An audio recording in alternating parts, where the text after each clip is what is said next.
What is this? Where am I? Lin Ming strained to tilt his neck, desperately attempting to discern the celestial body radiating a pure, luminous glow in the sky. Its silvery exterior, the clearly visible craters, and its desolate surface bore a striking resemblance to the familiar moon. If not for the fact that this entity was 4 to 5 times larger than the moon, Lin Ming could even perceive the details concealed in the shadows, along with its perfectly rounded silhouette. In the distance, the sun hung just above the horizon, appearing no larger than a soccer ball, and Lin Ming felt no warmth emanating from it. Suddenly, an emotionless electronic synthetic voice erupted in his mind. Humans, welcome to the boundless deep space filled with challenges and exploration. You are now tens of thousands of light years away from your stellar system. However, in terms of celestial scales, this distance is still negligible. The good news is, you can still call yourselves life forms of the Milky Way. Due to my oversight while piloting the shuttle through your home system at an astonishing speed, I inadvertently caused the disintegration of your home planet. As compensation, I have deposited all surviving humans from your home planet onto nearby planets that bear some resemblance to your own. You may harness your abilities to terraform this new world. Upon successful transformation, you may choose to retrieve your fellow beings or opt for a solitary existence. Of course, should you fail, it matters not.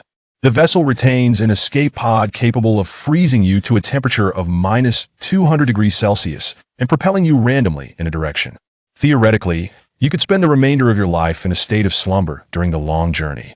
For further inquiries, please touch the ether crystal embedded in the back of your left hand. I wish you good fortune, surviving humans. What on earth? Lin Ming struggled to digest the information he had just received. Family, who understands? You might not believe it, but upon awakening, his home planet had exploded. He had been cast tens of thousands of light years away from the solar system. Was it truly a cause for celebration to still be within the Milky Way? And what in the world was this ether crystal? Lin Ming gazed at the diamond-shaped crystal embedded on the back of his left hand, emanating a grayish-white glow, which was presumably the ether crystal referred to by that disembodied voice. After a moment of hesitation, Lin Ming gently caressed the ether crystal. A pale blue light projected from the crystal, coalescing before him into a translucent blue screen. The interface of the screen resembled that of a smartphone, a series of square-shaped icons arranged neatly, each vividly colored and aesthetically pleasing, with corresponding titles below. Escape Pod, Information Planet, Information Chat, Channel Interstellar, Exchange to be unlocked. No way. Did you turn this into a survival game? But regardless of whether this was a game or not, survival was paramount. Lin Ming first clicked on Escape Pod information, revealing the details of the Escape Pod. Interstellar Escape Pod. Description. Accept your fate. This is the home you shall never leave. Fuel. 0-100 immobile. Energy. 10,500 energy is essential for your survival. Oxygen. 24,500 each unit of oxygen sustains vigorous activity for 1 hour, or rest sleep for 2 hours, or hibernation for 10 hours. Pure water. 10,500 unit liters. Food. Nutritional paste X3 each tube sufficient for 1 day's caloric needs. Space. 112 items not stored within the escape pod may be damaged by extreme temperatures or other factors. Accessories. Solar panel damaged. Electromagnetic communicator damaged. Hibernation chamber operational. Escape pod operational. Expansion interfaces. Too damn. Lin Ming couldn't help but raise his middle finger. This is utterly stingy.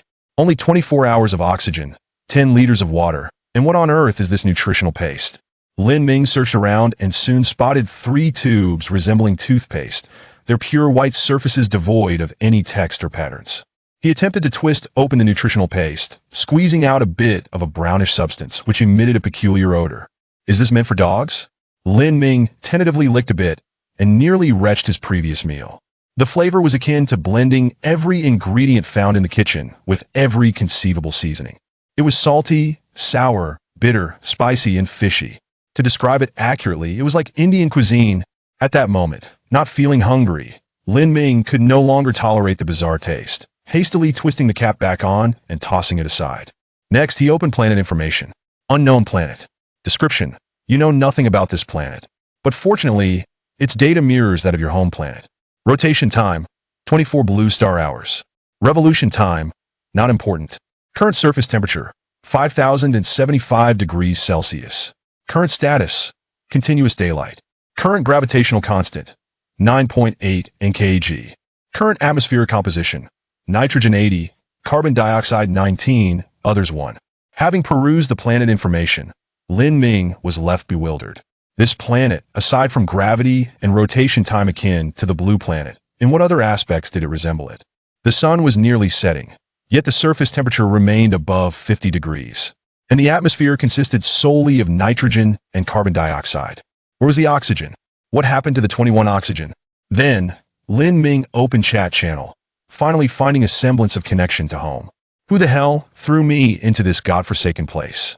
I curse your family. Damn it, the atmosphere here has 10 hydrogen sulfide, which is akin to rotten eggs. Who has it worse than me?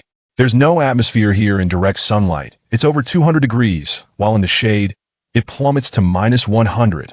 Hey, the one who spoke earlier, my daughter is just over a year old. Still not weaned, where is she? Is she surviving on some planet? Only humans aged 18 years and older will be sent to the planetary survival.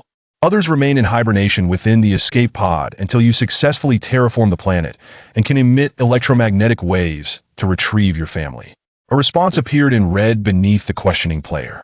Seeing the opportunity to communicate with the entity that brought them here, the players became increasingly excited, flooding the chat box with their demands. Hey, you blew up the blue planet. It's only fair you provide us with more compensation. Quickly multiply all my resources by 100, no 1,000. Exactly, besides humans. There are many adorable animals on Earth. You inhumane being should pay with your life. Return the planet. Give us back the blue planet. Suddenly, Lin Ming observed that the avatars of these 3 players turned gray, with a blood-red death mark appearing in the bottom right corner. The red text reappeared. Only the strong can make demands. The weak are unworthy of a voice. In the words of your planet's most ancient civilization, those who follow me shall prosper, those who oppose me shall perish. Chapter 2. Extravehicular Exploration Hiss. Lin Ming could not help but draw in a sharp breath. He had initially thought that the entity that brought them here was benevolent, but to his astonishment, it spoke of killing with such ease, having eliminated 3 lives in an instant. However, upon reflection, it became apparent that being was not human, nor perhaps even a humanoid creature. Its nature as a carbon-based life form was dubious at best. It was impossible to ascertain whether it possessed any sense of morality. Even if it did, the vast technological disparity would likely render it indifferent to the plight of the surviving humans. The act of casting all humanity onto a desolate planet for survival might merely be a fleeting whim, a trivial amusement for it. With this realization, Lin Ming ceased to harbor any extravagant expectations for the entity to provide additional resources for humanity and resolved to rely on his own strength to explore. He glanced at the chat channels, which were divided into 3 sections: region, district, and world. The region channel currently had 9,997 participants, meaning that with the 3 deceased, the total population had reached 10,000. The district channel boasted 1 million members, while the world channel encompassed over 3 billion individuals. This number was barely half of the original population of Blue Star, likely due to the absence of children under 18 from the Planetary Survival Initiative or the failure of others to survive the cataclysmic destruction of Blue Star. Finally, Lin Ming opened the Interstellar trading post, only to find it devoid of any items, prompting him to close the interface. He took stock of his available resources and determined that the immediate priority was to locate oxygen. Food and water would sustain him for quite some time. He could survive 3 to 4 days without sustenance. Yet even in a state of slumber, maintaining minimal oxygen consumption, he would exhaust his oxygen supply in merely 2 days. With that thought in mind, Lin Ming surveyed his surroundings, discovering 2 transparent chambers flanking the metallic walls. One was an escape pod, and the other a cryogenic chamber. The purpose of the escape pod was evident. It was meant for evacuation from this savage planet once resources were depleted, allowing for eternal slumber in the boundless cosmos, in other words, awaiting death. The cryogenic chamber, on the other hand, could significantly reduce oxygen consumption during sleep. As Lin Ming touched the glass door of the cryogenic chamber, a holographic projection emanated from the ether crystal. Deep sleep, akin to slumber, allows for energy recovery, significantly reducing oxygen consumption. However, it does not alleviate mental stress. Please refrain from continuous use of deep sleep. Each 10 hours of deep sleep consumes 1 unit of electrical energy. Would you like to initiate deep sleep? No. Lin Ming hastily dismissed the prompt. It seemed that deep sleep was not a flawless solution. Not only did it consume energy, but it also failed to mitigate mental stress. He examined the internal space of the survival pod, which measured approximately 2 meters by 3 meters at the base and stood 2 meters tall. Prolonged confinement in such a cramped environment would undoubtedly lead to psychological strain. Subsequently, he noticed 2 garments in the corner of the room. One was a heavy suit, resembling the space suits he had seen in videos. The other was a lightweight suit akin to a diving suit, with a spherical glass dome for the head. Heavy extravehicular suit. Description: a significantly heavy extravehicular suit equipped with an exoskeleton to assist movement, capable of withstanding extreme environments and maintaining normal body temperature in conditions ranging from -100 to 300 degrees Celsius, while capable of lifting objects weighing less than 1 ton. Energy consumption: 1 unit-hour. Oxygen consumption, equivalent to resting levels. Lightweight extravehicular suit. Description: a highly portable extravehicular suit that allows for unrestricted movement, offering some degree of protection, capable of maintaining normal body temperature in environments ranging from -50 to 100 degrees Celsius. Energy consumption: none. After reading the descriptions of the 2 suits, Lin Ming grew increasingly aware of the significance of electrical energy. He prepared to venture into the external world with 2 objectives: to seek oxygen or items capable of producing oxygen, and to find materials for generating power or repairing solar panels. However, before embarking on this endeavor, Lin Ming climbed the U-shaped staircase along the wall to the top of the glass dome. Surveying his surroundings, desolation and silence enveloped him. His location resembled a Gobi Desert on Blue Star, with nothing but sand and stones, devoid of any signs of biological activity. No plants in sight. It was no wonder. The atmospheric composition of this planet was primarily nitrogen and carbon dioxide, with surface temperatures exceeding 50 degrees Celsius, making it impossible for any life to thrive. After observing from the lookout for a considerable time, Lin Ming finally selected a massive rock approximately 3 kilometers from the survival pod. The rock's shape reminded him of the walnut in the game Plants vs. Zombies, serving as a landmark to prevent him from losing his way. His initial exploration aimed primarily at familiarizing himself with the surrounding environment. He feared that venturing too far might hinder his return. After spending another 10 minutes ensuring that the path ahead was clear, Lin Ming began his journey. He donned the lightweight extravehicular suit, feeling as if a layer of skin-like material enveloped him, utterly comfortable and unrestrictive, preserving the sensation of his own skin. Next, Lin Ming checked the specifications of the lightweight extravehicular suit, which could carry a maximum of 5 units of oxygen, 1 liter of water, and a few other items. After some contemplation, he decided to fill the oxygen supply to its full capacity, fill the water pouch, and take along 3 tubes of nutritional paste. Thus, even in the event of an unforeseen delay outside, he would not succumb to resource scarcity. Any surplus could still be recovered, so there was no fear of waste. After gathering his supplies, Lin Ming noticed that the walls concealed numerous metallic cylinders for resource storage. These metallic tubes, normally recessed within the walls, could only be revealed by gentle touch, slowly extruding from their hiding places. Each cylinder was about the size of an adult's calf, silver-white in color, likely crafted from aluminum or a similar alloy, hollow inside with a twist-off sealed cap, and not particularly heavy. These cylinders could be used to collect resources or serve as weapons for self-defense. With that, Lin Ming completed his preparations for exiting the pod. He mentally reviewed the details of his exploration after leaving the pod, ensuring nothing was overlooked before stepping next to the hatch. Hiss! The sound of gas escaping filled the air as Lin Ming first entered a smaller transfer chamber, where the survival pod system recycled the oxygen before opening the door to the outside world. As the hatch gradually opened, Lin Ming gripped the metallic cylinder tightly, bracing himself for any potential crises. Fortunately, nothing emerged. The surroundings remained desolate and silent. Extending his right hand, Lin Ming felt the temperature outside. The air shimmered visibly, distorted by the intense heat waves. However, thanks to the protection of the lightweight extravehicular suit, he felt nothing amiss, still quite comfortable. Exhaling, Lin Ming descended the spiral staircase, finally placing his foot on the surface.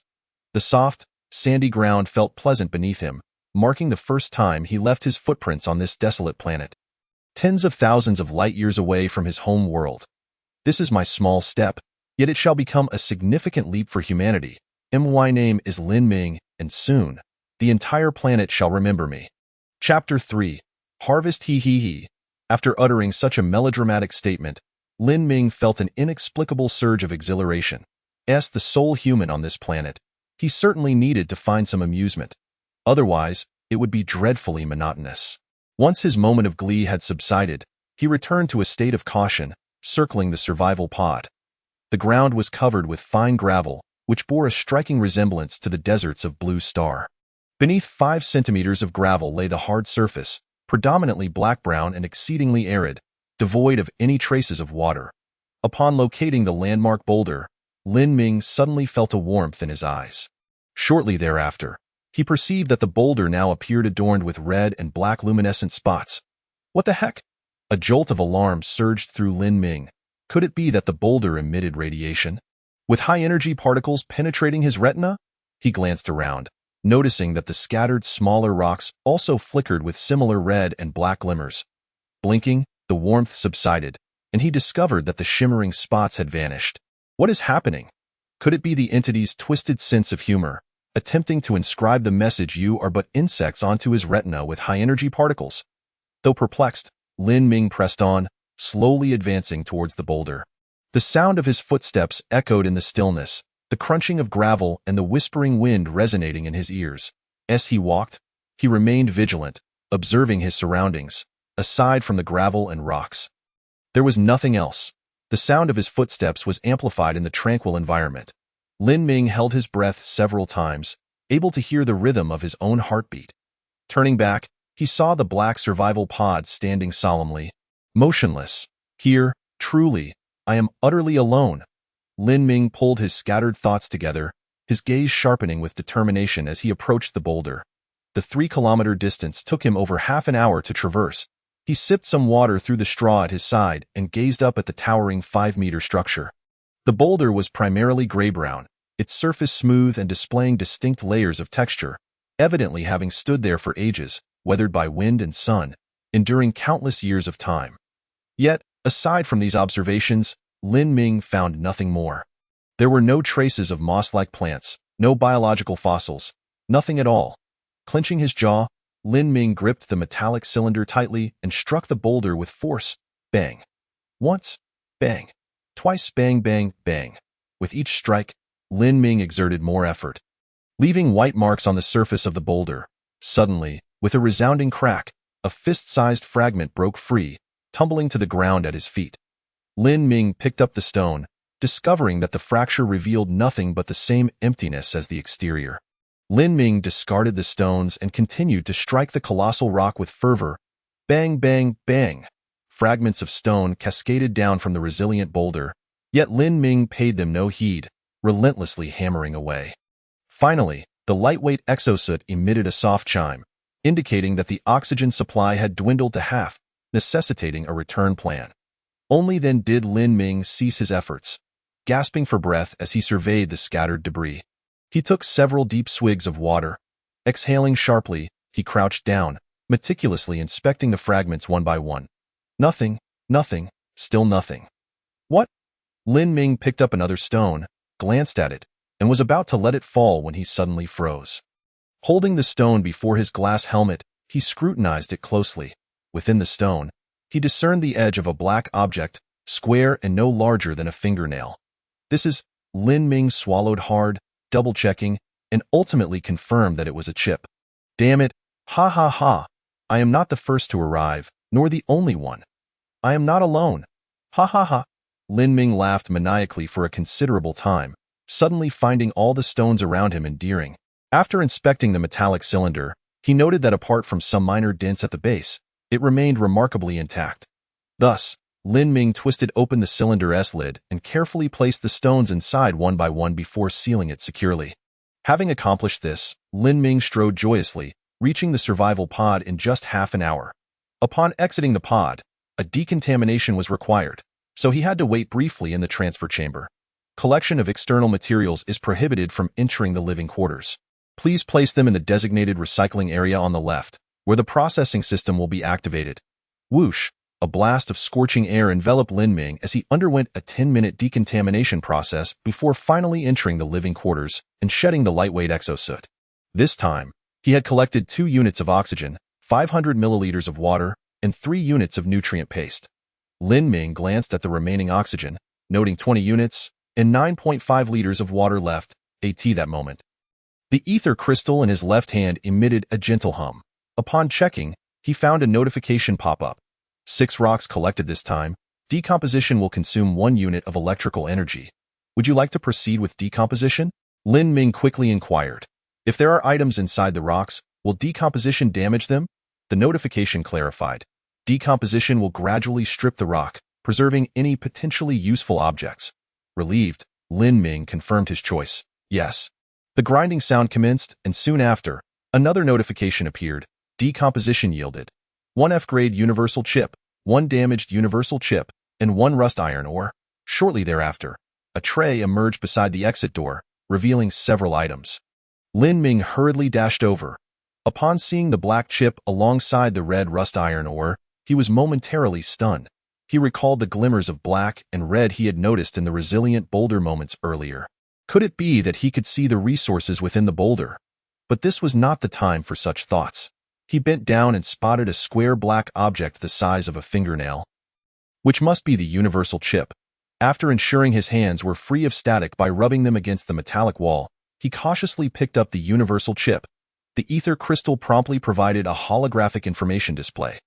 F-grade universal chip. Description: a chip with extremely low computational power, virtually devoid of value. Note: can be used to repair the electromagnetic communicator. Goodness, repairing the electromagnetic communicator? Lin Ming hastily asked the ether crystal. What is the purpose of repairing the electromagnetic communicator? The electromagnetic communicator can be used for long-distance communication. Based on this chip's computational power, it can perform one of the following tasks. 1. Send a distress signal to all space within a light-minute radius, consuming 1 unit of electrical energy. 2. Send a distress signal in a specified direction to space within 5 light minutes, consuming 1 unit of electrical energy. 3. Use powerful electromagnetic waves to scan a 10-kilometer radius, creating a 3-dimensional topographical map of the terrain above 5 meters underground. Note: due to the F-grade universal chip's exceedingly low computational power, all tasks require overclocking to be executed, which will damage the chip beyond repair. After reading the ether crystal's response, Lin Ming gulped. The electromagnetic communicator configured in the survival pod seemed far more formidable than he had initially assumed. He then inquired, "What is the use of sending a distress signal? Will anyone come to rescue me?" The ether crystal quickly replied. The distribution density of life forms in the universe is far lower than you might imagine, typically measured in tens of thousands of light years. Various accidents invariably occur during interstellar travel, causing some life forms to become stranded on desolate planets. To ensure they have ample time to await rescue, various life forms will launch numerous resource supply pods into the cosmos. Upon detecting a distress signal, these pods will navigate towards its source. Chapter 4. Interstellar Trade. So this is how it works. Lin Ming quickly grasped the situation. He began to ponder the 3 options. The first 2 were similar, with the only distinction being the area covered by the distress signal. Option 1 enveloped a sphere with him at the center and a radius of 1 light minute, while Option 2 formed a cone reaching 5 light minutes high.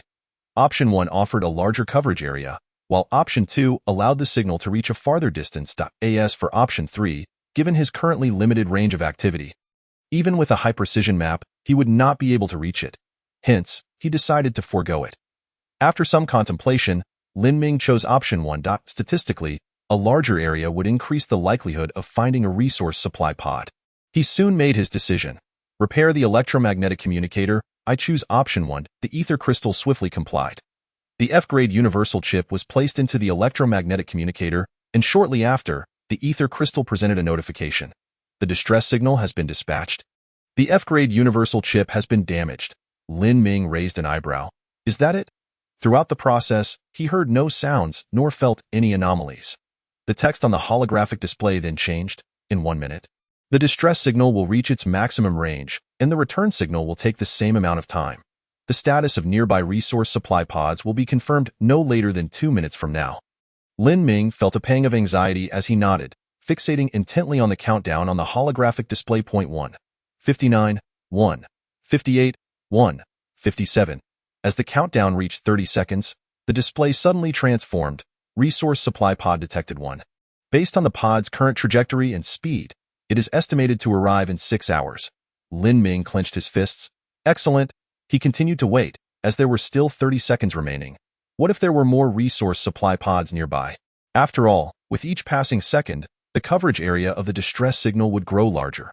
Unfortunately, the outcome left Lin Ming somewhat disheartened. Within a light-minute radius, there was only one resource supply pod. That would suffice. What more could one ask for? Watching the holographic display depict the resource supply pod altering its trajectory, Lin Ming felt a weight lift from his shoulders and began to consider his next gains. The damaged universal chip, X1, the ether crystal promptly informed him that the damaged universal chip, depending on its components, could be repaired through laser cutting and high-precision welding. However, due to the potential for errors during the repair process, approximately 10 damaged universal chips could be restored into one functional chip. Goodness, chips can be repaired. What advanced technology, Lin Ming marveled. While he was not an electronics expert, he understood that usable chips were at least at the micron or even nanometer scale. The survival pod contained instruments capable of repairing chips. At present, the system lacked a high-precision 3D printer. Once that component was acquired, not only chips but anything with manufacturing blueprints could be printed, provided there were sufficient raw materials. Observing the text on the holographic display, Lin Ming nodded, believing it. Finally, there was the fully red rust iron ore, slightly smaller than his fist. Rust iron ore description. Decomposing yields 1 unit of oxygen and 1 unit of ultrafine iron powder. Consumption. 1 unit of electrical energy. Oxygen could be obtained. Lin Ming instantly felt a surge of excitement. Oxygen was the most scarce resource for him at the moment. After all, one could survive for 7 or 8 days without food. 3 or 4 days without water, but without breathing, he would likely last only 2 or 3 minutes. Oxygen, often taken for granted, became critically important at crucial moments. Yet, decomposing rust iron ore could yield oxygen. Considering the resilient boulders and countless stones of various sizes surrounding him, Lin Ming exhaled in relief. He should now have sufficient oxygen. The only concern was the limited electrical energy. Having consumed 1 unit of electrical energy to decompose the stone and another unit to send the distress signal, he was left with 8 units. It could be said that any activity would lead to a depletion of energy. Therefore, Lin Ming decided to store the rust iron ore in the metallic cylinder and decompose it when oxygen ran low. He had come to understand that almost every action in the survival pod consumed at least 1 unit of electrical energy. If he could gather more rust iron ore and decompose them collectively, the energy consumption might be reduced. After completing these tasks, Lin Ming felt a pang of hunger. He took out the nutrient paste and downed half a tube with some water, feeling somewhat better.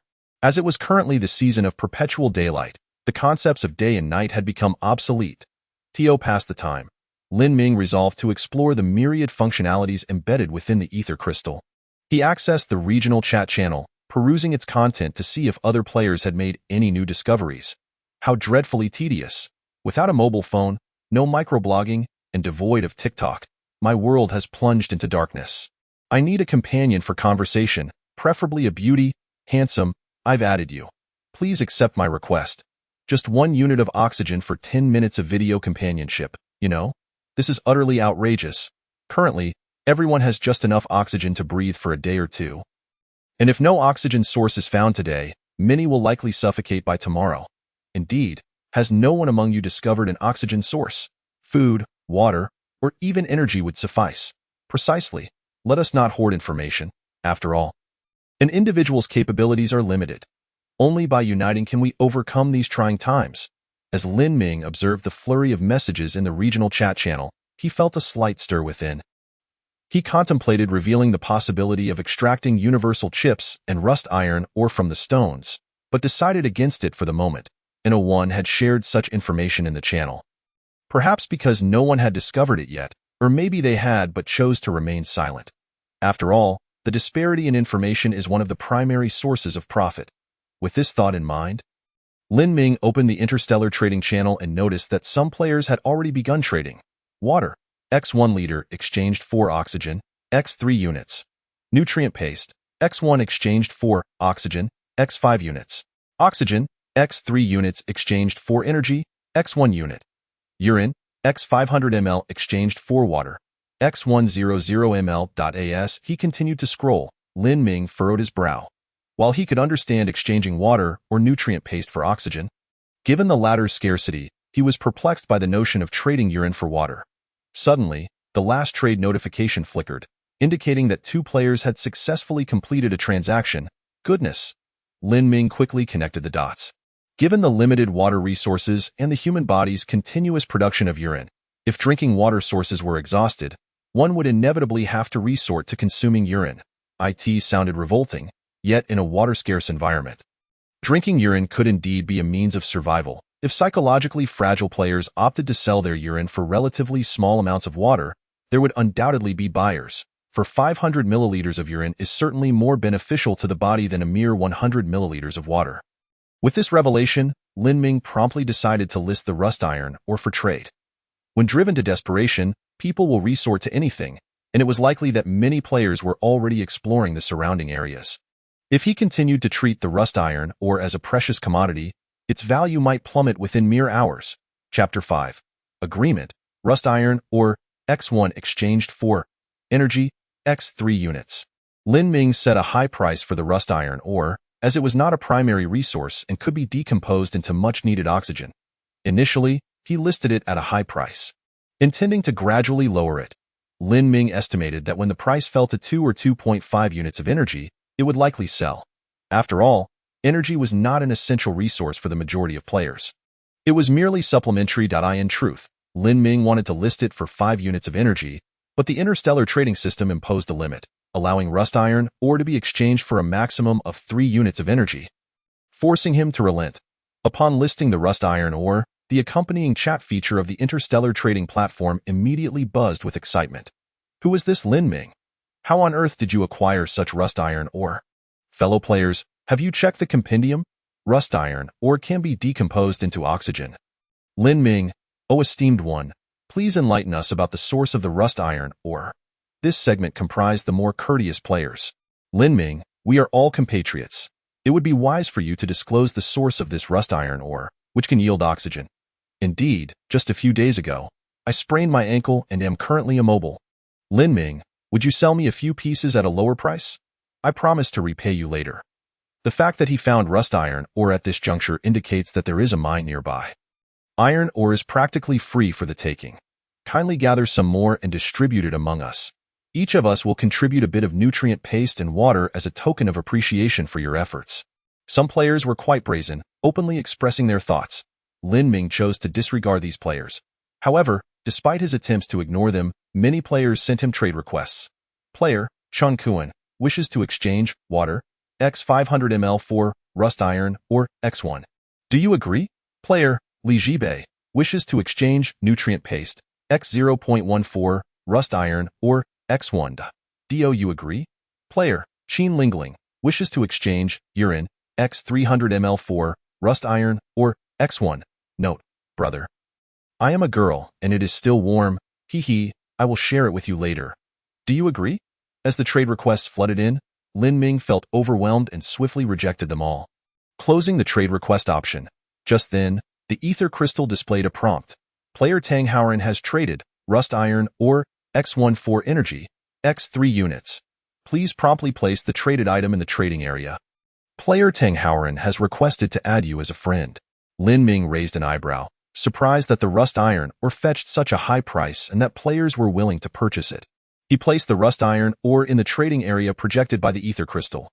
Soon, a flash of blue light signaled that the rust iron ore had vanished, and the energy within the survival pod had increased by 3 units. Remarkable, the scene before him left Lin Ming utterly astounded. Could it be that he was truly within a game? After a moment's contemplation, Lin Ming accepted Tang Hauren's friend request. Greetings, Lin Gu. Tang Hauren adopted a humble tone and messaged Lin Ming. I never expected such a prominent player to emerge in our region so quickly. Discovering precious resources. It is an honor for me, Lin Ming, uncertain of Tang Hauren's motives, could only reply. I am but fortunate to have stumbled upon this resource nearby. Tang Hauren wasted no time. Stating plainly, Lin Gu, to be honest, I intend to engage in the rust iron or trade with you. Please provide me with your bottom price, and I will purchase all the rust iron ore you acquire in the future, regardless of quantity. So, he aimed to monopolize the trade. However, Lin Ming questioned Tang Haoran's access to such a vast amount of energy. Tang Haoran promptly responded, Lin Gu, our regional channel comprises over 500 players, all hailing from Tang province. Collectively, our energy supply should be adequate to procure a substantial amount of rust iron ore, correct? Ah, so they are from Tang province. Lin Ming quickly grasped the situation. Tang province has historically been a hub for merchants, renowned as a prosperous trading province, and now it rides the wave of foreign trade, with wealthy merchants aplenty. Furthermore, the people of Tang province are known for their solidarity when they face adversity in foreign lands. All the natives rally together, gradually instilling a sense of caution in others. Noticing Lin Ming's silence, Tang Haoran continued, Lin Gu, I will not hide it from you. Given the current circumstances, oxygen is destined to be a scarce resource. Right now, it may only fetch 2 or 3 units of energy, but in the future, if other resources emerge, rust iron ore will still retain immense value and could be traded for even rarer items. Of course, our bulk purchasing hinges upon your assurance that you will not sell to others at lower prices. Lin Ming clicked his tongue. Indeed, the people of Tang province possess a long-term vision. Consequently, he decided to agree to Tang Haoran's proposal. Very well, under the condition of matching prices, I will prioritize selling to you. However, if other players offer a higher price, I cannot guarantee it. After some thought, Lin Ming responded, the minimum price is 1 unit of rust iron ore for 2 units of energy, but my production is limited, as I still need to mine. Absolutely, Tang Haoran readily agreed. Lin Gu, feel free to mine. We will buy as much as you can provide. With Tang Haoran's assurance, Lin Ming felt a surge of motivation. At that moment, his energy had reached 11 units, surpassing the initial amount. Thus, Lin Ming decided to attempt to deploy the heavy-duty exosuit. Compared to the lightweight exosuit, the heavy-duty version was larger, capable of withstanding extreme temperatures, and, with the aid of the exoskeleton, enabled Lin Ming to transport a ton of cargo. The only drawback was that, regardless of whether it was in use or not, the heavy-duty exosuit consumed energy. Now that Lin Ming had a guaranteed sales channel, he naturally sought efficiency. Aiming to mine rust iron ore, he no longer regarded the energy consumption of 1 unit per hour as significant. More importantly, he needed to race against time. Currently, all players should be in the exploration phase, unaware of how many might be attempting to transport the surrounding stones back to the survival pod for decomposition. Once the same resources appeared on the market, prices would swiftly plummet. With this thought, Lin Ming wasted no time. He donned the heavy-duty exosuit and completed his resource replenishment. Compared to the lightweight version, the heavy-duty exosuit could carry a greater quantity of supplies. Water could be carried up to 10 liters, oxygen 10 units, and a certain amount of food.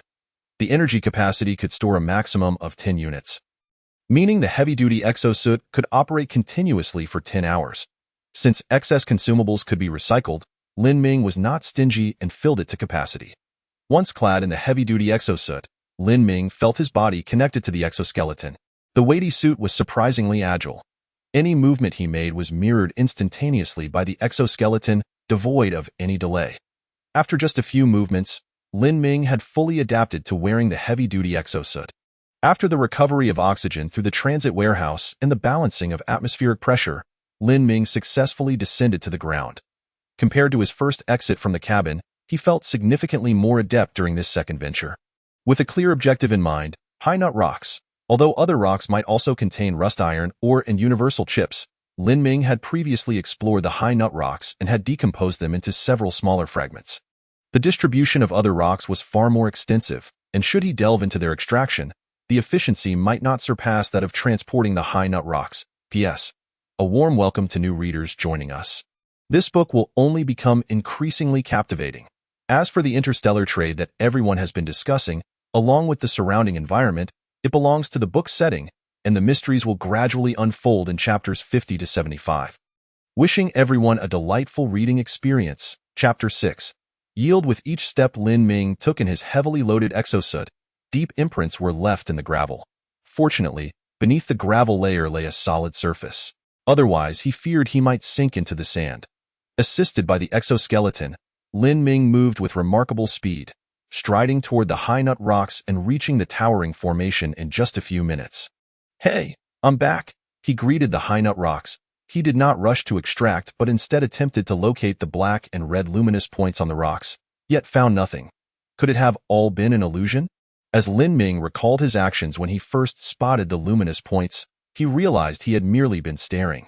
Standing 5 meters away, he fixed his gaze upon the high nut rocks. After observing intently for about 10 seconds, he felt a slight warmth in his eyes, and the black and red points flickered back into view, evenly distributed across the rock surface. Extending his right hand, he noted that the exosuit had been reinforced at the hands and chest, featuring a thick layer of fortification topped with metallic armor. He decided to test if striking the high nut rocks would damage the exosuit. Exercising caution, Lin Ming did not unleash his full strength with his first punch, instead using only 30% of the exoskeleton's power. With a resounding crash, he struck the high nut rocks, leaving a white mark on the surface. The rock remained intact, and the exosuit sustained no damage. Let's go again. Setting the exoskeleton's power to 50%, he swung his fist once more.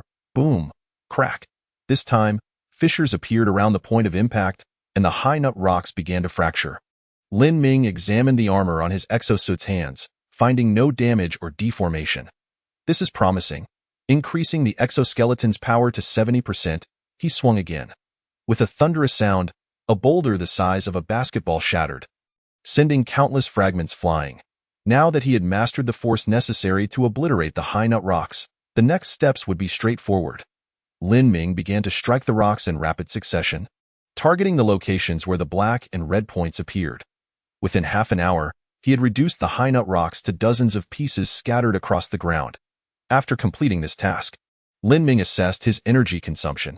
After nearly an hour of work, the exosuit had consumed 1 unit of power. To his surprise, the oxygen consumption was only 0.6 units. It seemed that the primary exertion came from the exoskeleton armor. As his activity level was not significantly greater than at rest, this was indeed good news. Looking at the scattered fragments, he picked up a larger piece. Beep, beep, beep. The exosuit immediately issued a warning. Current object mass 1.4 tons, operating over capacity. Operating over capacity, power consumption doubled. Prolonged operation may lead to exoskeleton damage. Alarmed by the incessant alerts, Lin Ming hastily set down the rock. To his astonishment, the seemingly modest piece weighed 1.4 tons, nearly half of the exosuit's maximum load. He clicked his tongue in disbelief and, without hesitation, smashed the rock into 2 pieces, one large and one small. Picking up the larger fragment, he was relieved to hear no further warnings. Thus, Lin Ming carefully selected only the rocks that exhibited flickering luminous points. He gathered one large and one small rock, totaling over 900 kilograms, and made his way back to the survival pod. Due to nearing maximum load, his return was considerably slower, taking over 20 minutes to reach the survival pod. After placing the 2 rocks down, Lin Ming remotely controlled the mechanical arm within the pod to retrieve the stones. 2 rocks collected, decomposition requires 1 unit of power. Proceed with decomposition? As expected, upon seeing the prompt for ether crystal stones, Lin Ming chose to decline. He intended to gather a few more rocks to ascertain how many units could be decomposed from 1 unit of power. Currently, each round trip took over 40 minutes, and after transporting another rock, he manipulated the mechanical arm for collection and began his small-scale experiments. Ultimately, Lin Ming discovered that 1 unit of power could precisely decompose 1 cubic meter of rock. Just as he had imagined. 0.3 rocks collected, totaling 996 cubic decimeters. Decomposition requires 1 unit of power. Proceed with decomposition? Lin Ming confirmed the option. Yes. With a crackling sound, the grinding commenced, and soon after, a prompt appeared. Decomposition yielded. F-grade universal chip X1. Damaged universal chips X3, rust iron or X3. Indeed. Observing the prompt, Lin Ming raised his eyebrows slightly. He had detected 4 black luminous points and 3 red ones across these 3 rocks. This indicated that flickering black points represented a universal chip, while red points indicated rust iron ore. His eyes could directly perceive the distribution of resources. Suppressing the exhilaration within, Lin Ming calculated his consumption. Extracting 1 ton of rock, combined with transportation, would consume 1 unit of power. Decomposing the rock consumed an additional unit.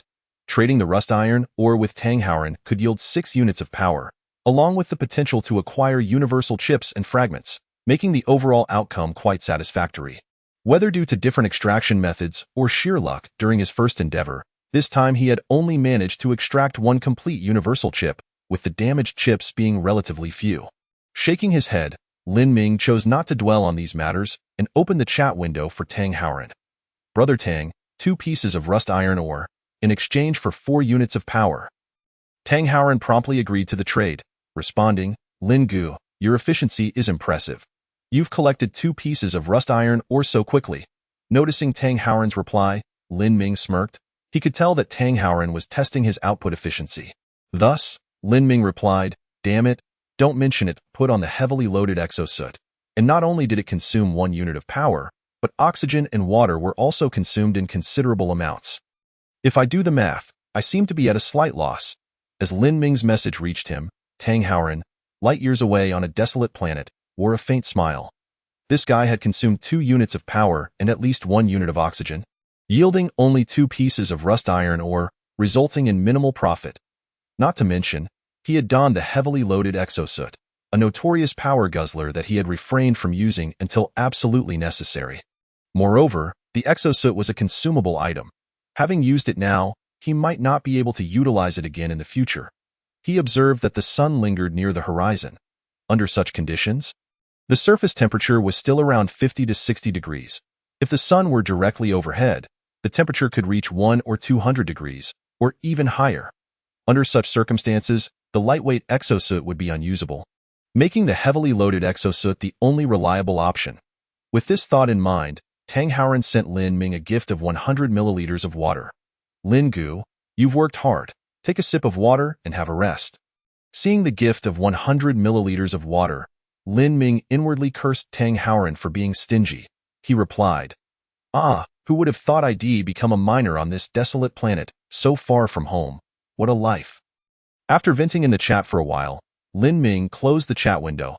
He would not allow Tang Haoran to perceive rust iron, or as easily extractable, thereby creating opportunities for price manipulation. Thus, he retained 1 piece of rust iron ore. Back on Blue Star, he had a background in business, continually navigating the circles of small entrepreneurs worth millions or even billions. They were all cunning foxes, and no one would outsmart the other. Chapter 7. Resource Supply Pod Arrival. After a brief rest, Lin Ming resumed his back-and-forth trips between the pile of rubble and the survival pod. With his eyes now capable of detecting resource points, his efficiency in transporting rocks had significantly increased, allowing him to disregard those devoid of resources. After nearly 5 hours, Lin Ming finally managed to transport half of the high nut rocks back. The spoils he obtained were quite impressive. F-grade universal chip, X4, damaged universal chips X7, rust iron ore X12. Lin Ming had only traded half of the rust iron ore with Tang Haoran, storing the remainder in a metallic barrel. Even if an item holds great value, as its output increases, its value gradually diminishes. Hence, Lin Ming chose to control the quantity of rust iron ore he traded. Why do I feel like a diamond merchant? Lin Ming muttered to himself. He reviewed his current resources. Energy, 2500. Oxygen, 13500. Pure water, 8500. Food, nutritional paste X2. Rust iron ore, 7. F-grade universal chips, 4. Universal chip fragments, 8. While his energy reserves steadily increased, the resources necessary for survival, oxygen, food, and water, were dwindling. Currently, Lin Ming could only achieve self-sufficiency in oxygen, having discovered no source for food or water. Hoping that the resource supply pod would bring him some surprises, Lin Ming excitedly rubbed his hands together as he gazed at the screen, where the pod had already been captured by the planet's gravity and was in the orbital insertion phase. As the animation on the screen displayed the pod's approach to the survival capsule, Lin Ming looked up to see a meteor streaking across the sky, trailing a white tail as it descended towards the ground along a parabolic trajectory. When it was just a few thousand meters from the surface, Lin Ming could vaguely discern the shape of the resource supply pod, which resembled that of the survival capsule, albeit significantly smaller in size. Suddenly, flames erupted from the front of the pod as it began its retro burn to decelerate.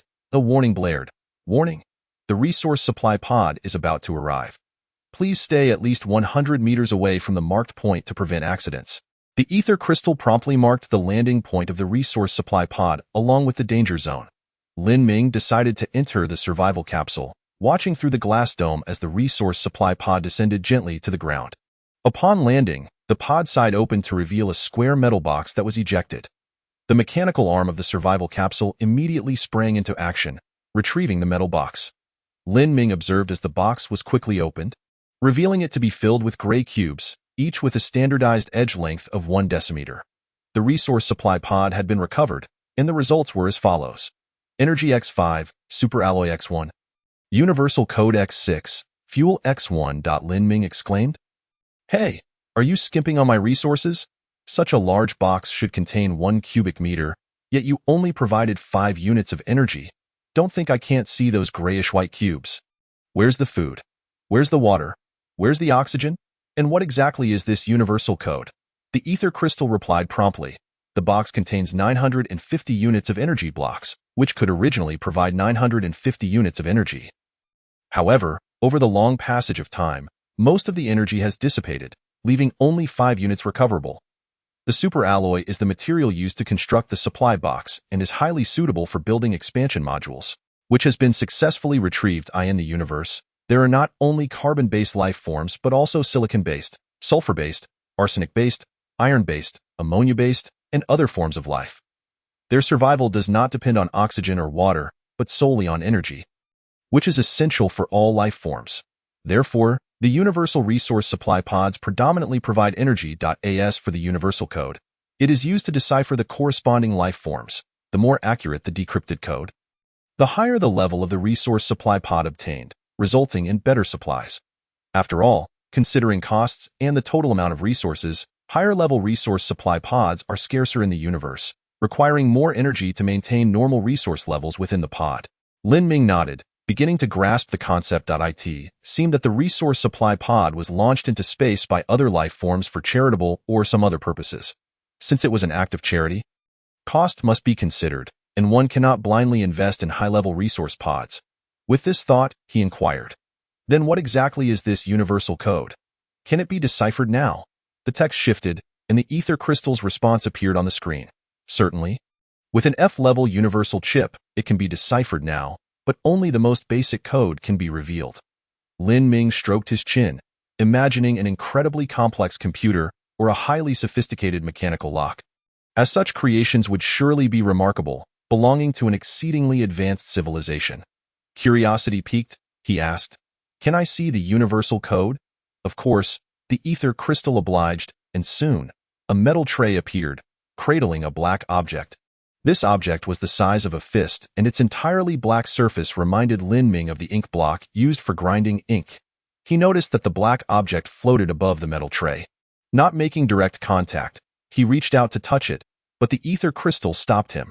The universal code is preserved at temperatures below -200 degrees Celsius. To maintain the precision of the code deciphering, please refrain from any contact. Lin Ming immediately withdrew his hand, staring at the black object in silence.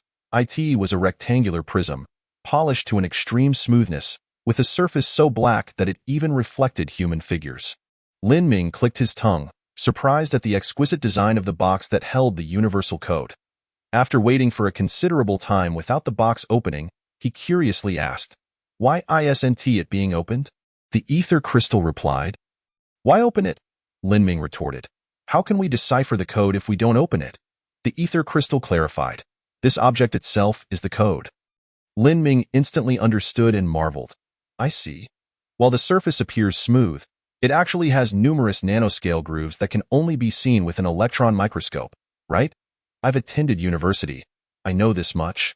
The ether crystal responded, "What is the universal language in the universe?" Lin Ming pondered. Is it the universal language? English. After all, in American commercial films, aliens always speak English. He fell momentarily silent. The ether crystal did not keep him in suspense and explained, "It is mathematics. The ratio of the length, width, and height of this object constitutes the universal code. By measuring the length of each side and performing mathematical calculations, one can decipher the universal code." Lin Ming felt somewhat bewildered. The ether crystal continued to elucidate. In the universe, there exists a fundamental understanding that high-tech life forms must not directly transfer technology to low-tech life forms. Therefore, to prevent low-tech life forms from directly obtaining high-tech products from resource supply pods, Advanced civilizations have conveniently added a universal code to the corresponding supply pods. Chapter 8. Carbon-based life resource supply pod. Lin Ming exclaimed, "Oh!" He no longer dared to claim he understood. Fortunately, the ether crystal was not a teacher fond of questioning, and simply continued to explain. Thus, as long as the ratio of each side is measured, the more precise the measurements, the higher the computational power, and the closer the deciphered code will be to the correct answer. If the correct ratio is calculated to 10 decimal places, it will yield the most basic universal code, capable of summoning the lowest-level carbon-based resource supply pod. Lin Ming nodded, realizing he could only agree. Suddenly, an idea struck him and he posed a question. "I remember my physics teacher saying that objects expand when heated and contract when cooled. Wouldn't the measured ratios thus be inaccurate?" The ether crystal replied, "Such discrepancies can occur. Therefore, the measurement conditions will be set to default values to avoid interference from other factors." Generally speaking, Lin Ming had already learned to interject. Generally speaking, it is at 0 degrees or 20 degrees Celsius. Under one standard atmosphere, the ether crystal responded. Lin Ming scratched his head. "Was I wrong?" The ether crystal replied, "Standard atmospheric pressure is merely a peculiarity of Blue Star. Celsius degrees are also arbitrarily defined based on the freezing and boiling points of water under standard atmospheric pressure. This is not universally applicable in the cosmos. Typically, the measurement conditions are absolute zero and absolute vacuum. Achieving these two conditions is quite difficult and thus reflects the technological level of a civilization." Lin Ming swallowed hard. Based on his current understanding of human technological capabilities, absolute zero could only be approached infinitely, but never truly attained. After all, humans cannot prevent thermal exchange between objects. With this in mind, Lin Ming ventured to ask, "Are other universal codes similar?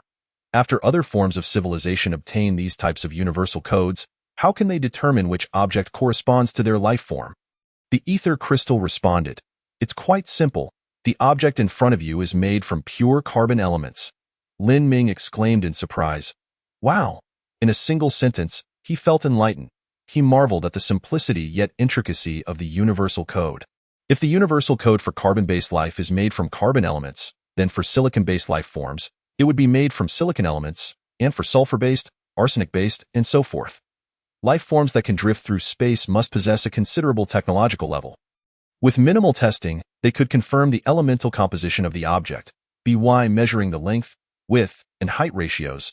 They could derive the universal code and summon the corresponding resource supply pod for their life form. How ingenious! Lin Ming was now eager. "Your computational power must be impressive. How many decimal places can you measure?" The ether crystal replied, "The civilization to which I belong is one of the providers of resource supply pods and has already mastered the highest level codes, which do not require deciphering. However, I cannot disclose this information. You must rely on your own strength and the corresponding resources for deciphering. Based on the resources you possess and the measurement conditions achievable, 2 F-level universal chips can barely decipher up to 10 decimal places, yielding the most basic resource supply pod for the corresponding life form with a deciphering cost of 1 unit of energy. Are F-level universal chips really that inadequate?" Lin Ming felt somewhat disheartened. Fortunately, he currently possessed 4 F-level universal chips, allowing him to attempt the initial deciphering. After retrieving 2 universal chips, the ether crystal quickly began the deciphering process, and soon provided Lin Ming with a string of numbers: 1, 3.12423555560, 7.65758666645. With this foundational universal code, Lin Ming replaced the burnout chip on the electromagnetic communicator with one of the universal chips and selected a radius of 1 light second to send out a rescue signal. 2 minutes later, the ether crystal indicated that there was nothing to be found. This was quite normal, as the distribution of resource supply pods was exceedingly sparse compared to the vastness of the cosmos. Lin Ming sighed. He had only 1 F-grade universal chip left and could only gamble on luck. Choosing a random direction, Lin Ming decided to send a distress signal into the designated area. 5 light minutes away. The ether crystal timely notified him. In 5 minutes, the distress signal would reach its furthest point, and the return signal would take the same amount of time. Thus, within 10 minutes at the latest, he could ascertain whether there were any resource supply pods in the vicinity. Watching the countdown on the display, Lin Ming felt a twinge of anxiety. Time ticked away, and when 9 minutes had passed, there was still no sign of anything. The countdown for the return signal dwindled. 10, 9, 8, 3, 2, 1. No carbon-based life resource supply pods were found in the designated area. Blast it. Upon seeing the message on the screen, Lin Ming slapped his thigh. This isn't right. In the movies, there are always a plethora of resource supply pods rushing in at the last few seconds, as if the logistics team had just arrived. Could it be that the deciphered code was flawed? The ether crystal remained unresponsive. Lin Ming, feeling somewhat resigned, thought, well then, back to work it is. I need to procure more universal chips. As he stood up, he remembered that he still had 8 damaged universal chips and inquired. You previously mentioned that 10 damaged chips could likely be repaired into 1 complete universal chip. So could the 8 damaged chips also have a chance of being repaired into 1 complete chip? This time, the ether crystal responded. As long as the chips are mostly intact, theoretically, 2 damaged universal chips can be repaired into 1 complete chip, though the probability is extremely low, and the risk does not justify the potential reward. Lin Ming nodded. Then let us try using the 8 damaged universal chips. Being 2 chips short shouldn't matter much, considering my luck has already been abysmal today. Repairing the universal chip requires 1 unit of power. Do you wish to proceed with the repair? Looking at the prompt on the display, Lin Ming waved his hand. Go ahead, go ahead. Everything requires power. It seems that energy is the most precious resource. Zizizala, with a flurry of operations from the ether crystal, not long after, a complete F-grade universal chip appeared before Lin Ming. Repair successful? Hooray! Lin Ming felt a slight lift in his spirits as he replaced the chip on the electromagnetic communicator, selected a direction, and sent out another distress signal. The ether crystal prompted once more. In 5 minutes, the distress signal will reach its furthest point, and the return signal will take an equal amount of time. Thus, within 10 minutes at the latest, one can confirm whether there are resource supply pods nearby. Following this, the countdown to 10 minutes commenced. As the countdown reached 3 minutes and 17 seconds, the display changed, detected carbon-based life resource supply pod 1. Based on the current trajectory and speed of the supply pod, it is estimated to arrive in 13 hours. Wow, that's quite fast. Lin Ming was elated. The previous basic resource supply pod, which was less than 1 light minute away, would take 6 hours to arrive. This supply pod, however, was located 3 light minutes away yet would only take 13 hours. Clearly, it was significantly faster. Watching the display showcasing the supply pod's trajectory and arrival animation, Lin Ming felt buoyant. He clapped his hands. There are still some stones left. I'll gather them up, dismantle them, and after selling them to Tang Haoran, I'll take a break. Chapter 9. Ripping off the mask after confirming that there were no new resource supply pods in the remaining space, the diligent Lin Ming donned his heavy-duty extravehicular suit and set out once more. Engrossed in his labor, he hardly noticed the passage of time, and in less than 5 hours, he had transported and dismantled all the remaining stones. After the dismantling was complete, Lin Ming was left with a meager 5 units of power. He counted his spoils. F-grade universal chips, X3, damaged universal chips X12, rust iron, or X15. To his dismay, the number of damaged universal chips had increased significantly, while the complete chips had dwindled. Fortunately, the quantity of rust iron ore had reached 23 pieces. Lin Ming experimented and found that 1 unit of power could dismantle up to 3 pieces of rust iron ore. Beyond that, the power consumption would increase. After some consideration, Lin Ming opened a chat window with Tang Haoran and offered to trade 8 pieces of rust iron ore. Brother Lin, what a bountiful harvest. Tang Haoran quickly responded. Your efficiency is commendable. At this rate, we need not worry about oxygen or power. Lin Ming casually replied a couple of messages, awaiting Tang Haoran's confirmation for the trade. However, Tang Haoran did not confirm right away. Lin Ming sensed something amiss. What's going on? After a while, Tang Haoran replied, Brother Lin, could you lower the price a bit? A little short on power. Good heavens, is he trying to haggle? Lin Ming outright refused. The reason he was trading rust iron ore with Tang Haoran was precisely because of his stable channel for bulk purchases. He hadn't anticipated that after only 2 trades, Tang Haoran would already be trying to negotiate. Lin Ming had previously made it quite clear that, under the same price conditions, rust iron ore would be sold to Tang Haoran first. Now, with Tang Haoran attempting to negotiate, Lin Ming was not inclined to accommodate, so he listed the 8 pieces of rust iron ore on the Interstellar trading platform at a price of 2.5 power units per piece. In less than 10 seconds, the rust iron ore was snatched up. Tang Haoran immediately sent a message.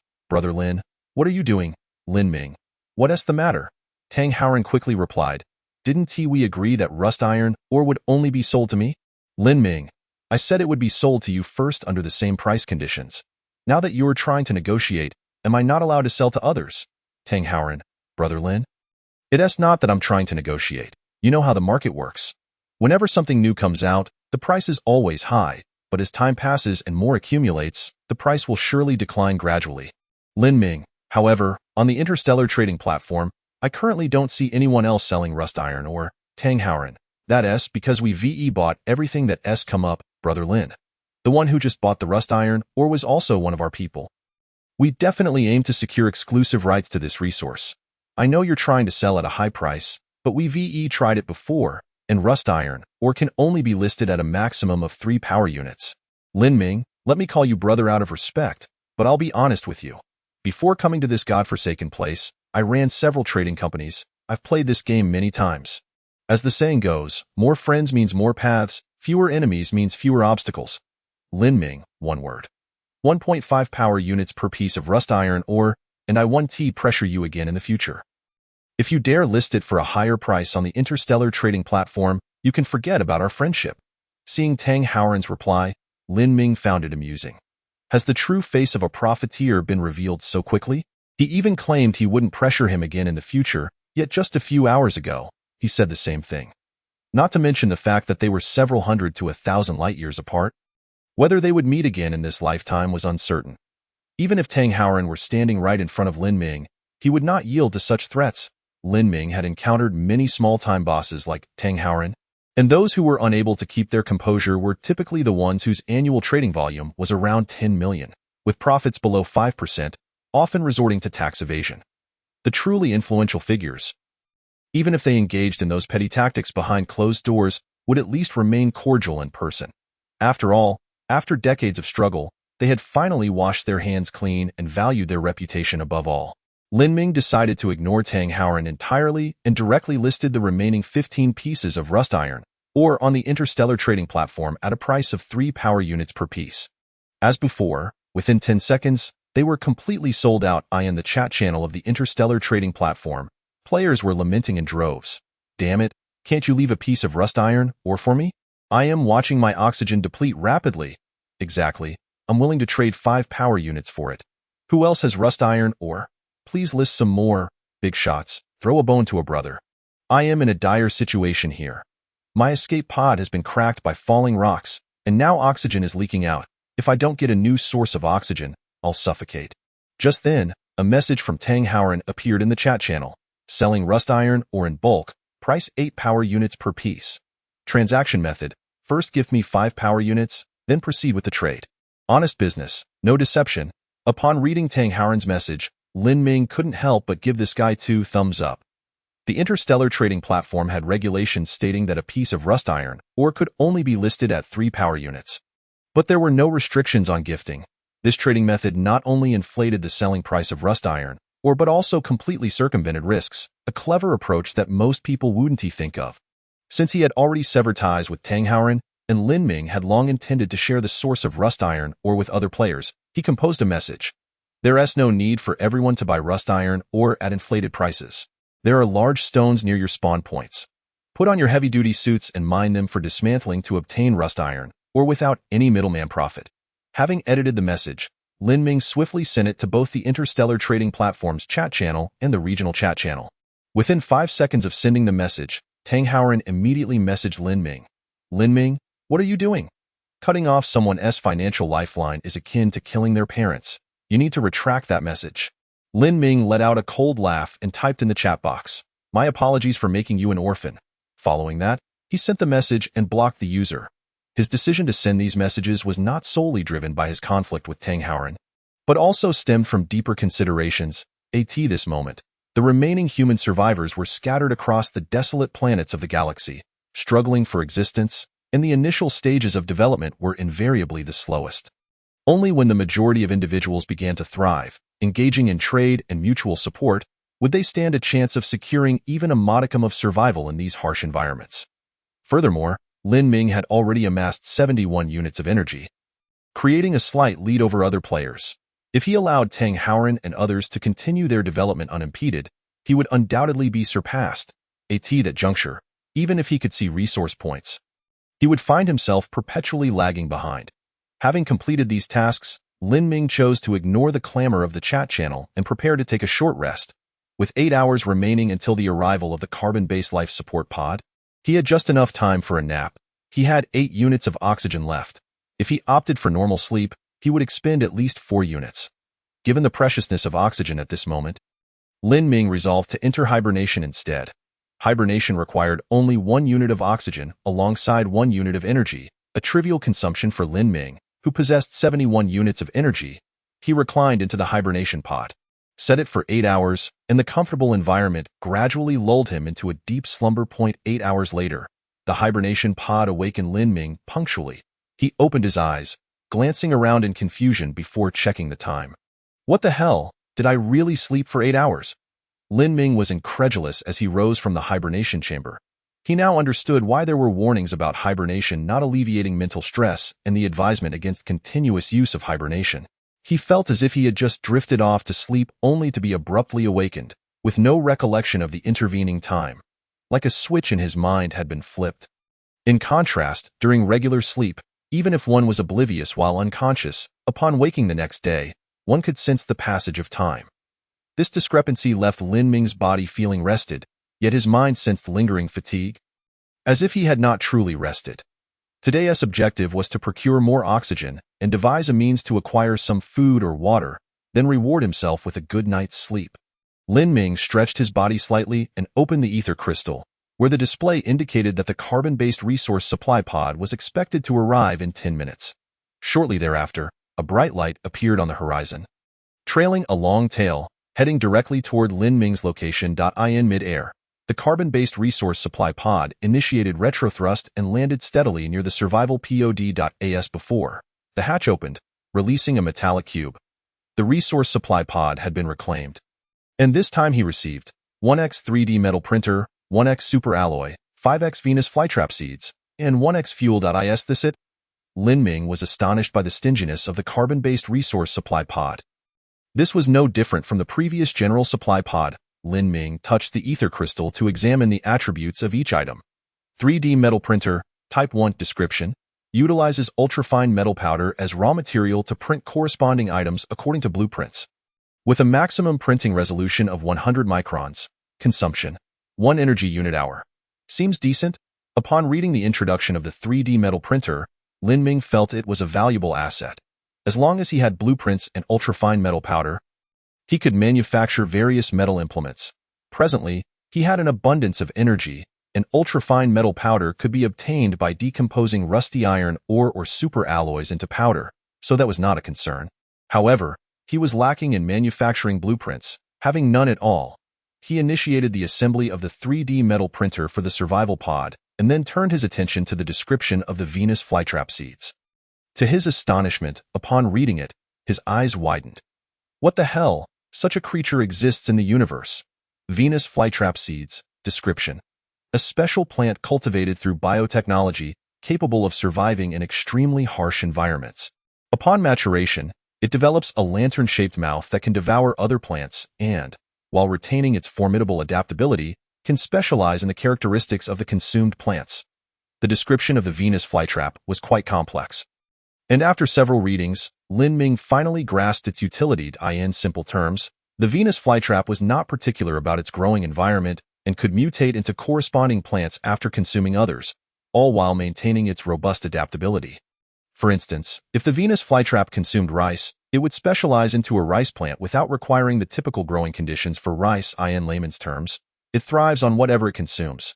Truly, the carbon-based life resource supply pod provided exceptional items.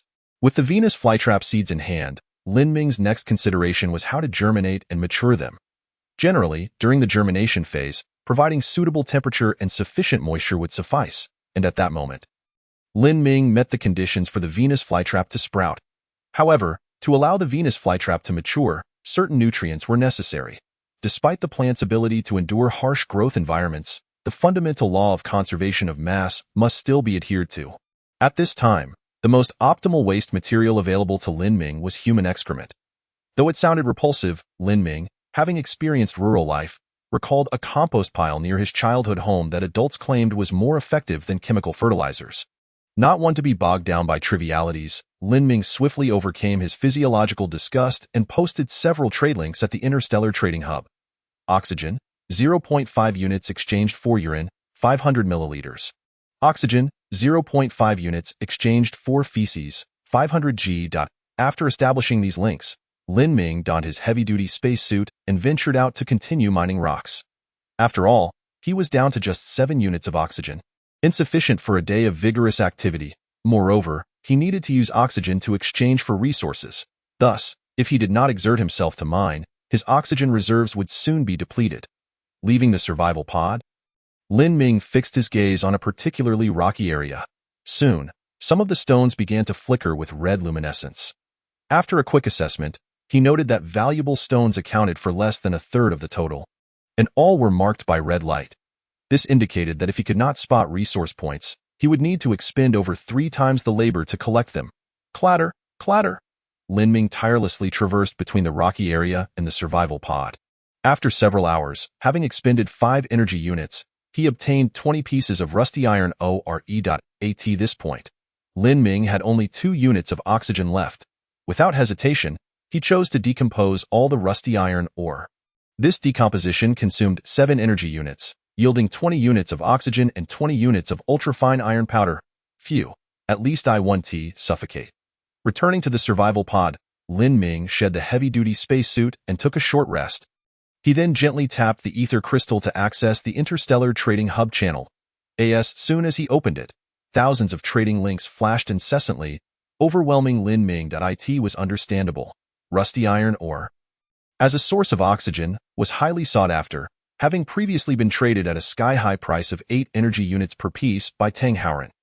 Now, some players had learned how to mine rusty iron ore thanks to Lin Ming's guidance. Yet due to the time and energy required, the price remained stable at 2 energy units per piece. Meanwhile, Lin Ming was directly exchanging oxygen for what they perceived as worthless waste, so players would not allow such an opportunity to slip away. Each trade request bore a note, and as Lin Ming scrolled through, he glimpsed a few. Lin Ming, I'm your fan. Thank you for sharing the rusty iron or mining method earlier. Here's a fresh batch. Still warm, free for you, Lin Ming. I didn't expect you to enjoy this. I have diabetes, so mine is tastier than others. Trade with me, Lin Ming. I offered you some before, but you didn't want it. Now I'm proactively selling. Didn't expect you to be so shy. This time, I'll throw in an original flavor stocking. Lin Ming nearly choked on his breath, bewildered by the absurdity of their thoughts. Upon seeing the third message, his eyebrows raised as he recognized a familiar name. Qin Lingling. After a moment's contemplation, Lin Ming opened the temporary trading chat with Qin Lingling. Although her words were laced with flirtation, her avatar appeared to be in her mid-20s, her lips curling into a seductive smile. This indicated she had entered society, fully aware of her beauty's advantages and how to wield them. Lin Ming messaged, Are you there? Qin Lingling quickly replied, It's Lin Ming. I'm here. Following that, she sent a 10-second video in which a long-legged beauty, clad in revealing attire and black stockings, showcased her alluring movements with bold and provocative gestures. Qin Lingling, video? Lin Ming watched the video with a critical eye, silently lamenting, what a tangled web. Suppressing his inner turmoil, Lin Ming inquired of Qin Lingling, Do you still have urine? Qin Lingling, Don't worry. Lin Ming, I've been saving some for you. But it's only 300 milliliters. Lin Ming nodded. He had already anticipated that Qin Lingling's supply would be insufficient. The reason he still wished to trade with her was due to her possessing other resources. He replied, I'll take a hit, 0.5 units of oxygen for 300 milliliters of urine. You mentioned you'd also include an original flavor stocking. Qin Lingling, Indeed, brother, these stockings are authentic. If you don't believe me, I can record a video of myself removing them for you. Lin Ming, I don't need the video. Let's leave it at that. After Lin Ming clicked send, he initiated the transaction. Qin Lingling, All right. Brother Lin Ming, I will remove them now. Qin Lingling, video. Once the transaction was completed, Lin Ming did not handle the acquired items directly, instead allowing the ethereal crystals to be placed into a metallic cylinder, including the pair of stockings still warm with body heat. The reason Lin Ming opted to pay a premium for Qin Lingling's authentic stockings was not due to any peculiar taste, but rather because he recalled that to successfully create compost, the involvement of microorganisms was essential, in addition to the raw materials. Naturally, authentic stockings serve as an ideal source of microorganisms, but of course, this had nothing to do with gender. Men's socks could yield the same effect. However, the mere thought of trading for socks worn by men for an indeterminate period sent a chill down Lin Ming's spine. Following the transaction, Lin Ming exchanged 5 units of oxygen with 10 players, securely sealing the acquired items within the metallic cylinder to ensure there would be no leaks. Even so, a sense of discomfort lingered within him, prompting him to discard the metallic cylinder into the transfer warehouse, out of sight, out of mind. After completing these tasks, Lin Ming retrieved an F-grade universal chip, replacing the one on the electromagnetic communicator, and then instructed the ethereal crystal, scan the surrounding area within a 10-kilometer radius using potent electromagnetic waves, and create a 3-dimensional topographical map of the terrain 5 meters below ground. Chapter 11. The simulated crab. The ethereal crystal promptly complied. Powerful electromagnetic waves enveloped a 10-kilometer radius, and soon, a pale blue screen displaying a map of the surrounding area appeared before Lin Ming. The lower half of the map was a deep brown, indicating that the area 5 meters underground was composed entirely of soil, while the surface was strewn with gravel and debris. Lin Ming noticed that in the opposite direction of the tall nut trees, approximately 3 to 4 kilometers away, there was a subterranean pit resembling an anthill. Upon carefully comparing it with the scale, he found that these pits had a diameter exceeding 2 meters, ample enough to accommodate him in his heavy exosuit. The pits branched out like tree limbs, winding downward, indicating that there were likely more branches deeper underground. However, beyond 5 meters, the electromagnetic waves could not penetrate. Such a structure was undoubtedly not naturally formed, but rather excavated by some form of life. Though he wondered if those beings still inhabited the pits, the thought of some unknown life form possibly existing just 3 or 4 kilometers away made Lin Ming's heart race. As he scrutinized the direction of the pit, he suddenly felt a warmth in his eyes. The previously mundane map instantaneously erupted with a multitude of luminous dots, some red, some black, and others green. It turned out that he could also see resource points on the map. Filled with excitement at the sight of the densely packed luminous dots, Lin Ming realized that the red dots represented a widespread distribution of rusty iron ore, alleviating any immediate concerns regarding oxygen supply.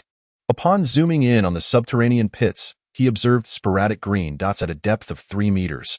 Not only that, these green dots were moving about within the pits, occasionally lingering near the entrances. They were living organisms, Lin Ming's spirit soared. The presence of life signified the possibility of sustenance. Moreover, organisms are often accompanied by water sources and food. He meticulously tracked the movement patterns of the green dots, noting they seemed to patrol in a fixed route, repeating every 10 minutes. Lin Ming resolved to take action. Given that he might encounter unknown creatures, he opted for caution, consuming 2 units of energy to have the 3D metal printer fabricate a large sword and a heavy shield from 2 units of superalloy. Within 10 minutes, the 3D metal printer completed its task.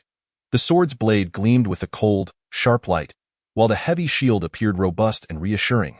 Lin Ming attempted to lift the sword, realizing it weighed around 1 to 200 pounds.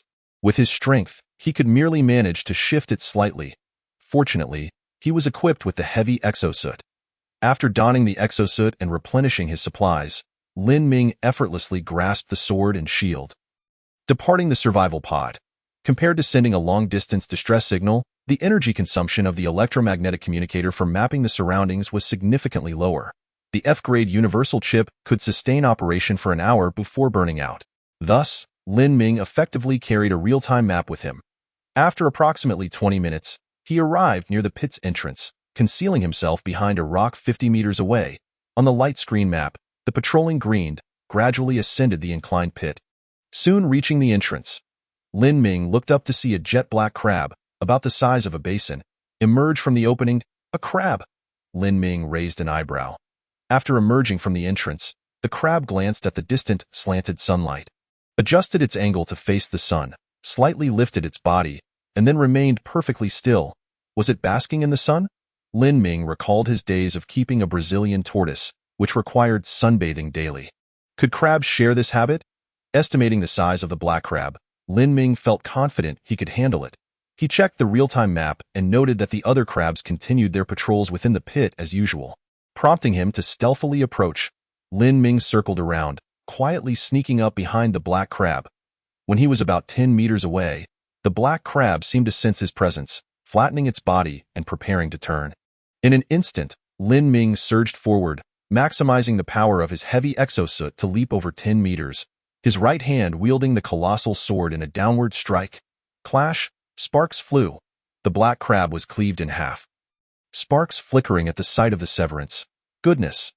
Once the sparks ceased, Lin Ming discerned the interior of the black crab and gasped in astonishment. This was no biological entity. It was clearly an electronic crab. Instead of familiar crab roe or crab lungs, its interior was filled with black circuit boards and energy storage batteries. Among the circuit boards, Lin Ming spotted a familiar silhouette, a universal chip. Alas, this chip had been cleaved in two and was no longer usable. Lin Ming felt a pang of regret. He had harbored such high hopes, only to capture an electronic crab, missing out on any flesh. Remembering the crab's earlier sunbathing behavior, it was evident it was harnessing solar energy for charging. Solar charging? Lin Ming recalled that among the survival pod components, there was a damaged solar panel. Could the materials derived from this crab be used to repair the solar panel? Grasping the sword and shield in his right hand, Lin Ming seized two crab legs with his left, collecting the bisected electronic crab and striding back toward the survival pod. Decomposing the simulated crab required 1 unit of energy. Do you wish to decompose it? Upon seeing the prompt from the ethereal crystal, Lin Ming selected YES-SO. This creature is called a simulated crab. The simulated crab has been recovered. This time, you have obtained high-purity silicon ingots X2, a damaged universal chip X1, a damaged circuit board X1, and a damaged electromagnetic coil X1. The high-purity silicon ingots can be utilized to repair the solar panel. The current repair requirements are as follows. 1. Primary repair. Restore the solar panel's basic functionality, rendering it usable, consuming high-purity silicon ingots X10, electromagnetic coil X1.2. Complete repair. Fully restore the solar panel, enabling it to achieve maximum power generation capacity, consuming high-purity silicon ingots X50. Electromagnetic coil X5. Indeed, it is possible. Observing the materials required for repairing the solar panel, Lin Ming felt somewhat distressed. Killing the simulated crab would not affect the yield of high-purity silicon ingots, but the electromagnetic coil, circuit board, and universal chip would all sustain damage. If he wished to obtain a complete electromagnetic coil, he would need to capture the simulated crab alive. However, given the crab's size, attempting to seize it directly posed a risk of its sharp claws puncturing his heavy exosuit, for which he currently lacked repair materials. After much contemplation, Lin Ming recalled the crab's actions after leaving the pit, and suddenly, a light bulb went off in his mind. Chapter 12. Reprogramming. Equipped with his heavy exosuit once more, Lin Ming set off again. This time, he did not carry the superalloy great sword, but only the superalloy heavy shield, while returning the great sword to be reforged, instructing the 3D printer to weave a superalloy net instead. At this point, the F-grade universal chip on the electromagnetic communicator had already been damaged, so Lin Ming replaced it with a new one, continuously monitoring the situation within the pit.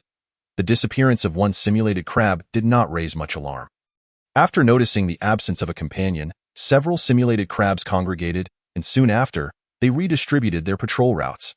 Each simulated crab's patrol range expanded by approximately 20%, compensating for the gap left by the missing companion. Quite intelligent indeed. Watching the real-time map, observing the green dots resume their methodical movements, Lin Ming clicked his tongue in appreciation. Approaching the entrance of the pit, he set to work. He placed the superalloy heavy shield aside and began moving stones. With the assistance of the heavy exosuit, he effortlessly lifted stones the size of grinding wheels and placed them 2 meters away from the pit entrance. Then, without pause, he continued stacking stones, constructing a 2-meter-high stone wall around the pit's entrance, leaving only a half-meter opening. After completing this task, half an hour had passed.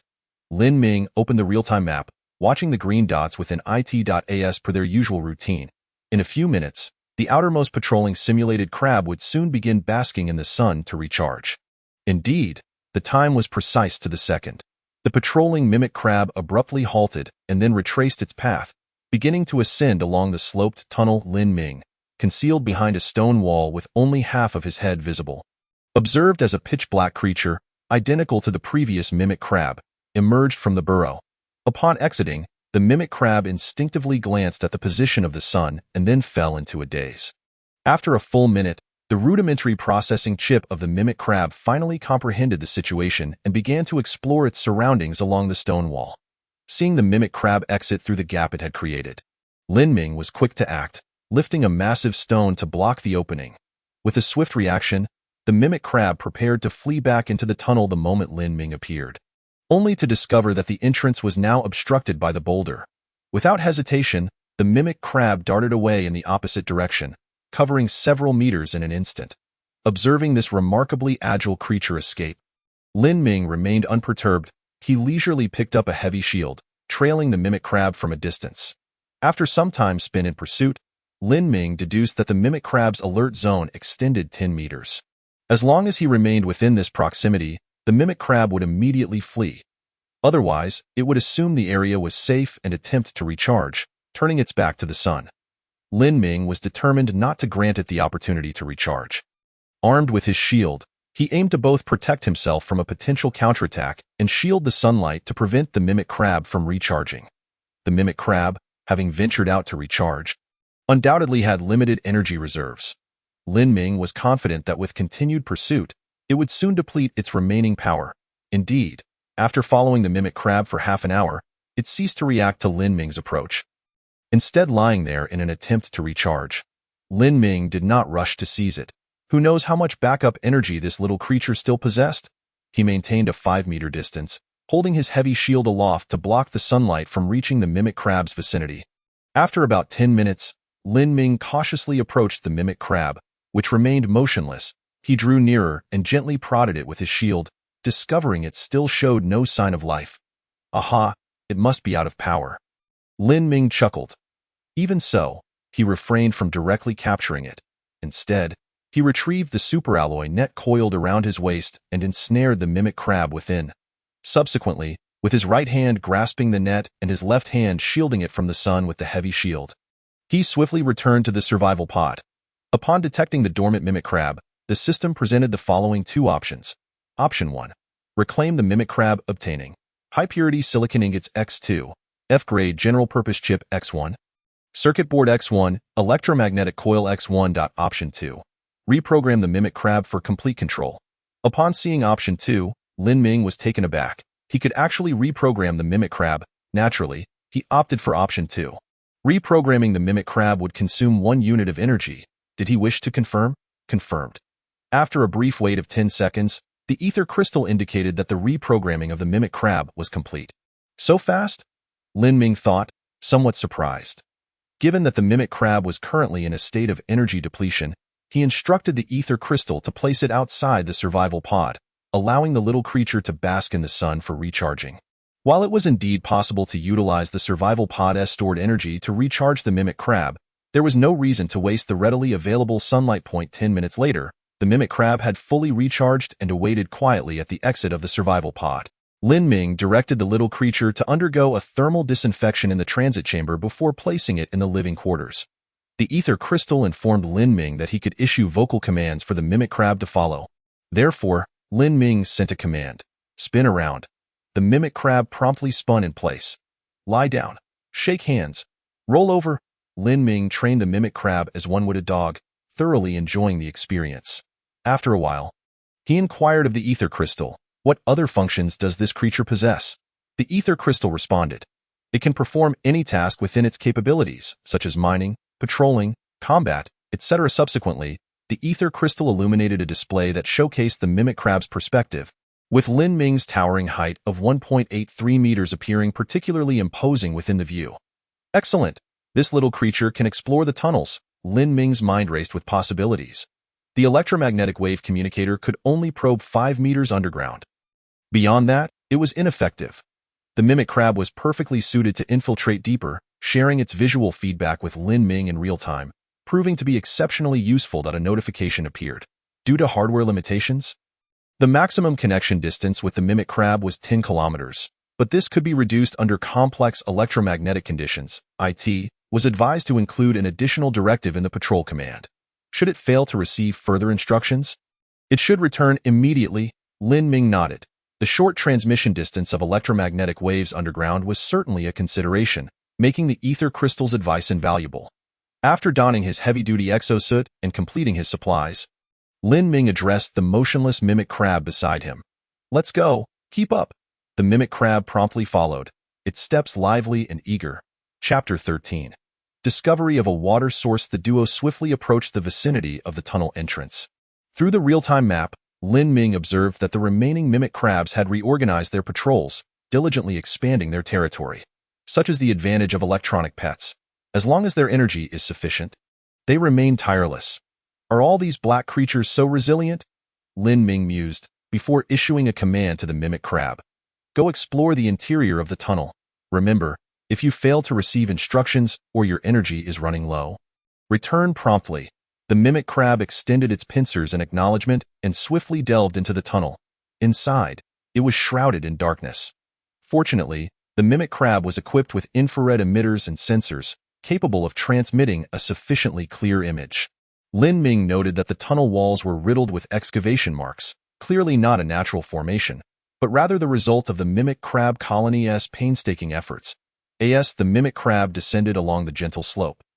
The ether crystal thoughtfully began to construct a 3D model of the tunnel's interior. A faint sound echoed, and Lin Ming observed the real-time monitoring on the map. Another mimic crab on patrol was slowly approaching. Lin Ming's heart raced. How would the other mimic crab react to the reappearance of its companion?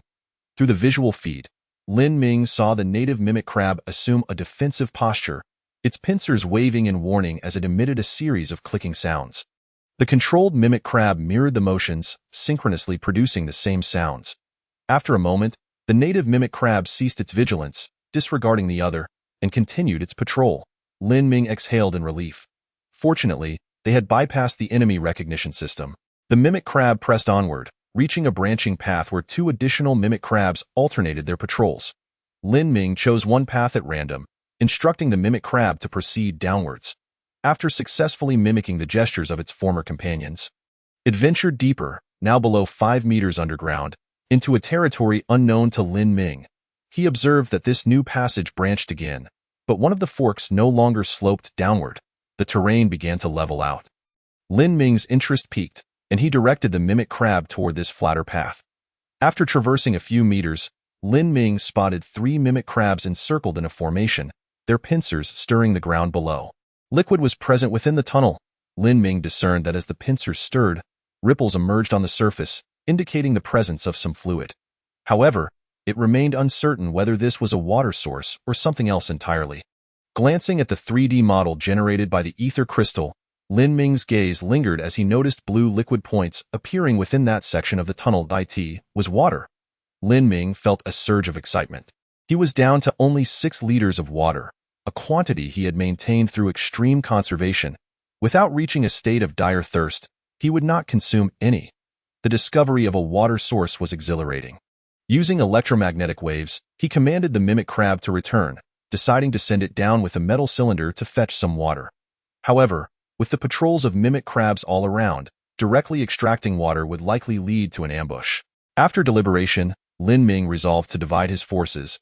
He instructed the mimic crab to return to the tunnel and sent a communication signal to the outermost mimic crab, allowing it to exit for recharging while continuing its patrol route.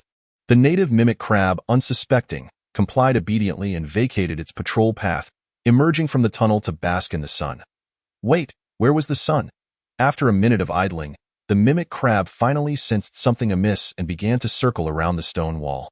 Lin Ming employed the same tactic once more, successfully capturing another mimic crab that had succumbed to energy depletion. Subsequently, Lin Ming made frequent trips between the survival pod and the tunnel entrance, capturing 5 mimic crabs in total. With this, only 3 mimic crabs remained patrolling the upper section of the tunnel, significantly reducing security.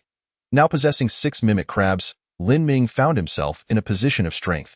Clicking sounds echoed as the 6 mimic crabs lined up in a row, dutifully following Lin Ming and waving their pincers. He distributed a metal cylinder to each of the 6 mimic crabs, commanding them to descend and fetch water. Upon receiving the command, the simulated crabs surged directly into the pit without adhering to the usual signal. They encountered a lone surviving patrol crab, which they swiftly subdued, while the remaining crabs carried metallic cylinders to fetch water. Soon, The group returned with 6 filled cylinders, along with a struggling native crab in tow. Lin Ming lifted one of the metallic cylinders, while the other crabs followed closely, bearing the cylinders and the captured native crab, returning triumphantly to the survival pod. After reprogramming the struggling crab, Lin Ming's swarm expanded to 7. The survival pod promptly reclaimed the metallic cylinders, confirming that the liquid within was water, albeit contaminated. Contaminated? In what manner? Lin Ming opened the data on the polluted water, revealing the entry for contaminated stinking water. The description stated, "A foul-smelling wastewater. Trust me, you would not wish to consume it." Gazing at the dark, murky depiction, Lin Ming could almost perceive the odor. Feeling as though he might retch from the stench, he inquired, "Can it be purified using electrical energy?" The ether crystal promptly responded, "Every 5 portions of contaminated stinking water can be purified into 4 portions of pure water and 1 portion of pollutant." The concept of pure water required no explanation. Lin Ming then directed his attention to the entry for pollutant.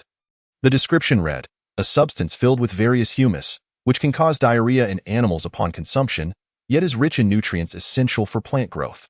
Upon seeing the description of the pollutant, Lin Ming was overjoyed. It was not a contaminant at all, but rather excellent fertilizer. "Purify it all," he commanded. After consuming 1 unit of electrical energy, Lin Ming swiftly procured 5 cylinders of pure water and 1 cylinder of the pollutant.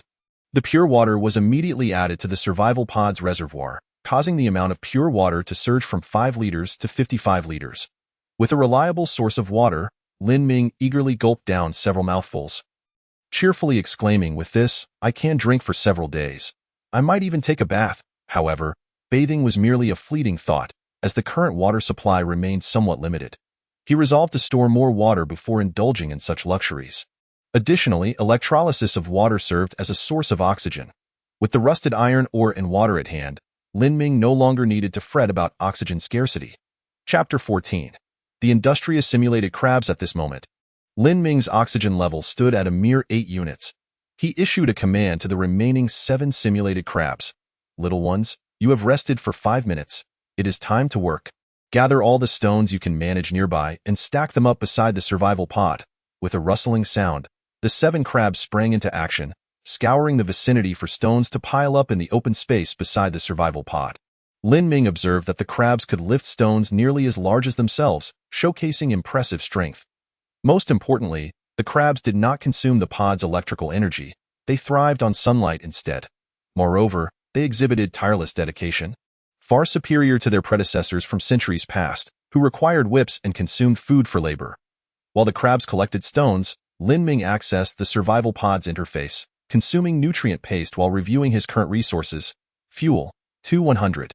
Electrical energy, 43,500. Oxygen, 8,500. Pure water, 55,500 L. Food, nutrient paste X2.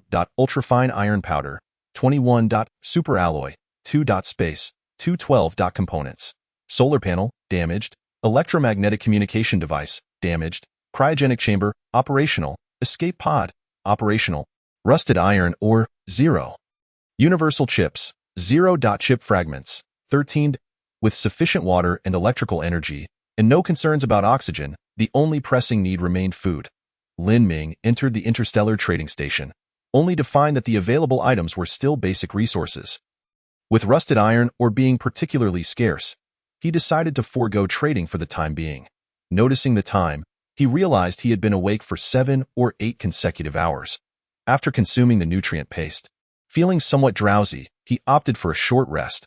Given the ample oxygen supply, he chose to engage in normal sleep rather than cryogenic stasis. 2 hours later, Lin Ming awakened with a yawn, peering through the perspective shared by the simulated crabs. Outside, the stones had been piled into 7 small mounds. Of course, these mounds appeared small from the crab's perspective. Lin Ming looked down through the glass dome atop the survival pod, observing that each mound measured only 2 to 3 cubic meters. Time to get to work. Lin Ming manipulated the mechanical arm, continuously transporting stones into the survival pod. Once he accumulated 1 cubic meter of stones, he began the decomposition process. The hum of machinery filled the air as electrical energy was consumed. After breaking down 17 cubic meters of stone, the resources obtained were substantial.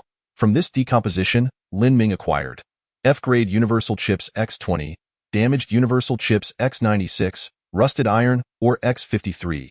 He collected all the universal chips for future use, while the rusted iron ore was promptly decomposed.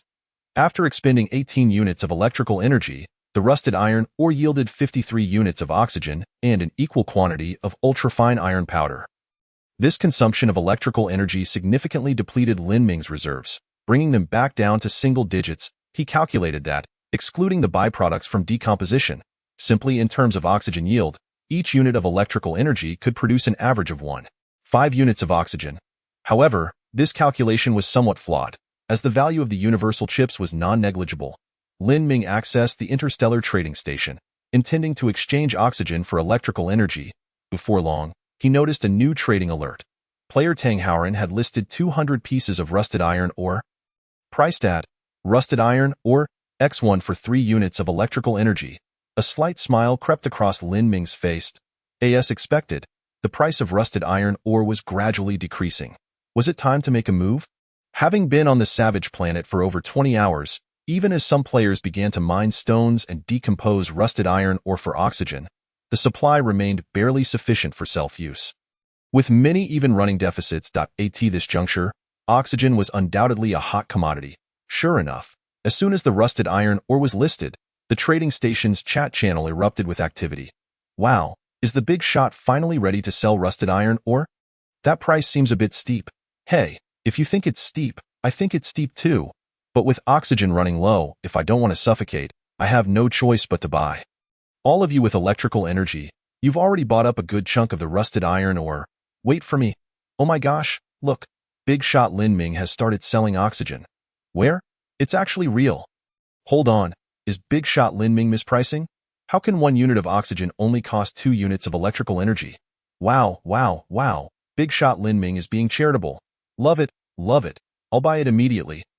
Lin Ming reserved 9 units of oxygen for personal use and listed 50 units for sale, which were snatched up almost instantaneously, yielding him 100 units of electrical energy. He had strategically priced each unit of oxygen at 2 units of electrical energy after meticulous calculations. According to his previous experiences, players typically required about an hour to gather 1 cubic meter of stones, consuming 1 unit of electrical energy to do so. Decomposing stones also demanded 1 unit of electrical energy. And decomposing rusted iron ore required yet another unit. This meant that most players expended 3 units of electrical energy to obtain 3 units of oxygen, resulting in a production ratio of 1:1. This did not account for the additional physical exertion, time costs, or the consumption of water, food, and stamina.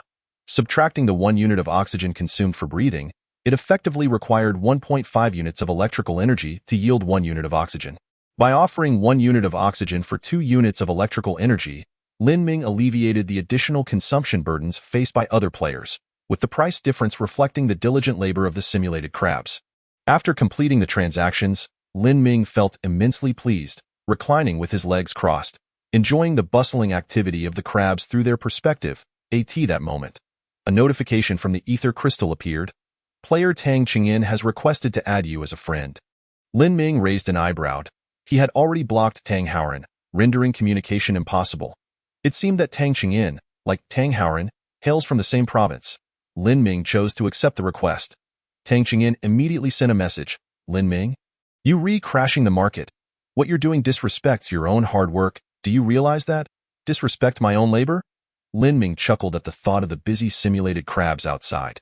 After sipping some water, he replied, What does that have to do with you? Tang Qingyin responded. Haoran must have traded with you previously.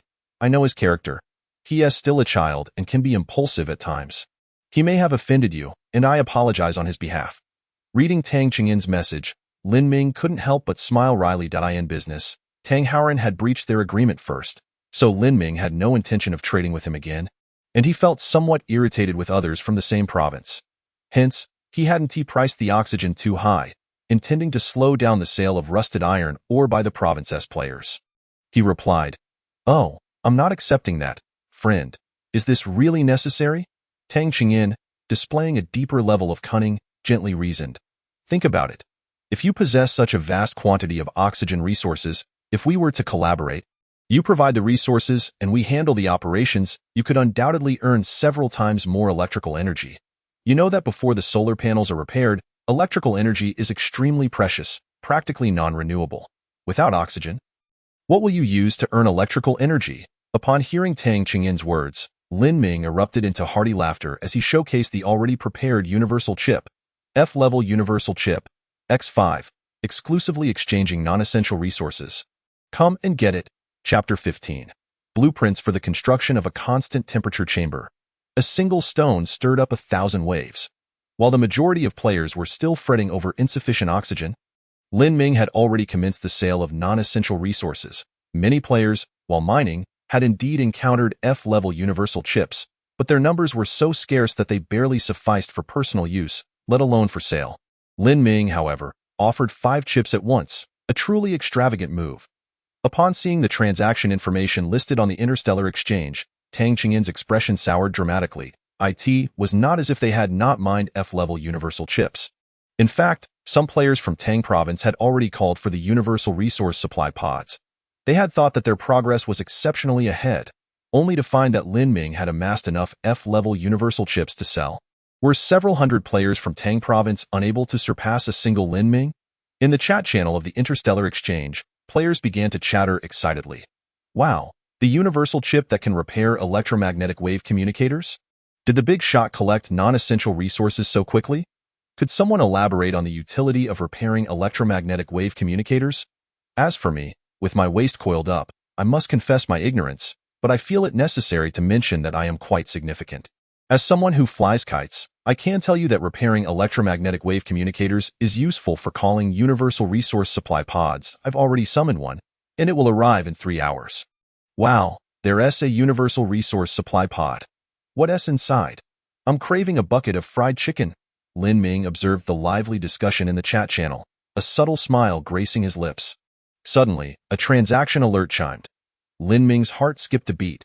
He had already blocked requests for trading essential resources, so anyone initiating a trade at this moment must possess non-essential resources. He hurriedly clicked to view the transaction, discovering a black chip in the trade window. Was this another universal chip? Lin Ming opened the item's description. Blueprints for the construction of a constant temperature chamber. Introduction.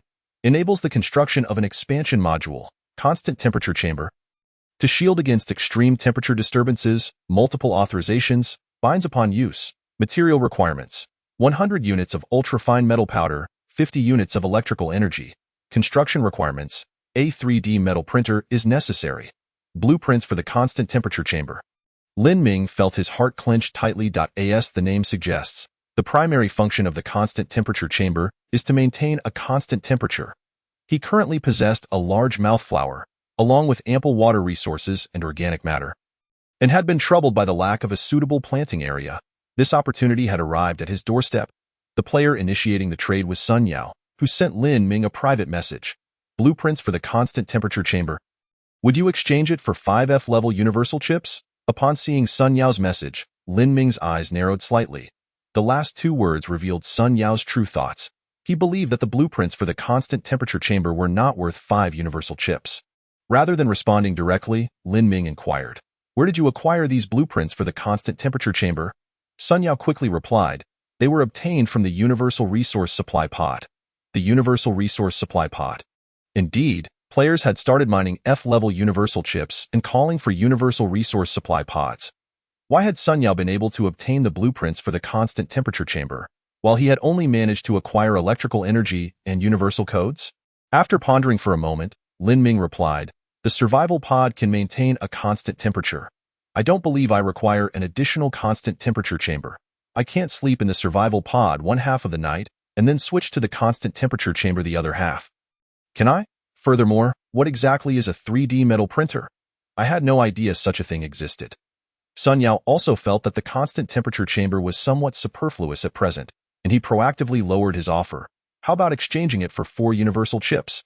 Upon seeing Sun Yao's price drop, Lin Ming immediately recognized that this fellow was still uncertain and said, "Brother, you must have called for a resource supply pod, so you should also be aware of the value of universal codes. You know how precious F-level universal chips are.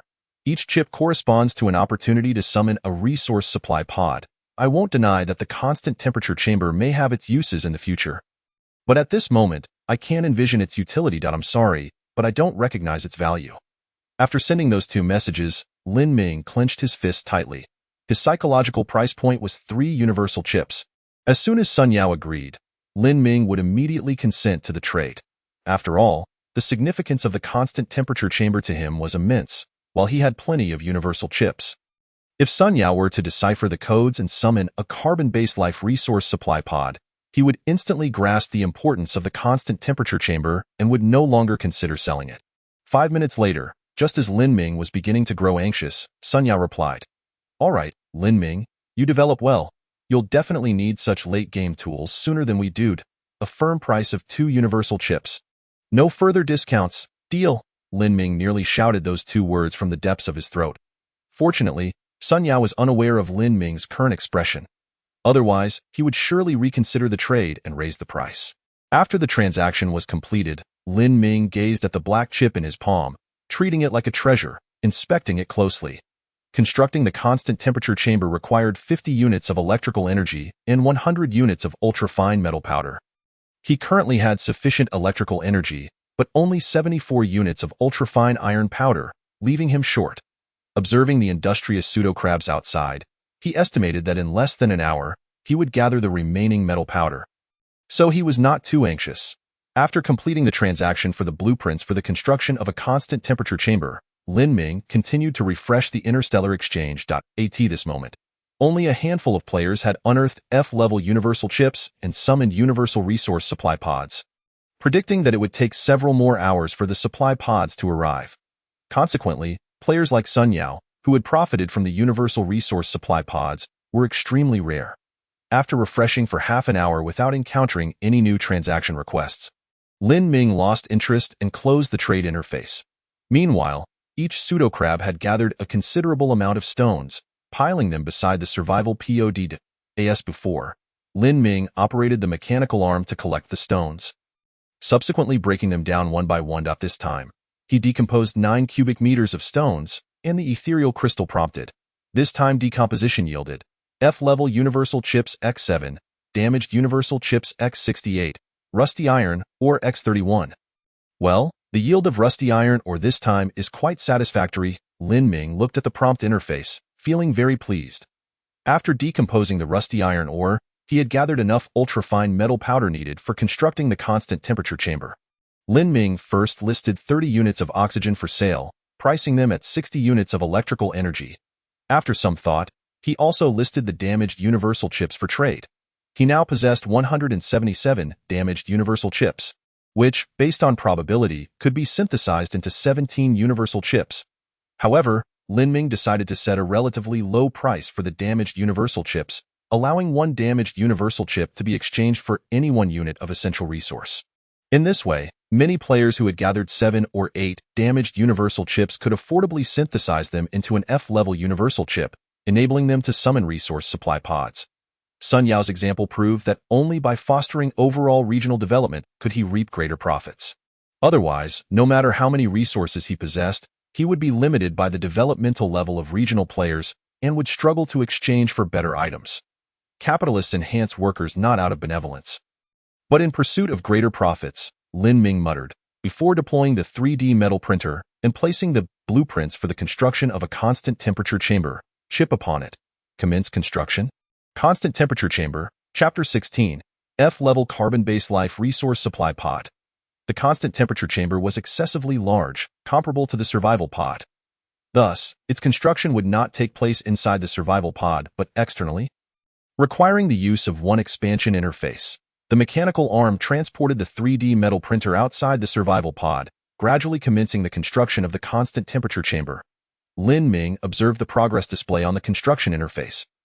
Would take 8 hours to complete, which felt rather slow. Paying no further attention to the industrious 3D metal printer, Lin Ming retrieved the universal chips, preparing to summon the carbon-based life resource supply pod.at. That moment, the ethereal crystal alerted. Multiple F-level universal chips detected. 10 F-level universal chips can form a chip array, enabling further decryption of universal codes. Decryption will consume 10 units of electrical energy. Would you like to form a chip array? Without hesitation, Lin Ming confirmed. For once he decrypted the universal codes, he would benefit continuously from it in the future. 10 minutes later, The ethereal crystal announced, "Universal code decryption successful. You will now be able to detect F-level carbon-based life resource supply pods." Was it only now that they could detect F-level ones? Lin Ming inwardly scoffed, thinking that the advanced civilizations deploying the supply pods were rather stingy. Nonetheless, grumbling aside, the distress signal still needed to be sent out. The ethereal crystal once again displayed a prompt. Multiple F-level universal chips detected. 10 F-level universal chips can form a chip array, significantly enhancing the coverage of the calling signal. Would you like to form a chip array? Upon seeing the prompt, Lin Ming cursed, "Damn, are you intent on draining more of my resources?" He scrutinized the details of the signal coverage enhancement. After forming the chip array, the calling range expanded to a spherical space with a radius of 5 light minutes centered on him, or a conical space with a height of 10 light minutes. Compared to before, the coverage distance had vastly increased. Confirm. The chip array has been formed. Please select the calling range. Lin Ming pondered for a moment. As the celestial bodies continued their ceaseless orbits around their stars, and the stars themselves spiraled through the galaxy, which in turn moved at high velocity within its cluster, the expanse of space that had once encompassed his distress signal had long since drifted beyond his reckoning. Consequently, Lin Ming made a pivotal decision. He resolved to transmit a distress signal within a spherical space centered around himself, with a radius of 5 light minutes. The ether crystal promptly displayed a notification. Sending this distress signal will require the expenditure of 10 units of energy. It will reach its farthest point in 5 minutes, and the return signal will take an equal duration. The status of nearby resource supply pods can be confirmed no later than 10 minutes hence. 10 units of energy? Why was I not informed sooner? Lin Ming lamented at the sight of the notification's cost, feeling a pang of regret. He fervently hoped that the returns would justify his investment. As time elapsed, by the 4th minute, Lin Ming had already detected the trajectory information of the first carbon-based life resource supply pod. Wait, why is it a basic carbon-based life resource supply pod? I was promised an F grade. I demand an F grade. Lin Ming felt as though his heart were bleeding. Subsequently, at the 6th, 8th, and 9th minutes, the ether crystal alerted him to the detection of 3 additional carbon-based life resource supply pods. A grievous loss. Watching the countdown tick away while only detecting the most rudimentary of supply pods, Lin Ming's spirits began to wane. However, at 9 minutes and 30 seconds, the ether crystal announced a new detection of F-grade carbon-based life resource supply pod. Oh joy! Lin Ming paced excitedly, astonished that a cinematic trope had materialized in his reality. What a twist in the final seconds! Indeed, though the trope was well-worn, it proved quite effective when manifesting in his own experience. You may select up to 3 resource supply pods for summoning. Please make your choice within 10 seconds. Without hesitation, Lin Ming declared, "I choose the F-grade carbon-based life resource supply pod. Let the other 2 be the nearest." The call for 1 F-grade carbon-based life resource supply pod has been placed. Based on the current trajectory and velocity of the supply pod, it is estimated to arrive in 9 hours. The call for 1 carbon-based life resource supply pod has been placed. Based on the current trajectory and velocity of the supply pod, it is estimated to arrive in 10 hours. The call for 1 carbon-based life resource supply pod has been placed. Based on the current trajectory and velocity of the supply pod, it is estimated to arrive in 13 hours. As expected. Observing the 3 successive notifications, Lin Ming nodded in approval. The F-grade carbon-based life resource supply pod, though the farthest at over 4 light minutes away, was set to arrive the soonest, indicating that the manufacturing technology for higher-grade supply pods was indeed superior and swifter. Having completed these tasks, Lin Ming found himself at leisure. Ready to indulge in a restful slumber, lying within the cryogenic chamber, he consumed nutrient paste while perusing the information from the Interstellar Trading hub.as he had anticipated. Players were continuously exchanging basic resources for damaged universal chips, even trading water and nutrient paste apart from oxygen and energy. Clearly, these players needed just 1 damaged universal chip to synthesize a functional one. He wished them luck in summoning commendable resource supply pods. Watching the notifications of successful trades pop up, Lin Ming felt a surge of satisfaction, his mood buoyant as he drifted into sleep. 8 hours later, Lin Ming was roused by the alarm he had set. Sitting up, he stretched lazily, feeling revitalized. Ordinary sleep not only restored his stamina but also provided a profound sense of mental satisfaction. This time, he did not experience that disorienting sensation of having slept yet not truly rested. Activating the information display, he reviewed the progress of various tasks. The biosynthetic crabs were industriously laboring, tirelessly collecting resources. The fastest F-grade carbon-based life resource supply pod was due to arrive in 1 hour, while the other 2 basic supply pods would follow suit within a few hours.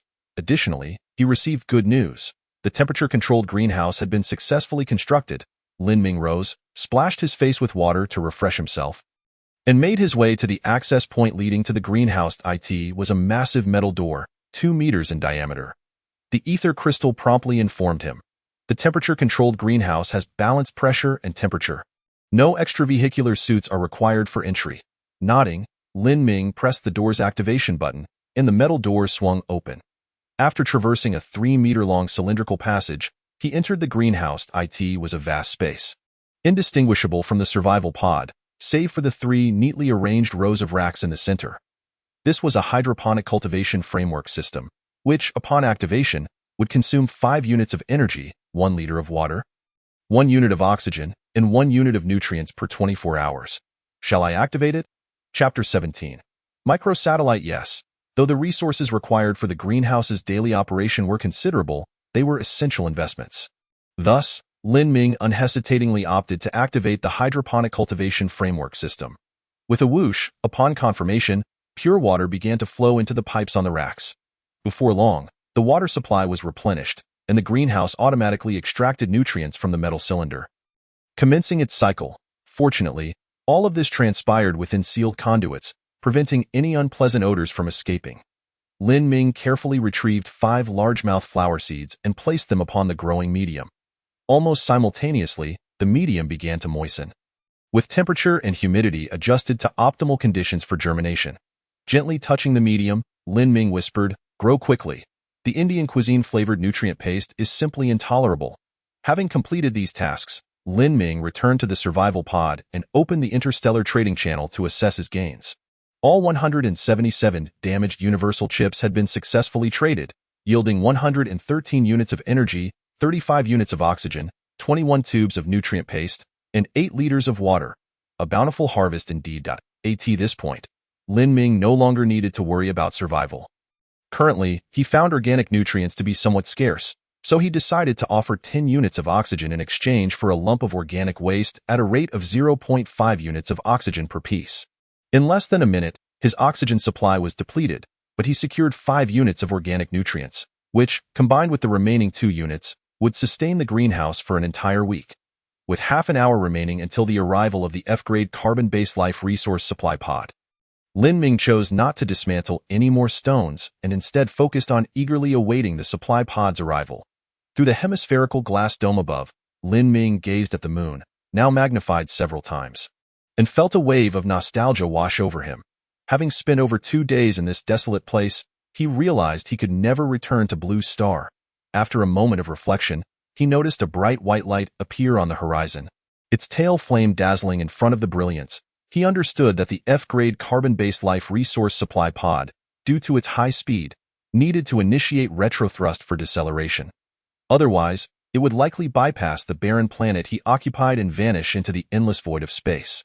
Before long, the F-grade carbon-based life resource supply pod decelerated to a speed that could be captured by the planet's gravity, gradually reducing its retrothrust power as it traced a parabolic arc, slowly descending beside the survival pod. With a hiss, as before, the supply pod's hatch opened, releasing a 1 cubic meter standard alloy container. The F-grade carbon-based life resource supply pod has been recovered, yielding the following: Micro-Exploration Satellite Manufacturing Blueprint X1, Dehydrated Vegetable Pack X1, Dehydrated Seed Pack X1, Super Alloy X1, Fuel X3. Micro-Exploration Satellite Manufacturing Blueprint, Dehydrated Vegetable Pack, Dehydrated Seed Pack.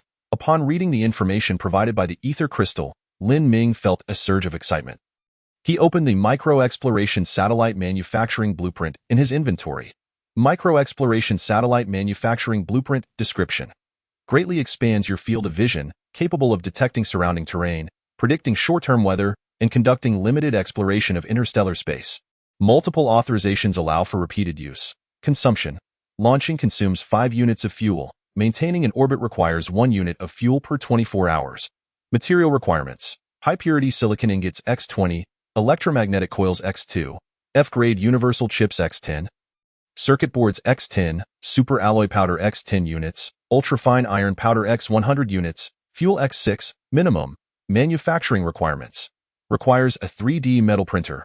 Seeing the extensive materials required to manufacture the micro-exploration satellite, Lin Ming raised his eyebrows. This demand for materials was indeed excessive. It seemed he would need to postpone his plans to repair the solar panels. Lin Ming felt a wave of frustration wash over him. As he maneuvered the mechanical arms to recover the mountain of stones, he began to post trade applications on the Interstellar trading hub. Oxygen, X1 unit in exchange for superalloy, X1 unit. Purified water, X1 liter in exchange for superalloy, X1 unit. Nutrient paste, X1 tube in exchange for superalloy, X1 unit. Energy, X1 unit in exchange for superalloy, X1 unit. Lin Ming has emerged as a trading titan once more. Goodness gracious. He even has nutrient paste and water to spare. Just how wealthy is this individual? By the way, what exactly is superalloy? Isn't it merely ultrafine iron powder obtained from the decomposition of rusty iron ore? Could there possibly be superalloy ore? You're clueless, aren't you? Superalloy is a byproduct obtained from recovering resource supply pods. This individual must have previously salvaged a supply pod and stockpiled the relevant resources. Lin Ming, could you possibly wait 5 hours? My resource supply pod won't arrive for another 5 hours. I could trade with you then. Disregarding the messages in the chat channel of the Interstellar Exchange, Lin Ming remained focused on his trading endeavors, aiming to swiftly acquire superalloy. Instead of idly waiting, he could send out a distress signal using F-grade universal chips to summon additional resource supply pods. A player named Sun Yao exchanged 4 units of superalloy for 1 tube of nutrient paste and 3 liters of purified water. Upon receiving the notification regarding the ethereal crystal, Lin Ming let out a sound of surprise. He was not taken aback by Sun Yao's possession of superalloy, as they had previously traded blueprints for a temperature-controlled greenhouse, indicating that he had summoned resource supply pods before. However, Lin Ming was astonished to learn that Sun Yao had 4 units of superalloy, suggesting he had at least reclaimed 4 supply pods. This cast doubt on Sun Yao's claim that the greenhouse blueprints were acquired from the universal resource supply pod. Nonetheless, Lin Ming paid little heed to such matters. Everyone possesses their own unique strengths.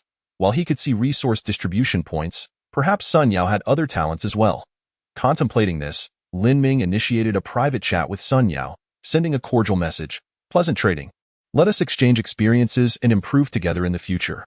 Sun Yao promptly replied, of course, esteemed Lin Ming, I will. Following Sun Yao's trade of superalloy, other players gradually began to exchange several units of superalloy as well. Lin Ming set a purchase limit of 20 units for superalloy, as it was prudent to stockpile some for potential future needs. After managing the superalloy transactions, Lin Ming turned his attention to the remaining items. Dehydrated vegetable pack. Description. Vegetables treated with dehydration preservation technology can be reconstituted with water. Dehydrated seed pack. Description. Seeds treated with dehydration preservation technology, now devoid of the potential to germinate. Inside the dehydrated vegetable pack lay only a few grayish-black remnants, clearly having drifted through space for an indeterminate duration, losing their original form. The dehydrated seed pack was similar, containing merely 2 shriveled seeds, incapable of sprouting. Yet, these items had been anticipated by a higher civilization capable of launching carbon-based life resource supply pods. By feeding these to mature carnivorous plants, the plants would adapt to exhibit corresponding traits. Chapter 18. A frightening encounter. After managing his harvest, Lin Ming also took the time to dismantle the mountain of stones. At this point, within a few kilometers of the survival pod, the stones that the mimic crabs could move had been nearly exhausted, leaving only a few larger rocks. The mimic crabs would need to venture farther afield to gather stones, resulting in diminishing efficiency. Overall, Lin Ming dismantled 41 cubic meters of stone, receiving notifications from the ethereal crystal. Dismantling yielded F-grade universal chips X38, damaged universal chips X132, rust iron ore X116. Lin Ming promptly dismantled the rust iron ore, producing 116 units of oxygen and ultrafine iron powder. Considering he would soon venture to the cave to capture mimic crabs, and that the temperature-controlled greenhouse would continue to deplete oxygen, Lin Ming decided to retain 20 units of oxygen. Placing the remainder on the Interstellar Exchange, he listed 126 units of oxygen, exchanging them for 252 units of energy. Lin Ming noted a gradual decline in the speed at which players were exchanging energy for oxygen. This indicated either that players had begun mining rust iron, or to generate their own oxygen, or that energy reserves were becoming insufficient. Regardless of the scenario, the value of oxygen was steadily diminishing, while the worth of energy was becoming increasingly apparent. After completing the manufacture of a miniature satellite, the restoration of solar panels needed to be prioritized. Resolute in his decision, Lin Ming instructed the 3D metal printer to recreate a superalloy greatsword. After donning heavy-duty extravehicular gear, he set forth with the greatsword, heavy shield, and superalloy net, departing the survival pod. Come, everyone. Naturally, Lin Ming did not forget to bring along his army of 7 mimic crabs and a metal cylinder, intending to return with some contaminated water. Soon, Lin Ming arrived near the cave entrance. The stone wall he had previously erected still stood firm. Utilizing the real-time map, he observed that several mimic crabs had emerged from the depths of the cave, resuming their patrol along the original route. This sight eased Lin Ming's concerns somewhat. Manufacturing the miniature satellite required 20 high-purity silicon ingots, necessitating the dismantling of at least 10 mimic crabs. If the number of mimic crabs within the cave proved insufficient, it could pose a significant inconvenience. With an army of 7 mimic crabs at his disposal, Lin Ming was no longer inclined to lure them out one by one, exhausting energy in the process. Instead, he ordered the mimic crabs to pair up and boldly enter the cave, utilizing a code to deceive the native mimic crabs before seizing them and dragging them back to the survival pod for reprogramming. Be cautious. No injuries. Whoever gets hurt will be dismantled. Lin Ming commanded the mimic crabs, and upon spotting a lone mimic crab nearby, he handed it the metal cylinder. You two, don't be idle. Fetch some water. The mimic crab complied instantly, clutching the metal cylinder as it entered the cave. One after another, mimic crabs were captured and brought back to the survival pod for reprogramming, thereby becoming loyal members of Lin Ming's army. This cycle continued, and within 3 hours, Lin Ming's army of mimic crabs swelled from 7 to 30. Observing the real-time map, Lin Ming noted that there were no new green dots appearing 5 meters underground. Oops, I might have inadvertently driven the mimic crabs to extinction. Lin Ming chuckled, standing confidently with his sword, instructing his legion of mimic crabs to tirelessly extract the contaminated water from the branching tunnels. Metal cylinders were continuously transported from the cave by the mimic crabs, lifting Lin Ming's spirits. He contemplated whether to venture into the cave himself for exploration when he suddenly felt a slight tremor beneath his feet. What is happening? Lin Ming hastily opened the real-time map. To his astonishment, a massive green appeared at the bottom of the cave, rapidly approaching the surface. Simultaneously, the 5 mimic crabs engaged in water collection lost contact with Lin Ming. Without delay, Lin Ming ordered 1 mimic crab to descend for reconnaissance. Within the shared vision of the mimic crab, a colossal mimic crab materialized before it, only for the feed to cut out abruptly. Damn it, I've lured out the big one. Lin Ming quickly retreated, shield in his left hand, sword in his right, bracing for confrontation. The tremors intensified, and in an instant, a pitch-black mimic crab, exceeding 5 meters in length, erupted from the cave. Lin Ming observed that this leader of the mimic crabs had a body diameter of over 2 meters, its upper half resembling a typical mimic crab, while its lower half bore a resemblance to a centipede. Exuding an unsettling aura, the mimic crab leader sported 3 pairs of enormous pincers, each gripping a struggling mimic crab. With a sharp crack, the pincers crushed 6 mimic crabs simultaneously. The leader devoured the remains, its joints extending further, increasing its length by another meter. What a monstrous creature! Taste my sword! Lin Ming maximized the power of his heavy-duty extravehicular suit, hurling the greatsword with all his might. Whoosh! The greatsword transformed into a streak of white light, hurtling toward the mimic crab leader. Yet, despite its massive size, the leader was surprisingly agile, evading the greatsword with ease as its numerous black legs scuttled with an unsettling crunching sound. Whoosh! Lin Ming followed up by throwing his heavy shield, maximizing the power of his extravehicular suit, and turned to flee. As he ran, Lin Ming remained cautious, veering away from the survival pod and heading in the opposite direction. Crunch! The mimic crab leader did not pursue. Instead, it stood at the cave's entrance, coldly observing Lin Ming as he retreated before disappearing back into the depths of the cave. Phew, that was close. Lin Ming's heart raced, adrenaline coursing through him. Had he ventured into the cave earlier, he would likely have been torn to shreds by the mimic crab leader, who claimed this was a savage planet. Such terrifying creatures lurked perilously close to the survival pod, and on this vast planet, countless dangers likely awaited discovery. After confirming that the mimic crab leader had not followed him, Lin Ming paused to catch his breath. He carefully erased his footprints and took a long detour. Returning to the survival pod 2 hours later, I'll leave things as they are for now. It's best to avoid the cave for a while. That creature is not to be trifled with. Observing the surviving 24 mimic crabs, Lin Ming sought confirmation from the ethereal crystal, reassured that the leader would not pinpoint his location based on the mimic crabs. Nonetheless, he opted to keep the mimic crabs stationed 2 kilometers away from the survival pod, awaiting further orders.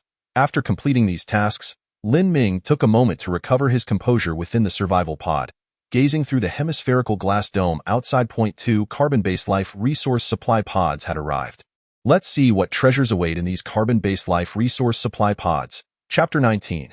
The first player in suspended animation carbon-based life resource supply pod recovered, yielding Energy X8, freeze-dried blue-green algae powder X1, superalloy X1, universal password X6, fuel X1. Carbon-based life resource supply pod recovered, yielding Energy X5, F-grade universal chip X1, superalloy X1, universal password X6, fuel X1. With 2 notifications appearing in succession, Lin Ming noted that, aside from the basic universal passwords and energy, there were 2 distinct new items. Blue-green algae freeze-dried powder. Introduction. This resilient organism thrives without the necessity of oxygen during its growth, capable of photosynthesis to produce oxygen, while also possessing a degree of nitrogen-fixing ability, thereby modestly enhancing soil fertility. F-grade universal chip. Introduction.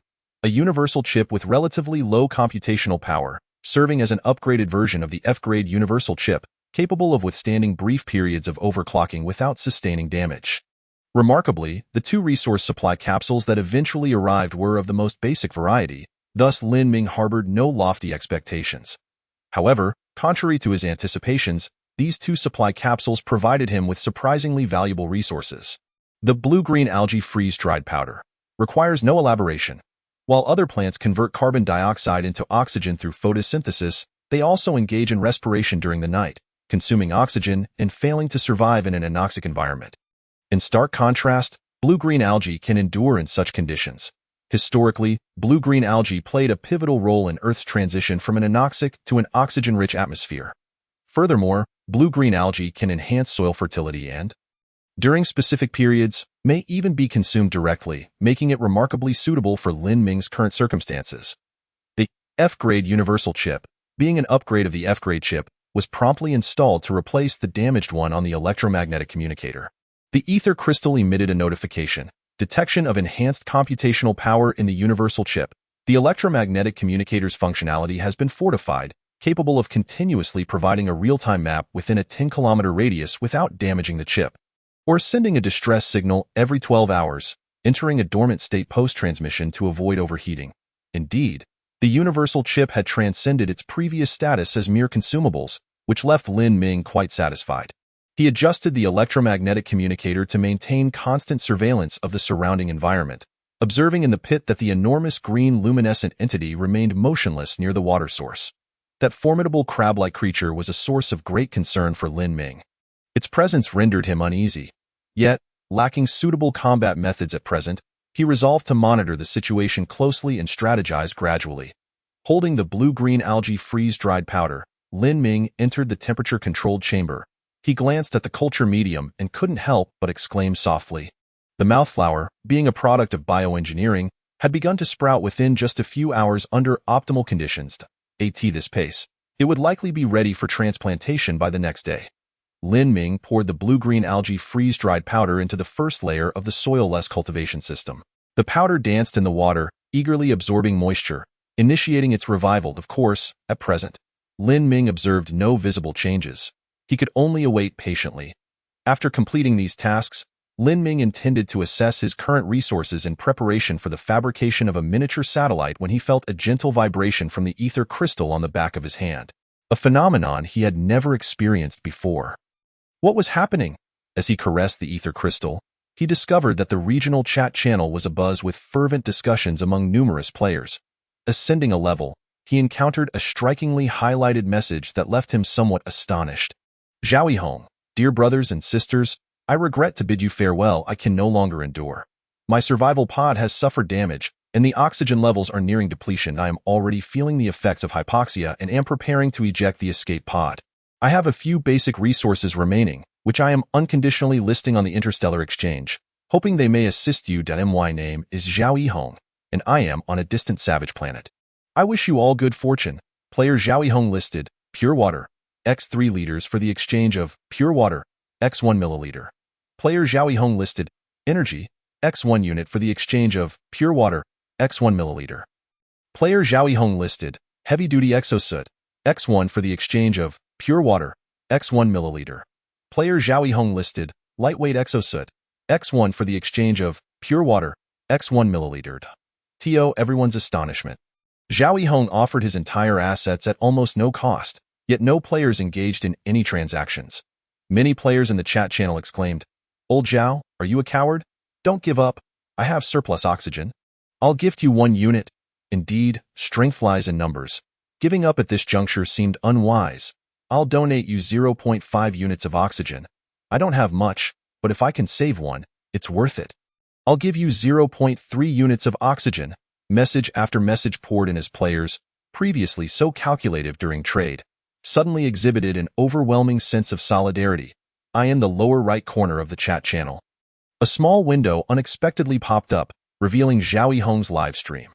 Zhao Yihong appeared to be a young man in his 20s, brimming with vitality, seated in his escape pod, tidying his hair, seemingly aware of being watched by all players. He smiled gently and waved, Goodbye, everyone. With that, Zhao Yihong calmly reclined. A hissing sound filled the air as the glass dome of the escape pod frosted over with white mist. Player Lin Ming exchanged 1 milliliter of pure water for player Zhao Yihong's pure water, x 3 liters. Player Lin Ming exchanged 1 milliliter of pure water for player Zhao Yihong's energy, x 1 unit. Player Lin Ming exchanged 1 milliliter of pure water for player Zhao Yihong's heavy-duty exosuit, x 1. Player Lin Ming exchanged 1 milliliter of pure water for player Zhao Yihong's lightweight exosuit, x 1. The sudden transaction notifications sent a wave of excitement through all viewers of the live stream. Who is the blind fool who dares to take advantage at such a moment? It's Lin Ming. By the way, Lin Ming, you don't need these resources, do you? There's no need to take advantage of this. Knowing someone's face doesn't mean knowing their heart. Just because Lin Ming has developed well doesn't mean he is a good person. Besides, exosuits can't currently be manufactured. Perhaps Lin Ming has his eye on these items. Ignoring the clamor of these individuals, Lin Ming declared in the regional channel, Zhao Yihong, rest assured and enter hibernation. Having taken your belongings, I pledge to you that once I have transformed this planet, I will retrieve you and all other compatriots under the age of 18 who are still wandering the cosmos. Upon reading the messages in the regional chat channel, Zhao Yihong nodded vigorously, tears glistening in his eyes. The white mist began to rise, swiftly freezing Zhao Yihong to a frigid -200 degrees Celsius, the tear at the corner of his eye crystallizing into a glistening bead of ice. Chapter 20. Choices and Gains. Whoosh! Zhao Yihong's escape pod emitted a dazzling trail of flames, separating from the survival pod and soaring like an arrow into the heavens. Moments later, the brilliance of the flames faded, transforming into one of the countless stars scattered across the cosmos. The live stream concluded. The regional chat channel fell into a profound silence. All surviving players felt an inexplicable wave of emotion, each harboring a sense of shared sorrow. Within that escape pod lay Zhao Yihong. Who would be next? Could it be me? The number of participants in the regional chat channel dwindled to 9,996 out of 10,000. Observing this decrease, Lin Ming sighed. He understood that with the emergence of the first ejected escape pod player, there would inevitably be a second, a third. The player count in the regional channel would continue to diminish. This did not signify a reduction in competition, but rather an increase in the probability of death. After all, each player possessed a savage planet teeming with boundless resources waiting to be exploited. The higher the player's development levels, the greater the benefits derived from one another. They were in a competitive yet cooperative relationship, not a zero-sum game. Lin Ming pondered for a long while before finally making a decision. Hello everyone, I am Lin Ming. I have cracked the universal code for the F-grade carbon-based life resource supply pod and wish to share it with all of you, hoping it may be of assistance. The code is 1.3.12423555560, 7.65758666645. As anticipated, the ether crystal did not prohibit the sharing of universal codes. The regional chat channel buzzed back to life. Lin Ming, you are magnanimous. I admire you. Indeed. Thank you, Lin Ming. May good fortune follow you. TCH, who knows if the code is genuine? Perhaps he merely posted something to quiet the critics after taking someone else's belongings. Shut up, you dog. Don't judge a gentleman's heart with your petty thoughts. I also deciphered it, and I can confirm that Lin Ming's code is correct, tested, and usable. I didn't expect that right after sending out a distress signal, I detected an F-grade carbon-based life resource supply pod. It will arrive in 1 hour. Thank you, Lin Ming. The sporadic dissenting voices in the regional channel were quickly drowned out by the players' enthusiasm. Lin Ming noted that some players had already cracked the F-grade universal code. This indicated that those players were developing at a rate comparable to his own. However, Lin Ming felt no regret. Some spirits, once ignited, would bring forth extraordinary outcomes. He had merely sown a seed. Player Zhao Hongzhong has requested to add you as a friend. Glancing at the sudden friend request, Lin Ming raised an eyebrow and chose to accept. Hello, Lin Ming. Zhao Hongzhong greeted him without unnecessary pleasantries, promptly sending Lin Ming a blueprint. Electromagnetic Gun Manufacturing Blueprint. Electromagnetic Gun Manufacturing Blueprint. Introduction. A weapon that can convert electrical energy into kinetic energy, lightweight and portable, with moderate firepower, multiple authorizations, and binds upon use.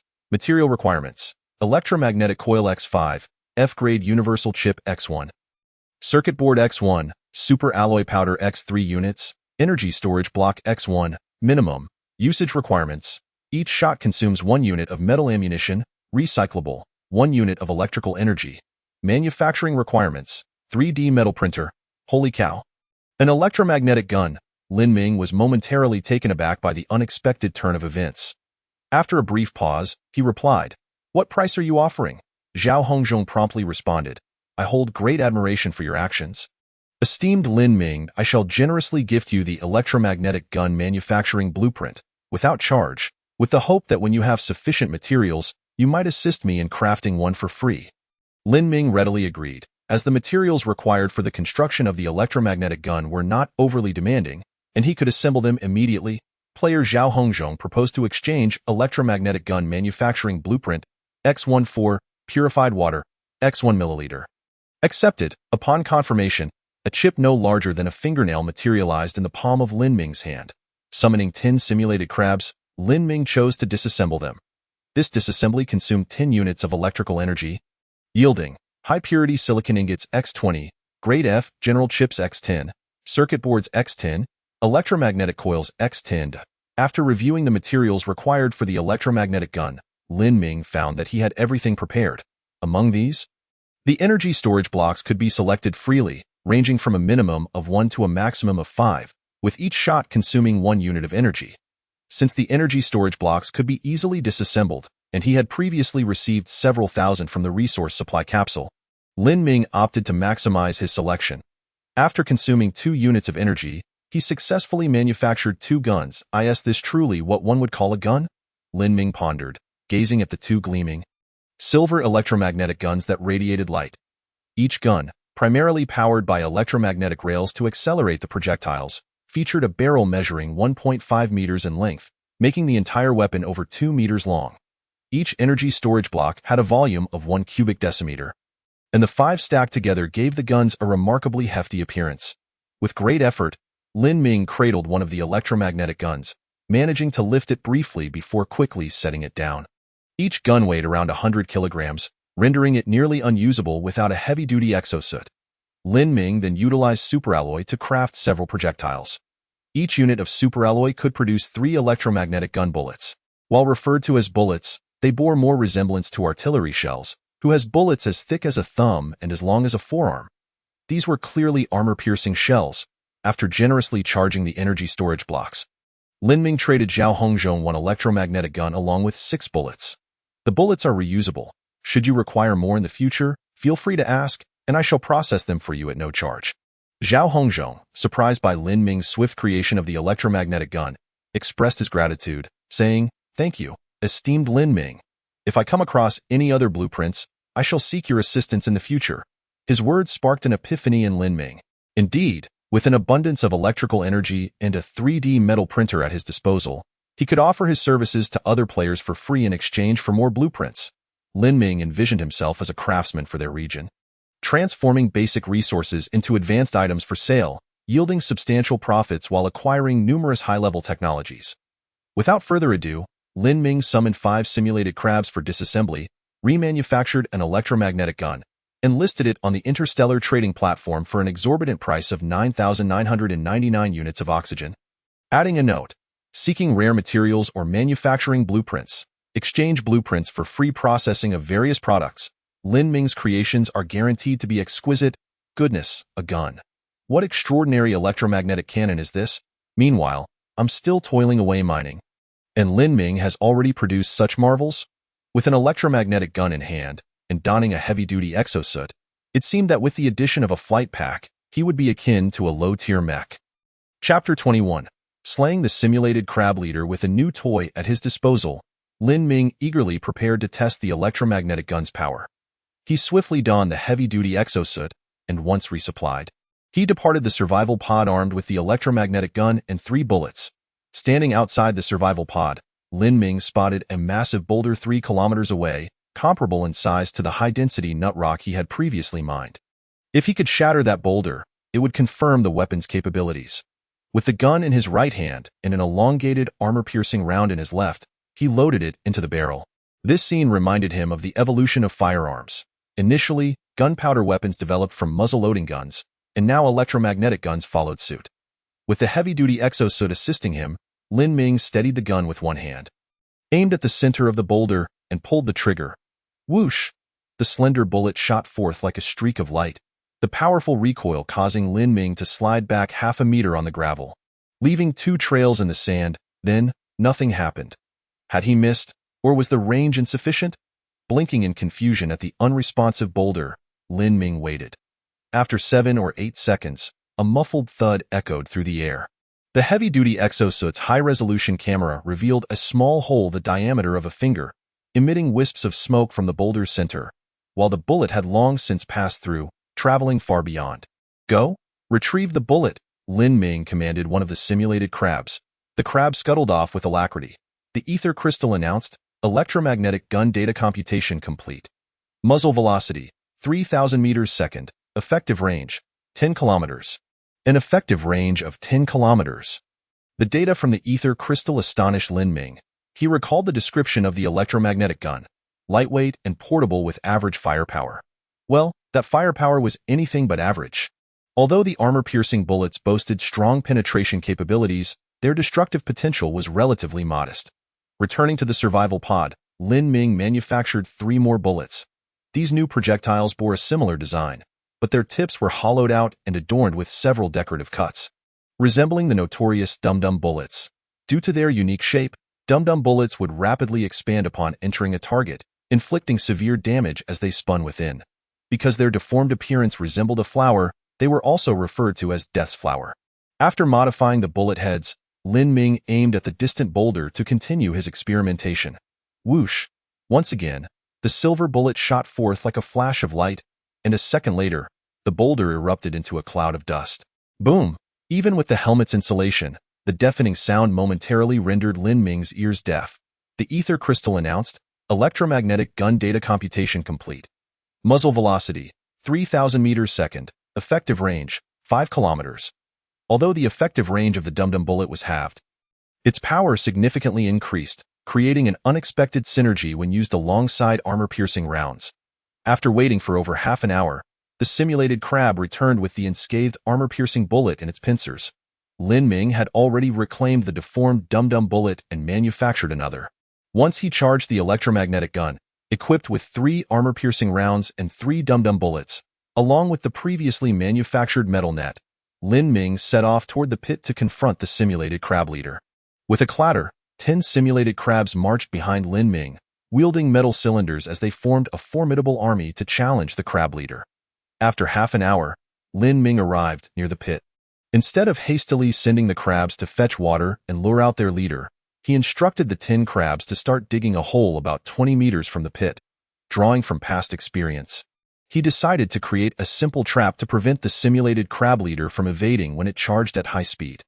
The crabs tirelessly clawed at the hard ground, laboriously excavating for an entire hour before managing to create a pit less than half a meter deep.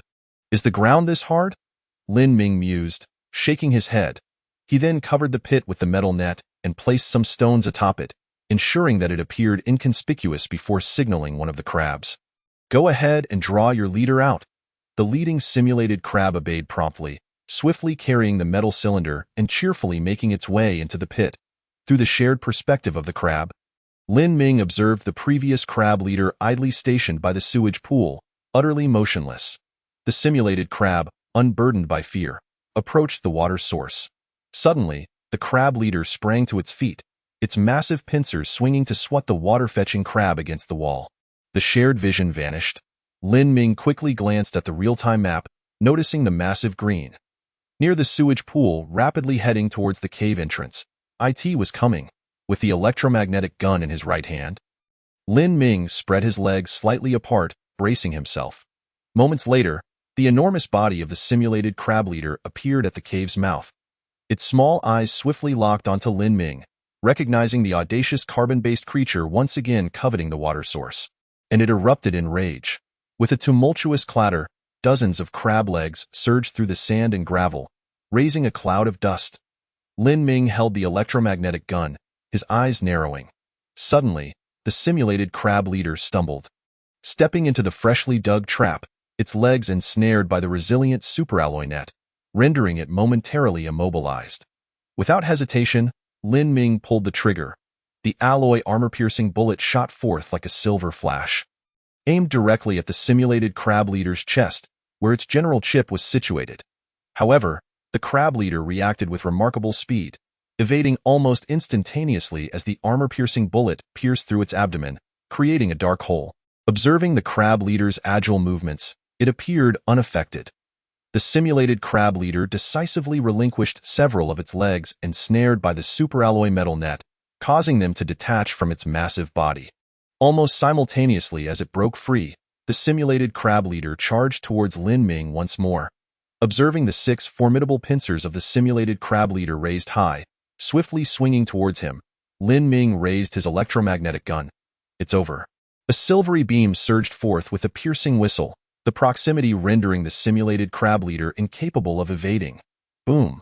This time, Lin Ming employed a dum-dum bullet, the immense destructive power causing the chest of the simulated crab leader to erupt violently, cleaving its body in twain in an instant. Chapter 22. Under the blazing sun, after vanquishing the simulated crab leader, Lin Ming dragged its colossal form, with the remaining simulated crabs collectively hoisting its head.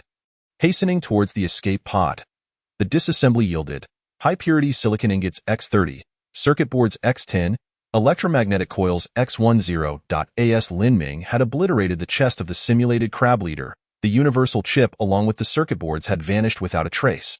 Even the damaged universal chip could not be salvaged.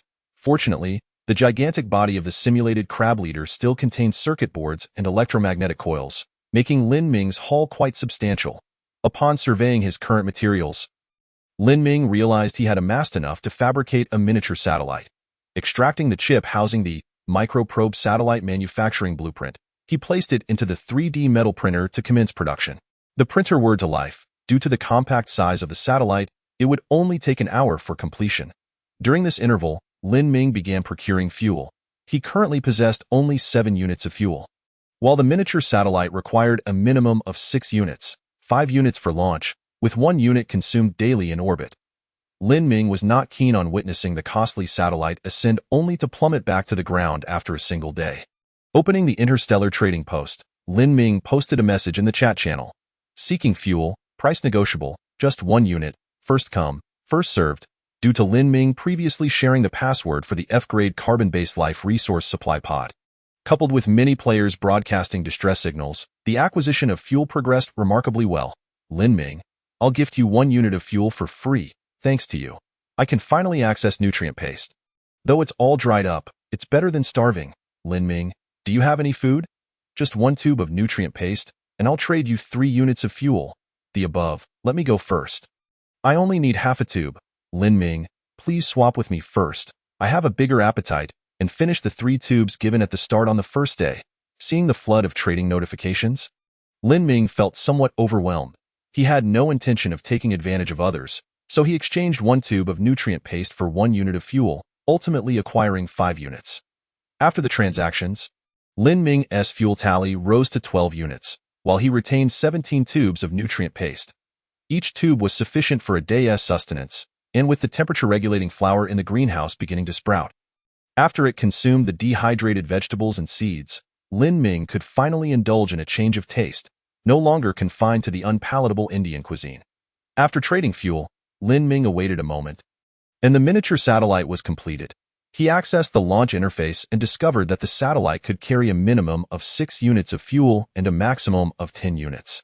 A prompt appeared. Due to the engine power limitations of the miniature satellite, it can only hover at a certain altitude above the ground and cannot enter a synchronous orbit. It will consume 1 unit of fuel daily for trajectory adjustments to maintain altitude, and will plummet and incinerate upon running out of fuel. Seeing the satellite launch prompt, Lin Ming felt a pang of regret. Having expended so many resources, the satellite could only operate for a maximum of 5 days. However, possessing the satellite would grant him access to invaluable information. Thus, without hesitation, Lin Ming injected 10 units of fuel into the satellite and opted for launch. The mechanical arm extracted the satellite from the escape pod and gently placed it on the ground. Whoosh! The engine nozzle at the base of the miniature satellite expelled searing flames, shooting skyward. 10 minutes later, the ether crystal emitted a prompt. Miniature satellite launch complete. Current satellite can perform the following tasks. 1. Weather forecasting. The satellite can detect changes in surrounding cloud cover and airflow, calculating weather variations within a 100-kilometer radius over the next 12 hours. 2. Orbital calculations. The satellite can observe the orbital movements of the planet and its star, providing corresponding information after computations. 3. Designated observation. The satellite can probe the changes within the deep layers of the Earth, yielding geological conditions within a 1-kilometer diameter area, extending down to a depth of 100 meters. 4. Deep space exploration. The satellite can scan deep space, tracking the trajectory of objects within 1 light hour of its vicinity. Observing the satellite's capabilities, Lin Ming nodded appreciatively. The functions were indeed impressive. After a moment of contemplation, he commanded, "Let us begin with weather forecasting. I wish to ascertain the recent weather conditions." The miniature satellite promptly adjusted its trajectory, directing its sensors towards the clouds below. Initiating the surveying process. 10 minutes later, the ether crystal illuminated with a prompt. Good weather is predicted for the next 12 hours, with no anomalies detected. In the context of continuous daylight, the weather remained stable, allowing Lin Ming to breathe a sigh of relief. Contemplating further, he instructed the satellite, "Calculate the orbital position. I need to know when the continuous daylight will conclude." Whoosh! The satellite's engine nozzle emitted a faint flame as it gradually adjusted its orientation, commencing observations of the relative orbital movement of the star and the desolate planet. 10 minutes later, the ether crystal manifested a prompt. Prediction.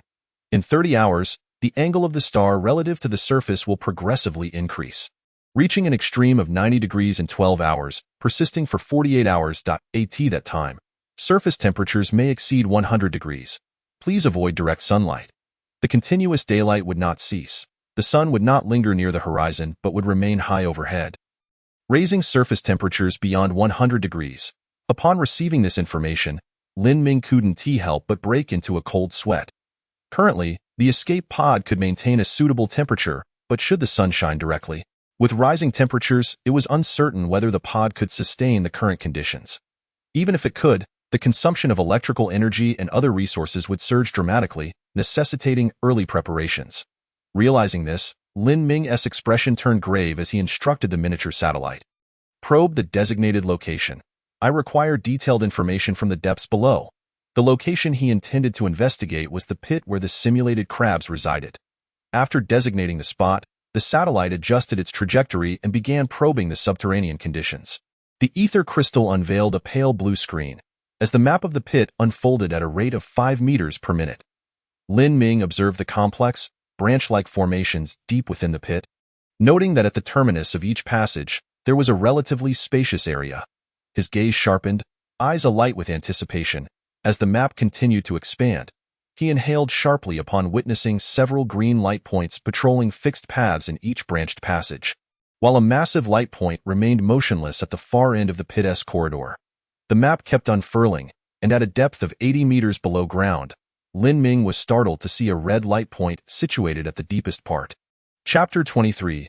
Purging the pit. Gazing at the glaring red dot, Lin Ming took a deep breath. He contemplated relocating the escape pod into the subterranean pit to evade the extreme weather. After all, with continuous daylight comes continuous night. When temperatures plummet to below freezing, the underground pit would provide superior insulation. However, if there were threats lurking within the pit, this plan would necessitate postponement. Yet, armed with a powerful electromagnetic gun, Lin Ming was not overly concerned. Eliminating or taming the simulated crabs within the pit was merely a matter of time. In 30 hours, the sun would begin its movement and temperatures would gradually rise. To prevent any issues with the escape pod, early preparations were essential. Lin Ming pondered deeply. The heavy-duty exosuit could theoretically withstand temperatures of up to 300 degrees, and the escape pod was designed to endure similar conditions. However, he could not afford to take risks. The escape pod was his lifeline. Should it suffer damage, the fragile advantages he had accrued would vanish. The previous Zhao Yihong had perished due to a leak in his escape pod, leading to oxygen deprivation, forcing him into hibernation within an escape pod that was then launched into the endless void of space. Lin Ming had no desire to follow in his footsteps. In the face of survival, all resources and wealth were mere illusions. As preparations began, Lin Ming switched the satellite S functions to initiate deep space exploration. Should the satellite detect an F-grade carbon-based life resource supply pod, he would promptly send a distress signal. This way, he would avoid the scenario of dispatching a distress signal only to be unable to locate the resource supply pod. With preparations finalized, Lin Ming equipped himself with ample supplies, gathered the remaining simulated crabs, and set forth towards the pit. He glanced at the map. There were still 9 large green light points and 1 red light point within the pit-as for the minuscule green light points representing the simulated crabs. There were hundreds. Lin Ming did not intend to slay them for resources. Instead, he planned to reprogram them all. With the complete map of the pit and visibility of resource points, Lin Ming moved swiftly. Pairing them up, he instructed, "Bring back the patrolling ones for reprogramming." The simulated crab swarm responded rapidly, following Lin Ming's directives, rushing into the pit in pairs like bandits. The patrolling mimic crab, still bewildered by its circumstances, was swiftly seized by 2 incoming bandits and dragged out of the pit. Crack, crack. The mimic crab waved its pincers helplessly, finding itself utterly powerless. Before long, this mimic crab had been reprogrammed, becoming a subordinate under Lin Ming's command. With the sheer strength of crabs, within less than half an hour, all patrolling mimic crabs had been brought under Lin Ming's banner. He observed as a massive green figure, previously motionless in the pit at the second fork, began to stir, making its way towards the entrance of the pit. Just in time, Lin Ming stood beside the entrance, his right hand gripping an electromagnetic gun, poised for action. Soon, a slight tremor was felt, and a colossal mimic crab, entirely black and boasting 6 pincers, burst forth from the pit, its pincers flailing wildly. "Who allowed you to exit with your left foot first?" Without waiting for the creature to react, Lin Ming swiftly pulled the trigger of the electromagnetic gun. A streak of silver light whizzing forth. Boom! The leader of the mimic crabs, caught unawares, had its chest obliterated into a shower of fragments. Its head and tail severed. "We retrieved your leader. Let us proceed to the next level." Lin Ming directed the mimic crabs to carry the leader's remains back to the survival pod for reclamation. Just then, the ether crystal pinged with a notification. F-class carbon-based life resource supply pods detected X2, at a distance of 3.7 light minutes. Shall we send a distress signal? Naturally, the advantages of the microsatellite soon became evident. Previously, Lin Ming had relied on luck. Now, the microsatellite had identified 2 F-class carbon-based life resource supply pods in one go. Detection of F-class carbon-based life resource supply pods 2, based on their current trajectory and speed. They are estimated to arrive in 5 hours. Observing the notification on the display, Lin Ming nodded in satisfaction. By the time he dealt with the leader of the mimic crabs in the pit, the supply pods would arrive just in time. Drawing from prior experience, Lin Ming efficiently handled the mimic crabs within the pit, bringing them back to the survival pod one after another, where they were reprogrammed to become part of the excavation team. Meanwhile, he remained composed at the entrance, delivering a fatal blow to the enraged leader that charged out from the pit. As the underground pit grew deeper, it took an hour to thoroughly clear a branch, and the pace began to slow. Several hours later, Lin Ming felt fatigued. "TSK, it seems today I can only deal with 6 mimic crab leaders. The remaining ones will have to wait until tomorrow." Although the heavy exosuit assisted with movement, it was still far from the comfort of ordinary clothing. So after several hours outside, Lin Ming felt the need to return to the survival pod to rest. "That's enough for today. My little ones, let us head back," Lin Ming counted, finding that his army of mimic crabs had reached a formidable total of 65, after recovering 6 mimic crab leaders. The quantity of high-purity silicon ingots had exceeded 100, and he also had a considerable stockpile of electromagnetic coils and circuit boards. Once inside the survival pod, he removed the heavy exosuit, running a hand through his damp hair, feeling sticky all over. After 3 days without a shower in such high temperatures, he felt extremely uncomfortable. Fortunately, there was no shortage of water. He decided to have the mimic crabs fetch water from the pit while he slept. Lin Ming resolved that he would take a shower. The pit contained ample water resources, and with sufficient energy at hand, the water needed for bathing was no longer too precious to be acceptable. Moreover, the bathing water could be added to the temperature-controlled chamber, and at worst, could be purified again by the survival pod, consuming just 1 unit of energy. Before long, Lin Ming had the survival pod heat up water. Taking a refreshing shower and cleaning his clothes-fitting garments as well, bliss, drying himself with warm air, Lin Ming felt invigorated. In such extreme conditions, a hot shower was an immensely relaxing experience. Opening the ether crystal, he noticed that the F-class carbon-based life resource supply pod would arrive in half an hour, so he decided to head to the temperature-control chamber. Noticing the state of affairs there took him by surprise. The seeds of the largemouth flower had surpassed the germination stage, having been transplanted to the hydroponic growth rack by mechanical hands within the chamber, their roots densely intertwined, thriving in the nutrient solution. Each largemouth flower's root system extended over half a meter, and the somewhat murky nutrient solution flowed through the roots, becoming clear and sparkling. Furthermore, Lin Ming discovered that the once green plant was now adorned with a single vibrant purple bud, poised to bloom at any moment, truly a marvel of biotechnological innovation. "Let it ripen quickly," Lin Ming mumbled, struggling to swallow a mouthful of nutrient paste. Chapter 24. Canned meat soon. 2 F-class carbon-based life resource supply pods landed in succession, ejecting 2 cubic meter superalloy containers. F-class carbon-based life resource supply pod has been reclaimed, obtaining long-distance microwave transmission technology blueprint X1, superalloy X1, fuel X3. F-class carbon-based life resource supply pod has been reclaimed, obtaining vitamin supply pack X10, high-protein freeze-dried canned food X10, superalloy X1, fuel X3. Canned food. Gazing at the 10 enormous boxes of canned goods stacked ahead, Lin Ming gulped eagerly. These cans were stored in special containers that resembled elastic, highly corrosion-resistant plastic. Each special container held a solid mass of high-protein food, each weighing 10 pounds. I can feast for quite a while. Lin Ming proceeded to freeze the remaining 9 boxes of cans. Impatiently opening the last one, the contents appeared pink, with clearly visible meat fibers. Lin Ming swallowed again. It was canned meat. He quickly commanded the 3D metal printer to produce superalloy utensils, and as the outer layer of the can thawed, he hastily sliced off a piece, not waiting to heat it, and shoved it into his mouth. The texture was chewy, and the rich flavor of the meat, combined with its enticing aroma, sent his salivary glands into overdrive. A quick fry would enhance the flavor even more. Lin Ming patiently sliced several pieces, using warm air to roast them. Soon, the originally pink meat slices took on a faint brown hue, curling slightly at the edges.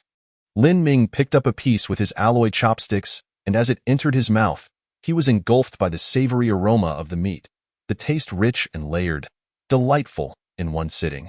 He consumed a pound of the fried canned meat, patting his belly in satisfaction, and stored the remainder back in the freezer. Just these few boxes of cans had already yielded returns beyond expectations. Lin Ming then opened the vitamin supply packs.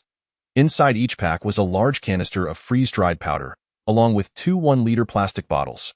The labels did not specify the contents, but the ether crystal promptly provided an annotation: freeze-dried vitamin powder. Mix with water for consumption to supplement essential vitamins. Granulated sugar.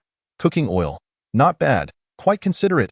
Lin Ming added some vitamin freeze-dried powder and granulated sugar to a superalloy cup, topped it with hot water, and gave it a gentle swirl. Soon, a fragrant cup of vitamin hot drink was ready. Lin Ming took a delicate sip, surprised by the unexpectedly delightful taste, which bore an enticing fragrance that lingered on his palate. Downing the vitamin hot drink in one go, he let out a contented burp and casually picked up the chip containing the long-distance microwave transmission technology blueprint. Long-distance microwave transmission technology blueprint overview. It contains a method for utilizing microwave transmission technology, allowing the use of related devices for long-distance microwave energy transmission. What the heck?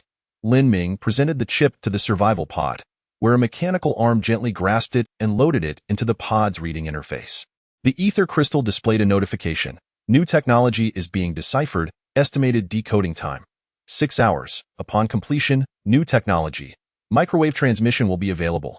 All right, take your time deciphering. I'm off to sleep. Lin Ming lay back in the sleep chamber, adjusting to a comfortable position, and slowly drifted into slumber. In his dreams, Lin Ming found himself at the entrance of the pit, noticing a massive red, slowly ascending on the real-time map. He stood with the electromagnetic gun, waiting for the appearance of the unknown creature. Soon, a tremendous tremor reverberated from below, and a mimic crab, stretching over 10 meters long and equipped with numerous colossal pincers, burst forth from the ground. Damn it, why can't I kill it? Lin Ming jolted awake. Wiping the cold sweat from his forehead, he let out a light sigh. Just a dream. After 8 hours of sleep, Lin Ming regained his energy, and the ether crystal pinged with a notification, indicating that the microwave transmission technology had been deciphered, and the 3D metal printer could now begin producing microwave transmission devices. Upon opening the technical details, Lin Ming discovered that the microwave transmission equipment was divided into a transmitter and a receiver. The energy required to manufacture both the transmitter and receiver increased from the basic 1 unit to 5 units, with each device necessitating high-purity silicon ingots X10, circuit boards X2, electromagnetic coils X5, and any level universal chip X1. Additionally, there were distance limitations for microwave transmission. For every kilometer between the transmitter and receiver, energy transmission would diminish by 1, with a maximum transmission range of 100 kilometers. Wait a minute, something seems off. Lin Ming pondered for a moment, suddenly realizing a critical issue. He had only mastered microwave transmission technology, but lacked the manufacturing technology for solar panels.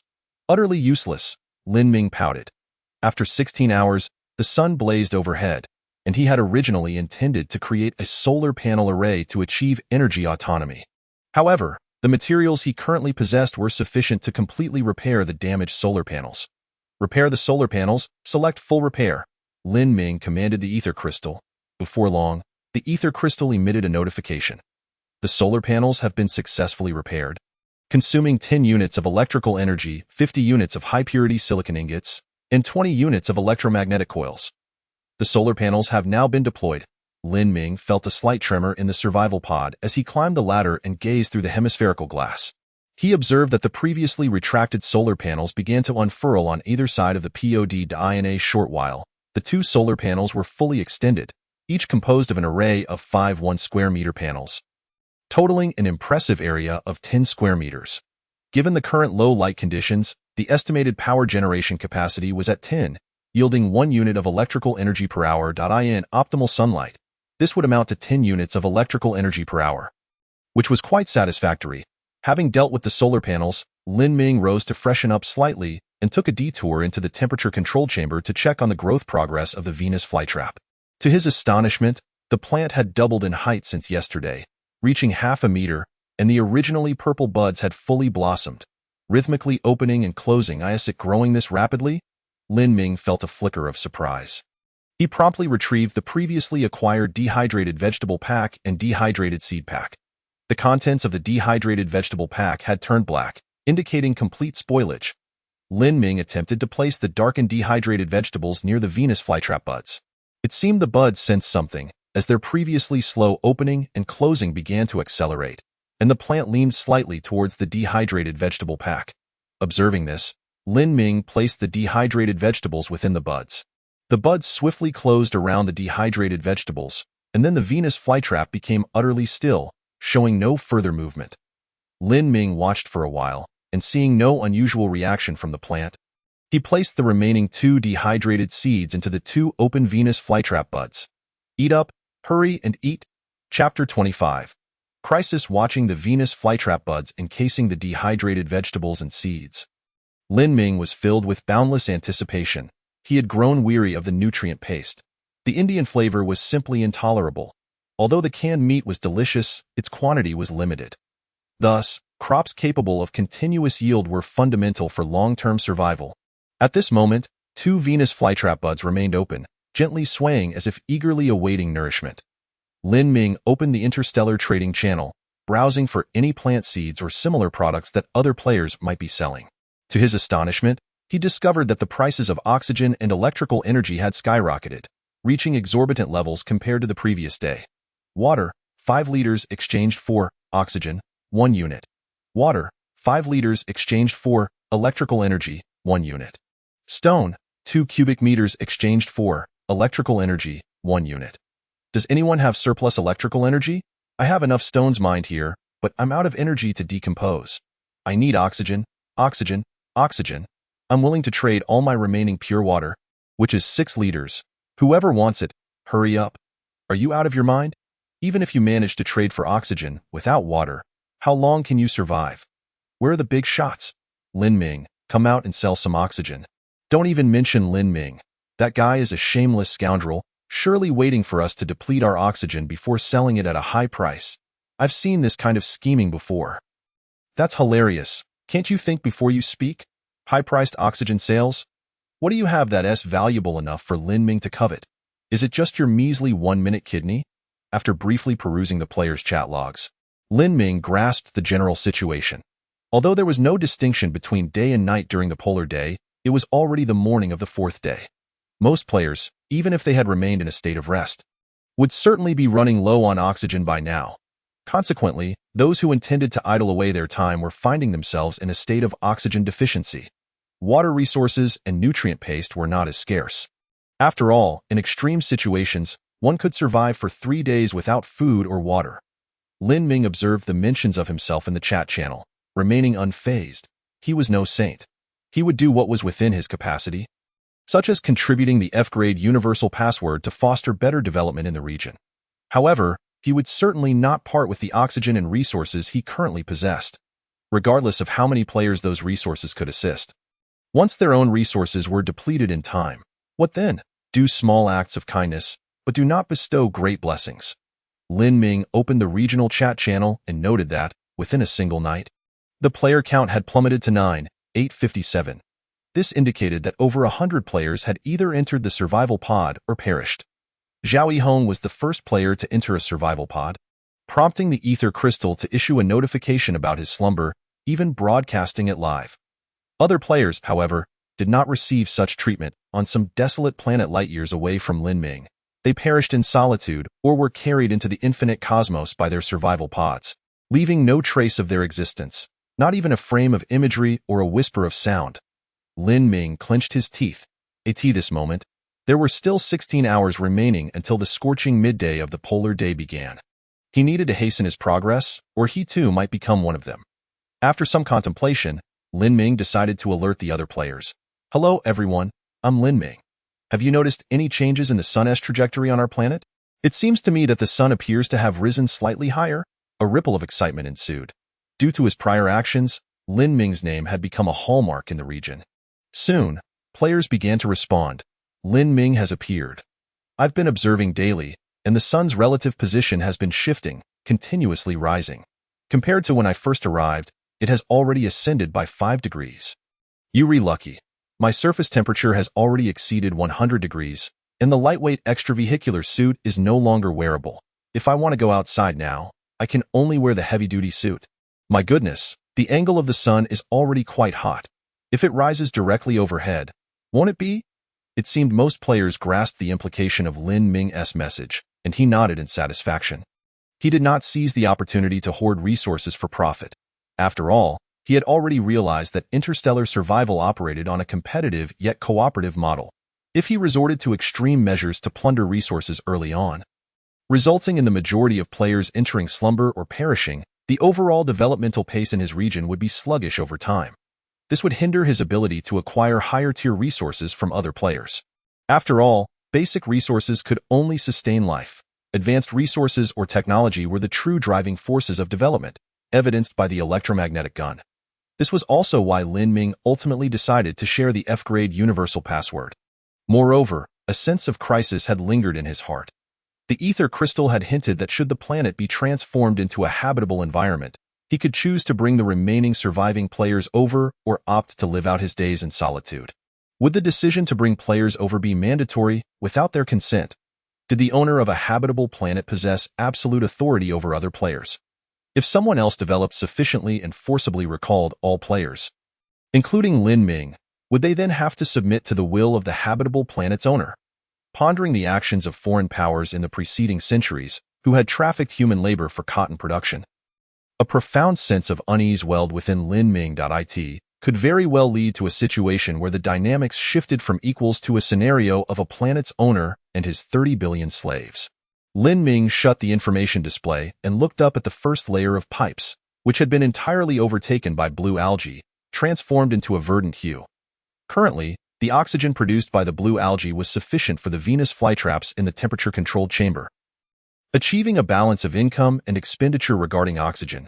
Not bad. I hope to achieve a net production of oxygen soon. Lin Ming touched the green-tinted pipes and returned to the living quarters. He stretched his limbs, donned the heavy-duty extravehicular suit, grabbed the electromagnetic gun, and, after ensuring his supplies were ready, fixed his gaze with determination. Today's objective was to clear the underground pit, whatever that enormous red was. It was doomed today. Chapter 26. The last survivors at this point, in preparation to confront 3 leader-like mutated crabs and an unknown red light. Lin Ming crafted another electromagnetic gun and stocked up on ample ammunition. Feeling somewhat reassured, with a series of clicks, he completed his supplies, dressed in the heavy-duty extravehicular suit, wielding the electromagnetic gun in both hands, while another was slung across his back, and a slender belt of superalloy bullets wrapped around his waist, presenting an intimidating sight. Over 60 mutated crabs marched in 6 neat columns behind Lin Ming. Opening the real-time map, he saw that the originally scattered large green dots in the pit had shifted positions. Now gathering around the entrance in a triangular formation, Lin Ming clicked his tongue in surprise. Ah, are they preparing for a desperate fight? If unsuspecting individuals were to witness the emergence of the mutated crab leaders one by one, they might suffer significant losses. However, armed with the pit map and the ability to see the distribution of resource points, Lin Ming was well aware of their tactics and was not easily caught off guard. Upon examining the ammunition at his disposal, Lin Ming noted 5 dum-dum bullets and 3 armor-piercing rounds, which should provide him with a considerable advantage against the 3 leader-like crab creatures. He ordered the army of mimic crabs to position themselves in front of him to prevent the simultaneous advance of all 3 leaders, then dispatched one to lure them. Suddenly, a faint tremor was felt as the 3 crab leaders surged forth from their burrow. These creatures exhibited no inclination towards strategy, instead opting to rely on sheer force to overpower Lin Ming. However, armed with an electromagnetic gun, Lin Ming steadied his gaze, aiming at the entrance of the burrow. The moment the first mimic crab peeked out, he pulled the trigger. Whoosh! The silver bullet transformed into a streak of light, obliterating the leader that had just emerged from the hole. Thanks to the assistance of his heavy exosuit's targeting system, coupled with its stability and the electromagnetic gun's reliable trajectory, Lin Ming harbored no fears of missing his mark. With a successful hit, he swiftly retreated, simultaneously loading a second dum-dum bullet into the chamber of his electromagnetic gun. Boom! The second crab leader blasted away the corpse that had fallen from above and leapt out of the burrow, its small eyes quickly locking onto Lin Ming, who was still reloading. Little ones, attack. Just as Lin Ming finished loading, the mimic crab army surged forth, obstructing the advance of the crab leader. Crack, crack, crack.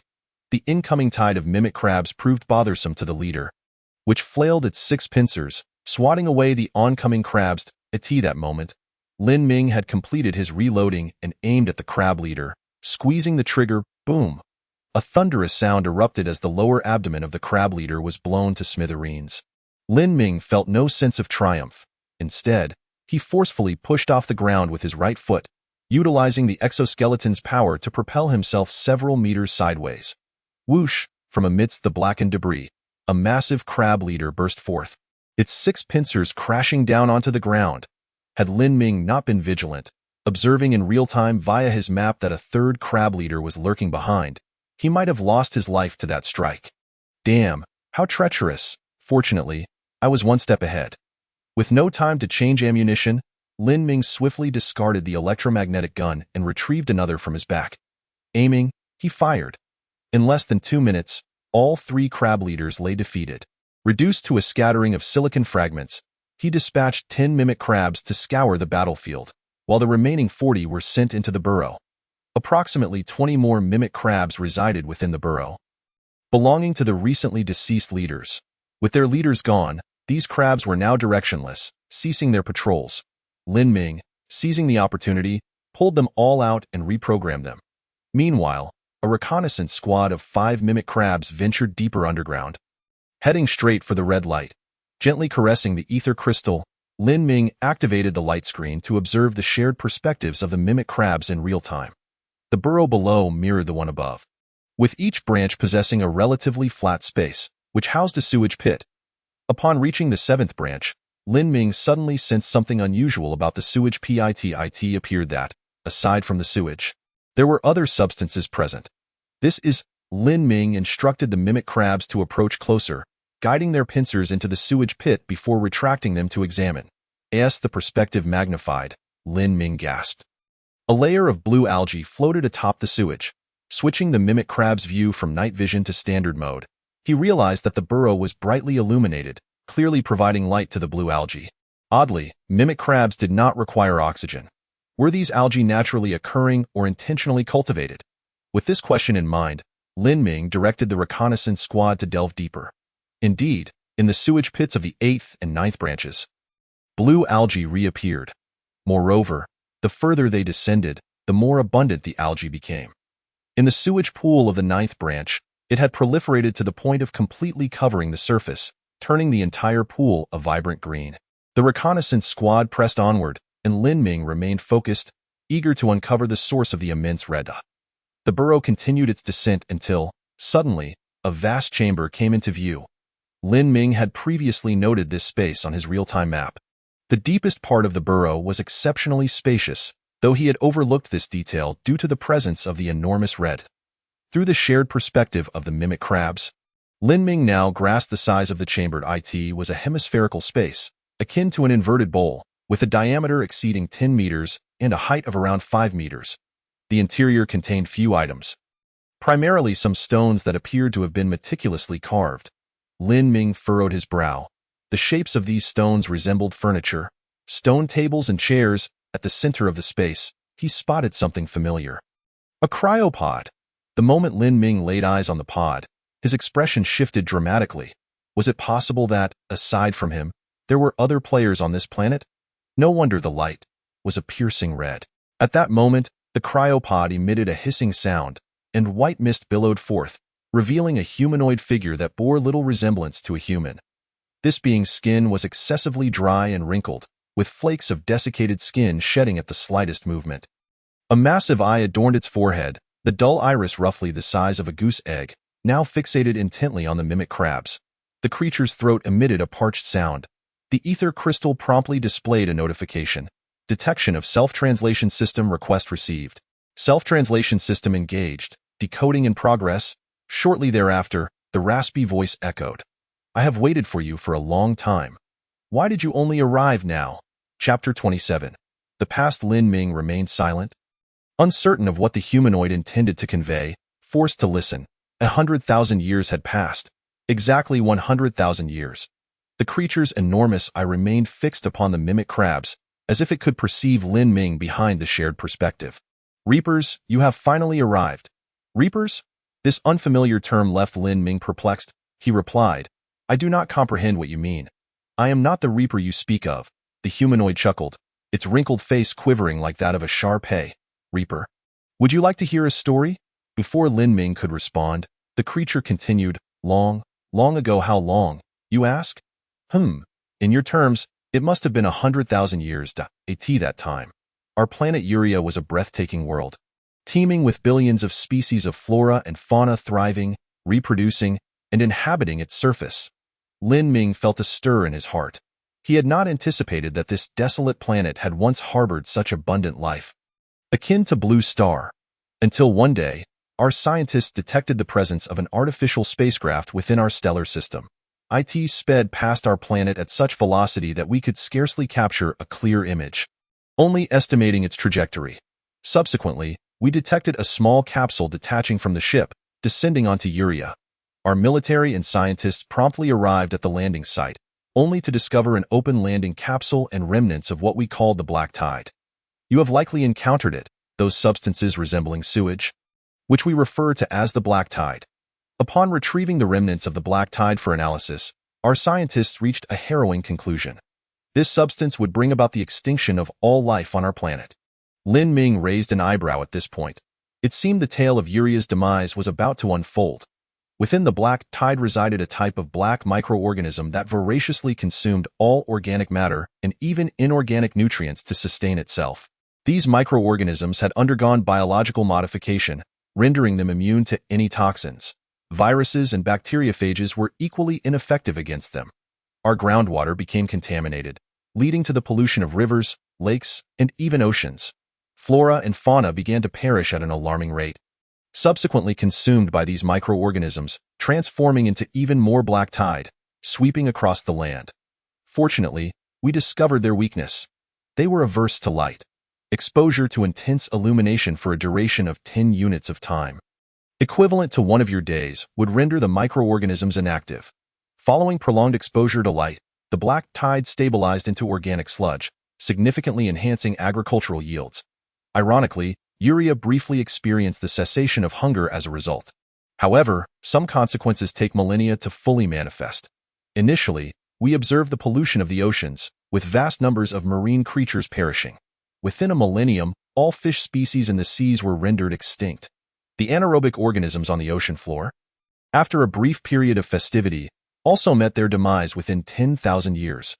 Lin Ming felt a shudder at the devastating power of the black tide.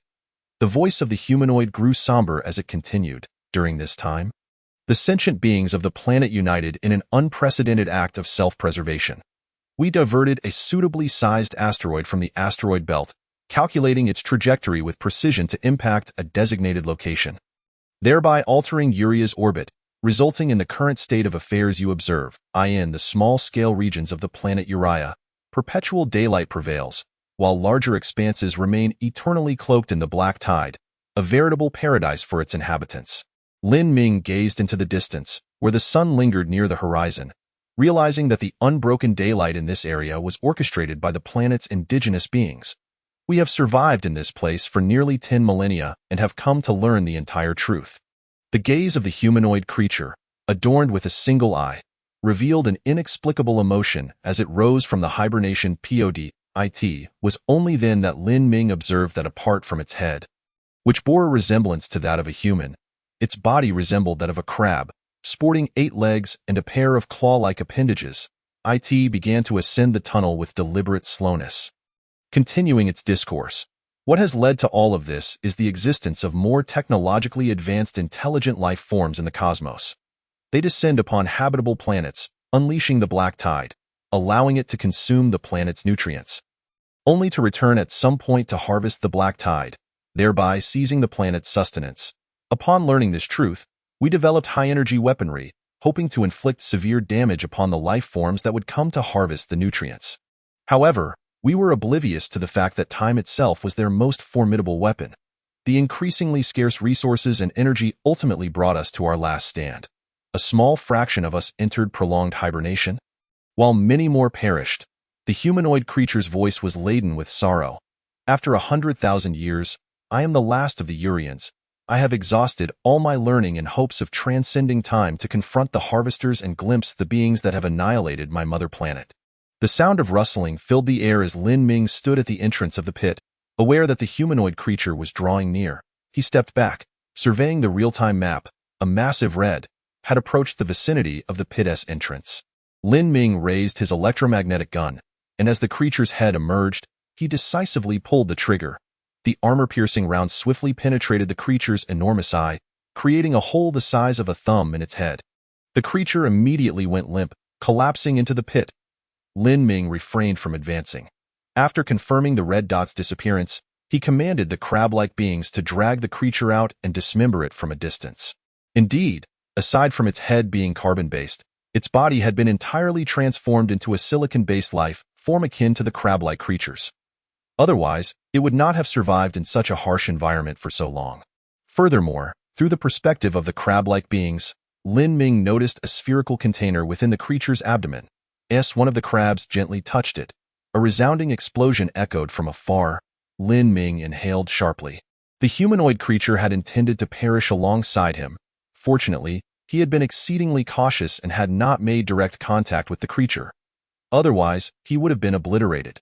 I apologize, but there exists no animosity between us. Yet, to eradicate all is the highest form of respect for other forms of life.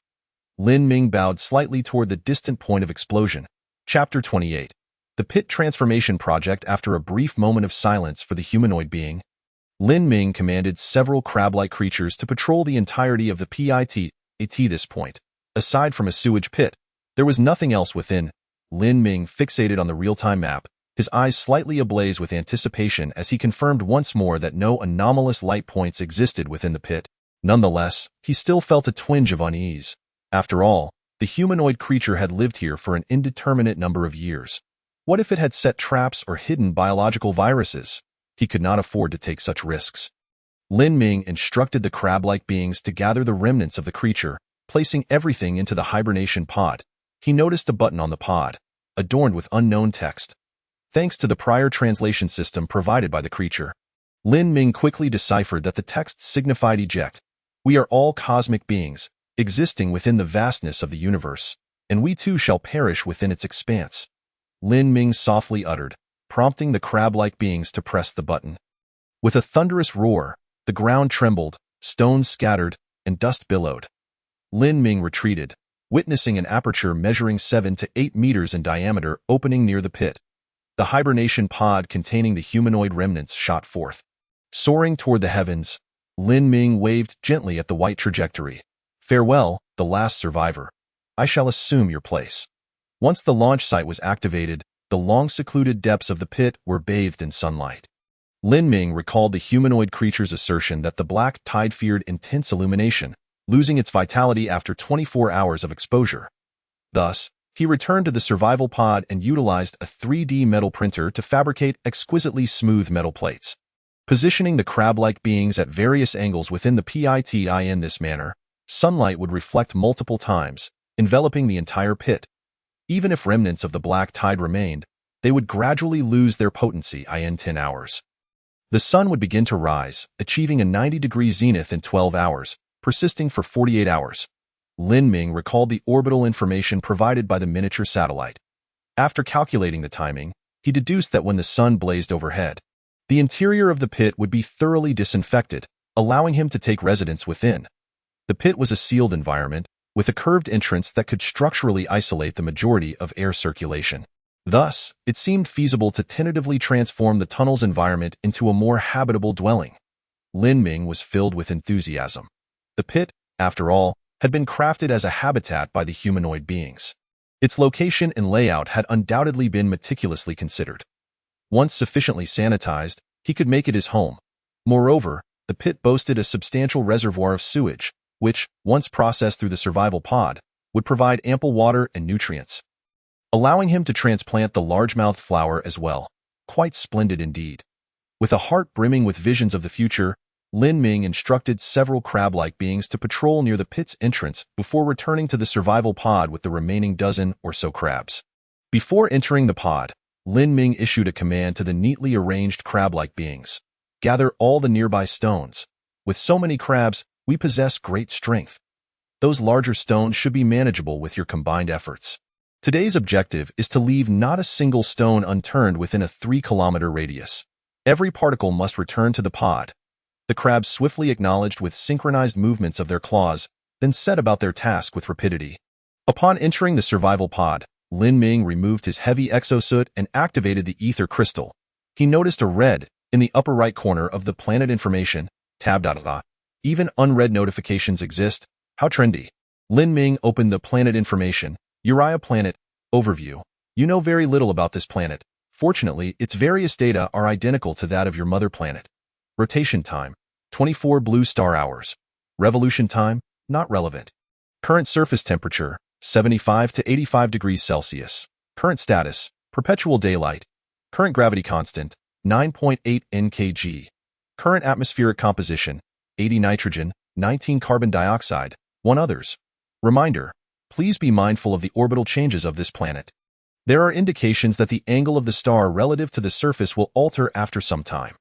The surface temperature has begun to rise gradually. Based on this trend, Lin Ming estimated that when the sun is at its zenith, the surface temperature could reach at least 150 degrees. Fortunately, that enigmatic high-tech life form does not intend for the survivors of Blue Star to perish but will issue timely warnings. Lin Ming opened the regional chat channel and discovered that some astute players had already sensed something amiss.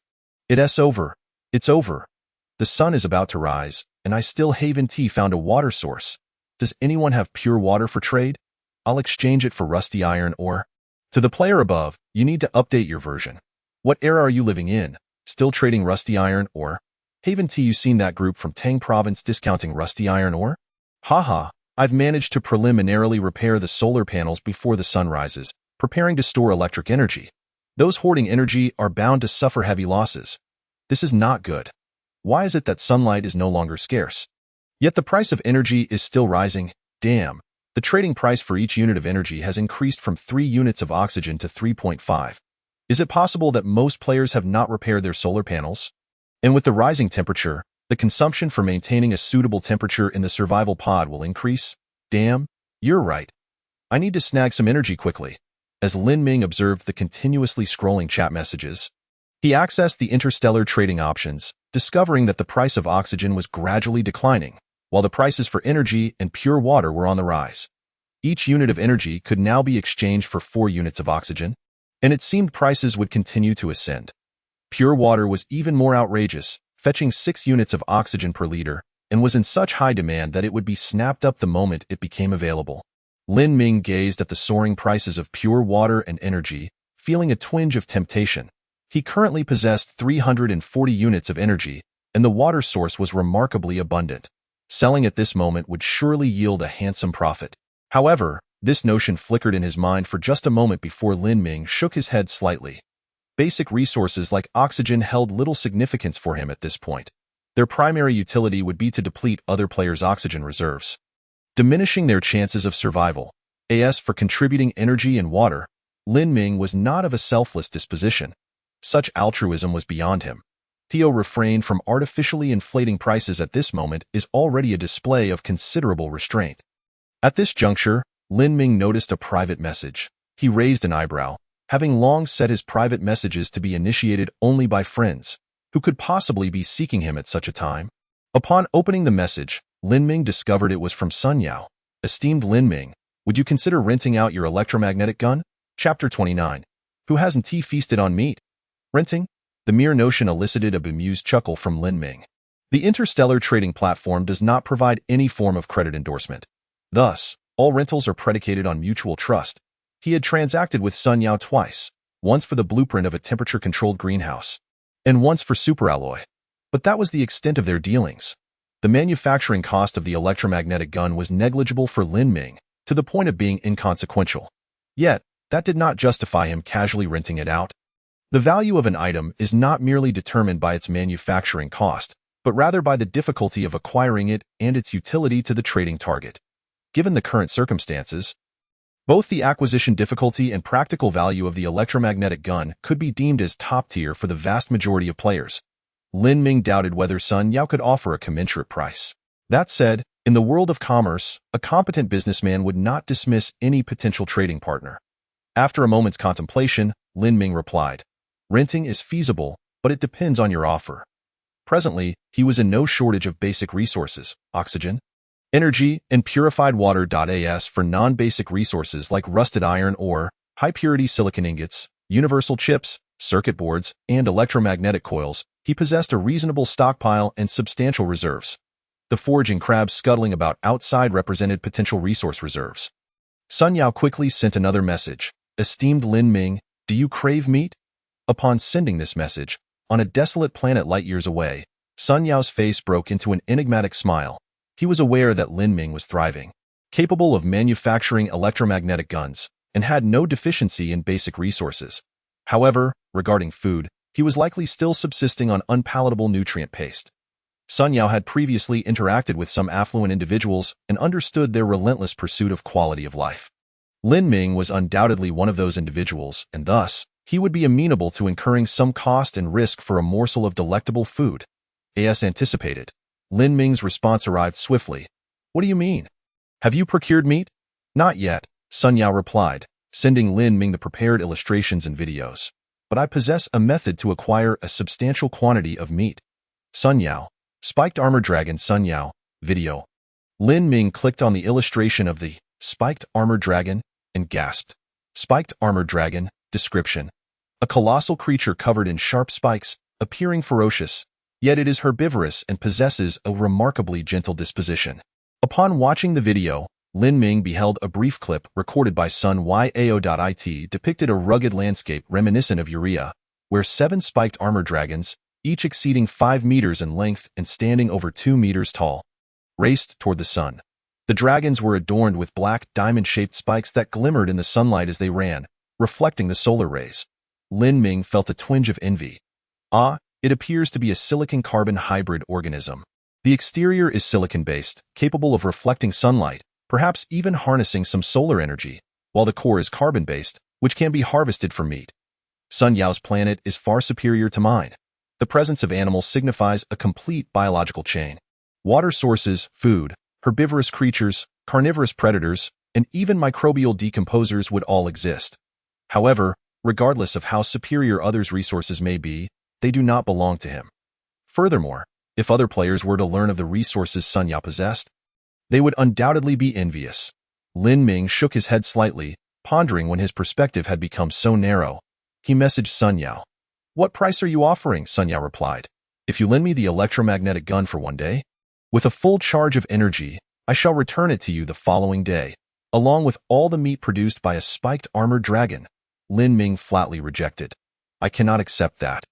What a ridiculous proposition, to loan out an electromagnetic gun for an entire day, requiring 5 units of energy, in exchange for the meat of a spiked armored dragon. Lin Ming was not lacking in meat. Sun Yao. Esteemed Lin Ming, I understand the value of the electromagnetic gun, but this is meat we are discussing. Aromatic, delectable, and mouth-watering meat. Just imagine, a slight roast, fragrant and tender. It makes my mouth water just thinking about it. Upon reading Sun Yao's message, Lin Ming burst into laughter. This Sun Yao was indeed a character, attempting to employ a culinary charm offensive to sway him.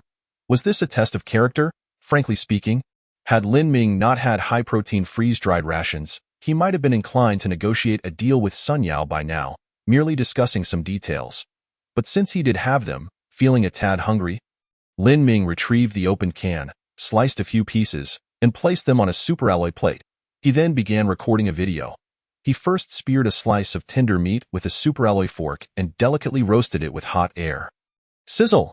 The fatty meat responded to the heat, releasing tiny bubbles accompanied by a symphony of crackling sounds. Before long, the tender meat turned a light golden hue, wisps of white vapor rising from it. Lin Ming promptly stuffed the meat slice into his mouth, chewing heartily. After completing the recording, he sent the video to Sun Yao at light years away. Sun Yao gazed at the now silent message box, a triumphant smile gracing his lips. He retrieved a tube of nutrient paste and took a hearty gulp. Damn, even I am salivating now. And no matter how abundant your resources are, when faced with meat that satisfies one's cravings, one must concede. In this world, 2 types of businesses effectively cater to a man's physiological needs. One is meat, and the other is also meat. At this moment, the regional channel was bustling with alluring women embarking on the first kind of meat-selling business. Raking in profits hand over fist. Was it too much for Sun Yao to venture into the second kind? Before long, the ethereal crystal trembled slightly, and Sun Yao noticed a reply from Lin Ming. "Ha, I thought you were playing the silent expert, but it seems you have capitulated. Let me see what you are prepared to negotiate." Oh my! Upon witnessing the video, Lin Ming was roasting the meat slices, with the tender pieces sizzling and releasing fat, followed by the sound of enthusiastic chewing. Sun Yao swallowed hard. What was happening? How did Lin Ming acquire meat? Where did he get it from? Did his desolate planet also discover living creatures and use an electromagnetic gun to hunt one down? That was implausible. Sun Yao had trekked several kilometers, only to discover a water source after 2 days of waiting, before encountering the elusive spiked armored dragon. Surely, Lin Ming must have stumbled upon a small amount by chance. Considering he only sliced a few pieces, his reserves couldn't be substantial. As Sun Yao was mentally preparing himself, he suddenly saw Lin Ming send another image. Lin Ming, image. Sun Yao's right hand trembled as he gently tapped on the image. There, on Lin Ming's superalloy plate, lay a massive meat chunk weighing over 10 pounds. Lin Ming. So, what price do you intend to offer? This is palatable at first, but too much of it becomes monotonous. Chapter 30. Are you even speaking human? Too much of it becomes monotonous. Sun Yao seethed as he glared at the video Lin Ming had sent, having just barely finished an entire tube of nutrient paste. A storm raged within him, akin to a child proudly showcasing a toy car, only to find his peers unimpressed, revealing a treasure trove of toy cars, some already broken. People can be so infuriating. After much effort, Sun Yao finally stabilized his emotions and adjusted his mindset. A master is a master. I was too hasty. Observing Sun Yao's message, Lin Ming smiled faintly. Although he could not see it firsthand, he could surmise Sun Yao's mental turmoil quite accurately. Lin Ming casually typed a response. I am willing to lend the electromagnetic gun, but I have no interest in the spiked armor dragon. Upon reading Lin Ming's reply, Sun Yao's spirits lifted once more. As long as Lin Ming was open to negotiations, it signified that he possessed something Lin Ming desired. But what could it be? After posing his question, Sun Yao received Lin Ming's reply, a simple 4 words. I want dragon eggs, damn. Sun Yao felt as though he could crush his small white teeth. He had bided his time for ages just to catch a glimpse of the spiked armored dragon. And here was Lin Ming, directly aiming for its eggs. After much deliberation, Sun Yao painstakingly typed his response. Esteemed Lin Ming, we are yet uncertain if the spiked armored dragon is oviparous, and even if it does produce eggs. Hatching them requires stringent conditions, not to mention the resources needed to raise them to maturity. Lin Ming, you need not concern yourself with that. 1 dragon egg in exchange for 1 electromagnetic gun. Once you locate the dragon egg, send me the image and the illustration, and I will trade you the electromagnetic gun. After sending this, Lin Ming fell silent. Sun Yao stared blankly at the messages in the chat window, his eyes devoid of focus. The dragon egg of the spiked armored dragon. Although the illustration indicated that the spiked armored dragon was herbivorous and gentle, it would likely fight fiercely against an egg thief. Imagining the dragon's massive size and its formidable spikes, Sun Yao felt that such a behemoth needed no finesse. It could simply charge at him and reduce him to nothingness. Lin Ming held little interest in Sun Yao's thoughts, nor did he care much about how to obtain the dragon egg of the spiked shell dragon. Even whether Sun Yao could secure the dragon egg seemed to him a matter of little hope. After all, it was Sun Yao who had initiated this business transaction. If it succeeded, well and good, but if not, it would not incur any loss on his part. The prospect of gaining something extra was not part of his plans, nor would it significantly influence Lin Ming's objectives. Having dealt with these matters, Lin Ming indulged in some fried meat along with his nutrient paste to satiate his hunger before heading to the climate control chamber. The largemouth flower within that chamber was his primary concern. After all, if the plan proceeded smoothly, the yield from the largemouth flower would be crucial to addressing food shortages.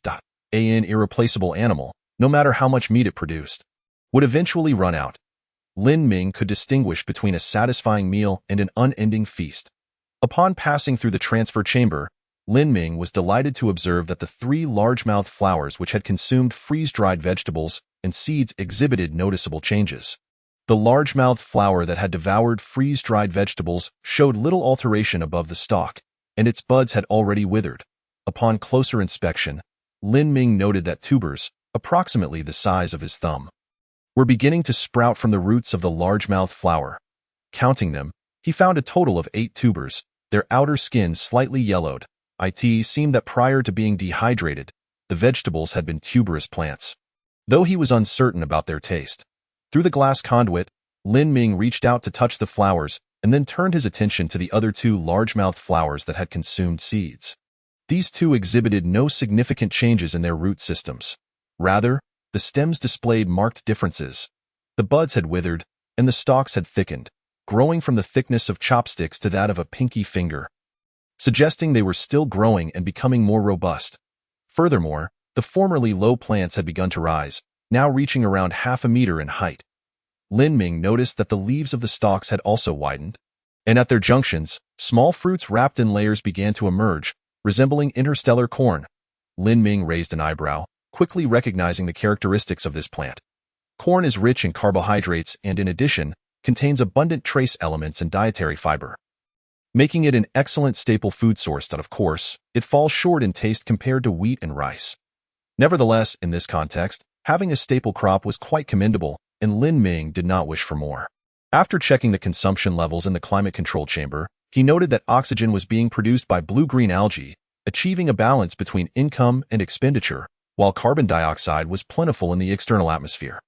He had ample reserves of electric energy to provide light and temperature. Water resources and nutrients were also stable. For the time being, all he needed to do was wait patiently, thinking of the day when he could soon enjoy the interstellar corn he had personally cultivated. Lin Ming could not help but smile. Although eating meat could satisfy his hunger, having meat at every meal might become monotonous. His stomach was more accustomed to staple foods.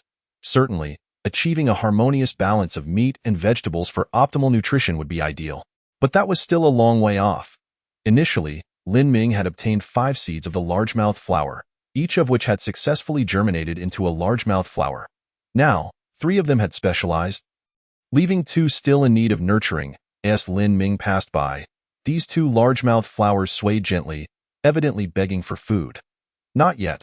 Wait until your companion's corn matures, and then I'll feed you some kernels. Gazing at the blooming largemouth flowers and their sharp barbs, Lin Ming resisted the urge to touch them.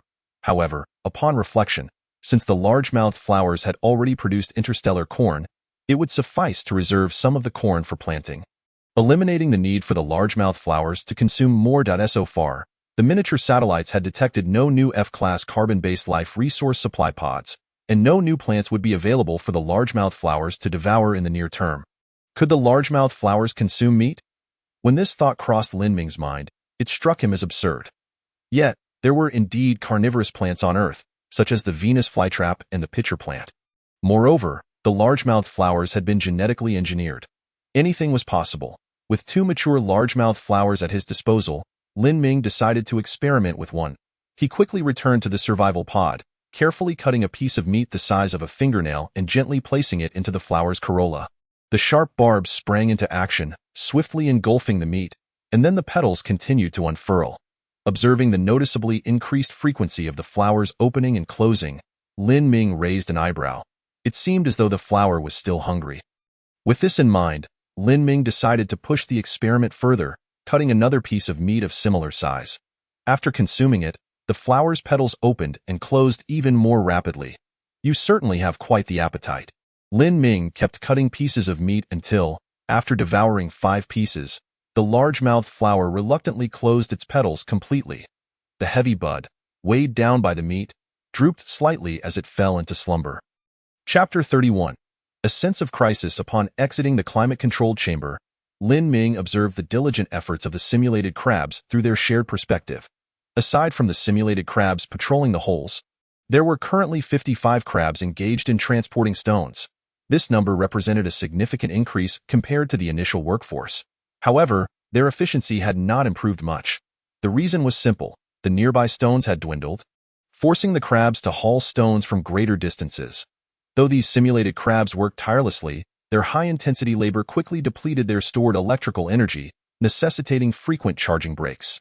How odd that I find myself looking forward to the sun rising earlier. Watching the simulated crabs take over 10 minutes to recharge, Lin Ming clicked his tongue.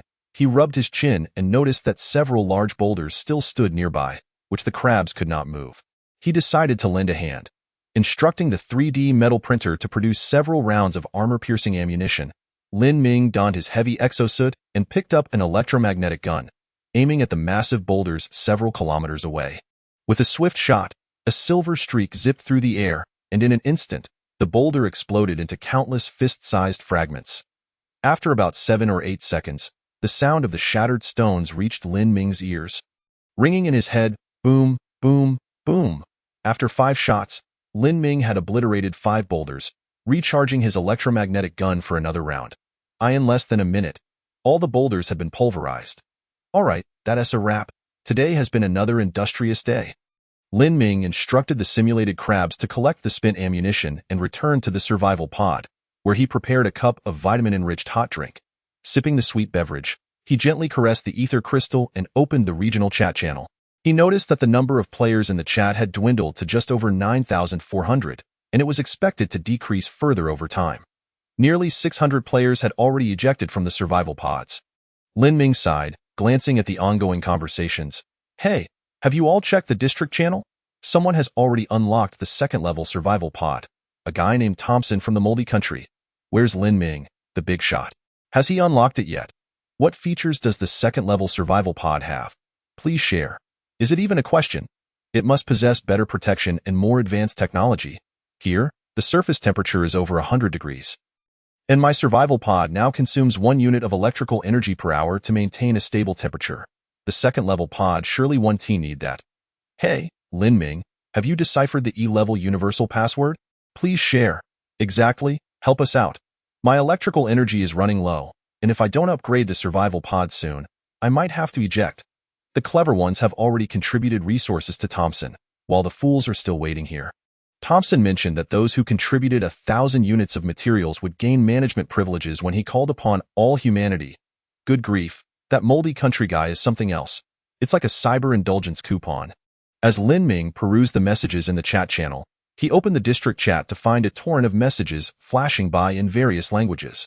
With 100,000 participants in the district channel, even with each person limited to 3 messages per day, the chat was perpetually bustling. Amidst the deluge of messages, one line in red caught his eye. Your district is the slowest to develop among all districts. Only now has someone upgraded the survival pod.asa reward. I will directly disclose the E-level universal password to him. Beneath the red text was a white line. A message from the Moldy Country player Thompson. Pinned for a day. The English was automatically translated, and Lin Ming read Thompson's message. Thanks to the Lord's grace, I have obtained the E-level universal password.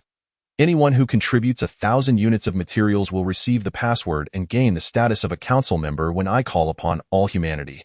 Lin Ming paused the chat channel, noticing that the majority of messages were pleas in various languages requesting the E-level universal password from Thompson. Some players were even praising him in different tongues.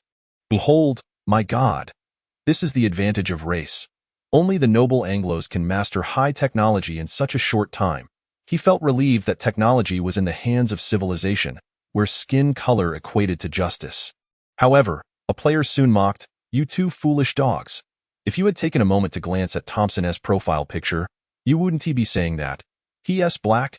Lin Ming had little interest in engaging in such disparaging banter. But the red text did capture his attention. The opportunity to upgrade the survival pod and directly acquire the E-level universal password was significant. It appeared that the first player to upgrade their survival pod in each district would be informed of the E-level universal password. Lin Ming was uncertain whether the second upgraded survival pod player would receive this reward, and at present, he lacked any information regarding the upgrade of the survival pod, not even the triggering conditions. Thus he dismissed such extravagant hopes. This left him with a slight sense of crisis. Even within a region populated by millions, his development was not particularly advantageous, let alone among the 30 billion players, where countless exceptional elites undoubtedly existed. If he could see the distribution points of resources, why wouldn't others enjoy additional rewards? Lin Ming did not consider himself to be the chosen one by that high-tech life form. Regardless, he must first focus on his own development. The path to terraforming a planet was still long ahead. Through the perspective of the simulated crab, Lin Ming observed that nearly 10 cubic meters of stones had been transported, prompting him to activate the mechanical arm. The process of decomposing the stones and rusty iron ore persisted for several hours, during which Lin Ming completely dismantled the rusty iron ore, yielding 30 units of oxygen. After completing these tasks, a sense of fatigue washed over him. He had been awake for over 10 hours. Climbing up the ladder, Lin Ming peered through the hemispherical glass dome and noted that the sun had risen significantly higher. Compared to its previous position hovering near the horizon, it now formed an angle of 20 degrees. At this rate, by the time he awoke, the sun would be blazing overhead, and the pit would be thoroughly sterilized. Ready for habitation. Having mapped out his plans in his mind, Lin Ming lay down in the sleep pod. To ensure everything was foolproof, he set an alarm to wake him once during his 8 hours of sleep, allowing him to detect any anomalies with the survival pod should the sun rise. After accomplishing all this, Lin Ming sealed the top of the survival pod, blocking the observation port leading to the hemispherical glass dome to avoid extreme light exposure, and then drifted into a deep slumber. Chapter 32. Relocating the survival pod. Current surface temperature exceeds 100 degrees Celsius. Survival pod life support system power increased to 50, consuming 1 unit of energy per hour. Current surface temperature exceeds 150 degrees Celsius. Survival pod life support system power increased to 80, consuming 2 units of energy per hour. Lin Ming was jolted awake by a buzzing sound. He sat up and discovered that the noise emanated from the life support system next to the pod, likely indicating that the cooling system was operational. Aside from the survival pod, he only had the temperature control chamber to maintain appropriate temperatures, which meant the life support system was not running at full capacity, already consuming 2 units of energy per hour. Upon checking the survival pod's information, he noted that the external surface temperature had surpassed 170 degrees Celsius, while the sun's angle was slightly tilted, still not at a direct overhead position. If the sun were directly overhead, wouldn't the surface temperature exceed 200 degrees? Lin Ming rose and sat up, performing a quick wash before inspecting the situation in the pit. Due to the metal plates placed earlier, the pit had been scorched by the blazing sun, with temperatures exceeding 100 degrees inside. Upon opening the regional chat channel, he noticed that the number of players had sharply declined again, now around 900. During the 8 hours he had slept, over 500 players had chosen to eject from their survival pods. It's scorching hot here, the surface temperature has reached 200 degrees, and the life support system is operating at full power. The temperature inside the pod has already climbed to 45 degrees. Same here. I'm practically submerged in water, and I don't think I can hold out much longer. When is the sun going to set? The sun is obscured by clouds here. Haha, the surface temperature is only in the 30s. Darn, I genuinely envy the guy above. My surface temperature is over 170 degrees and still rising. It's probably going to break 200 soon. What is there to envy? That guy up there won't be able to gloat for long. I've been through the same situation, and soon enough acid rain will fall and my heavy-duty exosuit got damaged. But thankfully a buddy sent me a set before he ejected. Have you considered relocating? I just tried. And the survival pod's engine is functional. I've moved to a place with mountains. The temperature in the shade at the foot of the mountain has dropped by over 50 degrees. Wow, can you really do that? I need to move my spot too. Seeing the players' messages in the chat channel, Lin Ming smiled at it. It seemed that many players had already thought of relocating their survival pods to escape the scorching sun. After all, the survival pod was equipped with an engine, and the system had not indicated any damage, suggesting it was operational. Most players likely had summoned resource supply pods, allowing them to reclaim fuel. If they didn't relocate the survival pod now, when would they? Furthermore, their attempts instilled confidence in Lin Ming, affirming that the survival pod could indeed fly without the worry of inexplicable malfunctions. The sterilization process should be nearly complete. It was time to move. Gently stroking the ether crystal, Lin Ming accessed the survival pod's control interface. Having reclaimed resources from the previous supply pod, the survival pod now stored 2 units of fuel. Lin Ming set the landing point for the survival pod at the bottom of the pit, directly where the simulated lifeform's hibernation chamber would launch. The diameter here was approximately 7 to 8 meters. Ample space for the survival pod to descend vertically.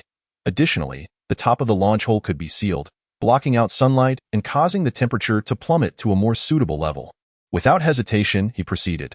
Warning. Current fuel allows for only a short duration of low-altitude hovering. Please confirm landing point information.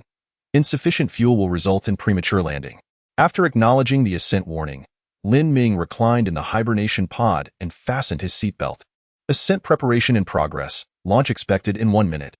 The survival pod's computational core went into action, initiating self-diagnostics across all systems. Simultaneously, The deployed solar panels began folding, slowly retracting into the pod.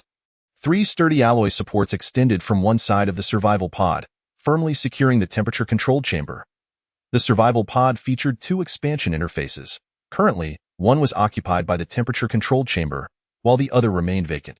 Conducting high-speed flight in this asymmetrical state would certainly complicate aerial control. Fortunately, as Lin Ming was only executing a short-distance takeoff, this slight imbalance in weight distribution could still be managed once the engine adjusted the thrust, emphasizing sheer power. Warning: no fairing detected, thermal insulation layer partially damaged.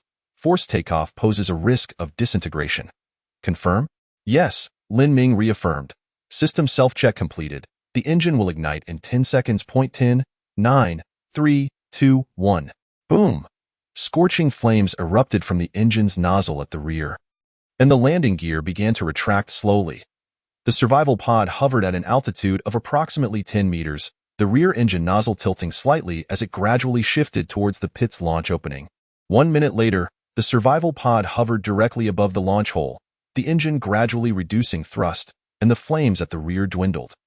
Under precise control, the survival pod descended gently, the landing gear extending to land securely on the ground. Done? Lin Ming accessed the survival pod's information and discovered that the prior fuel consumption was negligible. The 2 units of fuel had not even changed, this moment. The external temperature had dropped to 120 degrees. And the life support system needed only to operate at low power to maintain a comfortable temperature. After a few more hours, the pit would have exceeded 24 hours of sunlight exposure, at which point the entrance could be sealed, further lowering the temperature. Donning his heavy-duty exosuit, Lin Ming prepared to explore the bottom of the pit. Although he had already viewed the space at the bottom through the perspective of the simulated crab, witnessing it firsthand still surprised him. The area at the bottom of the pit was quite spacious, devoid of anything aside from the stone living facilities. The surrounding walls were composed of high-strength rock. The 10 simulated crabs had taken half an hour to excavate merely half a meter of the pit, demonstrating its robustness. After inspecting the space, Lin Ming felt thoroughly satisfied. Once sterilized, it would serve as a perfect resting area, solid, comfortable, with a water source, providing isolation from the extreme heat. Moreover, due to the relatively enclosed nature of the pit, he could later alter the air composition within, allowing him to move freely without wearing the exosuit. This truly felt like home. Sitting on the stone chair, heated to over 100 degrees, Lin Ming gazed at the space with unrestrained contentment. Huh? His eyes caught a faint flicker in the corner of the pit. A black point of light shimmered in and out of view. He hurried over to investigate, finding that it was a smooth stone wall.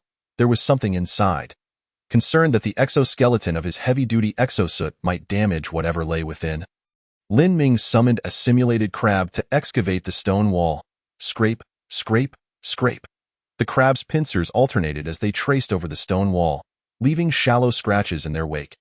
After an hour of diligent effort, the simulated crab finally breached the stone wall, revealing a square hidden compartment.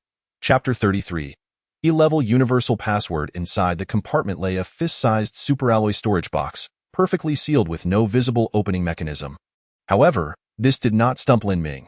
He simply tossed it into the survival pod, instructing the decomposition module to commence operations. Decomposed alloy safe X1, obtained E-level universal chip X1, Tier 2 survival pod upgrade blueprint X1. Storage chip X1, striking it rich. Upon seeing the decomposed items, a look of surprise illuminated Lin Ming's face. He had not anticipated that the simulated life forms would leave behind such valuable artifacts. This could very well be the core wisdom of their civilization. Returning to the survival pod, Lin Ming watched as the mechanical arm delivered 3 black chips, each the size of a fingernail, and felt a surge of excitement. He immediately began utilizing the E-level universal chip to decrypt the E-level universal password. E-level universal password decryption in progress, estimated completion in 1 hour. Watching the prompt appear on the holographic screen, Lin Ming felt immensely satisfied and picked up the second chip to access the blueprint. Level 2 Survival Pod Upgrade Blueprint X1. Introduction. This construction blueprint for the core pod integrates the pinnacle of technology from the intelligent life of the Urea planet, allowing you to upgrade your survival pod according to the specifications. Construction requirements: superalloy X100, high-purity silicon ingot X10, electromagnetic coil X50, circuit board X50, F-level Universal Chip X10, or F-level Universal Chip X1. Energy 100 units. Construction demand, 3D metal printer X1. Construction duration, 3 hours. Note, during the construction process, the life support functions of the survival pod will be temporarily suspended. Lin Ming glanced at the construction materials. He possessed the vast majority, only lacking a few superalloys and electromagnetic coils. However, this was a trivial matter. Lin Ming quickly captured 2 simulated crabs for disassembly, gathering enough electromagnetic coils, then accessed the Interstellar trading post to post his trading information. Energy, X1 unit exchanged for superalloy, X5 units. Purified water, X1 liter exchanged for superalloy, X5 units. Nutritional paste, X1 tube exchanged for superalloy, X5 units. The sudden influx of trading information set the chat channel ablaze. Lin Ming, what are you doing? At this time, using energy and water to trade for superalloys at such a low price. Are you engaging in charity? Heavens, how did you know I was nearly dying of thirst and had just the right amount of superalloy? If you don't mind, I would be honored to call you my adoptive father. Wow, amazing.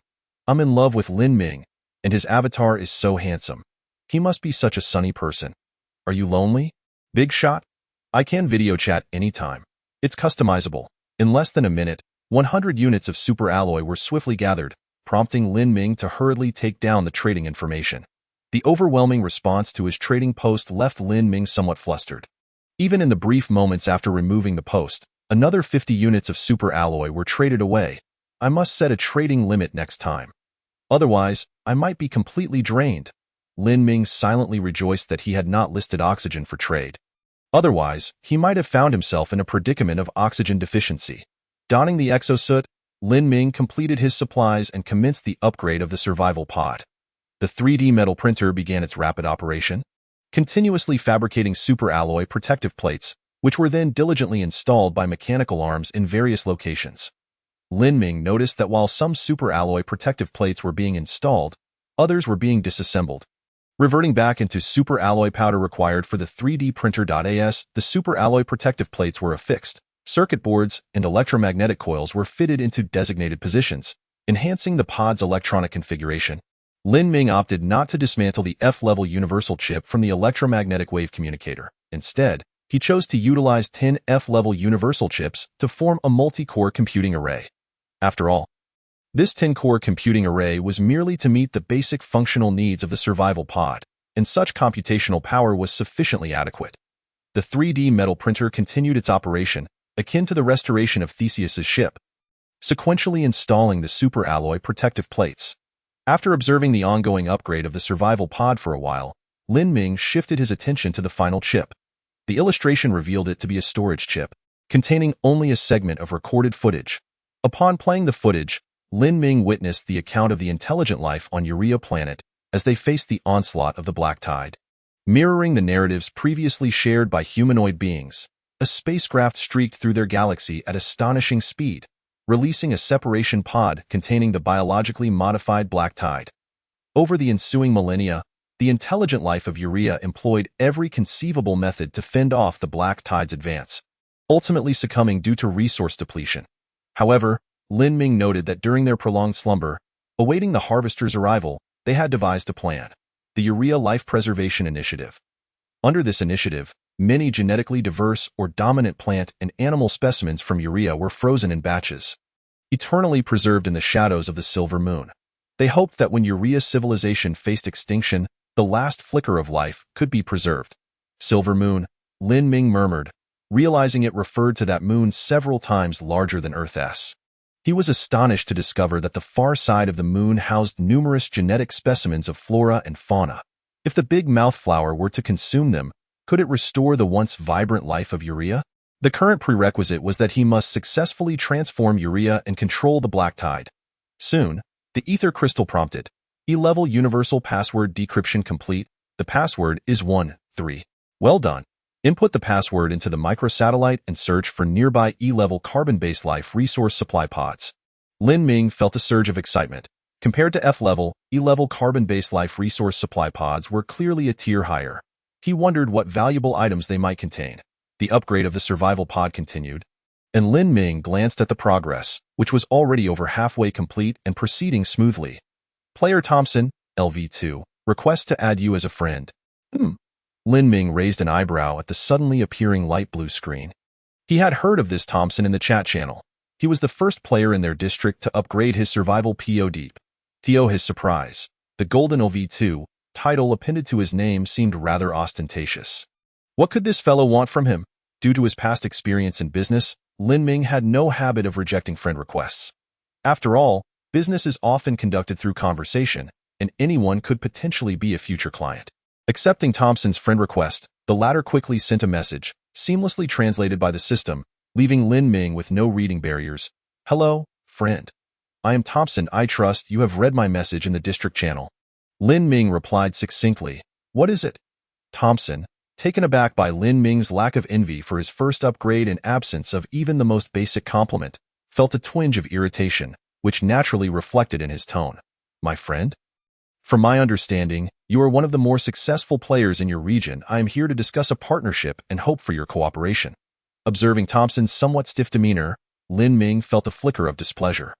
This man seemed rather foolish, clearly an upstart who had never seen much of the world. In Blue Star, he would probably be bankrupt within 3 months. Looking at Thompson's avatar, Lin Ming nodded. He fit the stereotype.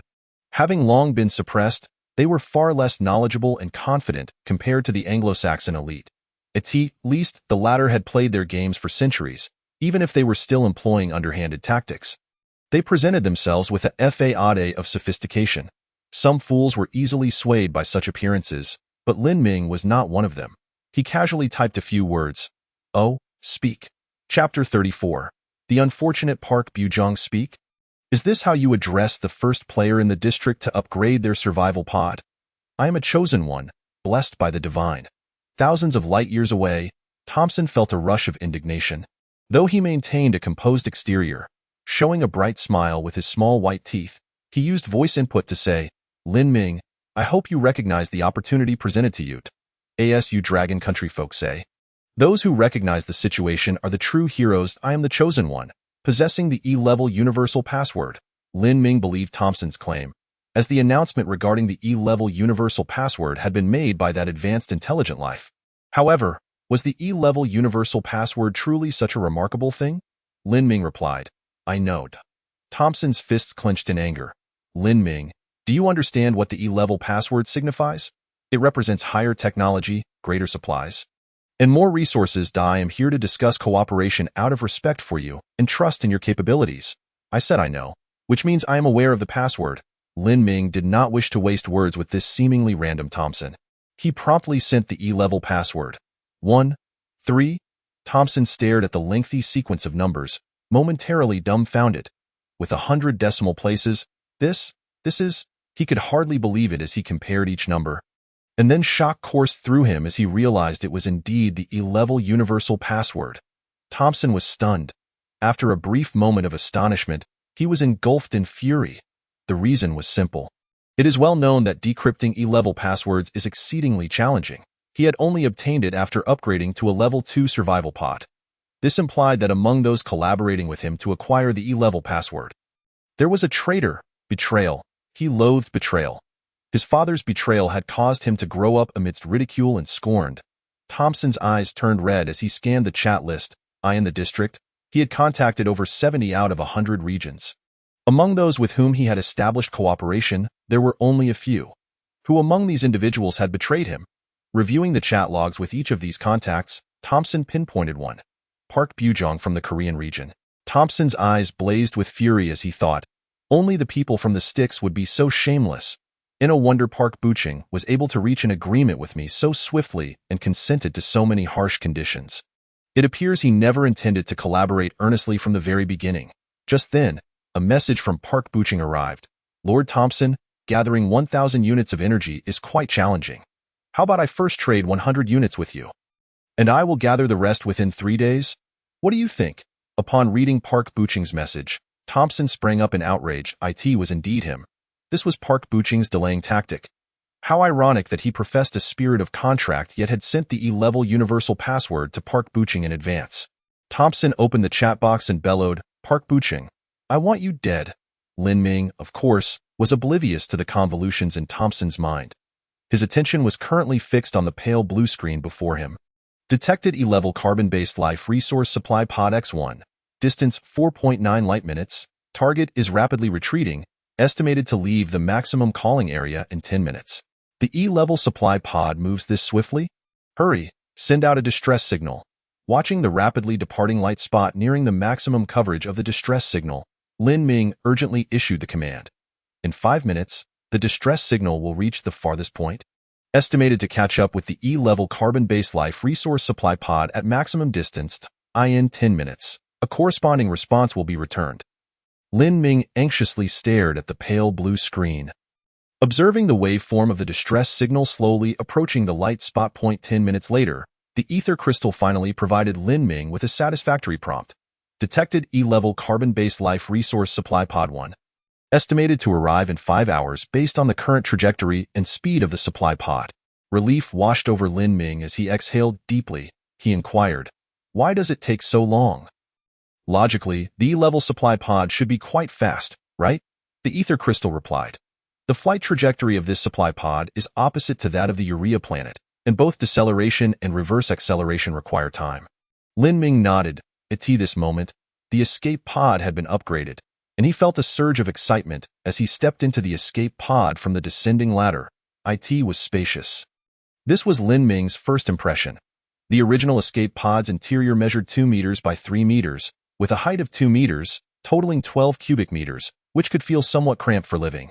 Now, the living space of the escape pod had expanded to 3 meters by 4 meters, with a height of 2.5 meters. Although the numerical increase seemed modest, the actual interior space had nearly tripled. The significantly more spacious interior was much more comfortable. However, there were some drawbacks. The larger internal space required an increase in the power of the life support system, consuming 1 unit of energy per hour during normal operation. Consuming 1 unit of energy per hour means 24 units a day. What a drain! Lin Ming opened the escape pod's information, feeling quite satisfied. 2-level interstellar escape pod description. Accept your fate. For this is the home from which you will never leave. Fuel, 200, capable of limited low-speed movement. Energy, 198,1000. Energy is your fundamental lifeline. Oxygen, 43,1000. Each unit of oxygen sustains intense activity for 1 hour, or rest sleep for 2 hours, or hibernation for 10 hours. Clean water, 73,1000. Unit. Liters. Food.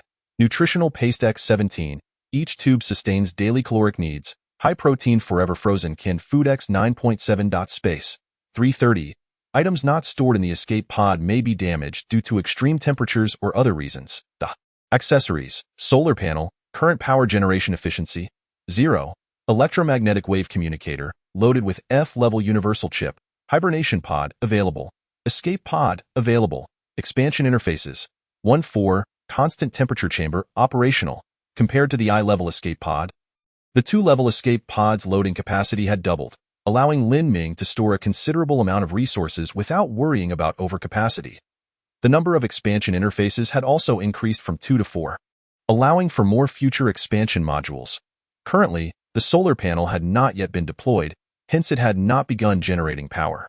Gazing at the fierce sunlight streaming down almost vertically from the top of the pit, Lin Ming felt it would be a tremendous waste not to deploy the solar panel. The limited space at the bottom of the pit meant the solar panel could only be opened at a minimal angle. If it could be deployed outside, full power generation could be achieved. Lin Ming stroked his chin and suddenly snapped his fingers. Of course, I have microwave transmission technology. I almost forgot about that. Let the crabs lift the solar panel outside. 3D metal printer. Manufacture a pair of microwave transmission devices. Chapter 35. Reverse engineering technology. Perhaps due to the escape pod's upgrade to 2-level, the 3D metal printer completed the manufacture of a pair of microwave transmission devices in just 10 minutes. The microwave transmission devices were exquisitely crafted, resembling a pair of palm-sized horns. The transmitting end was responsible for converting electrical energy into microwave transmission, while the receiving end converted microwaves back into electrical energy. Soon, several simulated crabs moved the solar panels to the ground. After spreading out the 2 solar panels, each measuring 10 square meters, the sun was now directly overhead, eliminating the need to adjust their angle. The simulated crabs, with their agile pincers, quickly connected the microwave transmission device to the solar panel's transmission end. Lin Ming then placed the receiving end at the escape pod's interface. The microwave transmission required an unobstructed path. Otherwise, it would significantly impair transmission efficiency. Fortunately, the pit's launch shaft was vertical, so there was no need for concern. After simple adjustments and alignment, the escape pod displayed that the solar panels were connected and began generating power at full capacity. Current power generation efficiency of solar panels: 100, capable of producing 9 units of energy per hour. Watching the prompt on the pale blue screen, Lin Ming frowned slightly. Wasn't the maximum power generation capacity of the solar panel supposed to be 10 units per hour? Why is it 1 unit less? The ether crystal quickly replied. The current surface temperature is too high. To ensure transmission efficiency, 1 unit of energy is required per hour to activate a high-power fan to cool the solar panels. Alternatively, you could use clean water instead of energy consumption, estimated to consume 20 L of clean water per hour. Upon seeing the ether crystal's response, Lin Ming immediately waved his hand. Forget it. If air cooling works, there's no need to force water cooling. What a joke. Although there was plenty of polluted water in the pit, extracting clean water would also consume energy. Moreover, water resources were still considered a non-renewable resource. Using a little means losing a little. Lin Ming was not so extravagant yet. The escape pod currently required 1 unit of energy per hour. Excluding other consumption, Lin Ming was netting 8 units of energy each hour, which amounted to nearly 200 units of surplus energy each day. Well, thankfully, the solar panels were fully repaired. The rising sun meant net gains for him. Lin Ming recalled those players who had encountered similar situations. If those players had repaired their solar panels, even if only partially, the generated energy would be sufficient to sustain the life support system's consumption, preventing them from succumbing to the heat. Those who had not repaired their solar panels would either have to relocate their escape pods or use water or other means to cool down, allowing them to survive as well.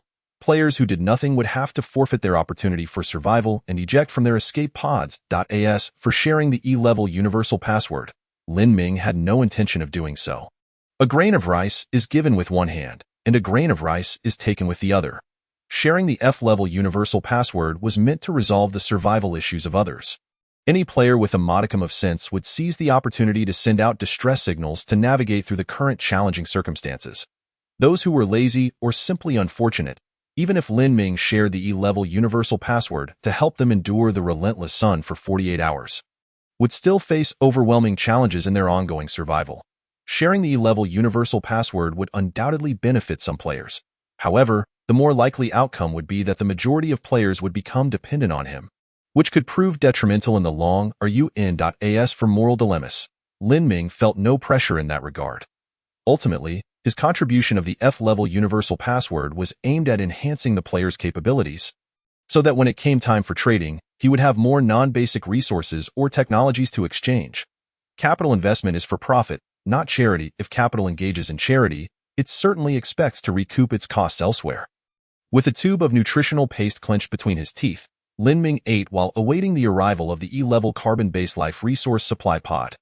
The demonstration animation on the pale blue screen indicated that the E-level supply pod would arrive in 10 minutes.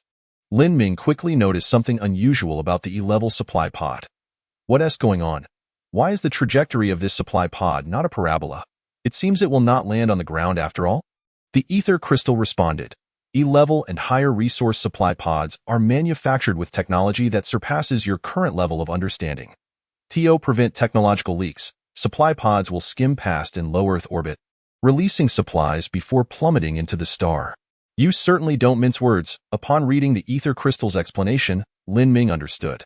Achieving such high speeds meant that the propulsion system and fuel of the E-level supply pod far exceeded the current technological capabilities of Blue Star. Soon, as the E-level supply pod skimmed past its perigee, it released a superalloy supply crate.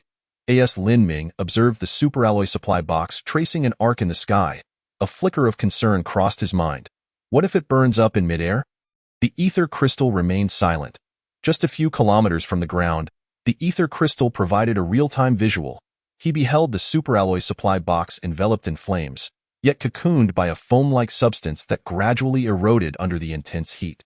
Leaving the box unscathed, boom, a resounding noise echoed as the supply box, protected by the foam, descended to the earth and then bounced high into the air, boom, boom, boom. After a series of rebounds, the foam gradually shed from the exterior of the superalloy supply box, which came to a gentle rest on the ground. Goodness, is this truly how it lands? Lin Ming marveled, astonished that such an advanced supply box would descend in such a tumultuous manner. He hastily instructed several simulated crabs to work together to lift the superalloy supply box down. Quickly, disassemble it, hurry. As the superalloy supply box arrived, Lin Ming couldn't contain his eagerness. The notification flashed before him, E-grade resource supply box retrieved. You have acquired Superalloy X1, Reverse Engineering Technology Chip X1. Lin Ming hastily commanded the robotic arm to retrieve the chip. What does this technology entail? Holding the chip, which appeared identical to the one he had previously acquired, he noticed its small size, dark exterior, and promptly requested the ether crystal to provide a catalog entry. Reverse Engineering Technology Chip. Description. To understand is one thing, but to comprehend the underlying mechanisms is essential. From this moment, you will be able to reverse analyze your technological creations and gain insights into their technical foundations. A simple yet profound statement ignited Lin Ming's excitement. Reverse engineering. At that moment, he possessed a Level 2 survival pod, a heavy-duty exosuit, and simulated crabs, each a marvel of technology. However, he could only utilize them, not replicate them. With the reverse engineering technology at his disposal, he could procure the necessary manufacturing techniques, and with sufficient resources, he could create anything. Analysis in progress. Reverse engineering technology decryption in progress, estimated to master relevant technology in 1 hour. Chapter 36. Reverse research successful. You have mastered reverse engineering technology. Upon seeing the pale blue notification from the ether crystal, Lin Ming resolved to give it a try. Let us begin by reverse researching the technology required to manufacture the survival pod. Please select the chip for reverse research. F-grade universal chip. Based on the computational power of the current chip, the estimated duration for reverse research is 10,000 years, consuming 1 unit of energy per hour. Would you like to commence reverse research? You may shorten the duration by increasing the chip quantity or enhancing the chip's computational power. Goodness! Lin Ming was taken aback by the notification. It seemed reverse engineering was not an omnipotent solution, but rather reliant on computational power. After a moment of contemplation, he declared, "Let us try the F-grade universal chip. Based on the computational power of the current chip, the estimated duration for reverse research is 1,000 years, consuming 1 unit of energy per hour. Would you like to commence reverse research?"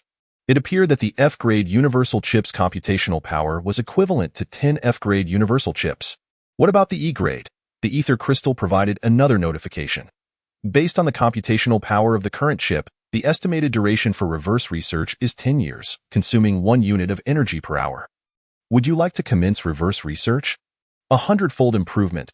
By these calculations, even the E-grade universal chip could only reduce the reverse research time to 1 year, a duration he simply could not afford to wait.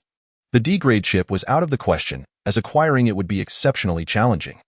Thus, the only feasible approach was to resort to brute force stacking. Lin Ming squinted, pondering whether to conduct reverse research on the F-grade universal chip. Based on the computational power of the current chip, the estimated duration for reverse research is 24 hours, consuming 1 unit of energy per hour. Would you like to commence reverse research? Note: reverse research will damage the target under study, rendering it irreparable or non-regenerative. The F-grade universal chip's relatively low technological complexity led to a significant reduction in research time, which Lin Ming found acceptable. However, he lacked the knowledge to manufacture chips. The resolution of his 3D metal printer was at the micron level, insufficient for chip fabrication. He decided to try the solar panel instead. Lin Ming instructed the simulated crab to dismantle a solar panel and began reverse research using the E-grade universal chip. Based on the computational power of the current chip, the estimated duration for reverse research is 0.1 hours, consuming 1 unit of energy per hour. Would you like to commence reverse research? Yes. He was surprised by how swiftly the reverse research for the solar panel would be completed and immediately confirmed. Upon reflection, he understood why. The F-grade universal chip, while small, contained exceedingly complex circuitry, potentially numbering in the billions of transistors, rendering reverse research a time-consuming endeavor. The same applied to the survival pod, an artifact left behind by the intelligent beings of Urea Planet, whose internal structures and technologies were beyond Lin Ming's comprehension. not to mention the multitude of chips and circuit boards within. The solar panel, being significantly larger, lacked the high-precision manufacturing processes, thus allowing for rapid reverse research. Minutes passed, and Lin Ming soon saw the success notification appear. Solar panel, description. A panel capable of converting light energy into electrical energy, serving as your prime source of electrical power. Required materials: high-purity silicon ingot X10, electromagnetic coil X3, circuit board X1. Energy consumption: 1 energy unit. Is that it? Lin Ming was astonished to discover that the materials required to manufacture a solar panel were so minimal. He checked his current inventory: 163 high-purity silicon ingots, 48 electromagnetic coils, and 72 circuit boards. It turned out that his production capacity for solar panels was primarily limited by the availability of high-purity silicon ingots. Lin Ming first instructed the 3D metal printer to produce a solar panel, which took 10 minutes.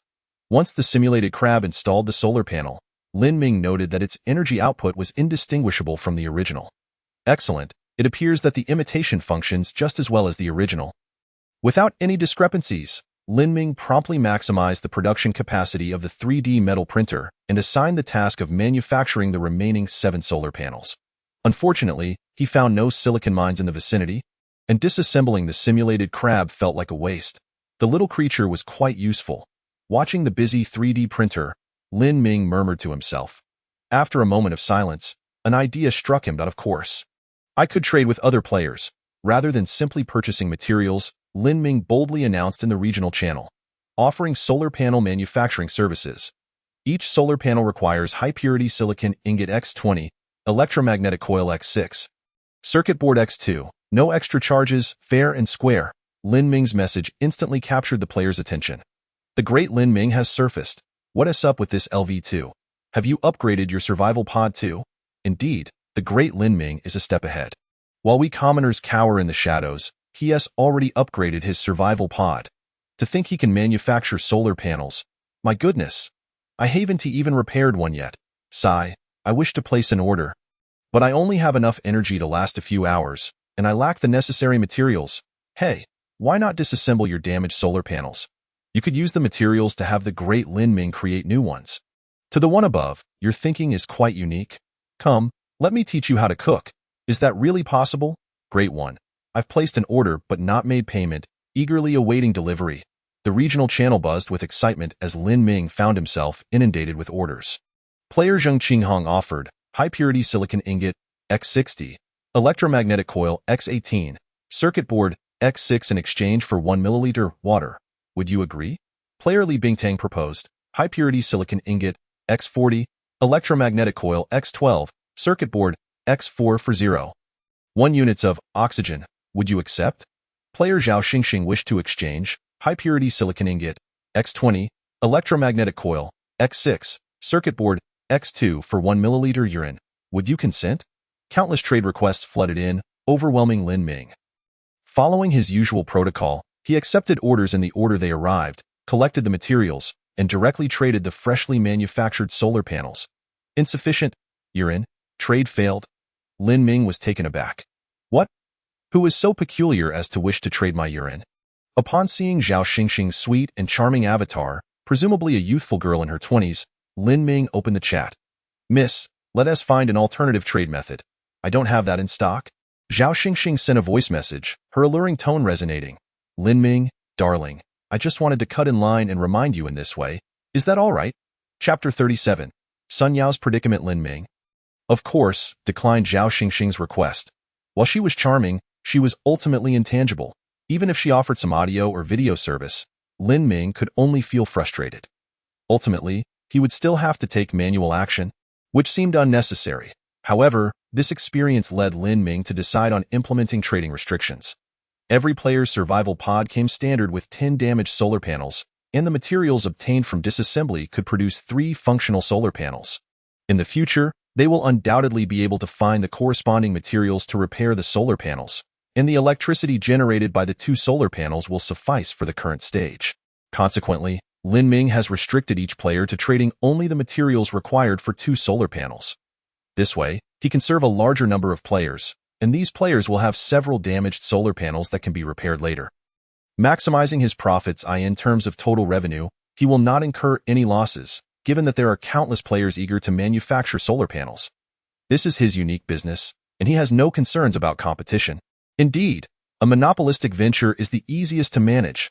Lin Ming sighed as he accepted the trade requests from the players one by one, then began to queue them up. After fully utilizing the capacity of the 3D metal printer for the day, Lin Ming finally ceased accepting orders. He calculated that even while he was asleep, the 3D printer would operate at full capacity, continuously producing solar panels. With determination, he thought, soon I shall be able to construct an entire solar farm.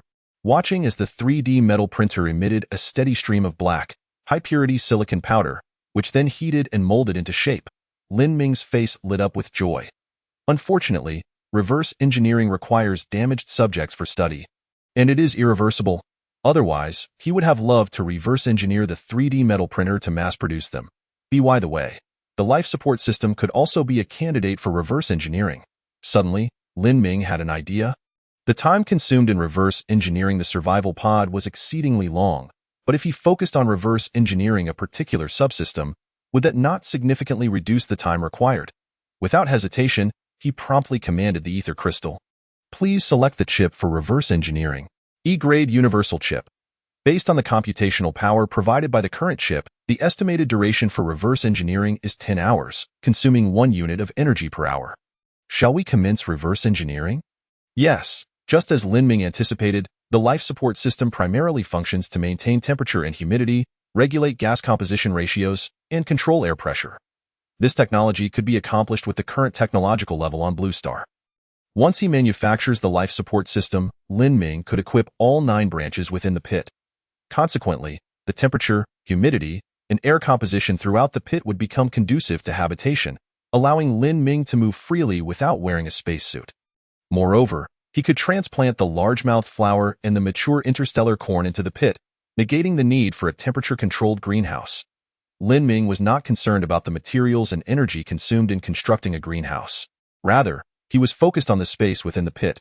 With this thought in mind, Lin Ming walked into the greenhouse to observe the growth of the largemouth flowers. He was astonished to find that the growth rate of the largemouth flowers surpassed his expectations. The interstellar corn had already begun to take on a preliminary shape, each ear reaching the size of a fist. The roots had similarly grown to the size of an egg, indicating they were still in the process of growing. What delighted Lin Ming the most was that the largemouth flower that had consumed meat had its buds withered, and in that spot, something akin to pods began to sprout. No wonder the largemouth flower had previously craved meat so desperately. It turned out that after consuming meat to absorb nutrients, it could produce seeds. Does this mean I will no longer lack largemouth flower seeds in the future? Observing the last blooming largemouth flower, Lin Ming deliberated and ultimately decided against feeding it meat. Quite simply, while consuming meat may lead to the formation of pods, the pods had yet to mature, and whether the seeds within could sprout was still uncertain. Once the pods matured, he could confirm the viability of the seeds and then consider feeding that largemouth flower meat. Subsequently, Lin Ming casually checked the blue algae. The blue algae had entirely occupied the layer of the cultivation rack, and it was evident that tiny bubbles were intermittently rising, likely oxygen. After some contemplation, Lin Ming decided to collect some blue algae as a sample to cultivate in the sewage pool within the pit, to see if it could thrive directly in the wastewater, to prevent depleting the nutrients in the sewage pool or encountering other uncontrollable situations. Lin Ming took the time to have the busy 3D metal printer fabricate an alloy metal door tailored to the shape of the tunnel. After preparing everything, Lin Ming donned his heavy-duty spacesuit, took the metal cylinder containing the blue algae sample, and began his ascent toward the top of the pit. Following closely behind were 2 mimic crabs, one in front and one behind, lifting their pincers as they transported the alloy metal door. The tunnels within the pit had evidently been designed with great care. The slope was approximately 30 degrees, and there were distinct steps. Thus, within 10 minutes, Lin Ming reached a branch at the top of the tunnel, the very place where he first discovered the leader of the mimic crabs. Lin Ming crouched down, maintaining a half-meter distance, and cautiously observed the sewage pool. From the structural map obtained through the miniature satellite scan, he could see that the sewage pool was roughly a 10 by 10 meter square, with a depth of 3 to 4 meters, containing a total of 3 to 400 cubic meters of wastewater. Due to Lin Ming's earlier clever appropriations, The water level in the sewage pool had decreased by 1/3, leaving over 200 cubic meters, which was more than sufficient for cultivating blue algae. He carefully opened the metal cylinder and poured the blue algae sample inside. After completing this task, Lin Ming wasted no time and immediately began installing the alloy metal door. He left one mimic crab inside to monitor changes in the sewage pool, ready to take immediate action if anything unusual occurred. He chose to cultivate in the uppermost branch of the pit, ensuring that even if the sewage pool experienced some loss or became completely unusable, the damage would remain within controllable limits and would not affect the living quarters below. The design of the pit must have considered such aspects from the outset. Each branch was independent of the main tunnel, and as long as the junctions were sealed during an emergency, other parts would remain unimpacted. Buzzing, buzzing, before Lin Ming could catch his breath, the ether crystal suddenly vibrated urgently. Lin Ming, big shot. Are you there? I'm dying. Help me. Help me. Video. Lin Ming opened the ether crystal and found that it was Sun Yao sending him a message. Upon opening the video, Lin Ming saw Sun Yao's excited face as he shouted joyfully, "Ha ha, I found it. I found it. 8 dragon eggs of the spiked shell dragon. We're going to be rich. I wonder how many electromagnetic guns I could trade this for." Just as he finished speaking, a massive shadow loomed over Sun Yao, and the excitement on his face instantly froze. Sun Yao stiffly turned his head to see a spiked shell dragon standing not far away. Its eyes the size of goose eggs filled with fury. Roar! The spiked shell dragon let out a long roar, showering Sun Yao with saliva. The video ended. Is he dead? Seeing that Sun Yao's icon was still lit up, Lin Ming sent a video call request. Sun Yao quickly answered. At this point, less than half a minute had passed since he sent the video. Both he and the dragon were still locked in a standoff. Sun Yao was holding a dragon egg, poised to smash it to the ground. The spiked shell dragon, though angry, dared not take a step forward due to Sun Yao's actions. Lin Ming sighed with relief. Thankfully. You're still alive. I'm about to die. Sun Yao's voice was filled with despair. Lin Ming, the bestiary says the spiked shell dragon is herbivorous. It shouldn't eat meat, right? Lin Ming reassured him. Herbivores rarely consume meat, but they might occasionally try it if they encounter it, as it contains rich trace elements absent in plants. Upon hearing this, Sun Yao's expression grew even more distressed. Lin Ming continued. Moreover, even cattle and sheep will defend their young against predators. Holding its egg, the dragon may not eat you, but it could easily trample you to death. Someone once said you are quite good at comforting people. Huh? Sun Yao's expression hardened. Lin Ming, since I can't get out, I'll fight it out. Player Sun Yao wishes to exchange spiked shell dragon egg X14 oxygen X 0.1 units. Do you accept? No. Lin Ming directly refused and, seeing the confusion on Sun Yao's face, initiated a new trade request. Player Lin Ming, LV2, wishes to exchange electromagnetic gun X14 spiked shell dragon egg X1. Do you accept? Big shot. You actually upgraded the survival pod. Sun Yao's attention shifted to another matter. Wow. Impressive. Seeing the spiked shell dragon grow increasingly impatient and take a tentative step forward, Lin Ming urged him. Enough chatter. Hurry and accept the trade. After Sun Yao agreed to the trade, a shimmering silver electromagnetic gun, nearly 2 meters in length, materialized in his hands. The dragon egg disappeared from Sun Yao's possession and was replaced by this unfamiliar object. The spiked shell dragon instantly went berserk, charging straight at Sun Yao. Your gun is large, but will it be effective against this creature? Sun Yao shouted as he instinctively aimed the electromagnetic gun at the spiked shell dragon and pulled the trigger. Boom! Deafening explosion. The upper half of the spiked shell dragon disintegrated into a mist of blood, vanishing from sight. P.S. Starting today, we will enter the verification period for recommendations. Any follow-ups or nudges during this time will be immensely helpful. I hope everyone finds it acceptable, so please lend a hand by giving a nudge. PS2. Beginning tomorrow, there will be 2 updates daily, scheduled for noon and 6 in the evening once again. Thank you all. The author is deeply grateful. Chapter 38. Dragon eggs acquired. What in the world is this gun? Upon witnessing the electromagnetic gun obliterate the spiked shell dragon's upper body with a single shot, Sun Yao stood there, completely dazed. However, it is a creature measuring 5 meters in length and weighing between 3 to 4 tons, resembling a dinosaur. The immense pressure it exerts is incomprehensible to those who have not experienced it firsthand. Earlier, Sun Yao had already expressed his unwavering resolve to face death, yet unexpectedly, In an instant, the spiked shell dragon was obliterated by an electromagnetic gun. Lin Ming, on the other hand, remained quite composed. He was already well aware of the power of the electromagnetic gun. And moreover, the one he had just traded to Sun Yao was loaded with dum-dum bullets, which were even more formidable. If silicon-based life forms could be shattered in two, how much more so carbon-based ones? Lin Ming shook his head nonchalantly, smiling as he addressed the dazed Sun Yao. As previously discussed, one electromagnetic gun in exchange for one dragon egg. How do you intend to handle the remaining eggs? Having narrowly escaped death, Sun Yao pondered seriously for a moment before replying. We shall split these 8 dragon eggs evenly, and I will trade you 3 more. Lin Ming, my esteemed friend, please exchange them for basic resources at a price you deem fit. Agreed. Since Sun Yao was so agreeable, Lin Ming did not play the miser, valuing each dragon egg at 30 units of basic resources, trading 30 liters of water and 60 units of electricity for 3 dragon eggs.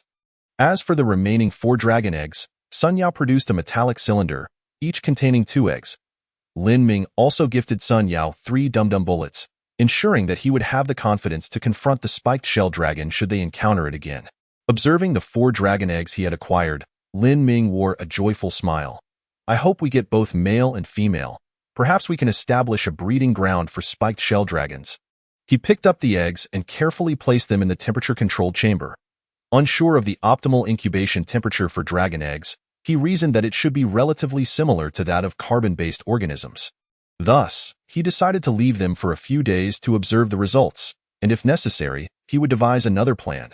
As Lin Ming watched the rapid operations of the 3D metal printer, he felt a surge of emotion. Indeed, the sight of labor is the most beautiful, particularly when witnessing others toil. After completing a batch of solar panels, Lin Ming surveyed his current inventory and felt quite satisfied. Most items were being utilized effectively, with only the microsatellite currently idle. The microsatellite hovered in the sky without purpose. It was time to assign it a task. Lin Ming commanded the microsatellite to begin scanning the nearby geological layers. He could observe resource points on the map, and the microsatellite could amplify his advantages. However, due to either the hardness of the geology or other factors, the microsatellite could only scan an area with a diameter of about 10 meters at a time. Depending on the geological conditions, it could delve up to 50 to 100 meters underground. Watching the real-time map expand around the crater, Lin Ming felt as though he had dispatched a scout to gradually unveil the surrounding mysteries. Unfortunately, the microsatellite lacked a camera. Otherwise, a panoramic map would reveal all nearby resources. Lin Ming felt a slight regret. After some contemplation, he decided to deploy 10 biosimulating crabs to explore the surrounding environment. The maximum connection distance for the biosimulating crabs was 10 kilometers, but since their stored energy came from solar power, as long as he issued a return command after a while, there was no need to worry about their return. Without further ado, Lin Ming set about planning their route. If the patrol path of the biosimulating crabs were a straight line, it would only yield a star-shaped map. The optimal field of vision for the crabs was 10 meters. So Lin Ming designed an S-shaped patrol route for them, allowing them to gradually expand their visibility.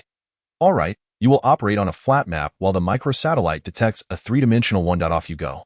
Little ones, with a command, the biosimulating crabs promptly sprang into action, forming a line as they crawled out of the crater. After completing these tasks, Lin Ming prepared a cup of vitamin-infused hot drink, sipping it slowly while browsing the regional chat channel. Now devoid of a mobile phone or other forms of entertainment, occasionally perusing the chat channel became the best means of relieving stress and acquiring the latest information. Following the intense sunlight, which caused the surface temperature to soar to 200 degrees, the number of participants in the regional chat channel plummeted. However, players quickly adapted. The decline in numbers gradually slowed, stabilizing at over 8,200. The regional channel required a fee of 0.1 units of resources per message, while the world channel cost 0.2 units per message, with limited quantities available for purchase. Interested parties were encouraged to contact privately. Basic resource exchanges for oxygen, water, and electricity were unlimited, offered at favorable rates compared to the trading post, with a first-come, first-served policy. The Wandering Survival Group warmly invited players to join. Group members enjoyed advantageous trading prices, with abundant non-basic resources. Each day, one lucky member would be randomly selected to receive a reward of 10 units of basic resources, with entry requiring just 1 unit of basic resources. Private messages were welcomed for joining. The Interstellar Bank opened today, allowing players to store unused resources with a daily return of 20%, offering permanent rebates, starting with a minimum deposit of 1 unit of resources and guaranteeing credibility. A stunning live broadcast by the enchanting beauty, You, was about to commence. All wolf friends in the group should hurry in, as an exciting performance was about to begin, with entry priced at 1 unit of basic resources. By now, it was the 5th day since Lin Ming had arrived on the Savage Planet. Many players had thoroughly grasped the system and began seeking profitable ventures.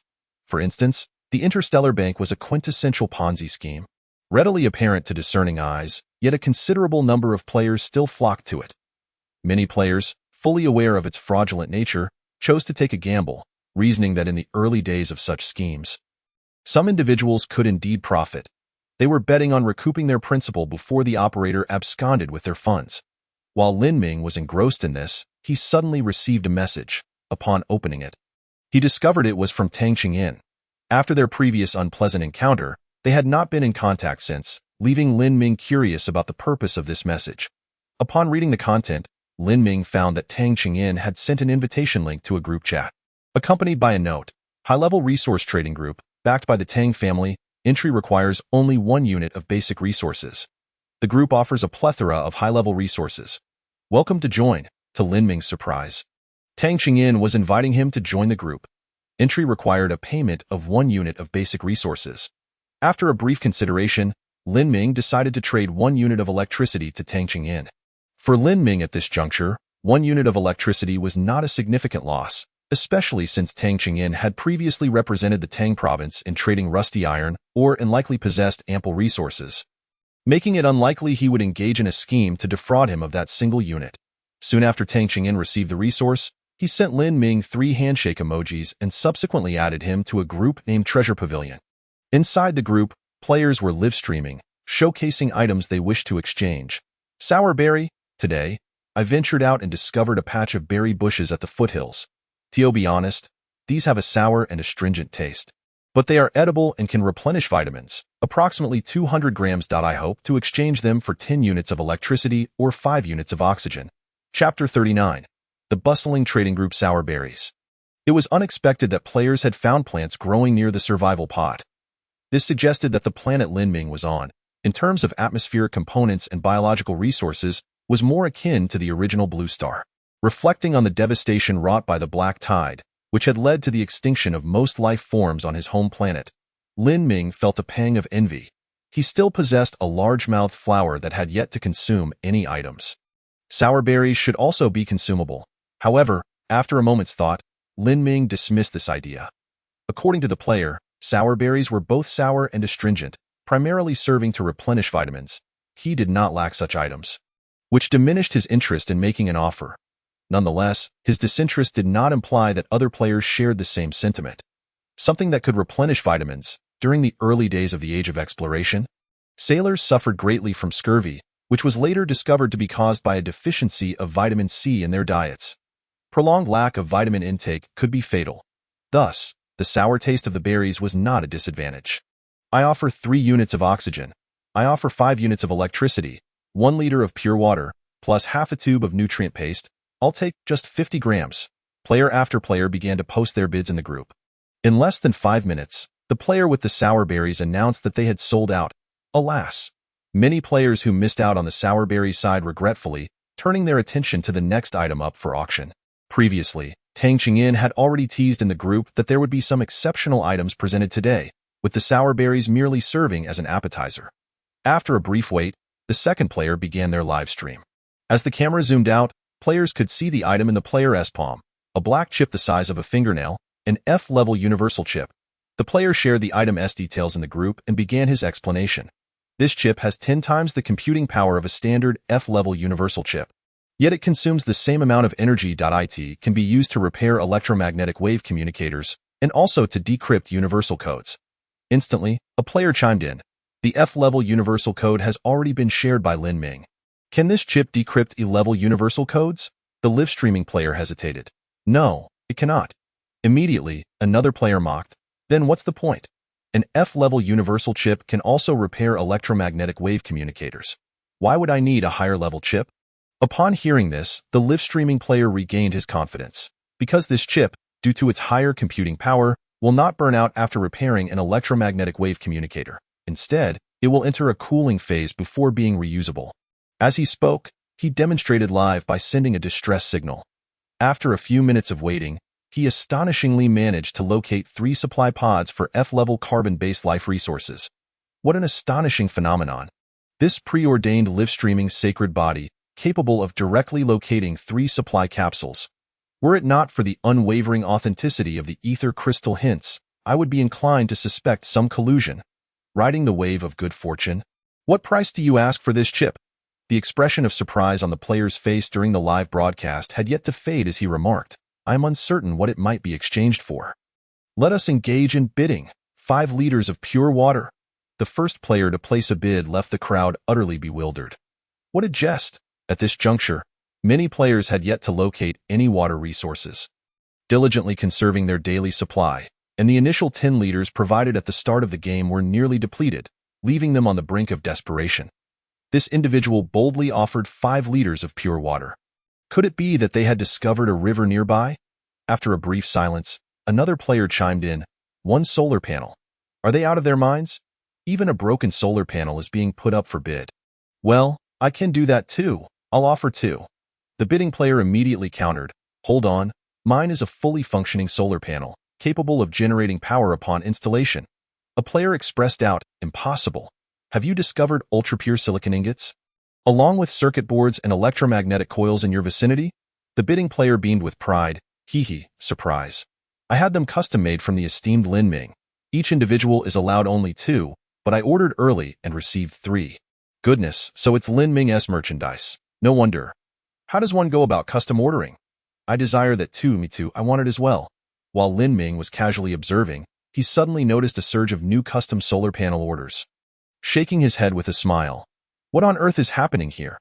Aren't you all bidding on the F-grade universal chip?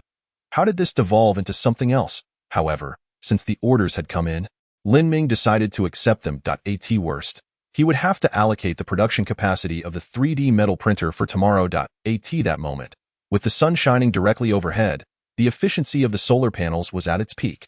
Coupled with the pressing need for energy to sustain life support systems, leading to a swift agreement between the 2 parties. One item after another was sold, and Lin Ming also had his sights set on something he desired. A player named Zhang Bei began a live stream. Glass, discovered in a nearby meteorite crater. Due to the steepness of the crater, extraction is quite challenging, so I only managed to collect a small amount.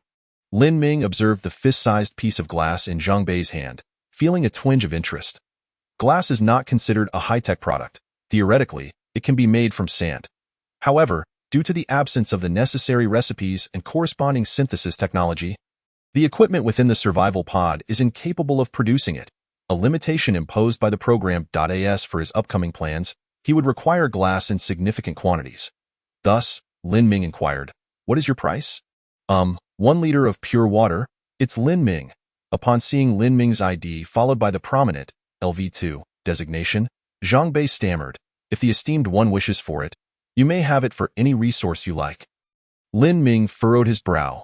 1 liter of pure water seemed rather steep, especially considering the glass in Zhang Bei's possession was not particularly pure and only the size of a fist. However, he intended to purchase the glass for reverse engineering, aiming to obtain the synthesis recipe for glass production, which would allow him to create it using sand. He currently had no shortage of pure water and saw no need to leverage other resources to negotiate the price. Thus, Lin Ming responded, very well, let it be pure water. I shall trade with you. Zhang Bei was taken aback by Lin Ming's prompt agreement. After all, as time passed, the value of oxygen was gradually diminishing, while the worth of water resources was rapidly climbing. Zhang Bei hastily accepted Lin Ming's trade request. TSK, as expected of a big shot, their generosity is unmatched. 1 liter of water exchanged for a piece of glass. You cannot fathom the tastes of such a person. They likely lack for nothing and might even use that glass piece as a decorative item. How enviable! There are so many wealthy players. Does it hurt to have one more? Lin Ming's presence ignited fervent discussions among the players until, 5 minutes later, Tang Qing'an announced, everyone, please settle down. We are about to commence the final auction item. The last item up for bid was a jetpack. What is this? Upon seeing Tang Qingyin's message, Lin Ming immediately stood up. Chapter 40. The Jetpack. Soon, a player initiated a live stream. Lin Ming noted that this player was not within a survival pod but donned an exosuit, situated in the sweltering outdoors. The most striking feature was the uniquely designed backpack strapped to his back. This backpack was similar in size to a standard backpack, yet at the rear, it had two nozzles the size of water bottles. With flared openings at their ends, greetings, everyone. My name is He Wakinged, by a stroke of luck. I stumbled upon this jetpack. He Weiqing turned his back to the camera, zooming in on the jetpack for a close-up. Lin Ming observed that the jetpack had a streamlined design, reminiscent of the survival pod, secured to the exosuit by two buckles on the universal interface. The jetpack was powered by turbofans, drawing energy from the exosuit's internal power supply, capable of supporting a maximum weight of 300 kilograms, while the highest flight altitude reached 100 meters, with a maximum speed of 30 kilometers per hour. Consuming 1 unit of power per hour. An accelerated flight mode was available, during which the speed doubled, consuming 3 units of power per hour. Prolonged use of this mode could potentially damage the jetpack. As He Weiqing spoke, he began his demonstration. Without any visible action from him, the jetpack emitted a low hum. The two powerful turbofans escalated their frequency, instantly releasing a robust gust of air that kicked up dust beneath He Weiqing's feet. Simultaneously, He Weiqing soared into the air, ascending several hundred meters. Lin Ming clenched his fists in excitement. Flight has been humanity's dream since ancient times, leading to the invention of airplanes and rockets, broadening perspectives and transforming the tangible world from flat to three-dimensional. Woohoo! He Weiqing exclaimed joyfully. Subsequently, He Weiqing transitioned from a vertical ascent to horizontal flight, with the live camera following his rapid movements. He Weiqing bent his left arm beside him while raising his right fist triumphantly, striking a superhero pose, demonstration of accelerated flight mode. The turbofans roared even louder, propelling He Weiqing's speed to new heights. Whoosh! He Weiqing suddenly plummeted, skimming just 2 meters above the ground, trailing a cloud of dust in his wake. Performing aerial stunts, He Weiqing shot upward, his trajectory nearly vertical, soaring into the sky within seconds and executing several figure-8 maneuvers. Then, the roaring of the jetpack abruptly ceased. He Weiqing, propelled by inertia, ascended several more meters before beginning a gradual descent. Is this a live stream mishap? Lin Ming watched the live feed, observing He Weiqing's descent accelerate. The jetpack remained utterly silent. Buzz! Just 2 meters above the ground, the jetpack suddenly erupted with a thunderous roar as the turbofans reached their peak speed. The powerful airflow instantly countered He Weiqing's downward momentum, as if an invisible rope had firmly tethered him. The fan's speed gradually decreased, and He Weiqing gently touched down from 2 meters in the air. Landing steadily, equipped with an anti-crash mode, the flight control program would take over at critical moments, ensuring safety from falls. The demonstration concluded. Lin Ming's fists tightened, overwhelmed with excitement. Undoubtedly, this was an exceptionally flawless demonstration that piqued his immense interest. The jetpack must be acquired. Lin Ming rose, donned his exosuit, and began preparations. Meanwhile, the group chat erupted with excitement as numerous players, confident in their bargaining power, began placing bids. One complete exosuit, just obtained from a brother who escaped the launch pod. In pristine condition, plus 5 units of power. What on earth is this? F-grade universal chip, freshly bought in the group.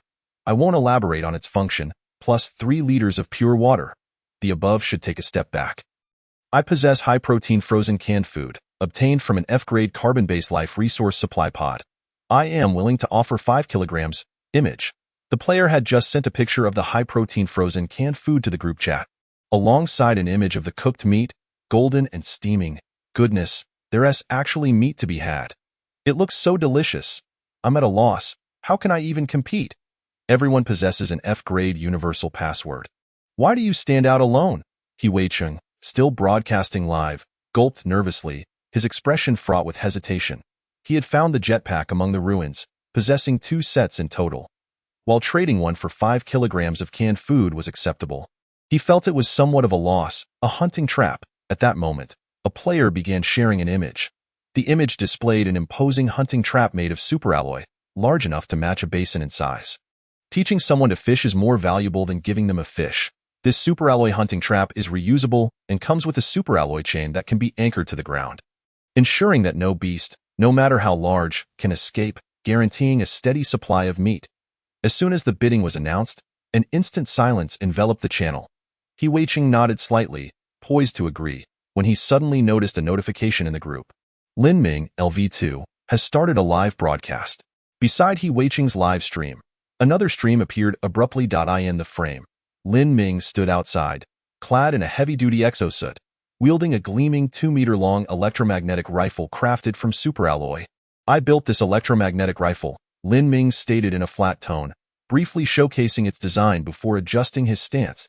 He positioned himself with one foot forward, right hand gripping the rifle, aiming at a colossal rock 4 kilometers away.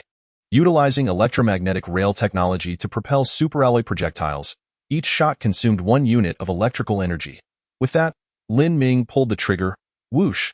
The powerful recoil propelled Lin Ming, encased in his heavy exosuit, back several meters. As the perspective widened, players gasped in disbelief. They discerned a thumb-sized hole at the center of the rock, wisps of smoke still emanating from it. Armor-piercing rounds, initial muzzle velocity of 3,000 meters, effective range of 10 kilometers. Within that range, nothing could withstand its might. Subsequently, Lin Ming retrieved a superalloy bullet, thick as a thumb and as long as an adult's forearm, from his waist. What? Is that what you call a bullet? An effective range of 10 kilometers? My goodness, how terrifying. What a magnificent gun. Lin Ming, could you fire a shot for us to liven things up? With such a long barrel, I have a bold idea. Hee. Lin Ming disregarded the uproar in the chat, loading a dum-dum round into the rifle and taking aim. Whoosh! In an instant, the massive rock shattered into countless tiny fragments, raising a cloud of dust. After the shot, Lin Ming's right hand hung slightly. The elongated barrel of the electromagnetic rifle tilted downward. The blazing sun reflected fiercely off the rifle, casting an orange glow that made it remarkably eye-catching. Boom! Moments later, a deafening explosion reverberated, leaving the player's head spinning. Dum-dum rounds, initial muzzle velocity of 3,000 meters, effective range of 5 kilometers. Within that range, I am invincible. P.S. Thanks to the book friends Shiliak and Under, X Unknown X for their support, and to everyone for urging updates. Thank you to all readers. Xiao Feng expresses gratitude. Chapter 41. Crop maturity. I will exchange this electromagnetic rifle for your jetpack. Lin Ming's gaze shifted slightly towards He Weiqing, who wore a dazed expression, his mouth slightly agape. Okay. He Weiqing swallowed hard. Wasn't today supposed to be his grand trading live stream? Why was Lin Ming brought in? This electromagnetic rifle is so impressive. Why do I feel like I've struck a tremendous deal? He Weiqing stammered. Lin Ming, do you want me to add something else? Lin Ming smiled. No need. All right. He Weiqing hastily initiated the trade. Player He Weiqing wishes to exchange jetpack X1 for your electromagnetic rifle X1. Do you accept? Yes. After the transaction was completed, Lin Ming closed the group live broadcast. During the trade, he included 3 armor-piercing rounds and 3 dum-dum rounds as a gift for He Weiqing. With the jetpack in hand, Lin Ming was delighted and quickly charged his heavy-duty exosuit, attaching the jetpack to his back. Click! The crisp sound echoed as the jetpack secured firmly against the back of the exosuit. Simultaneously, the ether crystal displayed a soft blue hologram. Detected new expansion accessory for heavy-duty exosuit, jetpack. Demonstrating usage techniques. Shortly, a video began to play, detailing various flying techniques and functions. Got it? Thank you. Lin Ming slightly bent his legs, preparing to jump, feeling a surge of power from the jetpack, propelling him into the air. What a thrill! The real-time speed indicator in the lower right corner displayed 28 kilometers per hour. After a brief adjustment period, Lin Ming adeptly maneuvered the jetpack, performing a variety of impressive stunts. In addition to free flight, the jetpack also supported intelligent navigation. Simply designating a location allowed it to fly automatically to the destination. Lin Ming ascended to the maximum altitude, hovering at a height of 100 meters. The scenery of the surrounding 10 kilometers unfolded before him. Upon closer inspection, he noted the ground littered with debris, chaotic and disorganized. A conspicuous 3-kilometer radius of barren land caught his eye. This was where his survival pod had initially landed. Previously scoured clean by the mimetic crabs. Near the pit, the mimetic crab swarm diligently transported stones, stacking them around the entrance. The solar panels nearby stood out against the ochre earth point. 10 mimetic crabs patrolled in synchronized patterns. Mapping the area with precision, Lin Ming reveled in the sight. With the vast ocean, fish can leap freely. With the boundless sky, birds can soar high. On the 5th day after arriving on the planet Urea, Lin Ming had finally established a semblance of stability, no longer worrying about survival. The next step was to expand and strengthen. After soaring through the skies for another hour, Lin Ming reluctantly descended. The reason was simple. In the private chat, players eagerly awaited updates on the production of solar panels. Delivery is imminent. Please be patient. Returning to the bottom of the pit, Lin Ming delivered the finished solar panels to the waiting players. Feeling somewhat fatigued, he indulged in a tube of nutrient paste and took several gulps of water before setting the ether crystal to do not disturb mode and fell into a deep slumber. He slept for a solid 10 hours, waking refreshed. So comfortable. It has been ages since I woke up naturally. Lin Ming stretched lazily, tidied up a bit, and activated the ether crystal. The majority of notifications were indeed requests for updates. Having briefly awakened to deliver a batch of solar panels yesterday, he had only a backlog of about 30 panels. The deliveries were soon completed.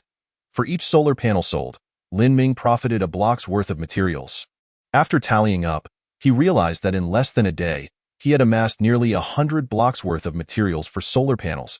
If he manufactured all these solar panels, it would take merely an hour to fully recharge the survival pod's energy system. However, the 3D printer required time to fabricate them.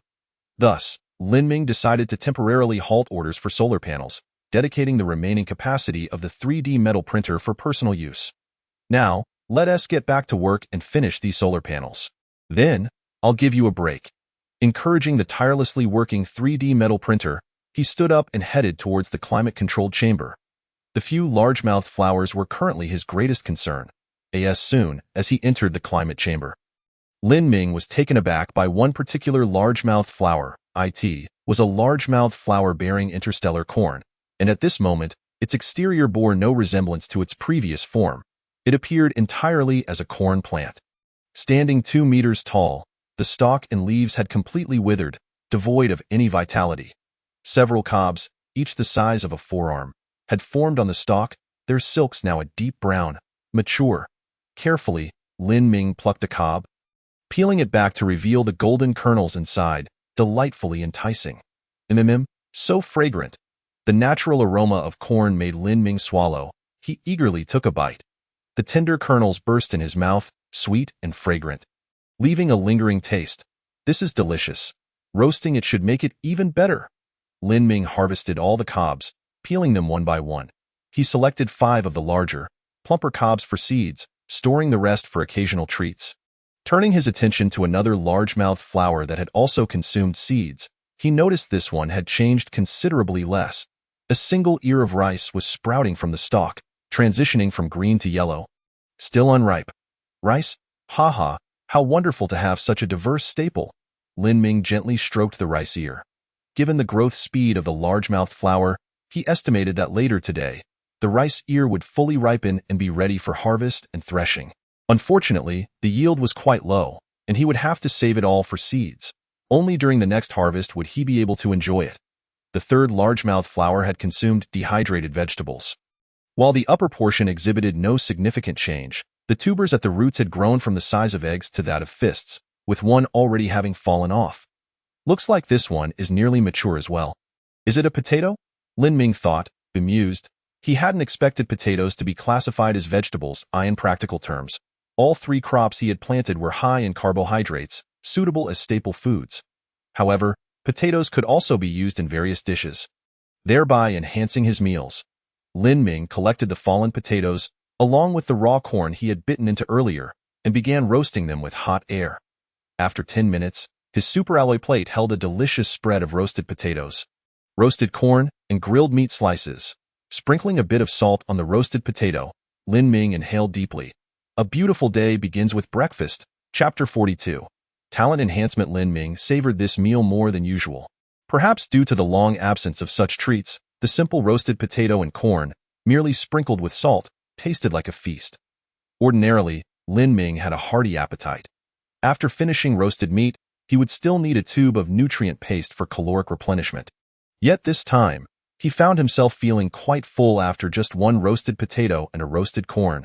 accompanied by a few slices of meat. Ah, the satiating power of carbohydrates. Lin Ming burped, feeling a wave of contentment wash over him. As if a warm current surged within his belly, zzz. The 3D metal printer tirelessly continued its work, and in the span of a meal, it produced yet another solar panel. The efficiency remained disappointingly low. How he wished for a few more machines. Lin Ming lamented silently. He had contemplated reverse engineering the 3D metal printer to increase production and implement multi-threaded output. However, the drawback of reverse engineering was that the target could be damaged and rendered irreparable during the process of deconstruction. Even if successful, without the appropriate materials for the 3D printer, possessing the technology would ultimately lead to embarrassment, as he would be unable to produce anything. While reverse engineering was indeed advantageous, one could only ascertain the required materials after deciphering the technology, which was unfortunate. With a slight sigh, Lin Ming began inspecting the life support system he had commenced reverse engineering the day prior. Gently caressing the ether crystal, he accessed the system log. Carbon-based life support system reverse engineering completed. You have mastered the technology of the carbon-based life support system. Carbon-based life support system. Overview. Consuming electrical energy, it maintains temperature, humidity, and air composition suitable for carbon-based life forms, essential for your survival. Material requirements. Ultrafine iron powder X150, any grade universal chip X1, electromagnetic coils X5, circuit boards X5, purified water X1 liter. Manufacturing requirements. Requires a 3D metal printer. Manufacturing consumption, electrical energy X10 units. Upon reviewing the materials needed to manufacture the carbon-based life support system, Lin Ming was somewhat astonished that the required materials were excessive. Rather, they were surprisingly few. The ultrafine iron powder, a byproduct of decomposing rusty iron ore and generating oxygen, was already in abundance. With hundreds of units available, universal chips, circuit boards, and electromagnetic coils were also plentiful. Given that production was possible, Lin Ming immediately halted the current operation of the 3D metal printer and initiated the manufacturing of the carbon-based life support system. The ether crystal promptly provided a notification. Manufacturing the carbon-based life support system will consume electrical energy X10 units, taking 0.5 hours. Shall we commence manufacturing? Yes. Following confirmation, the 3D metal printer sprang into action. Streams of ultrafine iron powder flowed in through the feed port, heated at the nozzle, transforming into slender conduits. After observing for a while, Lin Ming understood why the material demands for the carbon-based life support system were minimal. The system's function was to maintain temperature and humidity while regulating air composition. Achieving constant temperature was straightforward, requiring only a heatsink coupled with a fan incorporating electromagnetic coils and circuit boards. The principle for maintaining humidity was similar. Air composition regulation would employ a centrifuge. None of these components were particularly advanced. Naturally, the prerequisite for adjusting air composition was Lin Ming's sufficient oxygen supply. After all, the components for regulating air composition could only modulate the existing environment, not generate oxygen ex nihilo. Once assembled, integrating an F-grade universal chip for monitoring and adjustment would fulfill the relevant requirements. Half an hour later, the ether crystal emitted a notification. The carbon-based life support system has been successfully produced. Lin Ming observed that this apparatus bore a striking resemblance to a fresh air conditioning unit, consisting of an indoor and outdoor unit. The two were connected via metallic piping, with purified water serving as the refrigerant. Of course, using a dedicated refrigerant would enhance the efficiency of the carbon-based life support system. But lacking such resources, Lin Ming had to resort to purified water as a substitute. This led to the carbon-based life support system consuming 2 units of electrical energy per hour, a far cry from the efficiency of the genuine product that came with the survival pod. However, a slight reduction in efficiency was a minor concern. After all, energy consumption was not a significant issue for Lin Ming at this juncture. TSK, if this contraption were placed on Blue Star, it would likely never pass inspection. Failing to meet national energy consumption standards, Lin Ming chuckled. Donning his heavy exosuit, he prepared for installation. He intended to set it up at the first tunnel branch, as it served as his experimental ground. He had introduced blue algae there the previous day, and it should be generating oxygen by now. Lin Ming activated the viewpoint of the simulated crab stationed there and discovered a thick layer of green floating matter atop the sewage pool, indicating that the blue algae had begun to proliferate extensively. Lin Ming felt a warmth in his eyes as a green gas icon appeared in the center of the sewage pool. accompanied by a small floating window. Blue algae, oxygen, 1 unit hour. The sudden emergence of this floating window took Lin Ming by surprise. Although he had previously been able to see resource points, he could only discern different colored light dots. He was unaware of the types of resources or their output efficiency. Why had there been a change? Reflecting on recent events, Lin Ming glanced at the cleanly gnawed corn cob on the plate. Could it be that consuming interstellar corn and interstellar potatoes had caused this? Eating these things has such benefits. The unexpected joy filled Lin Ming with delight. Regardless of whether this newfound insight stemmed from his recent diet, being able to see the specific information and output of resource points was a boon. It seemed he would need to indulge in these delicacies more often. With a pleased expression, Lin Ming summoned 2 simulated crabs to assist in transporting the carbon-based life support system's indoor and outdoor units, while he himself carried a dozen pipes, swiftly ascending the stairs within the tunnel. Before long, the trio arrived at the first tunnel branch. After confirming that there were no threats aside from the blue algae, Lin Ming opened the superalloy door. Finding a suitable spot that wouldn't obstruct anything, he began installing the indoor unit. Once the indoor unit was secured, Lin Ming proceeded to the tunnel entrance to affix the outdoor unit. After securing it, he connected the 2 with piping. Testing the airtightness of the pipes, Lin Ming retrieved 1 liter of purified water from his heavy exosuit and filled the outdoor unit's liquid storage tank. For power supply, he manufactured a pair of microwave transmission devices, utilizing the nearby solar panel for energy. Lin Ming attempted to activate the carbon-based life support system. Buzzing, the outdoor unit's metal fan whirred into action. Rapidly reaching 7,200 RPM, Lin Ming returned to the first tunnel branch, closed the superalloy door, and activated the monitoring equipment in his heavy exosuit. Current temperature, 65 degrees Celsius. Current relative humidity, 85. Current atmospheric composition, nitrogen 75. Carbon dioxide 13. Oxygen 11. Others 1. Current temperature, 55 degrees Celsius. Current relative humidity, 75. Current atmospheric composition, nitrogen 76. Carbon dioxide 10. Oxygen 14. Others 0. Current temperature, 25 degrees Celsius. Current relative humidity, 50. Current atmospheric composition, nitrogen 78. Carbon dioxide 0. Oxygen 22. Others 0. Carbon-based life support system operating normally. The current environment is suitable for habitation. Chapter 43. Technological Creation Success. Lin Ming clenched his fist. Having previously sanitized the tunnel with light, he was unconcerned about the black tide's interference. Carefully, he lifted the glass visor of his heavy exosuit helmet. Taking a gentle breath, he felt no abnormal sensations. It appeared that if he followed this procedure, he could transform the entire tunnel into a habitable environment, allowing for unrestricted movement. Lin Ming mentally mapped out the upcoming tunnel renovation plan.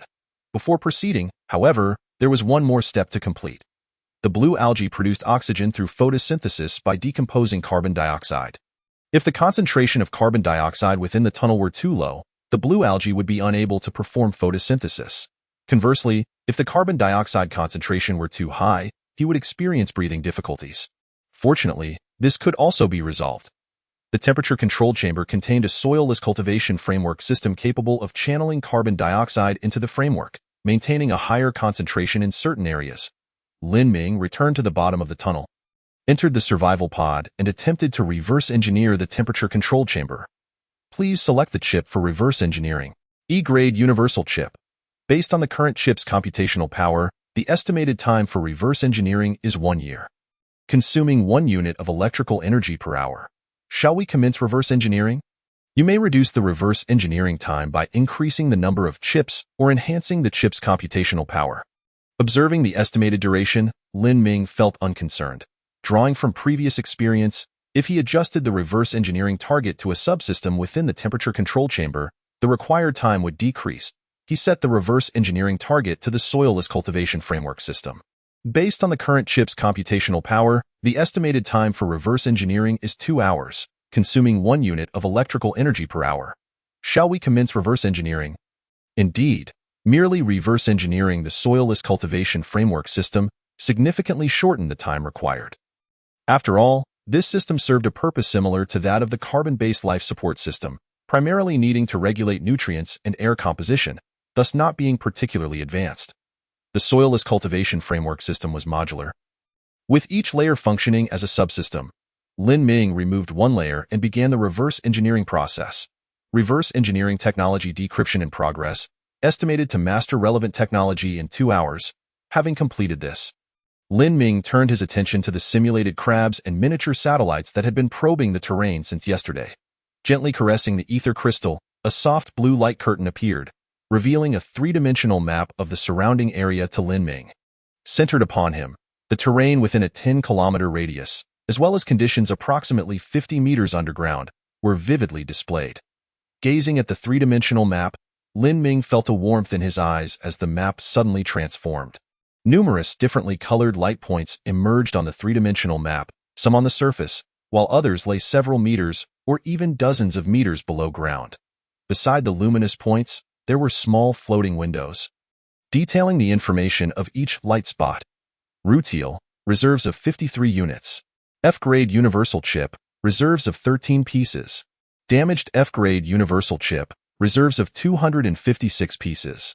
On the surface, the vast majority of resources had already been mined by Lin Ming, rendering them of little allure to him. His gaze descended, and he noticed several larger black light spots. Hornblende, reserves of 58 units. Hornblende, reserves of 418 units. Muscovite, reserves of 167 units. Titanium ore, reserves of 262 units. Hornblende and muscovite. Lin Ming opened the corresponding encyclopedia and discovered that these ores could be used to extract high-purity silicon ingots. As for titanium ore, it was well understood that it could be synthesized with iron to create superalloys.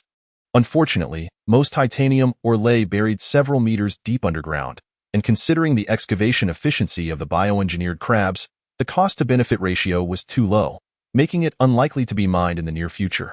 Fortunately, Lin Ming was not in dire need of superalloys at the moment. Even if he were, the Interstellar trading post offered them at a reasonable price. As for hornblende and muscovite, they were primarily located just 1 or 2 meters underground. Given that the stones collected by the bioengineered crabs were of minimal value, Lin Ming began to assign them designated areas for extracting hornblende and muscovite.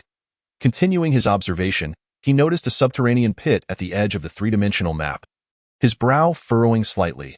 Could there be other humanoid beings lying in wait nearby? Given their knowledge of the Urea planet and the E-grade chips they had left behind, Lin Ming felt a twinge of unease.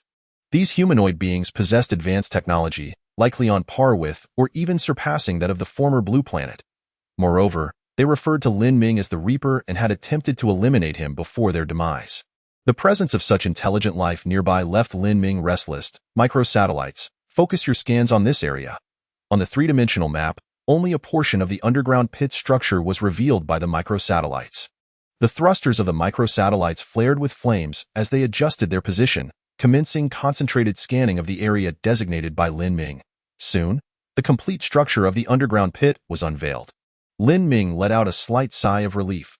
Within the pit, there were no green or red light spots, but rather a gray gear symbol, with the adjacent floating window displaying technological artifact, a remnant of a certain intelligent life form.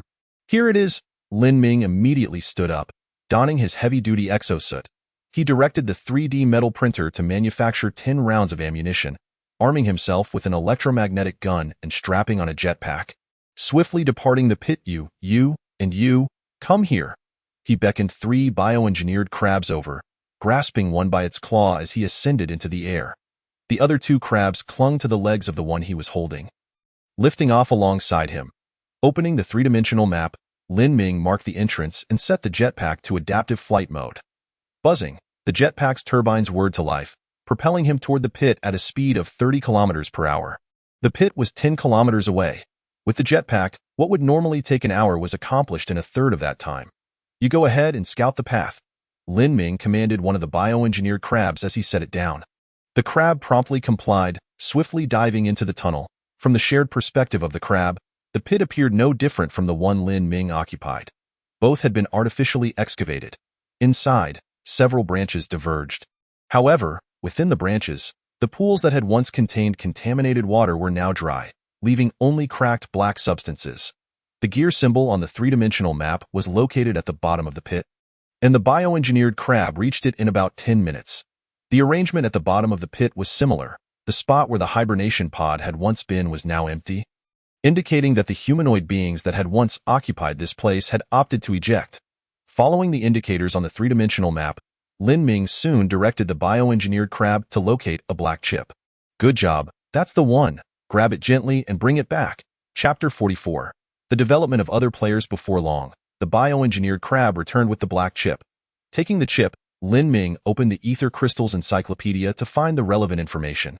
Liquid Fractionation Tower Manufacturing Blueprint.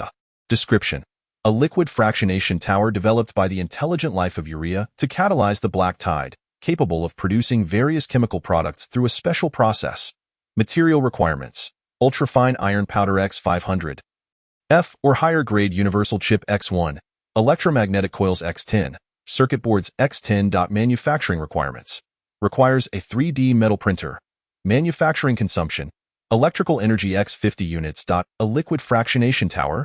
Observing the preview image in the encyclopedia, Lin Ming noted that the liquid fractionation tower stood 5 meters tall, resembling a high furnace. It was akin to a petroleum fractionation tower, capable of distilling various products based on differing temperatures. Lin Ming realized that compared to the life support system, the materials and energy required to manufacture the liquid fractionation tower were several times greater. 500 units of ultrafine iron powder, an F-grade universal chip, and 50 units of electrical energy, TUT. For an average player, this would be impossible to produce. However, since the liquid fractionation tower catalyzed the black tide, it was likely that other players would not have access to it. This should be a unique technology of the Urea planet, just as Sun Yao had the spiked giant shell dragon and He Weiqing had managed to obtain a jetpack. Lin Ming glanced at the Ether Crystals task list and noted that the progress on reverse engineering the soilless cultivation framework system had surpassed the halfway mark. By the time he returned, he should be close to completing the research. His current priority was to renovate the first branch of the pit and then use it as a template to transform the entire pit. As for the liquid fractionation tower, which consumed vast resources but offered no immediate benefits, Lin Ming planned to postpone its construction. After all, the 3D metal printer was currently busy, and Lin Ming hoped to complete the manufacturing of solar panels before the sun set. This way, he could fully charge the energy reserves of the survival pod, ensuring that even when the sun dipped below the horizon, he would have ample energy at his disposal. Grabbing a bioengineered crab, Lin Ming returned with all three, just as he had come. Once inside the pit, Lin Ming waited for about 10 minutes before the ether crystal emitted a prompt. Soilless Cultivation Framework System Reverse Engineering Complete. You have mastered the technology of the Soilless Cultivation Framework System. The Soilless Cultivation Framework System utilized a modular design, and Lin Ming observed that each module represented a layer, requiring only 20 units of ultrafine iron powder and 3 units of electrical energy for construction. He meticulously measured in the first branch of the pit and confirmed the construction plan for the first stage. He intended to build 3 rows of frames, each consisting of 5 layers. Totaling 15 modules. 1 row would be used to cultivate bigmouth flowers, interstellar corn, and interstellar potatoes, while the remaining 2 rows would be dedicated to blue-green algae for oxygen production. After devising the design, Lin Ming assigned the construction task to the 3D metal printer. Whirring, the nozzle of the 3D metal printer whirred rapidly, and upon completing the current solar panel, it immediately switched tasks to begin constructing the soilless cultivation framework system. The waiting bioengineered crabs, swift and nimble, promptly retrieved the completed solar panels and installed them in the ground's solar power array. Checking the construction progress, Lin Ming noted that each module required the same amount of time to construct as the solar panels, 10 minutes. Thus, constructing 15 modules of the soilless cultivation framework system would take 2.5 hours. Looks like you'll be working overtime today. Observing the incessantly operating 3D metal printer, Lin Ming opened the Interstellar Trading Post channel and searched for metal printers. Finding none available for sale, browsing through the item list of the Interstellar Trading Post, Lin Ming noticed that players had begun trading non-basic items in addition to fundamental resources: F-grade universal chips, nutrient-rich soil, sour berries, rock salt, titanium ore, as well as external combustion generators, along with giant shell dragon meat, skin, and teeth. Lin Ming promptly overlooked the first 2 items. He had already encountered sour berries in the trading group of the Treasure Pavilion and found their taste unpalatable. Rock salt was used to replenish sodium, but Lin Ming had fine salt and did not require it at the moment. The appearance of titanium ore surprised him. According to the known reserves of titanium ore on Urea, most were buried over 10 meters deep. He hadn't expected other players to have begun mining it. This indicated that, aside from Lin Ming, other players were also making significant technological advancements, and he could not afford to be complacent. Technology grew at an exponential rate, and falling behind at any point could mean never catching up. Reminding himself not to take pride in minor achievements, Lin Ming continued to peruse. The external combustion generator, powered by a Stirling engine, was designed to drive the generator for electricity production. Due to the inefficiency of the Stirling engine, its maximum output was only 1 unit of electrical energy per hour. Consuming vast amounts of fuel and oxygen, Lin Ming analyzed the pros and cons of the external combustion generator. He was astonished to see that a player had purchased it for 20 units of electrical energy. Other players quickly noticed this and began to discuss it. That guy who just bought the generator must be a fool. Doesn't he understand the massive consumption of the Stirling engine? It won't run for long before he runs out of oxygen. Exactly with that time. Why not buy a few solar panels from the great Lin Ming? Clean energy is the future. Your information is outdated. Lin Ming has already ceased trading solar panels, and now a pristine solar panel's price has soared to astronomical heights. Oh, there is no need to purchase such a low-efficiency item. It is sheer waste. Perhaps the fervent discussions among the players have incited a sense of urgency in those looking to buy, prompting one player to retort, "A bunch of fools. The core principle of external combustion engines is still boiling water. With the sun shining so brightly outside, can't I just use a few mirrors to harness solar energy to boil water? Isn't that another form of solar power generation?" Upon hearing this, the players who had been mocking were left speechless. What? It can be played like this? Do they think I am ignorant of science? Ah, I may simply know less, but I am not foolish, their eyes, clear yet bewildered, questioned. What is a Stirling engine? The players' discourse amused Lin Ming. During his leisure, occasionally indulging in such entertainment was a form of relaxation. As for the giant shell dragon meat and other materials, Lin Ming observed that indeed, it was Sun Yao who was selling them. It seemed that this fellow had safely returned to the survival pod and had disassembled half of the giant shell dragon. Recalling the benefits of consuming interstellar corn and interstellar potatoes, Lin Ming decided to trade for a piece of giant shell dragon meat. Perhaps it would yield additional effects. Sun Yao had listed the price for private messaging, so Lin Ming promptly sent him a message. "Are you there? How much for the giant shell dragon meat?" Chapter 45. The damaged conveyor belt. Sun Yao responded swiftly. "Lin Ming, my esteemed colleague, I was so preoccupied with trading the spiked giant shell dragon meat for items that I forgot to set aside a portion for you. That was my oversight. I'll trade it to you directly." Player Sun Yao wishes to exchange spiked giant shell dragon meat, x 10 kilograms for purified water, 1 ml. Do you agree? Upon viewing the trade request from Sun Yao, Lin Ming decisively declined. He and Sun Yao had conducted several trades, establishing a degree of familiarity, albeit one based on mutual benefit. If he were to receive a portion of dragon meat for free, Sun Yao would undoubtedly feel discontented. Otherwise, Sun Yao would have offered him a share of the dragon meat the moment he acquired it, rather than bringing it up only when Lin Ming sent a message. This was clearly mere politeness, a statement made considering Lin Ming's prowess. Sun Yao's planet boasted a complete ecosystem, and it was possible that his resource reserves exceeded those of Urea Planet I. In the future, Lin Ming was likely to engage in more trades with him. Relationships founded on mutual benefit can only be strengthened by further benefits. In his early days in business, clients often treated him to meals and drinks, with later outings to karaoke establishments and even additional arrangements. At that time, he was young and unaware that all gifts had a hidden price tag. When a client spent $10,000 on him, they aimed to profit $50,000 or even $100,000 from product policies. It was only after losing several major clients who had previously generated millions in sales that Lin Ming understood the reality point: one must not bite the hand that feeds them. Since then, whenever he met clients, he ceased to participate in commercial receptions, and his confidence grew, even daring to pound the table in discussions with clients who generated billions in annual sales. Returning to the present, Lin Ming pondered and proposed, "I shall exchange a portion of equally weighted cryogenically preserved high-protein canned food for it. This can is salty, capable of replenishing sodium, and is also long-lasting. What do you think?" Sun Yao immediately agreed. "All right, I will follow Lin Ming's lead." Lin Ming nodded. He appreciated Sun Yao's straightforward nature, devoid of cunning. Therefore, he added an interstellar potato and an interstellar corn to the trade. Player Lin Ming wishes to exchange high-protein cryogenically preserved canned food, x 10 kilograms, interstellar potato, x 1 Interstellar corn, X14, spiked giant shell dragon meat, X 10 kilograms. Do you agree? After Sun Yao confirmed. The transaction was swiftly completed. Lin Ming, what are these interstellar potatoes and interstellar corns? Aren't they just ordinary potatoes and corn? Lin Ming replied. These are obtained from the carbon-based life resource supply pod. Consuming them can enhance your physical condition. Such a good deal, Sun Yao exclaimed with delight.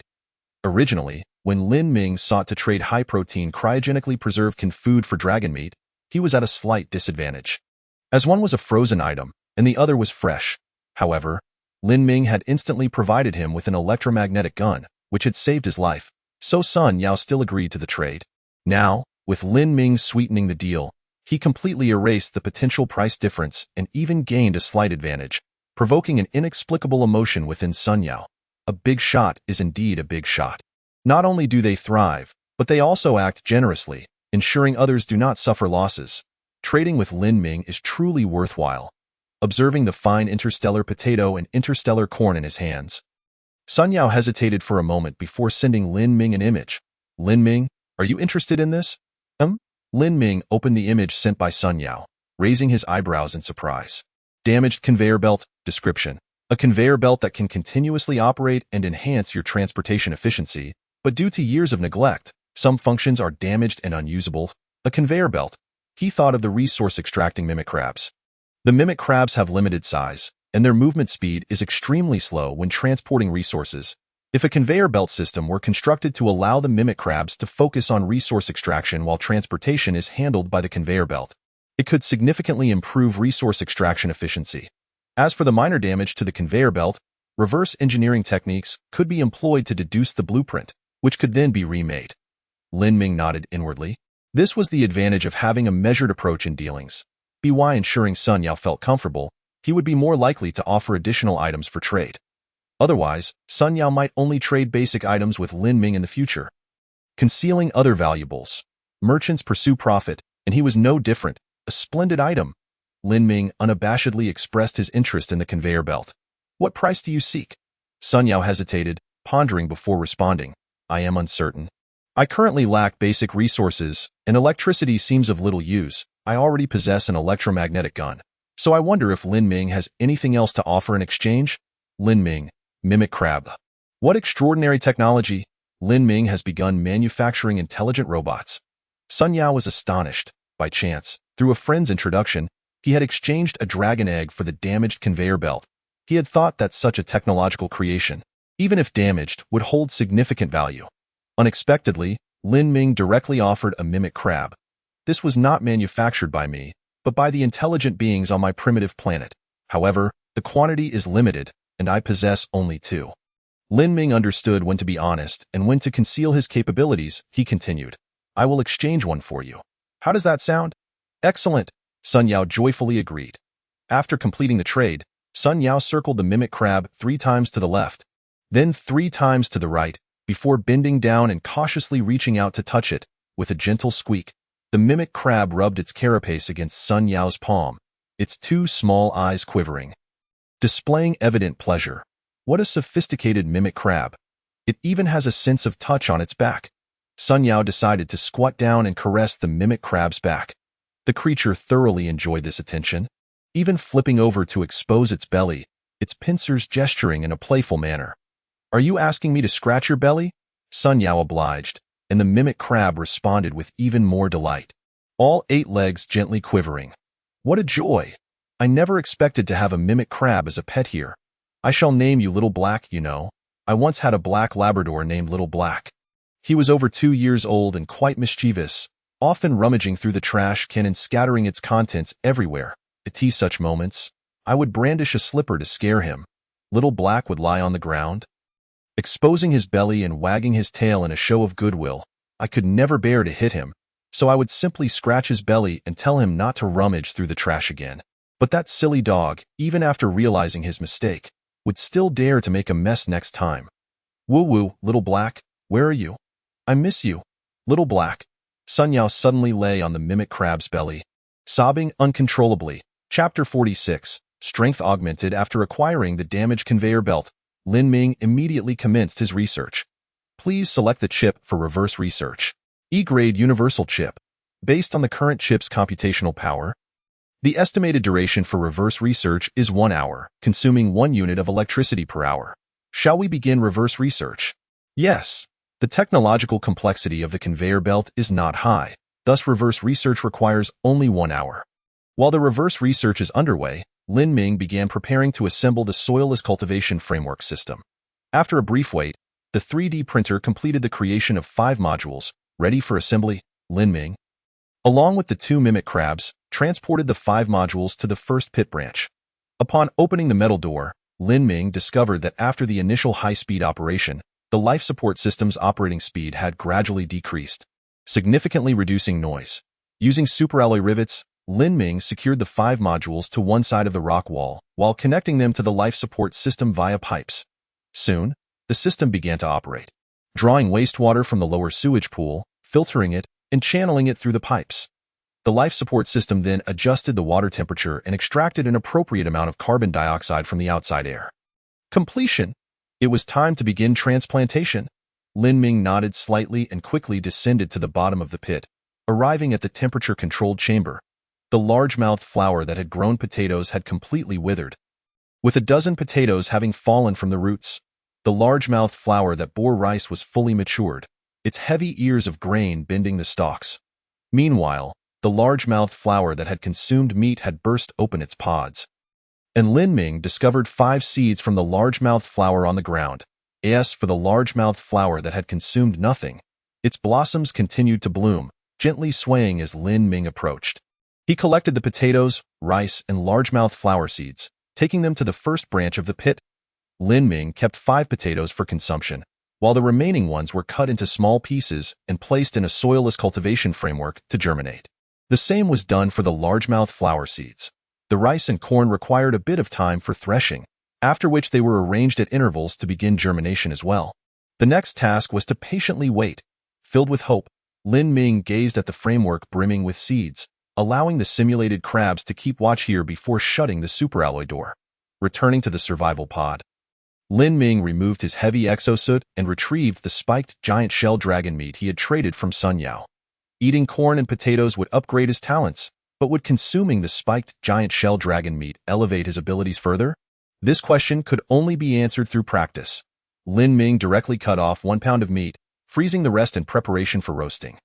Given the considerable amount of meat this time, Lin Ming decided to process it first. He scored the surface of the meat in a diamond pattern, then marinated it with fine salt, finally applying nutrient paste. Lin Ming had finally mastered the correct usage of nutrient paste. The paste was a mixture of various seasonings and food, formed into a paste-like substance. Consumed directly, its texture and flavor were quite unpalatable. However, when used as a seasoning, smeared onto the meat for marination, and then roasted, it would yield a delightful reaction. After half an hour of marination, Lin Ming began to roast the marinated meat alongside the potatoes using hot air. The pink meat immediately began to bubble upon contact with the hot air in less than 5 minutes. The exterior of the roasted meat had transformed into an enticing brown. Slightly lowering the temperature of the hot air and continuing to roast for another 10 minutes, the entire survival pod was filled with the aroma of meat. Gulp! The scent of roasted giant shell dragon meat was far more fragrant than that of canned meat, causing Lin Ming to swallow repeatedly. Taking a bite, the first sensation was the crispy shell, charred yet not burnt. The exterior, having undergone the Maillard reaction, was both crunchy and chewy, releasing a burst of flavor with each gentle chew. Lin Ming then stuffed a piece of roasted potato into his mouth, and after swallowing, he glanced at the aromatic roasted meat. Beneath the crispy shell lay succulent, juicy meat, roasted to perfection. Lin Ming cut off a piece and placed it in his mouth. The marinated meat juice exploded between his lips and teeth with the first chew, filling his entire tongue with an exquisite flavor, delicious enough to make Lin Ming feel as though he might swallow his own tongue in just a few bites. He devoured the meat, then cut off a piece of fat. Gulp! The highly caloric fat sent Lin Ming, who had been on a vegetarian diet for quite some time, into a state of ecstasy. Fragrant, truly fragrant. In less than 5 minutes, 1 pound of roasted giant shell dragon meat and a piece of roasted potato had disappeared into Lin Ming's belly. As before, he felt a surge of warmth flow through his limbs. igniting a fiery energy within him, and he felt as if he had boundless strength, making him want to shout, to run wildly, to indulge in vigorous exercise. Thus, Lin Ming picked up the superalloy greatsword he had crafted earlier. Weighing over 100 pounds, he had struggled to lift it before, using all his strength just to manage. Although it still required some effort now, he could swing it a few times as the giant shell dragon meat continued to digest within him. Lin Ming felt his body growing stronger, the weight of the sword becoming bearable, even agile and light in his hands. My strength has increased significantly. Setting down the great sword, Lin Ming stretched his body, his joints cracking and popping. He opened the 3D map, gazing intently as his eyes began to heat up. Suddenly, various resource points appeared, accompanied by floating windows indicating their reserves. Unfortunately, his talent did not upgrade. It seemed that each type of food had its unique emphasis. Closing the 3D map, Lin Ming exercised for a while longer. Absorbing all the giant shell dragon meat, he conducted a test, instructing the 3D printer to produce weights of varying amounts in increments of 10 kilograms. After trying each one, Lin Ming discovered that he could now lift weights up to 300 kilograms, a feat previously unimaginable. I recall that the strongest weightlifting champion on Blue Star lifted around 500 kilograms. If I consume the entire piece of dragon meat, I should easily surpass that number. Lin Ming took a deep breath. Just then, a prompt appeared from the ether crystal. Reverse engineering of conveyor belt completed. You have mastered the technology for manufacturing conveyor belts. Conveyor belt. Description. A conveyor belt that can operate continuously, enhancing your transportation efficiency. Material requirements: ultrafine iron powder X50, any level universal chip X1, electromagnetic coil X1, circuit board X1, resilient material X1. Manufacturing requirements: requires a 3D metal printer. Manufacturing consumption: energy X5 units. Looking at the materials needed to manufacture the conveyor belt, Lin Ming stroked his chin. Resilient material seems to refer to rubber or something similar. I don't see any related resource deposits around, nor have I spotted any at the Interstellar trading post. After pondering for a while, Lin Ming suddenly clapped his hands. Can the skin of the spiked giant shell dragon be used? It seems I need to have a chat with Sun Yao. P.S. Thanks to the book friend Shilukyu, Ursiuin 123, and Makabaka from the basement for their support, and thanks to everyone for their enthusiastic comments and support for my book. Lin Ming is very touched and grateful. Hee, didn't expect this, did you? Another chapter will be updated in a minute. Chapter 47. Sun Yao's talent. With the previous transaction as a foundation, Lin Ming did not need to say much, and Sun Yao readily agreed to this deal. A total of 5 pieces of spiked giant shell dragon skin. What do you plan to ask for this time? Lin Ming asked Sun Yao to name his price first. Sun Yao quickly replied, Lin Ming, do you have any surplus interstellar potatoes and interstellar corn? Just one of each will do. Lin Ming had some reserves of both interstellar potatoes and interstellar corn, so this was not a problem. After the trade was completed, Lin Ming casually mentioned, please don't call me Big Shot anymore. It sounds awkward. Just call me Lin Ming. Have you eaten the spiked giant shell dragon meat? After I did, I felt like my strength increased. Sun Yao, Lin Gu, I ate it too, and my strength has increased quite a bit. I can now lift over 400 kilograms of stone. Upon seeing Sun Yao's message, Lin Ming was somewhat astonished. He had consumed 1 pound of spiked giant shell dragon meat and increased his strength to 300 kilograms. He thought that was quite impressive, but it seemed Sun Yao had gained even more. Surpassing him by over 100 kilograms. It made sense, as one's physical constitution varies. Perhaps Sun Yao was inherently stronger, thus possessing a higher strength limit. Lin Ming then subtly probed, so you also ate the interstellar potatoes and interstellar corn? Right? Did you have any special feelings? Sun Yao, he, Lin Gu, of course. You know what I mean. Lin Ming blinked. It appeared that the ability to see resource points was not unique to him. Sun Yao seemed to possess a similar talent. A fleeting sense of inexplicable disappointment washed over him, but Lin Ming quickly adjusted his mood and said, could it be that you also? Sun Yao. Yes, Lin Gu, this is indeed a great thing. My time has tripled. I used to reward myself with 10 minutes, but after eating the interstellar corn and interstellar potatoes, I rewarded myself with over half an hour today. My arms are sore. Lin Ming, he suddenly realized that the two of them were seemingly not on the same wavelength in their conversation. After a few more casual exchanges, Lin Ming closed the chat. Before him lay 5 pieces of spiked giant shell dragon skin, quietly spread out. The outer surface of the spiked giant shell dragon skin was adorned with silicon-based spikes, used for regulating body temperature and absorbing sunlight. Before manufacturing the conveyor belt, he needed to process these spikes first. Lin Ming attempted to pick up one piece and used the survival pod's built-in decomposition core. The ether crystal quickly displayed a prompt. Decomposition yielded high-toughness dragon skin X1, high-purity silicon ingot X3. The method was feasible. Lin Ming processed the remaining 4 pieces of dragon skin, then began to attempt manufacturing the conveyor belt.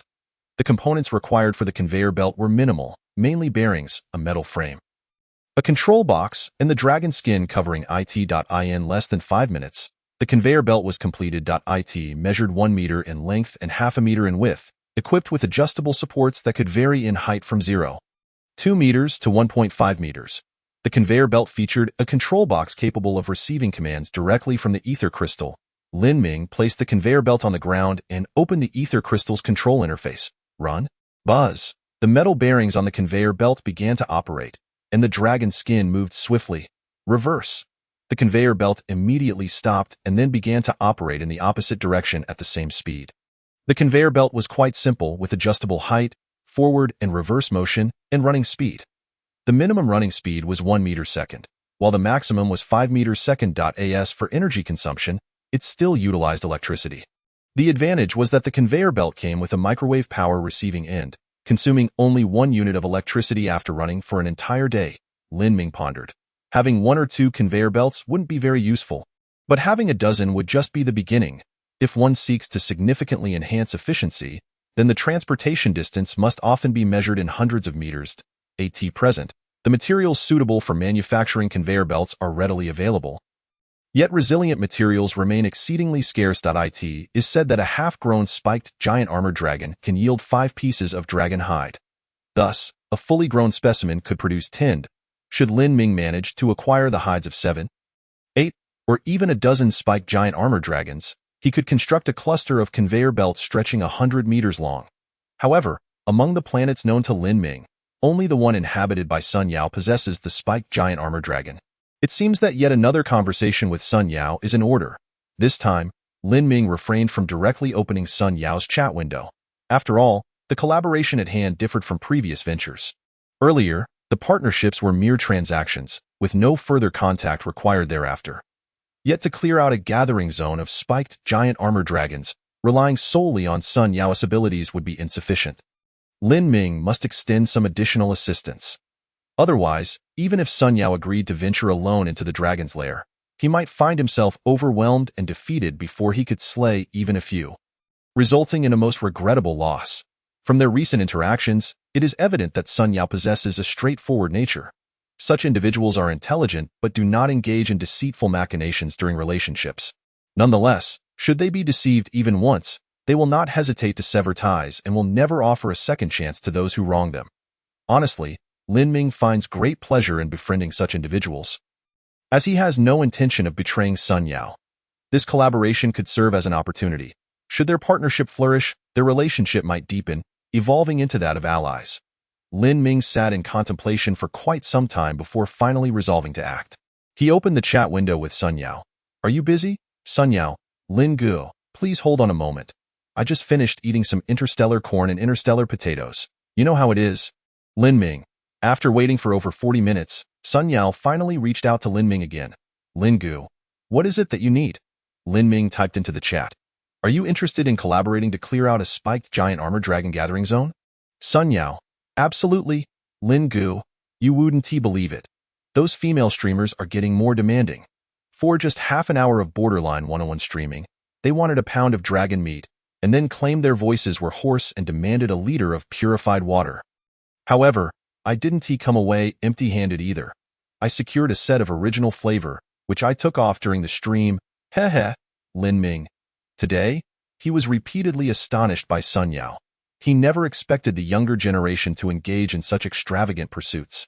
Though he couldn't partake, it was certainly a feast for the eyes. Lin Ming. I have decided to collaborate with you to clear out the gathering zone of spiked giant armored dragons. Based on the video you sent me last time, a typical gathering zone hosts about 7 to 8 adult dragons, and certainly not more than 10. You currently have the imitation crab to scout ahead. and an electromagnetic gun as your weapon. I will provide logistical support, supplying ammunition and spare electromagnetic guns in real time. I will cover the costs for ammunition and energy consumption. What do you think? Sun Yao responded without hesitation. No problem, let us do it. P.S. Updates will return to normal tomorrow at noon and 6 in the afternoon. Chapter 48. Unexpected discovery with the collaboration confirmed. Lin Ming began discussing some details with Sun Yao. Lin Ming. Reloading the electromagnetic gun requires time. If we encounter a significant number of spiked giant armor dragons, after firing, you should trade with me directly, and I will exchange a fully charged and reloaded electromagnetic gun. Sun Yao. Lin Gu. No problem. Well, let us aim to use armor-piercing rounds. Targeting the head or heart can result in an instant kill of the spiked giant armor dragon. With the assistance of the heavy-duty Exosuit targeting system, this shouldn't pose much of a challenge. Of course, in emergencies, we can resort to using dum-dum rounds to blast them. Rest assured, Lin Gu. After feasting on dragon meat, my strength has increased significantly, and my reaction speed has improved considerably. A few spiked giant armor dragons are merely trivial. When the time comes, you can go live and share the scouting view from the imitation crab. Having two pairs of eyes watching is safer than one. Lin Ming had something more to convey to Sun Yao, that he could see resource points. Once Sun Yao initiated the live stream, Lin Ming could observe the resource points in real time through the shared vision of the imitation crab. If a spiked giant armor dragon or any other creature attempted an ambush, Lin Ming would be able to detect it in advance. This way, the danger to Sun Yao could be minimized. After all, since Lin Ming initiated the request to clear the area, ensuring Sun Yao's safety was paramount. Finally, Lin Ming began discussing the distribution of spoils with Sun Yao. I mainly desire the hides of the spiked giant armor dragons. The rest holds little value for me. Distribute as you see fit, Sun Yao replied. Then all the dragon hides will go to Lin Gu, and we'll split the dragon meat evenly. As for the remaining materials like dragon teeth and tendons, I'll take those. If we happen to find dragon eggs, we'll split those as well. Sound good? That works, but I'll pass on the dragon eggs. I still have 4 that I don't know how to utilize. Lin Ming was quite satisfied with this arrangement. After all, Sun Yao would be doing the heavy lifting, while Lin Ming's contribution to this endeavor would be limited. Thus, he willingly relinquished his claim to the dragon eggs. With the plan set, Lin Ming retrieved the jetpack and sent Sun Yao the schematic. If unforeseen circumstances arise, act decisively and abandon the mission. I will provide you with this to facilitate your escape. Upon opening the schematic for the jetpack, Sun Yao was taken aback. My goodness, just how advanced has Lin Ming become? The first player to upgrade a survival capsule in the region, the first to share an F-grade universal password, possessing an abundance of basic resources to the point of selling them, wholesale prices for solar panels. And now, even a jetpack for emergencies. Reflecting on how he had recently treasured a broken conveyor belt, Sun Yao felt a wave of embarrassment wash over him. After resupplying, Sun Yao patted the imitation crab beside him. Little Black? Let us go. Lin Ming, through the live stream view, closely monitored Sun Yao's every move. One cannot help but acknowledge that the conditions of individuals cannot be generalized. Near Sun Yao's survival capsule, the landscape was akin to Lin Ming's, filled with gravel and rocky debris. However, after walking several kilometers, Sun Yao arrived at a relatively low-lying area. Here, there was a narrow crevice leading downward. Though termed a crevice, it was actually a good 10 meters wide and nearly 100 meters deep. Sun Yao cautiously descended along the crevice, and Lin Ming noticed that vegetation began to appear on the surrounding cliffs, albeit withered under the sun's harsh rays. Yet, as Sun Yao descended approximately 50 meters, the situation began to change. At this depth, the cliffs shielded much of the sunlight, fostering the growth of flora and fauna. The once parched and cracked ground had become slightly damp, with vast patches of camel thorn-like weeds sprawling across the terrain, and occasionally, even clusters of green shrubs could be spotted. Lin Gu, what do you think of this hidden paradise I found? There's even a water source ahead. I stumbled upon a spiked giant armored dragon while fetching water earlier.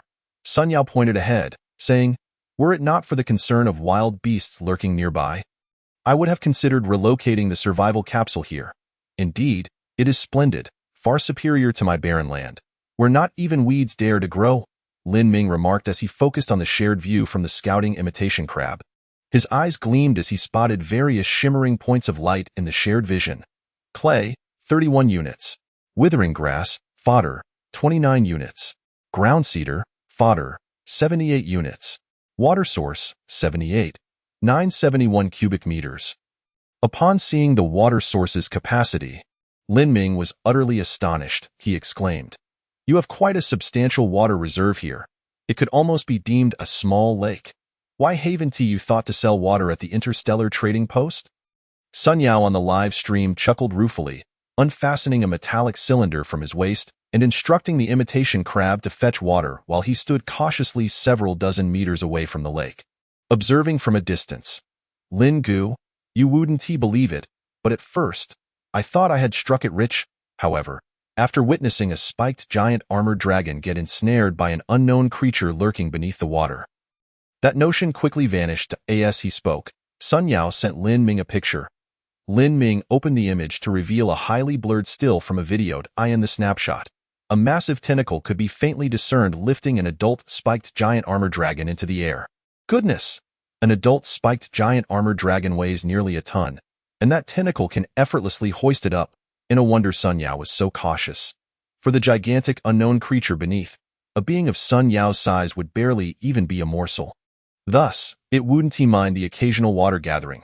However, should Sun Yao become overly brazen and start drawing water frantically right next to the lake, the massive creature would inevitably intervene to safeguard its environment. Thankfully, an occasional fetching of water seemed inconsequential to the creature. Accepting the metallic cylinder handed to him by the imitation crab, Sun Yao patted its carapace and secured the cylinder to his waist. "Well done. Continue your patrol, little black." The imitation crab resumed its patrol, and Lin Ming suddenly caught a glimpse of a purple, flickering across the screen. Purple Danro, medicine, 1 unit. Medicine. It was Lin Ming's first encounter with such a category. Although no players were requesting medicine in the regional chat channel, it is an undeniable truth that illness can befall anyone. The potential value of pharmaceuticals is absolutely limitless. However, the issue at hand is that this is Sun Yao's domain. And prior to this moment, there was no agreement between the two regarding the distribution of such a discovery. After a moment of inner turmoil, Lin Ming spoke up. "It appears there is a plant growing differently behind the right side of the simulated crab." "Oh, really?" Sun Yao turned his gaze in the indicated direction, and after careful scrutiny, he discovered a diminutive lavender-hued plant amidst the ground cover. He chuckled, "Lin Gu, your vision is rather sharp. You spotted that." Sun Yao's words abruptly ceased, and the live broadcast fell into silence. 2 full minutes later, Sun Yao sent a digital catalog entry. Zdan Luo. Zdan Luo Introduction. A herb with unique medicinal properties. When the leaves are steeped in water and consumed, they can heal most non-fatal injuries and alleviate the effects of fatal wounds.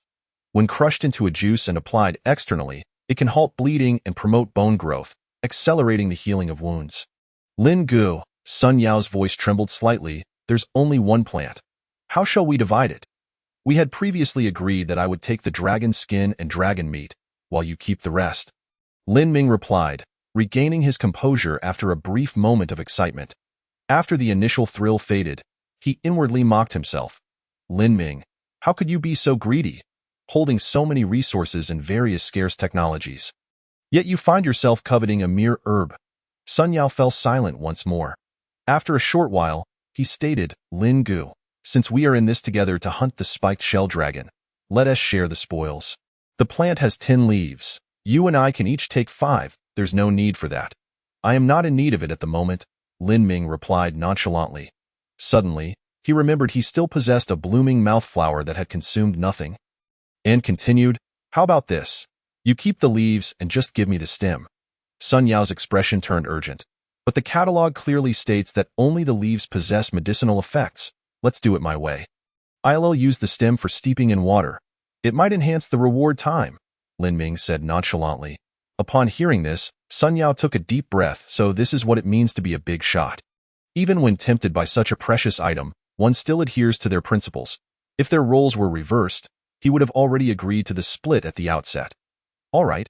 Sun Yao carefully plucked the 10 leaves, stowing them in the inner pocket of his exosuit, and traded the stem to Lin Ming, solemnly stating, "Lin Gu, should you ever require Zdan Luo, do not hesitate to ask." Good. Lin Ming nodded slightly at Sun Yao's demeanor. He had not misjudged this person. Sun Yao was indeed a trustworthy friend. With the stem of Zdan Luo in hand, Lin Ming proceeded to the climate-controlled chamber. Upon his arrival, the solitary mouthflower sensed his presence and gently swayed. "Don't worry, I have something delicious for you today." Lin Ming fed the stem of Zidan Luo, along with its root system, into the blooming bud. The bud immediately curled around the stem, tightly binding it, and then drooped motionless. Lin Ming gently stroked the closed bud, saying, "Once you mature, I will transplant you so you can reside with your kind." After completing these tasks, Lin Ming turned his attention to Sun Yao's live broadcast perspective. Having dealt with the Zidan Luo, Sun Yao was particularly attentive to the flora surrounding him. Regrettably, no other precious herbs were discovered. After circling a wide lake, Sun Yao arrived at a slightly recessed cliff. Lin Ming noticed a cave entrance here, the vegetation before it trampled to death, with enormous dragon claw prints occasionally visible. This was indeed the lair of the spiked shell dragon, containing a substantial space within. Sun Yao explained to Lin Ming, "It's not yet time for the spiked shell dragons to emerge. It will likely be 3 to 4 hours before they come out to drink and forage." Lin Ming stroked his chin. "Does that mean we must wait here for 3 to 4 hours? Is your exosuit's battery fully charged?" Sun Yao chuckled. "I have my methods with that." He retrieved another metallic cylinder from his waist. Upon opening it, Lin Ming saw Sun Yao pour out a dragon egg. Could he truly be a genius? Watching Sun Yao hand the dragon egg to the simulated crab, instructing it to run into the lair of the spiked shell dragon, Lin Ming could only marvel. Roar, roar, roar. In no time, the sound of dragon roars echoed. The simulated crab entered swiftly, yet emerged even faster. Through the shared perspective of the simulated crab, Lin Ming could already see the situation inside. There were a total of 9 spiked shell dragons. All adults. Caution was warranted. All right. Sun Yao, also privy to the shared perspective, retrieved an electromagnetic gun from his back, checked the ammunition, and quickly retreated. Thud, thud, thud. In the live broadcast, Lin Ming could distinctly hear the urgent and powerful footsteps. Suddenly, a massive spiked shell dragon burst forth from the cave entrance, bearing its gaping maw at the simulated crab. Roar, swish, a flash of silver glinted, and a thumb-sized hole erupted on the dragon's head. Red and white fluids gushing forth. Smack! The spiked shell dragon staggered twice before collapsing lifelessly. "Well done," Lin Ming praised, simultaneously requesting a trade for the fully loaded electromagnetic gun in his hand. Sun Yao agreed instantly, then pulled the trigger at another spiked shell dragon that had emerged from the cave entrance. Swish! Another spiked shell dragon fell. It must be said, kinetic weapons are lethal to carbon-based life forms. No matter how tough your skull, against an armor-piercing round with an initial velocity of 3,000 ms, it's no contest. After swiftly dispatching 3 spiked shell dragons, the remaining ones sensed something amiss. What was going on? Why were their kin before them all asleep? Observing the few remaining spiked shell dragons hesitating near the cave entrance, Sun Yao called out, "Little Black, entice them out." Creak, creak, creak. The simulated crab, which had been watching from the sidelines, immediately raised the dragon egg again and scampered to the cave entrance. Roar! Upon seeing the stolen dragon egg, 2 spiked shell dragons inside lost their composure and charged out angrily. Swish! Trade for the electromagnetic gun. Swish! 2 more spiked shell dragons crumpled to the ground. In the blink of an eye, the number of spiked shell dragons had been halved. As such, no matter how the simulated crab tried to entice them at the entrance, the remaining 4 spiked shell dragons refused to emerge. Sun Yao instructed the simulated crab, "Little Black, intensify your efforts." Creak, creak, creak. The simulated crab moved with rapidity, brandishing the dragon egg as it dashed into the cave. Roar! The 4 spiked shell dragons rushed over quickly but saw the simulated crab again holding the dragon egg as it ran out. However, the spiked shell dragons did not pursue. Instead, they retreated back into their lair. Then, the simulated crab once more held the dragon egg and dashed inside. The spiked shell dragons again roared and charged out. After several rounds of this, finally 2 spiked shell dragons, unable to bear the humiliation, bolted from the cave entrance, only to be swiftly eliminated by Sun Yao. Only 2 remained, confirming through the simulated crab's perspective that only 2 green dots remained inside. Lin Ming said to Sun Yao, "Time to sprinkle some water." Sun Yao leisurely loaded an armor-piercing round and strolled toward the cave entrance. "The mountain does not see me, yet I shall see the mountain." When industrial civilization confronts agricultural civilization, It can inflict a casualty ratio of 1 to 100. When interstellar civilization faces prehistoric beasts, it becomes pure slaughter. In a mere 5 minutes, all 9 spiked shell dragons lay dead, and this could hardly be called a battle. TSK, such is the power of the electromagnetic gun. Sun Yao approached the mound of spiked shell dragon corpses and gently kicked the dragon head, which was the size of a grinding wheel. Had this been before? I would have been terrified to even glance at them. Chapter 50. Danger approaches. All 9 spiked shell dragons, completely eradicated, all adults. Sun Yao took stock of his gains, gleefully informing Lin Ming, "Lin Gu, I am going in to see if there's anything else." "All right, stay safe," Lin Ming cautioned. "Don't worry." Sun Yao, armed with the electromagnetic gun, instructed the simulated crab to scout ahead while he kept a vigilant distance of 10 meters behind. Lin Ming also remained attentive to the shared perspective of the simulated crab. Perhaps due to the herbivorous nature of the spiked shell dragons, the lair contained no food stores. There were no dragon eggs either. It seemed all had already been collected by Sun Yao. In a wonder, the spiked shell dragons were willing to risk their lives to pursue the dragon eggs. They represented the hope for the continuation of their lineage. A group of impoverished creatures, the instigator, Sun Yao, remained oblivious to this aspect. After a brief inspection, he appeared somewhat disappointed. "Sun Yao, what are those things on the ground?" Lin Ming inquired, pointing at the shared perspective of the simulated crab, where several black, football-sized objects lay. His eyes glimmered with excitement as he noticed gray specks flickering on these black spheres. "Oh, these?" Sun Yao jogged over to the pile of black spheres, crouched down to examine them, and reached out to touch them. Unfortunately, clad in his exosuit, he could not discern any texture. "Don't touch it." "I already know what it is," Lin Ming, spotting the floating window beside the glowing specks, quickly intervened. "Feces, fertilizer, 1 unit." "What is it?" Sun Yao, bursting with curiosity, forcefully grabbed a clump from one of the black spheres, revealing indistinct plant fibers along with whole wild fruits or seeds. "This is feces." Sun Yao's entire body trembled as he forcefully shook his hands, the vigorous motion sending the excrement he held hurtling towards the stone wall, a sharp crack resounding as it struck. "Ah!" Sun Yao exclaimed, removing a metallic cylinder from his waist and rinsing the soiled heavy-duty exosuit with the water inside. Lamenting in despair, "How disgusting! This is valuable stuff." Lin Ming recalled the miniature farm he had established at the first branch, realizing that the feces of the spiny armored dragon would serve as excellent nourishment for the blue algae and crops within. Moreover, there were several piles of this manure scattered about, each containing dozens of black spheres, a considerable quantity indeed. He turned to Sun Yao and offered, "I will give you 10 units of energy. Trade all this manure to me, Brother Lin." "What do you need these for?" Sun Yao inquired, though he began to act despite his confusion. The prerequisite for trading items was ownership, and these uncollected resources could not be traded directly. Gritting his teeth against the disgust, Sun Yao extended a finger and gently tapped one of the black balls of excrement, immediately acquiring ownership and commencing the trade with Lin Ming. Lin Ming had already positioned himself at the first tunnel branch, and upon completing the transaction, he tossed the black balls of excrement into the wastewater pool, which was already half empty. Plop, plop. The scene, coupled with the dull sounds of splashing, churned Lin Ming's stomach as well, causing a momentary wave of nausea. Fortunately, clad in his heavy-duty exosuit, he could not detect the potentially invigorating odor. For reasons unknown, Sun Yao worked with remarkable efficiency, completing the trade of all black balls of excrement in a mere 5 minutes.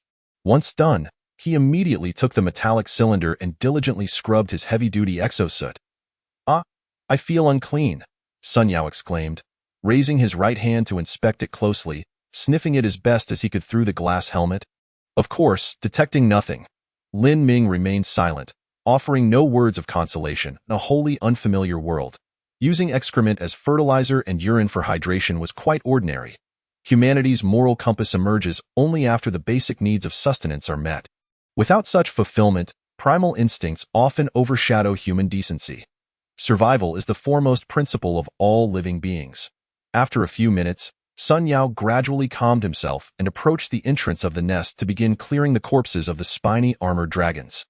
There were a total of 9 adult spiny armored dragons, each requiring individual transport.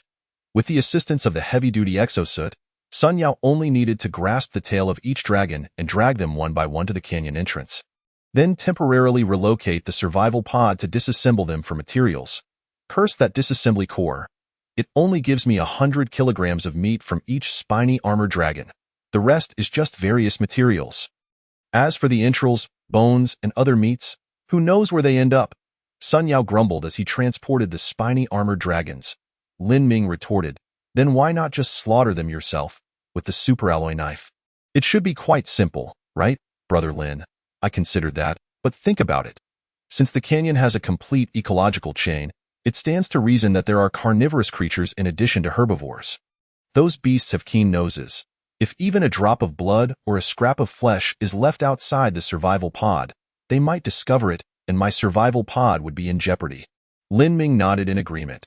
Sun Yao made a valid point. The planet Urea, where they found themselves, had experienced an ecological collapse due to the black tide. Consequently, apart from the initial days of trepidation, Lin Ming had gradually relaxed his vigilance towards the surroundings. After all, the mimic crabs and mini-satellites were continually exploring nearby, and he could see resource points, confirming the area was safe. Sun Yao, however, did not share this sense of security. He was unaware of the surrounding conditions, which could be described as a black box to him. Furthermore, having discovered a canyon with a complete ecosystem naturally made him cautious. Vast resources often imply great danger. The two coexist in a delicate balance. Indeed, Lin Ming suddenly thought, if Sun Yao could trade the spiny armored dragons to him for disassembly, he could avoid the disassembly core's deductions. However, he quickly dismissed this notion. If he spoke up now, Sun Yao might misunderstand, thinking he wanted to monopolize all the spiny armored dragons, potentially jeopardizing their cooperative relationship. Most importantly, why was Lin Ming not concerned about the dangers that troubled Sun Yao? Was he 100% certain that the surroundings were safe? If so, what method ensured this? For a slight gain, he could expose some or all of the technological creations he had mastered. Even his innate abilities, which would be a tremendous loss. He only desired the skins of the spiny armored dragons. Everything else was not part of his plan. While having them would be advantageous, he did not feel compelled to pursue them relentlessly, as Lin Ming pondered. He caught a glimpse of an enormous red, rapidly ascending from the lake's depths, swiftly approaching Sun Yao, who was in the midst of hauling the spiny armored dragon corpses. Be careful, P.S. Thanks to the book friend. Staying up late addicted to the Eastern Roman Empire's Xiang Yuan Qinzi for the likes and rewards.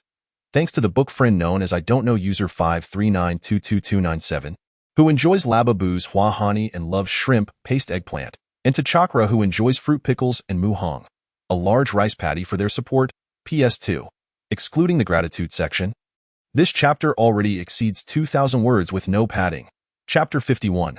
Framework mining system. That creature is about to emerge, Lin Ming said urgently, simultaneously trading the jetpack he had prepared for Sun Yao. Use this? Strap it on your back. Sun Yao, through the shared perspective of the mimic crab, saw the lake water violently churning.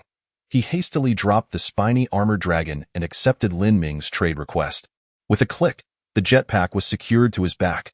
Splash! A massive tentacle surged forth, scattering water everywhere. As a tentacle thick enough for 5 people to embrace swiftly approached Sun Yao. Having donned the jetpack, Sun Yao leaped slightly, boom. A powerful gust of wind blew away the water, and Sun Yao shot forth like a flying fish, breaking the surface, seeking death. Observing the tentacle miss its target and instead shift its focus to the spiny armored dragon carcasses on the ground. Sun Yao quickly switched to a dum-dum round and fired at the tentacle. Splash! The enormous appendage recoiled instantly, sending a spray of water soaring nearly 10 meters high. Lin Ming noticed that within the still turbulent waters, a faint blue hue was quietly spreading. Damn it, daring to steal my spoils. Suspended in midair with the jetpack, Sun Yao held his reloaded electromagnetic gun, fixated on the lake's surface, which was gradually calming. Lin Ming observed as the substantial red dot rapidly sank, soon disappearing without a trace. It should be safe now. However, he refrained from sharing this with Sun Yao. Since safety was confirmed, he would let Sun Yao handle things at his own pace. After hovering for a while, Sun Yao saw no sign of the unknown creature. He initially considered firing another shot into the lake, but ultimately decided against it. After all, the bullets were a gift from Lin Ming. Firing one would reduce the total available, so it was better to conserve them. Once safety was assured, Sun Yao gradually descended and swiftly dragged the spiny armored dragon corpses away. While transporting them, Sun Yao inquired, "Brother Lin, did I miss my shot just now? Otherwise, with the dum-dum round's power, it would have shattered that creature." "No, you hit it," Lin Ming replied, sending Sun Yao a video he had just recorded. In slow motion, it showed a massive tentacle breaking through the lake surface, slowly approaching Sun Yao.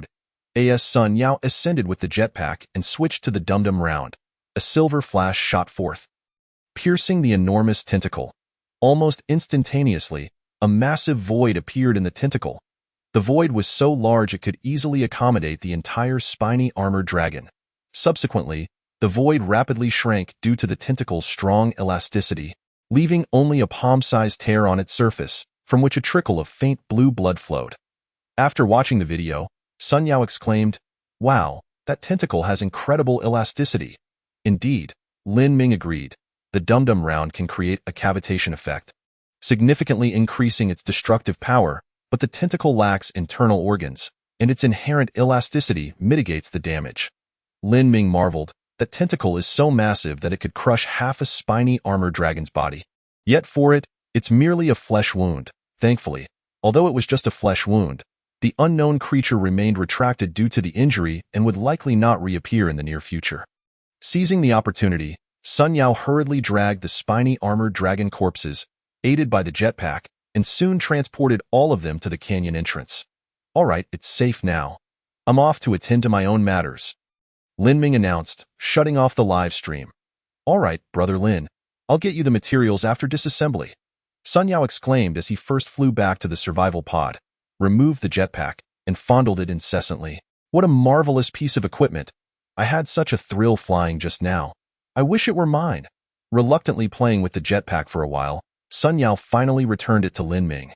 After receiving the jetpack back, Lin Ming nodded slightly. Following this collaboration, the mutual trust between him and Sun Yao had deepened, paving the way for an expansion of their partnership in the future.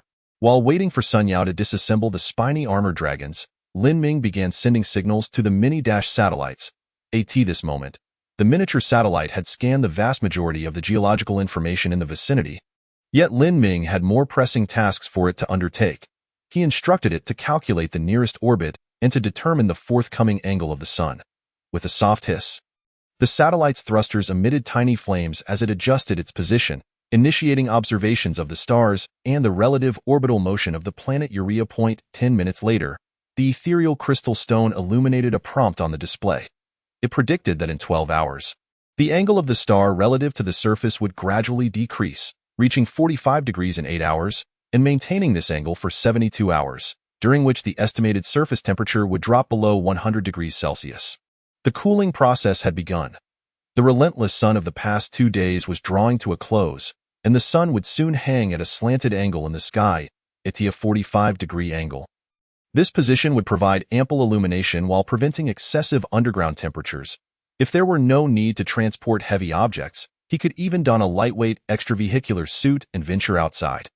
Although the heavy-duty extravehicular suit boasted highly sensitive exoskeletal assistance, it sometimes struggled with delicate movements and lacked tactile feedback, a sentiment that Sun Yao would surely understand. The next 3 days would be a crucial developmental period, and it was time to accelerate the pace. After a moment's contemplation, Lin Ming issued a command to the miniature satellite. Conduct deep space exploration to ascertain if there were any Class E supply pods nearby. With a soft hiss, the satellite adjusted its angle and commenced its deep space probe. Descending into the pit, Lin Ming entered the first branch of the cavern, discovering that the hydroponic framework was showing signs of germination for the interstellar corn and rice seeds. While the fragments of interstellar potatoes displayed no noticeable changes, it seemed that the time to indulge in interstellar rice was drawing near. As Lin Ming reached the bottom of the pit, he observed that the 3D metal printer had produced numerous solar panels, which the simulated crabs were diligently transporting and beginning to install.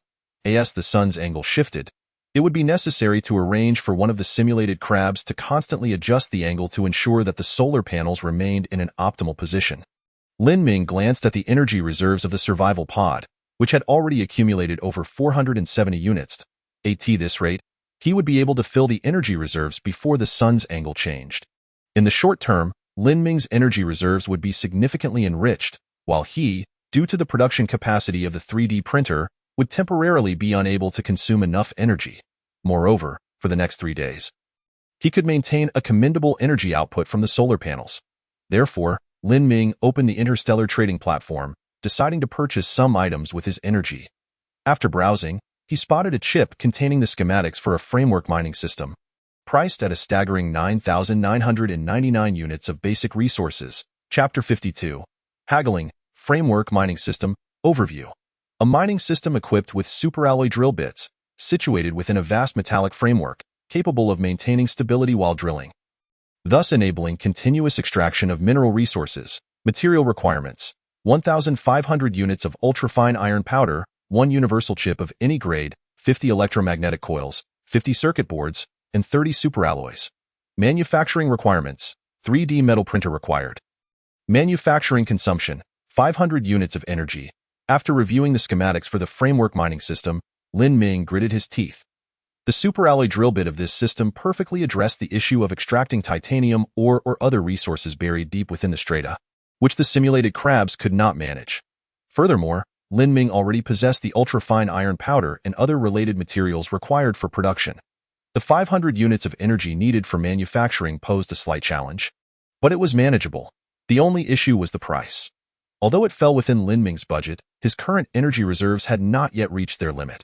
The solar panels were gradually producing energy, with the maximum output expected to peak later today, yet still insufficient to meet such a lofty asking price. Even if Lin Ming had amassed such a substantial amount of energy, he would be reluctant to trade it away easily. The price of 9,999 units of energy was akin to displaying a flashy electromagnetic gun priced at 999 units of basic resources, merely a gimmick for show. However, if Lin Ming were to inquire about the price, the player would undoubtedly seize the opportunity, given Lin Ming's reputation and LV2 status, leading to exorbitant demands. Lin Ming had no intention of being taken advantage of. Just then, Sun Yao sent a message to Lin Ming. "Brother Lin, I've decomposed a total of 87 dragon skins, 900 kilograms of dragon meat, and all other materials that I've already traded your share to you. Please check the transaction request." Lin Ming opened the Interstellar trading platform and found that Sun Yao had traded him 87 dragon skins and 450 kilograms of dragon meat. Promptly clicking to accept. Received. Lin Ming replied to Sun Yao, "By the way, there's something I need your help with." Sun Yao immediately responded, "Brother Lin, there's no need to be polite between us. Just let me know." Lin Ming then informed him of his interest in the framework mining system and detailed how to negotiate the price. "Got it? Don't worry, Brother Lin." Sun Yao quickly understood. Closing the chat, Sun Yao switched to the Interstellar trading channel and sought out the player selling the framework mining system. The seller, named Lu Guodong, appeared to be a man in his 30s, with a fair complexion and no facial hair. "Hello, is the framework mining system still available?" Sun Yao repeated Lin Ming's words in his mind and sent the message to Lu Guodong. Lu Guodong replied immediately, "Yes, it's available. Are you interested?" Sun Yao, "Of course I'm interested. It's a great item, but I don't have enough basic materials." Lu Guodong, "Ah, I listed it at such a high price just for show. The actual selling price will definitely be lower. Everyone is still in the early stages of development and resources are limited." "I understand that." Sun Yao nodded, realizing that Lu Guodong's psychological price was not as high as it seemed. He merely wanted to secure a decent price for a system that appeared advanced. He messaged back, "So how many units of basic resources are you looking to exchange? I'll see if I have enough." Not much, Lu Guodong replied immediately. "I see you're a good fellow. Let's be friends. How about a flat price of 2,000 units of basic resources?" 2,000 units of basic resources. Sun Yao scoffed, recognizing that he could have simply taken it by force. Yet here Lu Guodong was, attempting to barter for the framework mining system. Regardless, negotiations often involved inflated prices and subsequent concessions. Sun Yao directly stated, "Brother, we're all stranded on this unfamiliar planet. You understand the current state of development. I'm currently maintaining only the bare minimum for survival, and the rest of my resources add up to about 150 units. How does that sound?" Sun Yao's opening offer left Lu Guodong momentarily speechless. He had requested 2,000 units of basic resources, and Sun Yao had countered with a mere fraction of that, which was hard to accept. Lu Guodong, 1,500 units, no less. You know how precious minerals are. The nearby rust iron ore is dwindling. This will soon become a money-making machine. Sun Yao shook his head and replied, "That's too expensive. Even if I forego food and water and gather all my supplies, it would only total 200 units. Please reconsider." Lu Guodong hesitated. After listing the framework mining system, he had received inquiries from other players, but the highest offer had only come from a group in Tang province, who proposed 400 units of basic resources with a payment plan. While this price had tempted Lu Guodong, he was wary of the installment payment method. Sun Yao had offered the highest bid among individual players.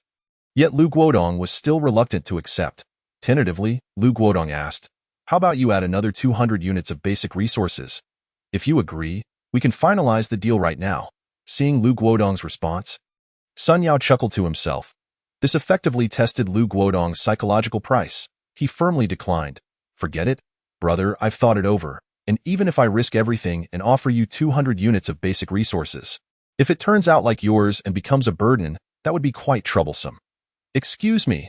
Observing Sun Yao's retreat, Lu Guodong grew anxious.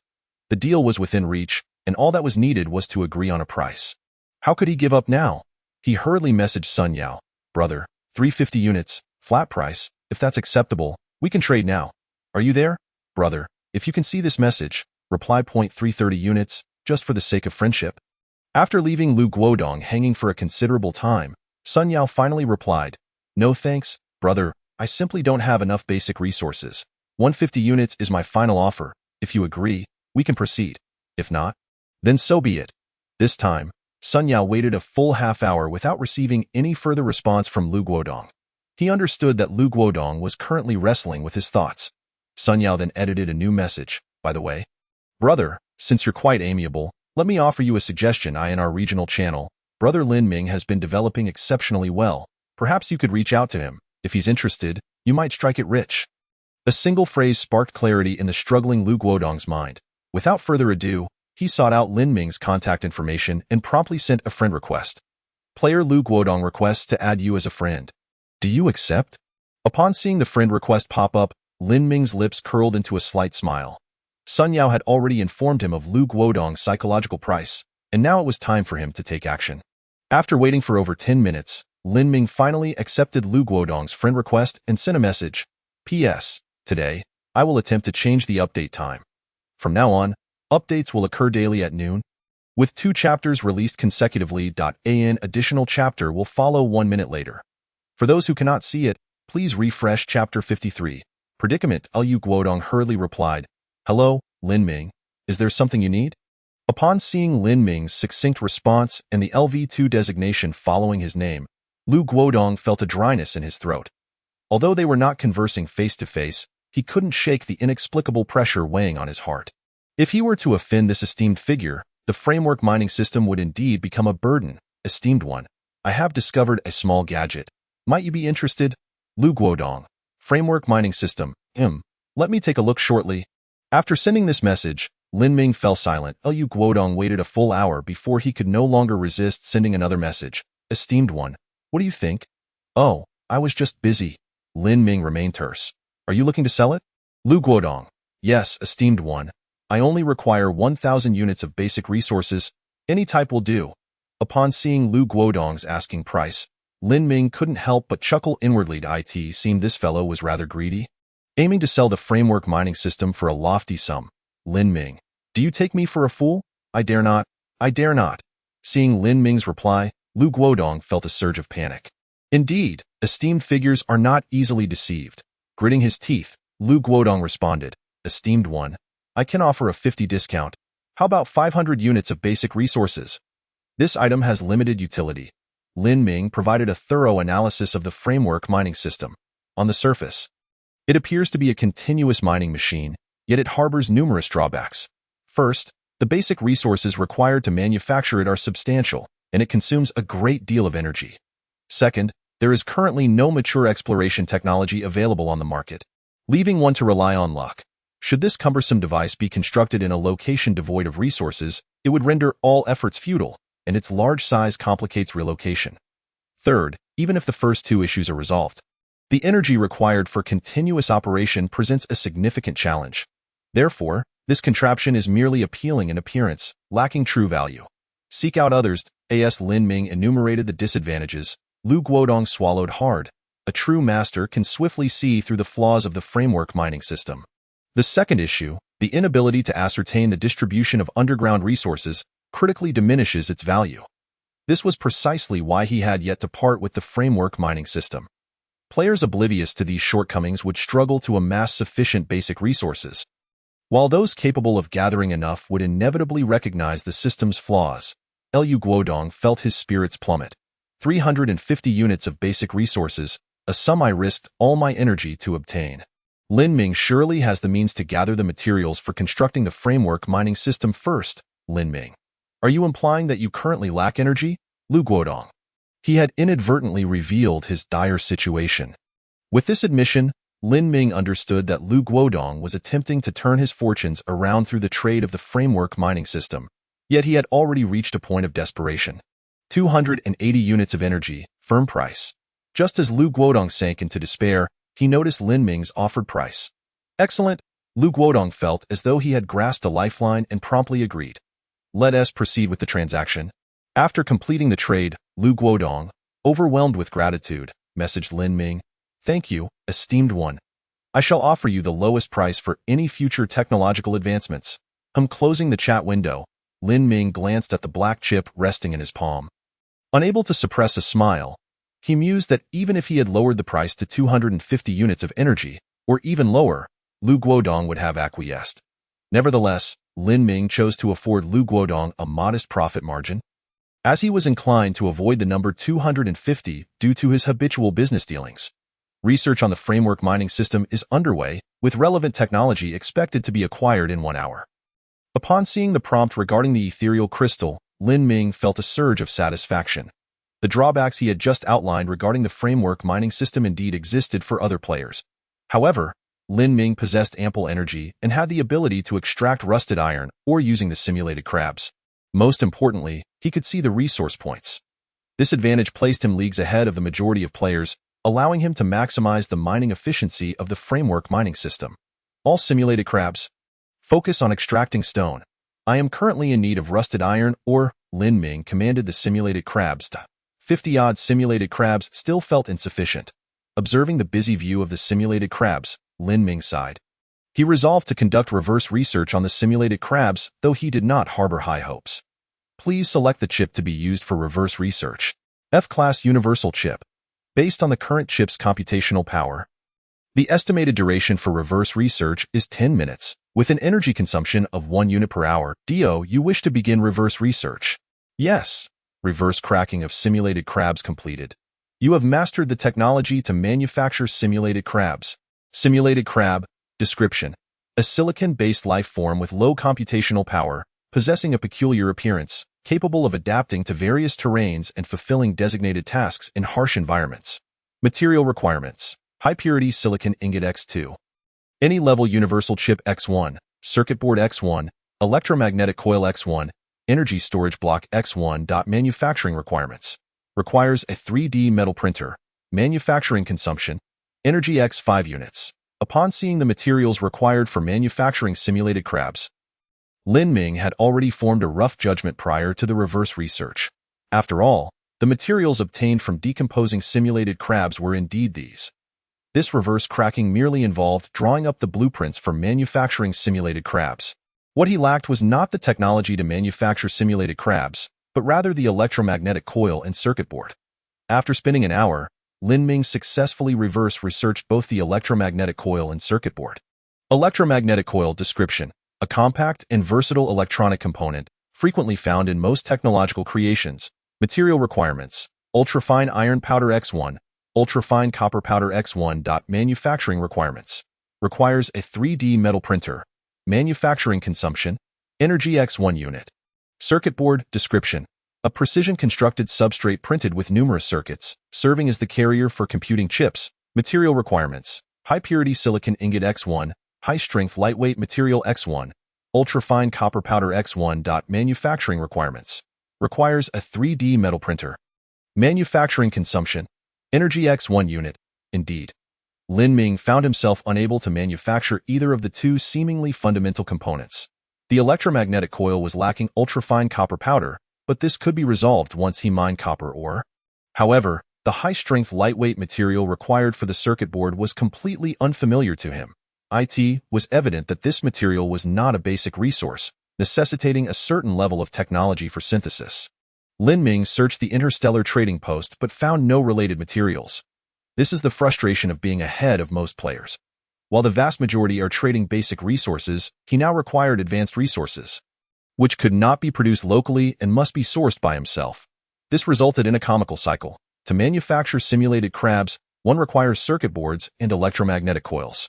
Yet to obtain circuit boards and electromagnetic coils, one must decompose simulated crabs. A single-minded pursuit has led to a deadlock. P.S. Thanks to the book friends, AI Chi Ji Chi Wen Fanda Yi Qian Qiu for the likes. And to the book friend, Xiao Yao Zi Zai Dong Luo Ma Diguade Xiang Yuan Qin Zi for the flowers. And to the book friend, Shi Lu Kun Xiagu La Ka Air Ci Yuan 123 for the flowers. And to the user 19523590 for the flowers. And to the user Qin De Xiaojie for the flowers. Thank you to all book friends for your encouragement and support. PS2. Regarding gifts. They are certainly appreciated, as everyone loves money, but please contribute within your means. Just the free donations for love have made Xiao Feng quite happy. Chapter 54, A Frog in a Well. Soon, Lin Ming chose to disregard this matter. After all, technological advancement is a gradual process. Even if he lacks high-strength lightweight materials now, other players will gradually discover them in due time. At worst, he can trade resources or technological creations for them.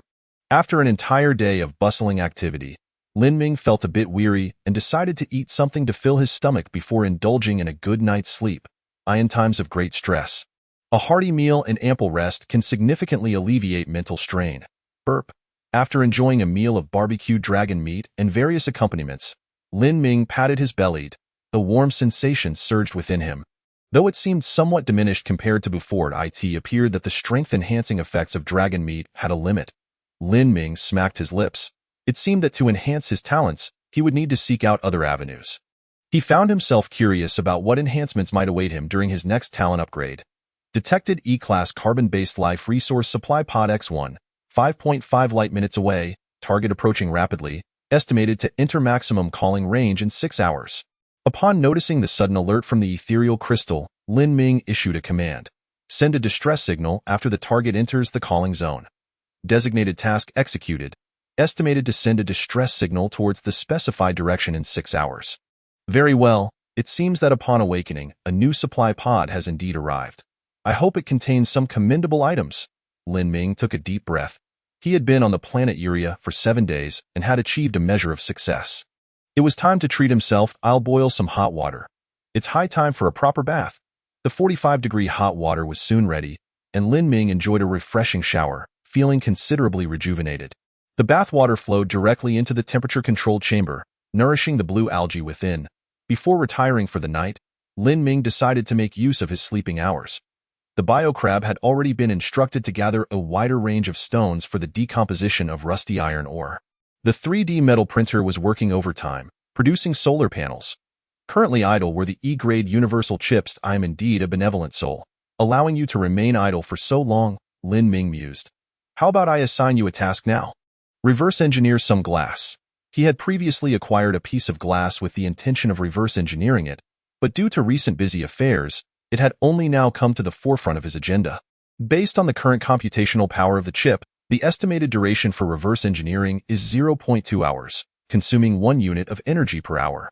Shall we commence reverse engineering? Yes. After confirming, Lin Ming reclined in the sleep pod, comfortably shutting his eyes, and drifted off to sleep.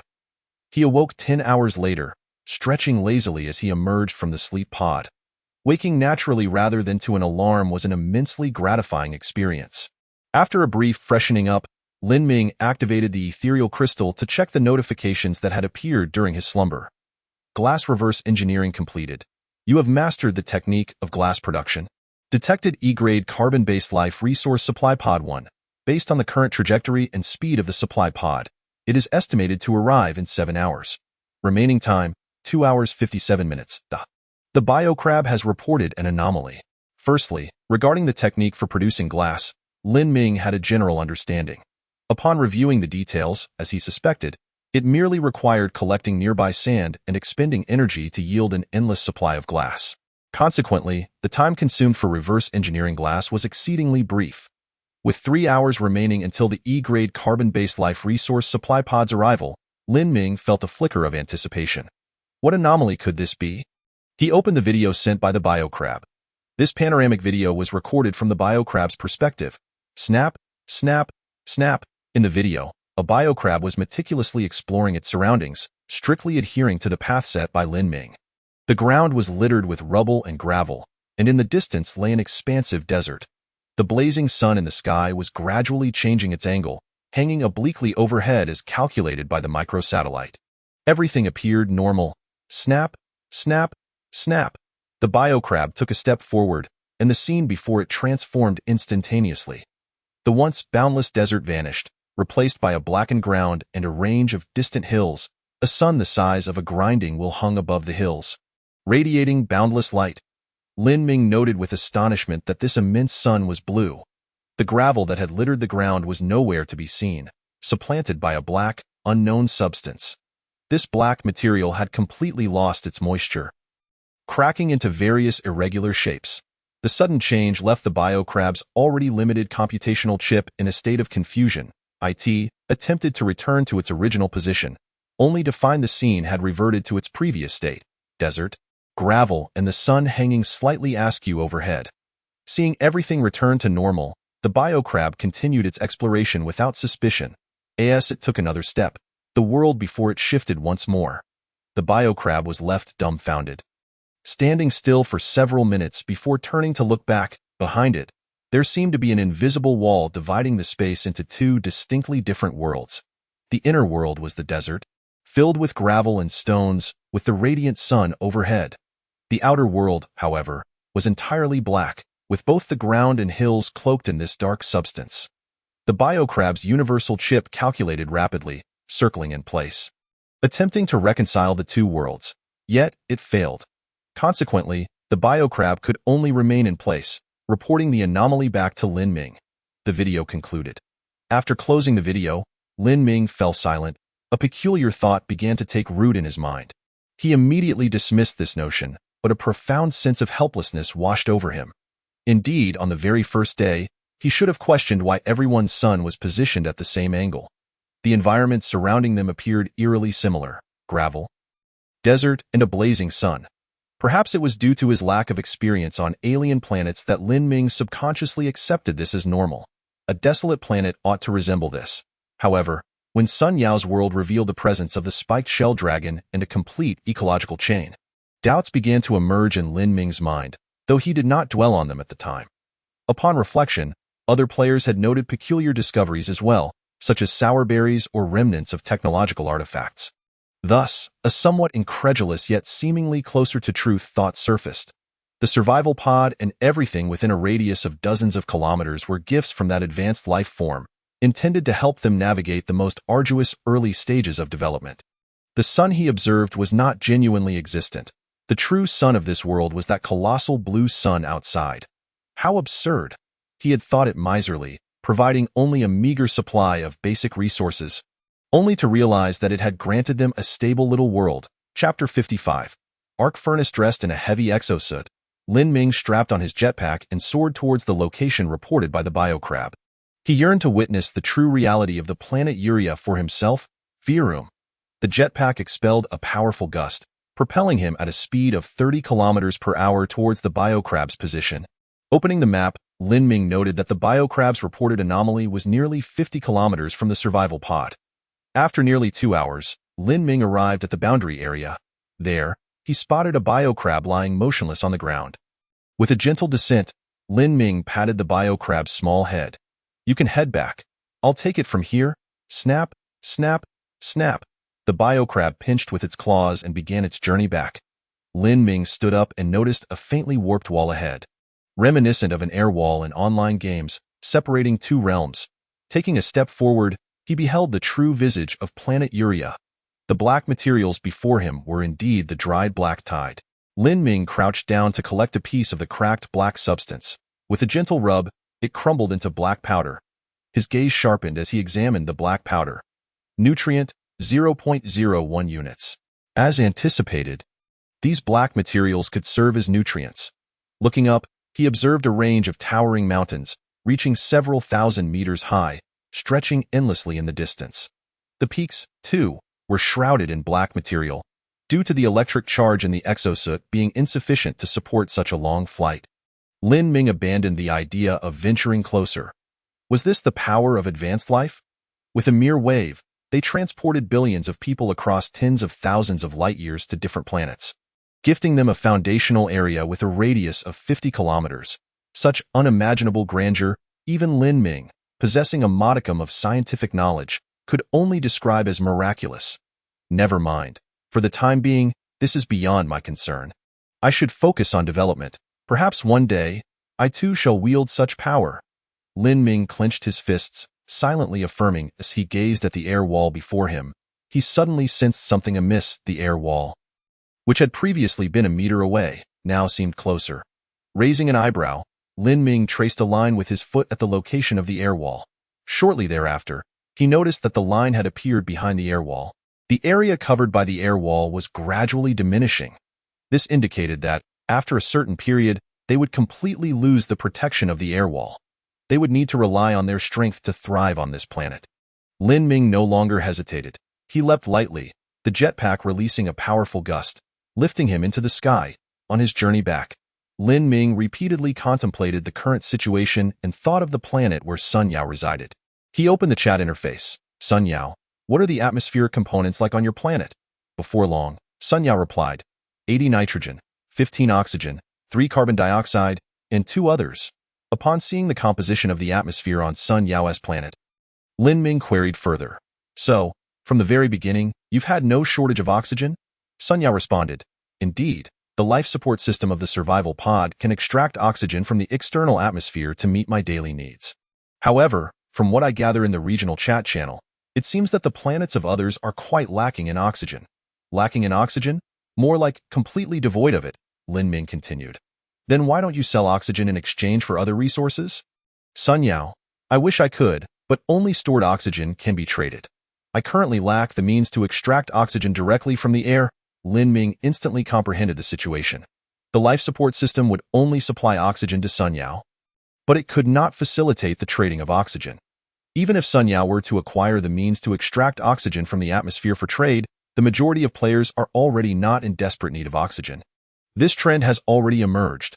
Among the fundamental resources, oxygen, water, electricity, numerous players in the Interstellar trading post are already selling them.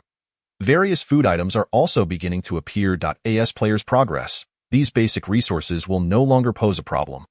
As for the numerous statements made by players in the regional channel about the lack of various resources, they can also be explained by the Pareto principle. The Pareto principle, also known as the 80-20 rule, signifies that 20% of individuals hold 80% of the authority. Despite the apparent enthusiasm of players in the regional channel, only a small fraction are actively voicing their opinions. The vast majority of players remain silent, only occasionally uttering a word or two. They are the silent majority. Upon realizing this, Lin Ming nodded. It seems that after the initial phase, the planets inhabited by everyone will gradually begin to differentiate in terms of resources, each developing its unique characteristics. His planet's characteristic is the black tide. Endless black tide. Why does it feel like my planet's characteristic is somewhat lacking? After a moment of self-reflection, Lin Ming noticed a bright light appear on the horizon.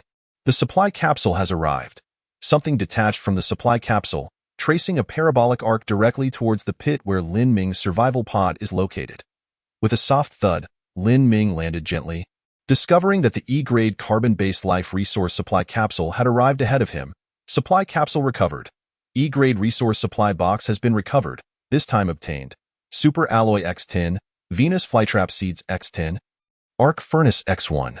Due to the enormous size of the arc furnace, the volume of the super alloy box surged, resulting in the decomposition yielding 10 units of super alloy. Arc furnace, description, a device for smelting resources using high-pressure electric arcs. Due to its advanced smelting technology, the purity of the smelted products is extremely high. Operating consumption, electricity x 100 units hour. The arc furnace. Upon seeing the description of the arc furnace, Lin Ming's spirit soared. The arrival of this device is perfectly timed. If he were to construct a framework mining system, he would originally have to transport the minerals to the survival pod to utilize the decomposition core for the corresponding minerals. However, now, he can directly decompose using the arc furnace.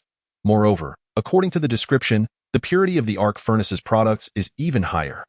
The only drawback is that the energy consumption of the arc furnace during operation is exceedingly high, reaching 100 units of electricity per hour.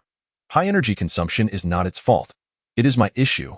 Together with the simulated crab, Lin Ming erected the towering arc furnace, which stands 5 meters high. Suppressing his excitement as he decided to give it a try, he retrieved 20 units of high-purity silicon ingots and fed them into the arc furnace's feed inlet. Let me see your capabilities. Arc Furnace, Activate, Chapter 56, Monocrystalline Silicon Crackle. Inside the arc furnace, the high-pressure electric arc began to operate, and soon, 2 blocks of black silicon ingots emerged from the outlet. A 10-to-1 yield is rather wasteful. Watching the black waste fall to the ground from the discharge outlet, Lin Ming felt a pang of regret. He picked up a block of black silicon ingot and opened the catalog. Monocrystalline silicon, description. Extremely pure silicon ingots with almost no lattice defects or impurities, used for manufacturing chips or solar panels. Semiconductor-grade monocrystalline silicon. Upon reading the description of the monocrystalline silicon, Lin Ming exclaimed in astonishment. He never anticipated that the arc furnace would possess such a strong purification capability, directly yielding semiconductor-grade monocrystalline silicon. With this, he would no longer lack raw materials for chip production. However, the greatest issue at present is that he does not possess the 3D metal printer required to produce chips.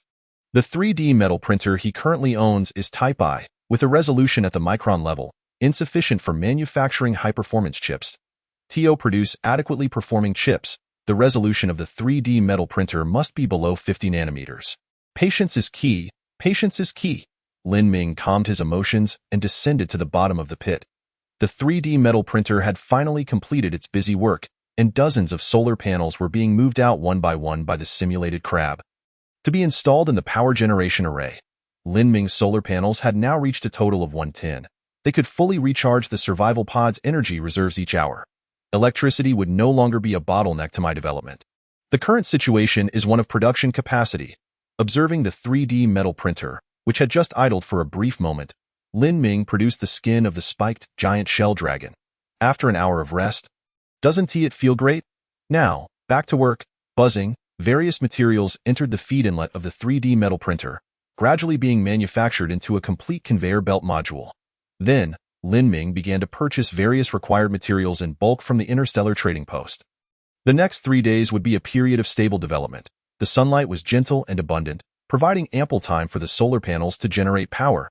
He planned to produce the framework mining system and the distillation tower. The efficiency of industrial machinery far surpasses that of handcrafting by simulated crabs. Even though the current schedule of the 3D metal printer is somewhat full, he can first extract high-purity mineral resources using the arc furnace, and then allow the 3D metal printer to gradually manufacture the finished products. Lin Ming, seeing the 3D metal printer idling feels akin to throwing money away.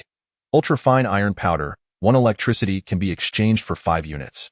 Let us start with 5,000 units, as there will be plenty of uses for them later. Superalloy, 1 electricity can only be exchanged for 3 units. Well, let us get some. Fuel, stock up. When the time comes, launch several satellites and explore the entire planet.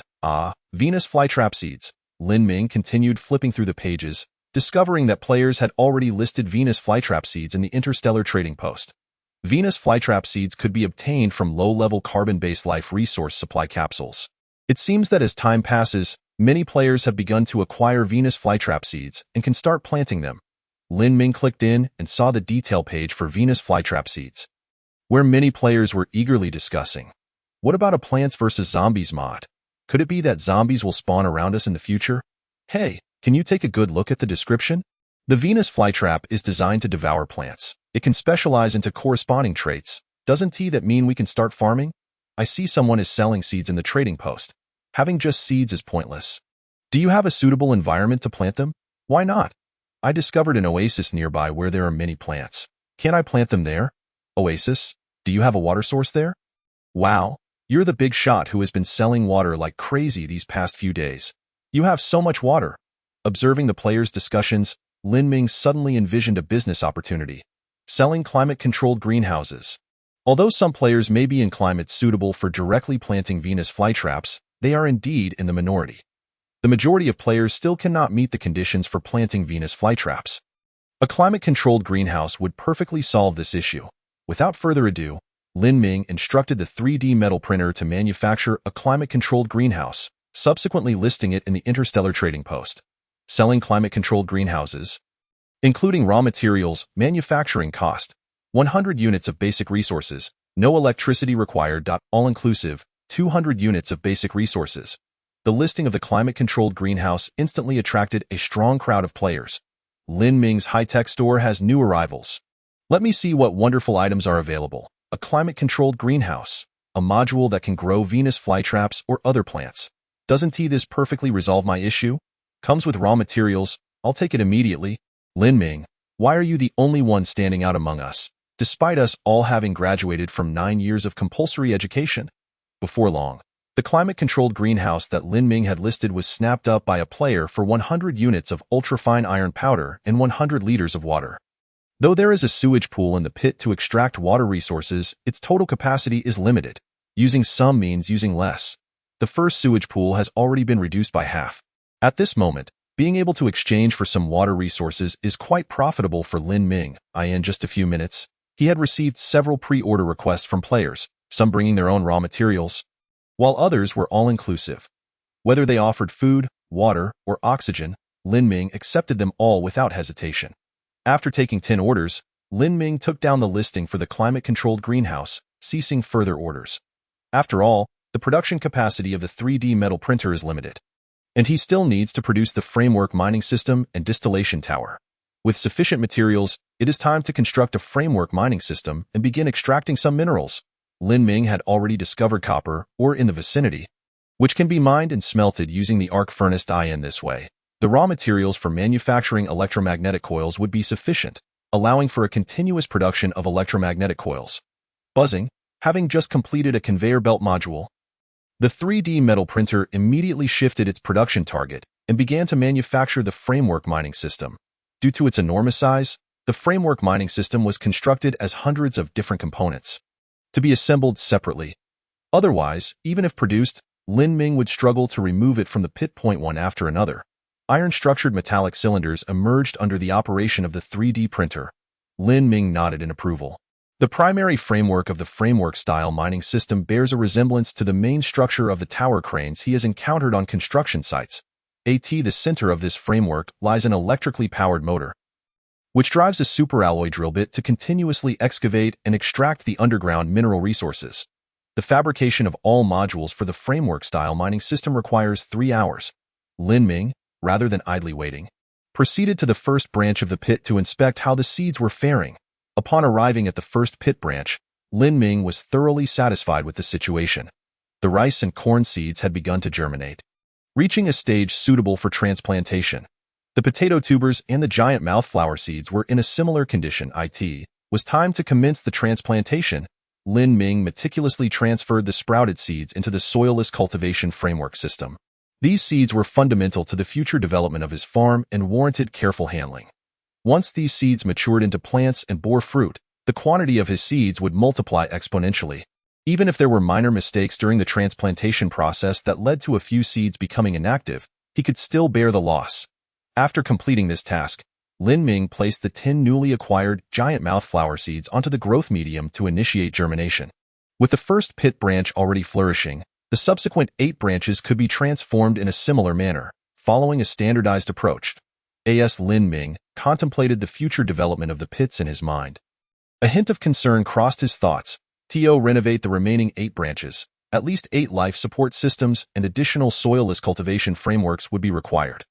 All of these would consume the capacity of the 3D metal printer. Moreover, there were nearly 100 conveyor belts still needing fabrication. Fortunately, seeds take time to mature, alleviating Lin Ming's urgency. However, the 3D metal printer would remain in operation for the foreseeable future. Suddenly, Lin Ming pondered an intriguing question. The 3D metal printer consists of various modules, such as the feed inlet, robotic arm, melting nozzle, and forming substrate. While one module is operational, the others experience brief periods of inactivity. This implies that, despite the printer appearing busy, most modules are actually resting alternately. According to this logic, the busier the 3D metal printer seems, the more rest time it accumulates. Therefore, the printer's work is, in essence, a form of rest. How clever!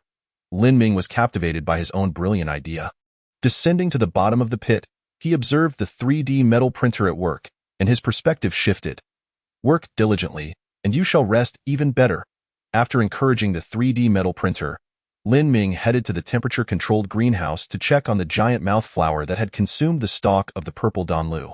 The flower bud had already fallen, and the stalk had elongated two enormous leaves exhibited veins transitioning from green to purple, suggesting it was in a stage of specialization. It was likely that in a day or two, it would fully transform into a purple Danlu. Remarkable! The giant mouth flower exceeded his expectations. This is the power of top-tier biotechnology, Lin Ming exclaimed in admiration. He then turned his attention to the 4 dragon eggs of the spiked giant shell dragon resting on the ground. These eggs had been there for some time without any visible changes. However, he remained unperturbed. Generally speaking, oviparous creatures require at least half a month or longer for successful hatching. Although the spiked giant shell dragon is not a native species of blue star, it should adhere to this biological norm. He recalled a biology lesson where the teacher had shown a series of photographs depicting chicks developing within eggs. The method to observe the growth of the chick inside the egg was straightforward.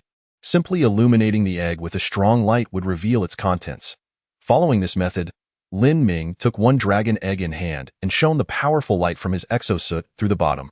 Soon, the dragon egg appeared as a semi-transparent pale yellow. He could clearly see a red patch the size of a fingernail atop the opaque yolk, covered in a network of blood vessels. It was a viable egg, evidently in the early stages of development, still requiring some time before hatching. Using this technique, Lin Ming inspected the other dragon eggs. The 4 eggs likely had been laid around the same time, exhibiting similar development. Fine, take your time to develop here. He carefully placed the dragon egg back on the ground and departed from the temperature-controlled greenhouse. After a brief wait, the 3D metal printer finally completed its task. Lin Ming, alongside 2 simulated crabs, collaborated to transport the hundreds of modules out of the pit. Simultaneously, he assigned a new task to the 3D metal printer, to manufacture a liquid distillation tower. With only a few circuit boards remaining and none available for purchase in the Interstellar exchange, he felt a bit overwhelmed. Observing the dwindling inventory of circuit boards, Lin Ming scratched his head. One step at a time. Due to the modular structure of the framework-style mining system, both installation and disassembly were relatively straightforward. Lin Ming located a copper mine with a reserve of 57 units and commenced constructing the framework-style mining system above the copper deposit. First, he established the foundational framework.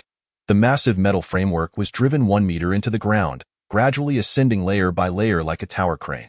After erecting a 5-meter-high support frame, Lin Ming donned his jetpack and completed the installation of the electromagnetic drive and superalloy drill bit.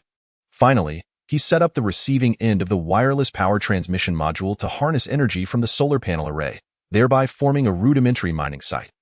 The copper mine was located approximately 5 to 6 kilometers from the pit. If he were to rely on the simulated crabs to transport the mined copper back to the pit for refining and purifying using the survival pod's decomposition core, the efficiency would be exceedingly low. Currently, the conveyor belts were still in limited production, and even 100 conveyor belts would only span 100 meters, far from meeting the current demand. Thankfully, Lin Ming had an electric arc furnace. He directly relocated the electric arc furnace next to the copper mine. This way, he would only need to assign 2 or 3 simulated crabs to automate the process of feeding the copper ore into the furnace. Let us give it a try. Lin Ming activated the framework-style mining system. Buzz, buzz, buzz. The superalloy drill bit gradually accelerated under the motor's power, slowly descending.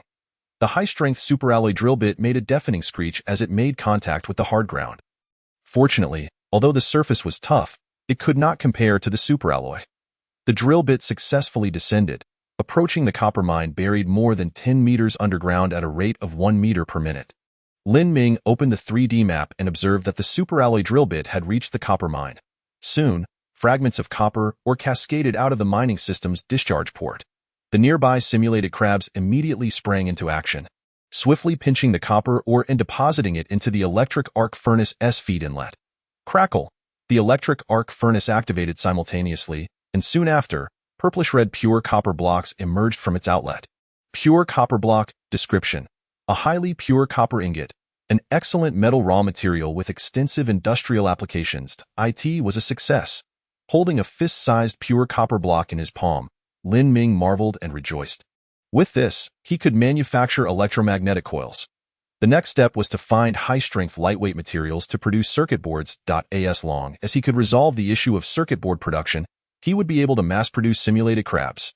This low-intelligence silicon-based life form was proving to be exceptionally useful, significantly enhancing Lin Ming's productivity.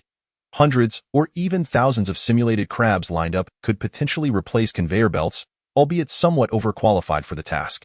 Observing the electric arc furnace diligently purifying the copper ore, small pieces of ore entered the feed inlet, subsequently yielding pure copper blocks at the outlet. Meanwhile, a substantial amount of waste residue was discarded. An idea sparked in Lin Ming's mind. He accessed the control panel of the electric arc furnace and issued a command: reduce the purity of the output to 99. I prioritize quantity. Upon adjusting the smelting purity of the electric arc furnace, Lin Ming witnessed immediate results. Originally, the output rate of pure copper blocks was less than 1/10, with the remaining 90% becoming waste. However, after the adjustment, the output rate doubled, with only 70 to 80% turning into waste. Lin Ming picked up one of the outputs and opened the catalog. High-purity copper block description: a copper block containing certain impurities. A decent metal raw material, slightly reducing output efficiency while increasing energy consumption. Not bad. Lin Ming nodded in satisfaction. Although the efficiency of the outputs made from high-purity copper blocks was slightly diminished and energy consumption increased, the yield had doubled. In terms of overall efficiency, it was a gain. As for the energy consumption, the current power generation from the solar panel array was sufficient, so there was no need for immediate concern. Having optimized the production line here, Lin Ming returned to the bottom of the pit, awaiting the completion of the liquid distillation tower. This structure, also towering at 5 to 6 meters, resembled a high furnace and consisted of multiple layers. Each layer featured a discharge port capable of outputting different products. The 3D metal printer tirelessly worked away, consuming over 2 hours to produce the massive liquid distillation tower. Lin Ming promptly assigned the task of manufacturing life support systems to ensure the 3D metal printer could maintain its productivity without undue rest. Due to the enormous size of the liquid distillation tower, it was unable to be directly transported through the tunnel. Thus, Lin Ming adjusted the survival pod's position, allowing the liquid distillation tower to be transported to the surface through the ejection passage.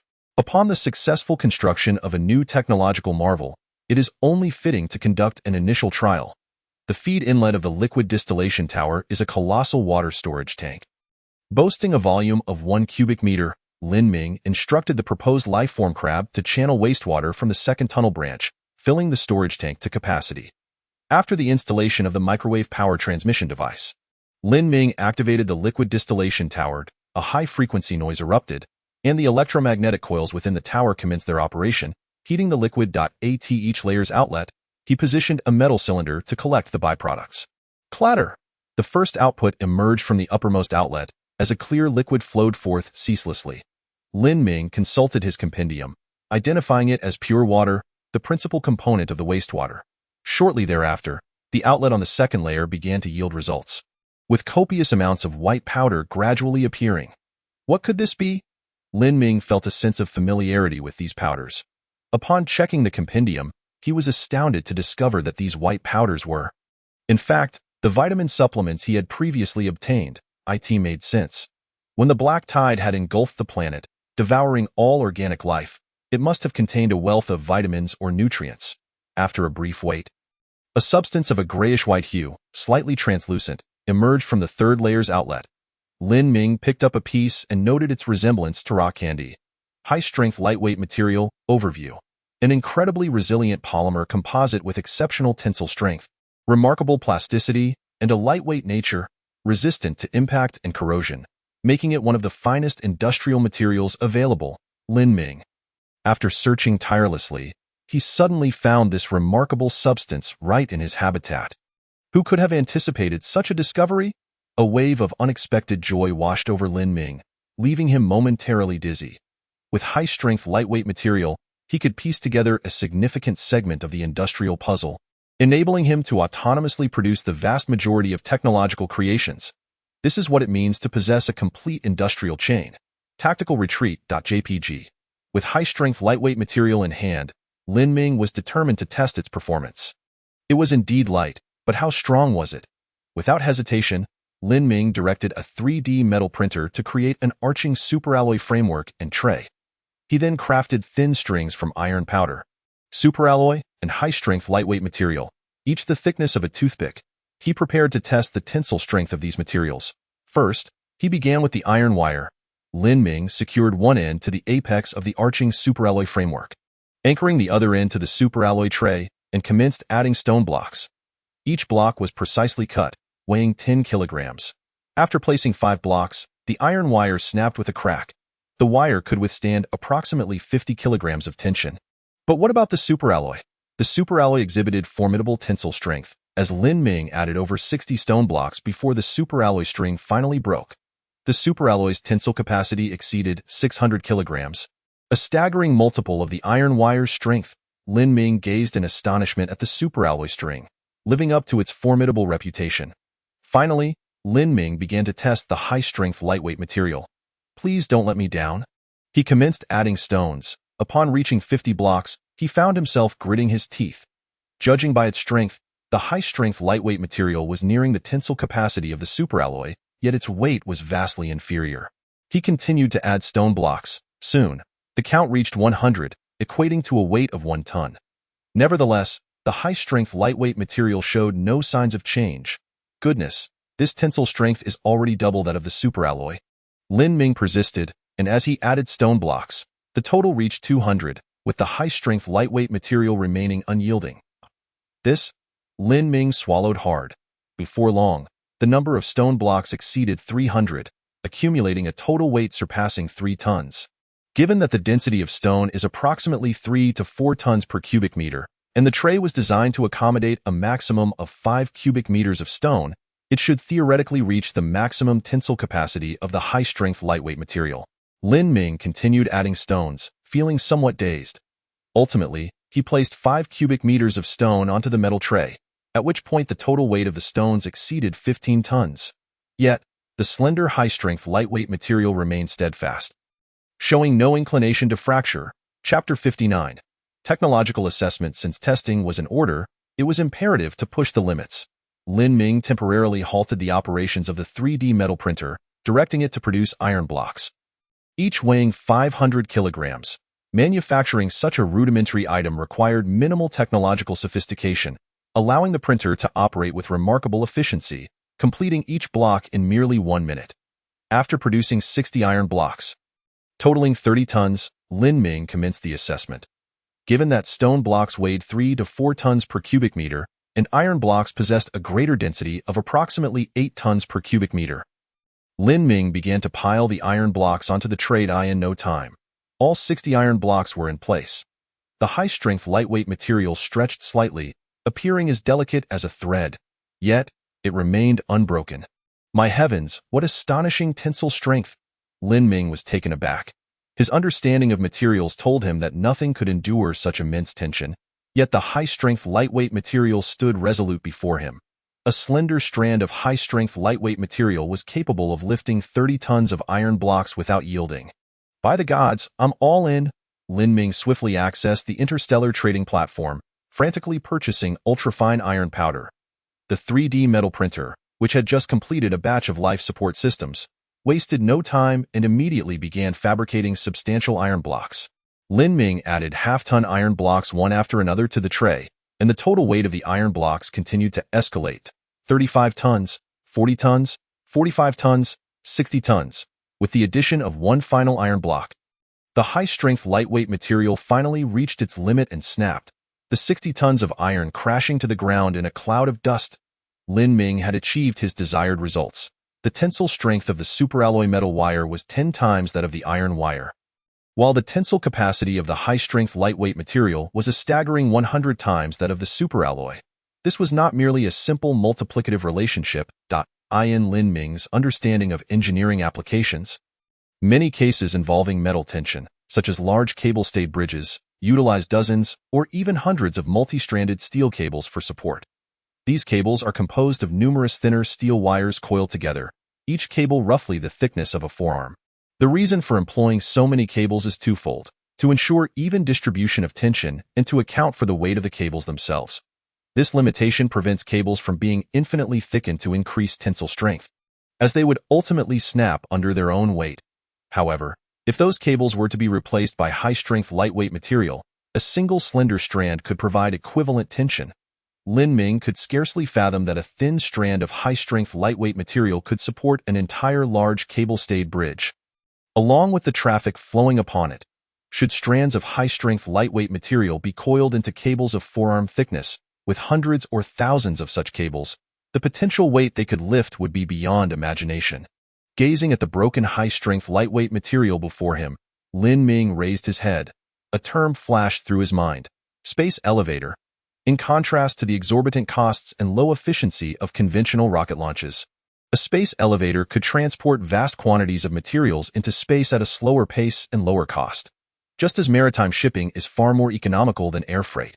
Once certain ideas take hold, they become irresistible. Lin Ming took a deep breath, suppressing his excitement. With his eyes fixed on the stars and his feet planted firmly on the ground, he recognized that the construction of a space elevator, or even a space city, was still a distant goal. The priority was to develop the present and gradually transform the planet Urea.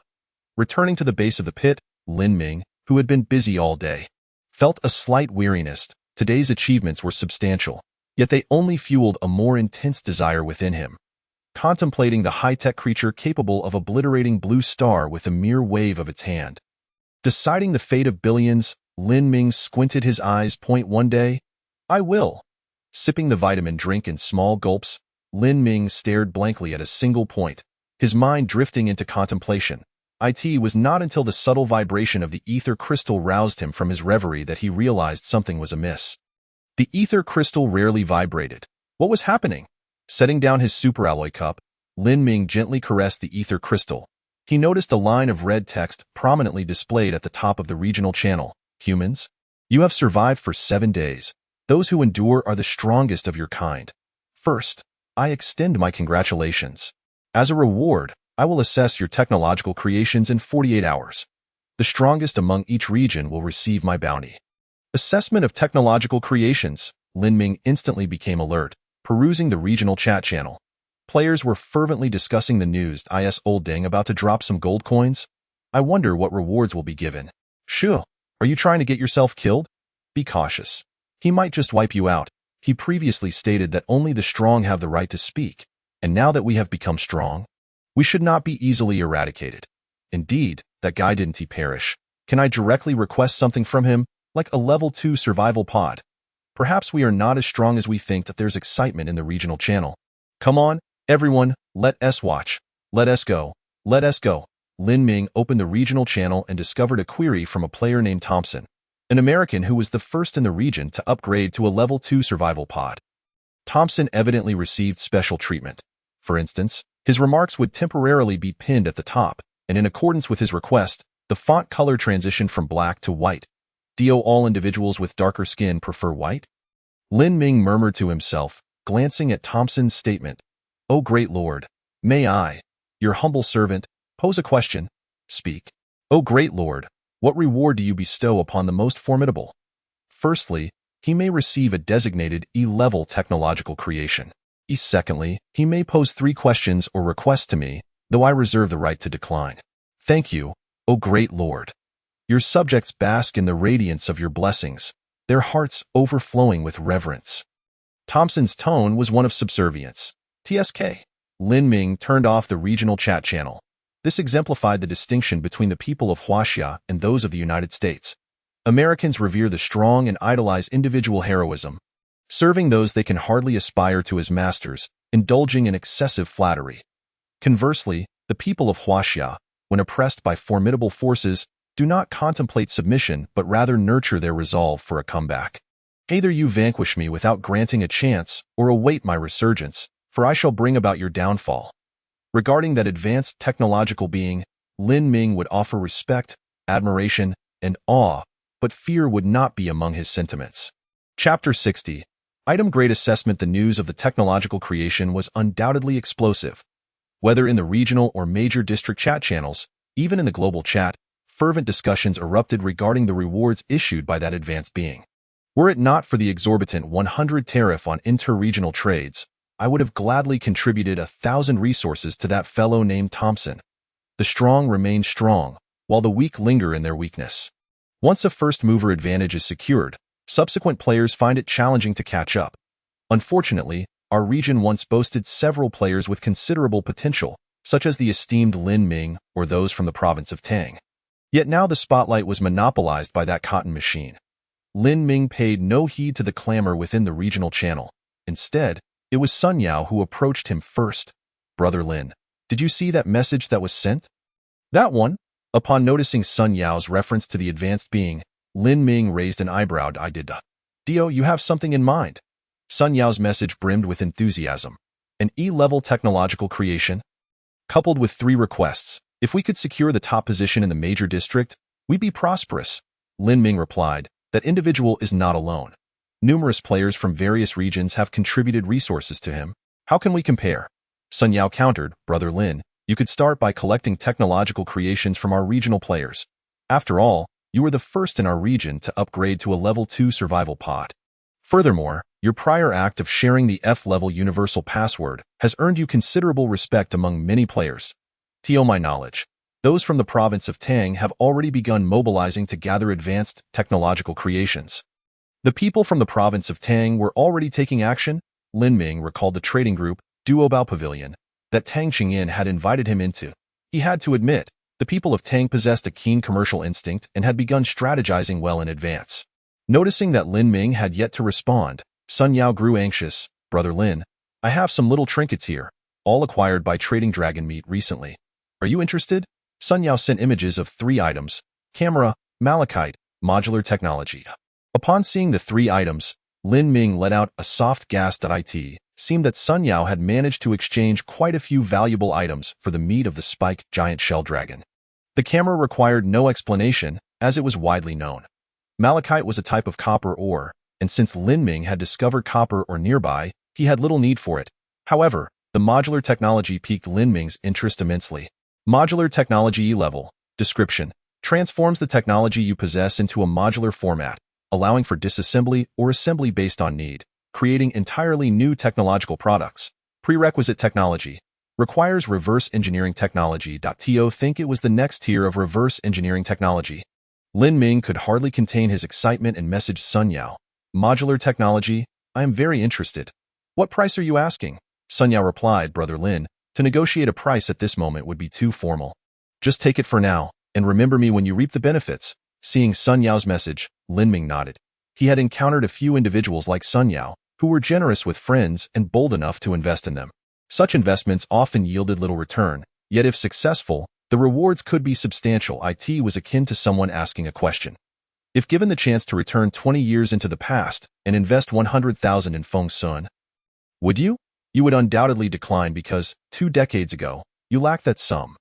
Since Sun Yao had made his decision, Lin Ming did not hesitate, stating, "All right, then, please give me both the camera and the modular technology." Done. Sun Yao promptly traded the 2 items over. Upon receiving them, Lin Ming was astonished to discover that behind the descriptions of both items, their technological assessment levels had appeared. The modular technology was rated E-level, while the camera was rated F-level. It seemed that the system had enabled the display of item technological levels to inform us of their intrinsic value in advance. Time was of the essence. Lin Ming immediately sprang into action, decrypting modular technology, using an E-level chip to reverse engineer the camera. Modular technology decryption in progress.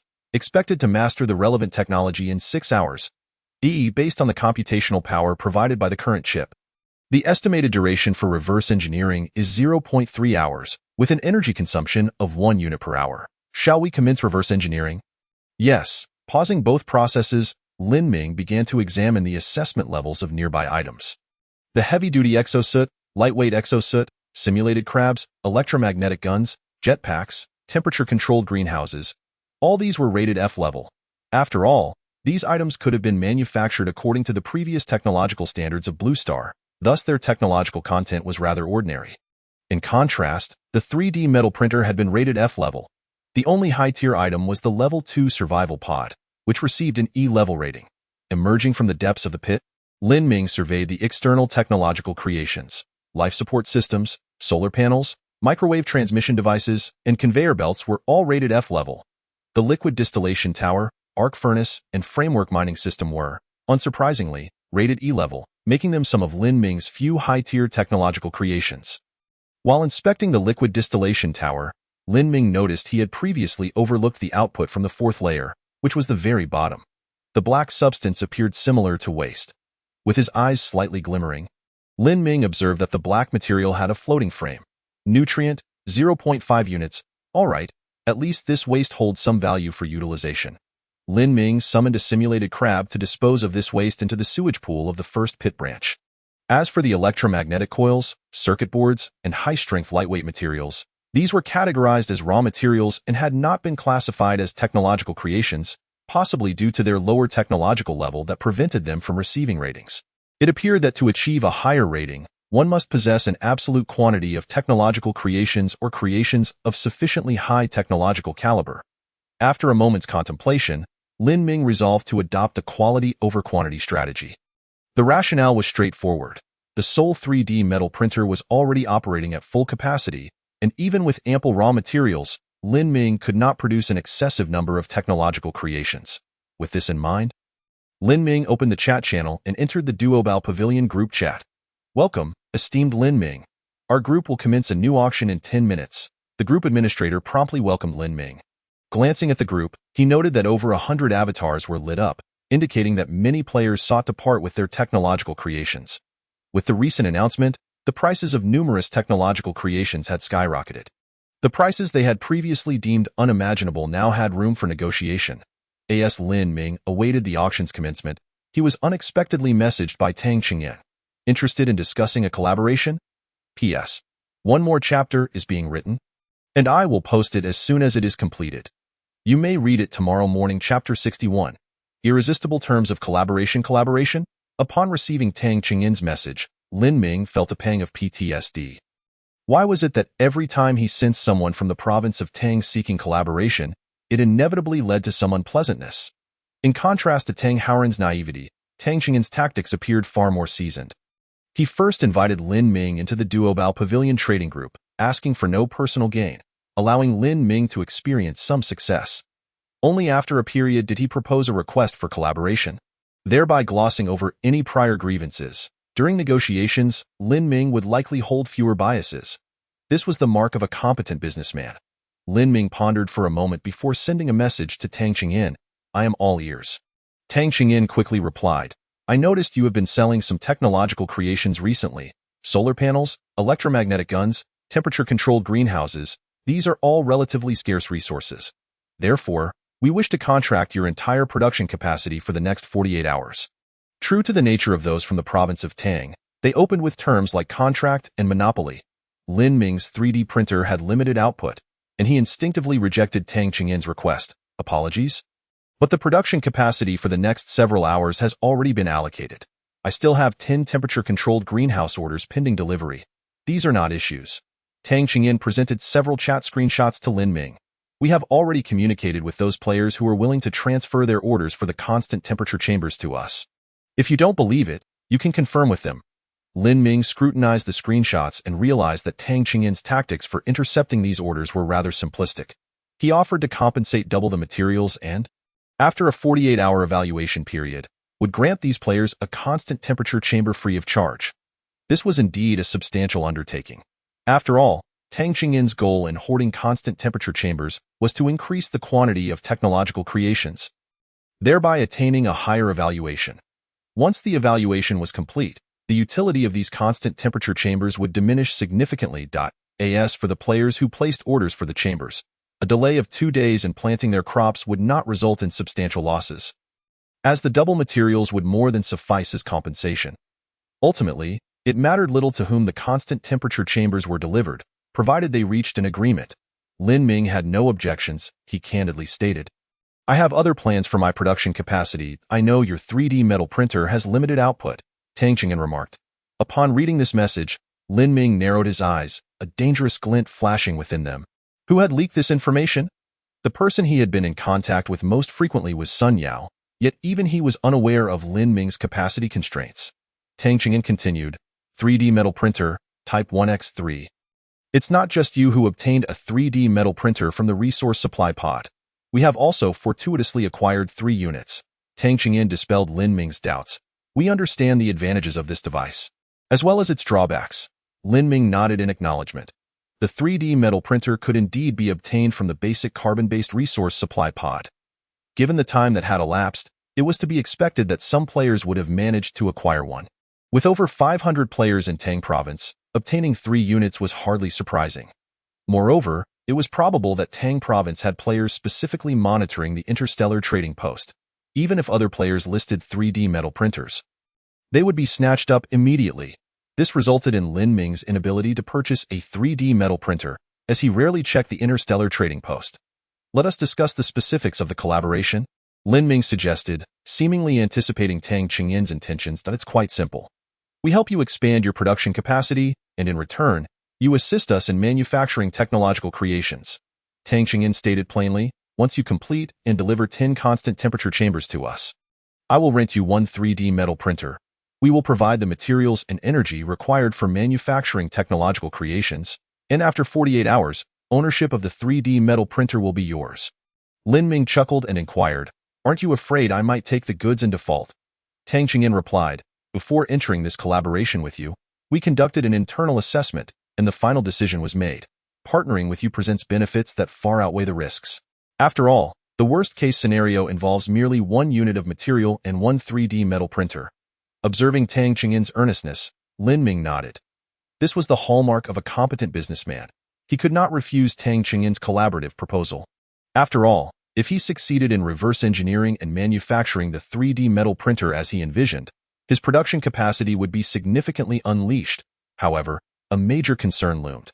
If he lacked any specific materials required for manufacturing the 3D metal printer, he would be unable to fulfill the agreement.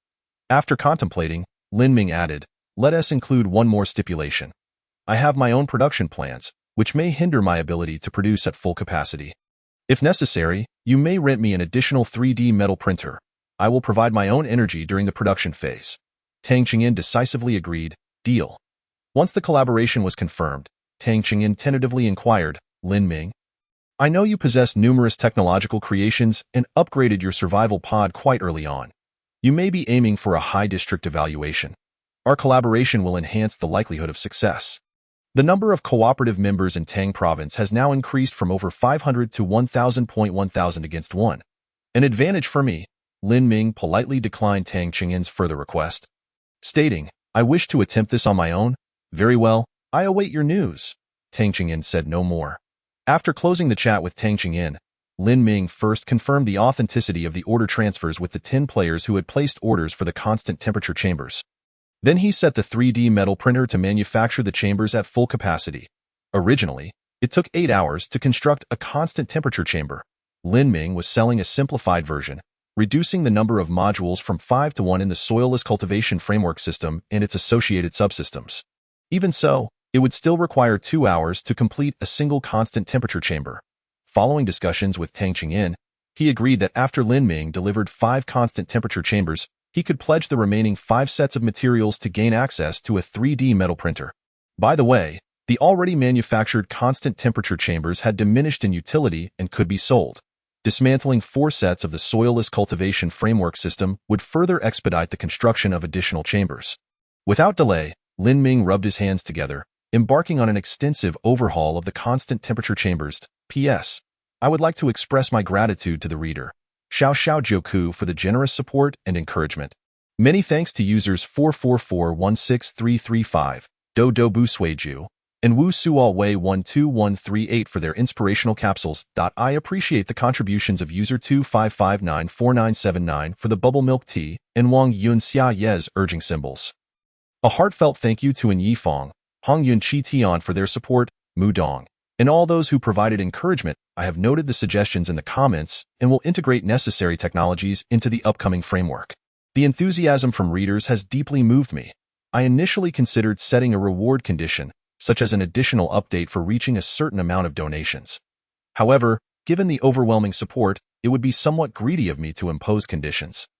So I have decided to offer 3 updates for the month starting next month as a token of appreciation. As I am still working, I write after hours, and I must research thoroughly for the technological elements to avoid significant gaps. Often, I find myself writing until the early hours, making it challenging to provide immediate updates. I hope for your understanding. Additionally, the current structure of the book is set to include planetary, stellar system, galactic, and cosmic chapters, without any intention of artificially limiting the development level. After all, the benefit of a technological narrative lies in its expansive worldview. I want to be compressing the story into a few hundred chapters before delving into cultivation narratives. Unless unforeseen circumstances arise, this book is unlikely to venture into themes of cultivation or the extraordinary, focusing primarily on climbing the technological tree. Thank you once again for your support. Chapter 62. The application of modular technology before dismantling the existing constant temperature chambers. Lin Ming transferred the blue algae and dragon eggs into the first branch of the tunnel. At this point, various plants in the tunnel were already showing tiny stems, and it was estimated that they would mature in 2 to 3 days. Returning to the bottom of the tunnel, Lin Ming decisively removed the excess modules from the constant temperature chambers, first delivering 1 set to Tang Qingyan. After the delivery, Lin Ming checked the progress. The decryption of the modular technology required an additional 5.5 hours, and the remaining 4 constant temperature chambers, due to the dismantled soilless cultivation framework systems, would take a total of 7 hours to complete. He decided to take a nap. Once these processes were finished, he would be ready for a major undertaking. Prior to this, Lin Ming resolved to reverse engineer the heavy-duty exit suit. This technology had an evaluation of only F grade, so it should not take long to reverse engineer using an E-grade chip. Based on the computational power provided by the current chip, the estimated duration for reverse engineering is 4 hours, consuming 1 unit of energy per hour. Shall we begin the reverse engineering process? Yes. After completing these tasks, Lin Ming felt somewhat fatigued, so he took a tube of nutrient paste with some water and lay down in the sleep pod. Merely visiting the edge of the light screen to observe the real world outside had consumed nearly half a day. Coupled with various other tasks, it had been a day filled with activity. This time, Lin Ming did not allow himself to sleep in as he usually did but set an alarm for 5.5 hours later, intending to awaken immediately after the modular system was decrypted. Time was of the essence. Modular system decryption complete. You have mastered modular system technology. Heavy-duty exit suit reverse engineering complete. You have mastered the technology to manufacture heavy-duty exit suits. Lin Ming was awakened promptly by the alarm, as the ether crystal displayed a notification indicating the successful decryption of the modular technology. How is this technology employed? Lin Ming was curious. The ether crystal provided a vague explanation. The modular system is a post-engineering technology that allows you to deconstruct any technological product you have mastered into modules. Although he recognized each word, their combination left him perplexed. Realizing that further contemplation would be futile, Lin Ming decided to experiment personally. He summoned a simulated crab. Snap, snap. The simulated crab obediently approached Lin Ming, raising its pincers in a gesture of respect. Let us modularize this little creature. Modularizing simulated crab. The simulated crab can be deconstructed into computational core module, photovoltaic conversion module, energy storage module, locomotion module, armor module, and transport module. Simulated crab modularization complete. Observing the notification on the display, Lin Ming blinked and waited a few minutes, but noticed no changes in the simulated crab. What now? The ether crystal chimed in with a prompt. You may swap modules to enhance the technological sophistication of the simulated crab. Lin Ming. He appears to have grasped the application of modular technology. The built-in universal chip of the simulated crab is rated F level. He produced an F-level universal chip, replacing the computational core module. The replacement of the computational core module requires the use of a 3D metal printer. Should the current process of manufacturing the constant temperature chamber be interrupted? Yes. The 3D metal printer, which operates while alternating between work and rest, entered a brief state of complete rest, and then the simulated crab approached the metallic substrate, flipped over, and exposed its belly. Ziz! The 3D metal printer made an incision in the simulated crab's carapace, revealing the circuit board within. Lin Ming observed that at the center of the circuit board lay a black F-level universal chip. Ziz! The 3D metal printer soldered the universal chip and replaced it with the F-level universal chip, then sealed the simulated crab's carapace. "How does it feel?" Lin Ming inquired, gazing at the simulated crab. The simulated crab spun around in place, then did another turn. Its claws scratched at its head, seemingly sensing something different. It groggily walked over to the 5 other simulated crabs that were installing the support framework for the constant temperature chamber and steadied itself.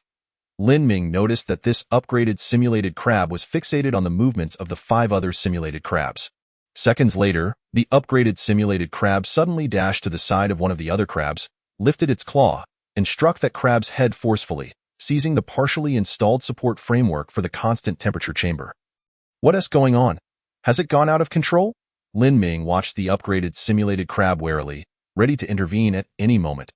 However, what transpired next left Lin Ming wide-eyed. The upgraded simulated crab utilized its claw to install a component of the support framework for the constant temperature chamber, then handed it over to the struck simulated crab. Subsequently, the upgraded crab raised both claws, alternating their movements at a high frequency, producing a crisp sound. The speed of its motions reminded Lin Ming of those players in Zwan who maintained their parents. Crack! The upgraded simulated crab continued its rapid claw movements for half a minute. The other simulated crabs raised their claws and made a motion, seemingly indicating their understanding. Following that, the struck simulated crab installed a component onto the support framework for the constant temperature chamber and passed it on to the next simulated crab. The next crab received it, quickly installed a component, and then handed it to the next one. Meanwhile, the struck crab had already installed a new component and passed it along. "Wow, this is a production line." Lin Ming was utterly astounded. The 5 simulated crabs maintained the same rhythm, completing the installation of 5 sets of support frameworks for the constant temperature chamber in just half an hour. Previously, each one of them had taken over an hour to finish a single installation. The time consumed was reduced by more than half. Most importantly, it was not Lin Ming who optimized the installation efficiency, but rather the upgraded simulated crab. After completing the initial demonstration and issuing commands, this crab had tucked its claws behind its back and stood motionless, supervising the process. Yet Lin Ming had already seen from the details panel of the simulated crab that it had actually entered a state of light dormancy. This creature had learned to be lazy. After finishing the installation of 5 sets of support frameworks, the upgraded simulated crab approached Lin Ming, swaying as if it had consumed counterfeit liquor. It pointed its claw at the 5 sets of support frameworks, then gestured to itself, slightly raising its body. Lin Ming felt both amused and exasperated. "You, my friend, are you waiting for my praise?" The upgraded simulated crab raised its claw. "Crack! Good, good, good. Well done. You've improved efficiency. It seems my constant temperature chambers will be delivered ahead of schedule." Lin Ming patted the upgraded simulated crab on the head. "There are still 5 sets left. Let them continue working. Let them slack off." The upgraded simulated crab received the command, dancing around Lin Ming, seemingly expressing its loyalty. Then, it swiftly ran over to the struck simulated crab, raised its claw, and struck its back shell again. Crack! The 5 simulated crabs resumed their repetitive and efficient actions. Lin Ming opened the panel of the upgraded simulated crab and discovered an additional line in its introduction. Compared to its peers, its computational ability has significantly improved. Its rating level had changed to F. Modular technology, truly terrifying. Chapter 63. Lin Ming is currently integrating the technology he has mastered, with the upgraded simulated crab as a template. Lin Ming clarified the method of utilizing modular technology. He glanced at the heavy exosuit he was wearing. The heavy exosuit had been reverse-engineered and could undergo modular deconstruction. Moreover, he possessed a heavy exosuit gifted by Zhao Yihong, which could be used for research experiments. Modular heavy exosuit. Initiating modularization of the heavy exosuit. The heavy exosuit can be deconstructed into computational core module, life support module, exoskeleton module, energy storage module, insulation module, protection module. Heavy exosuit modularization completed. Drawing from his prior experience with the upgraded simulated crab, Lin Ming proceeded with ease. He brought out the heavy exosuit gifted by Zhao Yihong and placed it on the base of the 3D metal printer that had just completed the last module of the constant temperature chamber. "Look, I arrived just in time, allowing you to seamlessly continue your work without any insufficient rest." Lin Ming spoke to the 3D metal printer. "Upgrade the computational core module of the heavy exosuit and replace it with an F level universal chip. Ziz! The silent 3D metal printer immediately sprang into action. In less than 2 minutes, the computational core module of the heavy exosuit was upgraded. Lin Ming opened the interface of the heavy exosuit and found that the description had not changed. The technology rating remained F level. What's going on? Lin Ming pondered. He decided to test it out. After cleaning and disinfecting the living chamber, he donned the upgraded heavy exosuit. No sensation. Just no sensation. He performed various movements, and the exoskeleton reacted as sensitively as his own.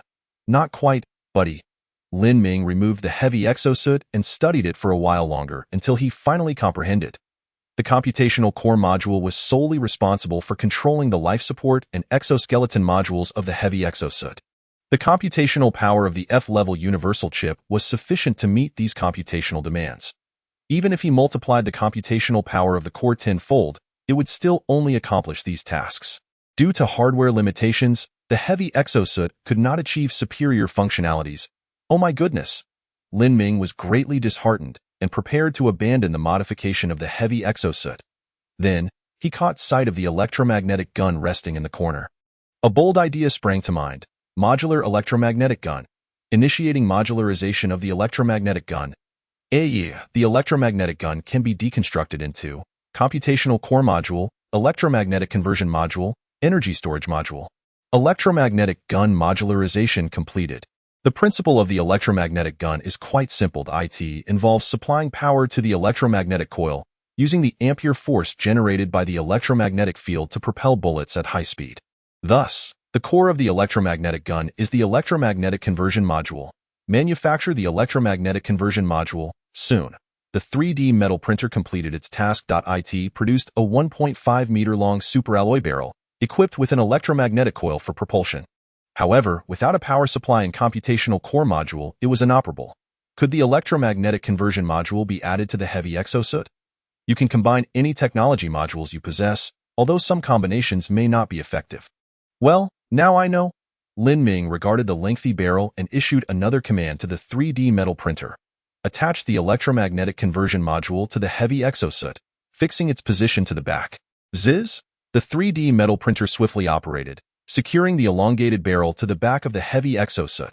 Thanks to the advanced nature of modular technology, all modularized technological creations feature universal interfaces for power supply or data transmission. Lin Ming opened the introduction of the heavy exosuit and discovered a distinction. Combat type heavy exosuit. Description. An exceptionally heavy exosuit, aided by an exoskeleton for movement, capable of withstanding extreme environments. Maintaining normal body temperature in conditions ranging from -100 to 300 degrees Celsius, and capable of transporting objects weighing less than 1 ton. Equipped with an electromagnetic gun, it can engage in small-scale, low-intensity combat. Energy consumption: 1 unit hour. Electromagnetic gun discharge: 1 unit shot. Oxygen consumption: equivalent to resting consumption. Excellent! Lin Ming was thrilled and hastily donned the combat-type heavy exosuit. He swiftly exited the pit and arrived on the surface. Lin Ming discovered that a switchable HUD reticle had appeared on the helmet of the combat-type heavy exosuit. Aiming in a random direction, Lin Ming envisioned the act of firing in his mind. Click! The electromagnetic gun, previously attached to his back, swiftly elevated and leveled itself on Lin Ming's right shoulder, aiming in that direction. He distinctly heard a whoosh by his ear, and a streak of silver light shot forth from the barrel of the electromagnetic gun. After firing, the barrel retracted back to his back. What a surprise! After several attempts, Lin Ming quickly identified the drawbacks of the combat-type heavy exosuit. Each shot required manual reloading, resulting in a low firing frequency. Most critically, it consumed power. With no independent power supply, the electromagnetic gun's firing drained the energy reserves of the heavy exosuit. Originally, the heavy exosuit could operate for 10 hours, but with the addition of the electromagnetic gun, each shot reduced its operational time by an hour. Time to further upgrade, but first, delivery. Lin Ming returned to the bottom of the pit and handed over the temperature-controlled greenhouse to Tang Chingyin.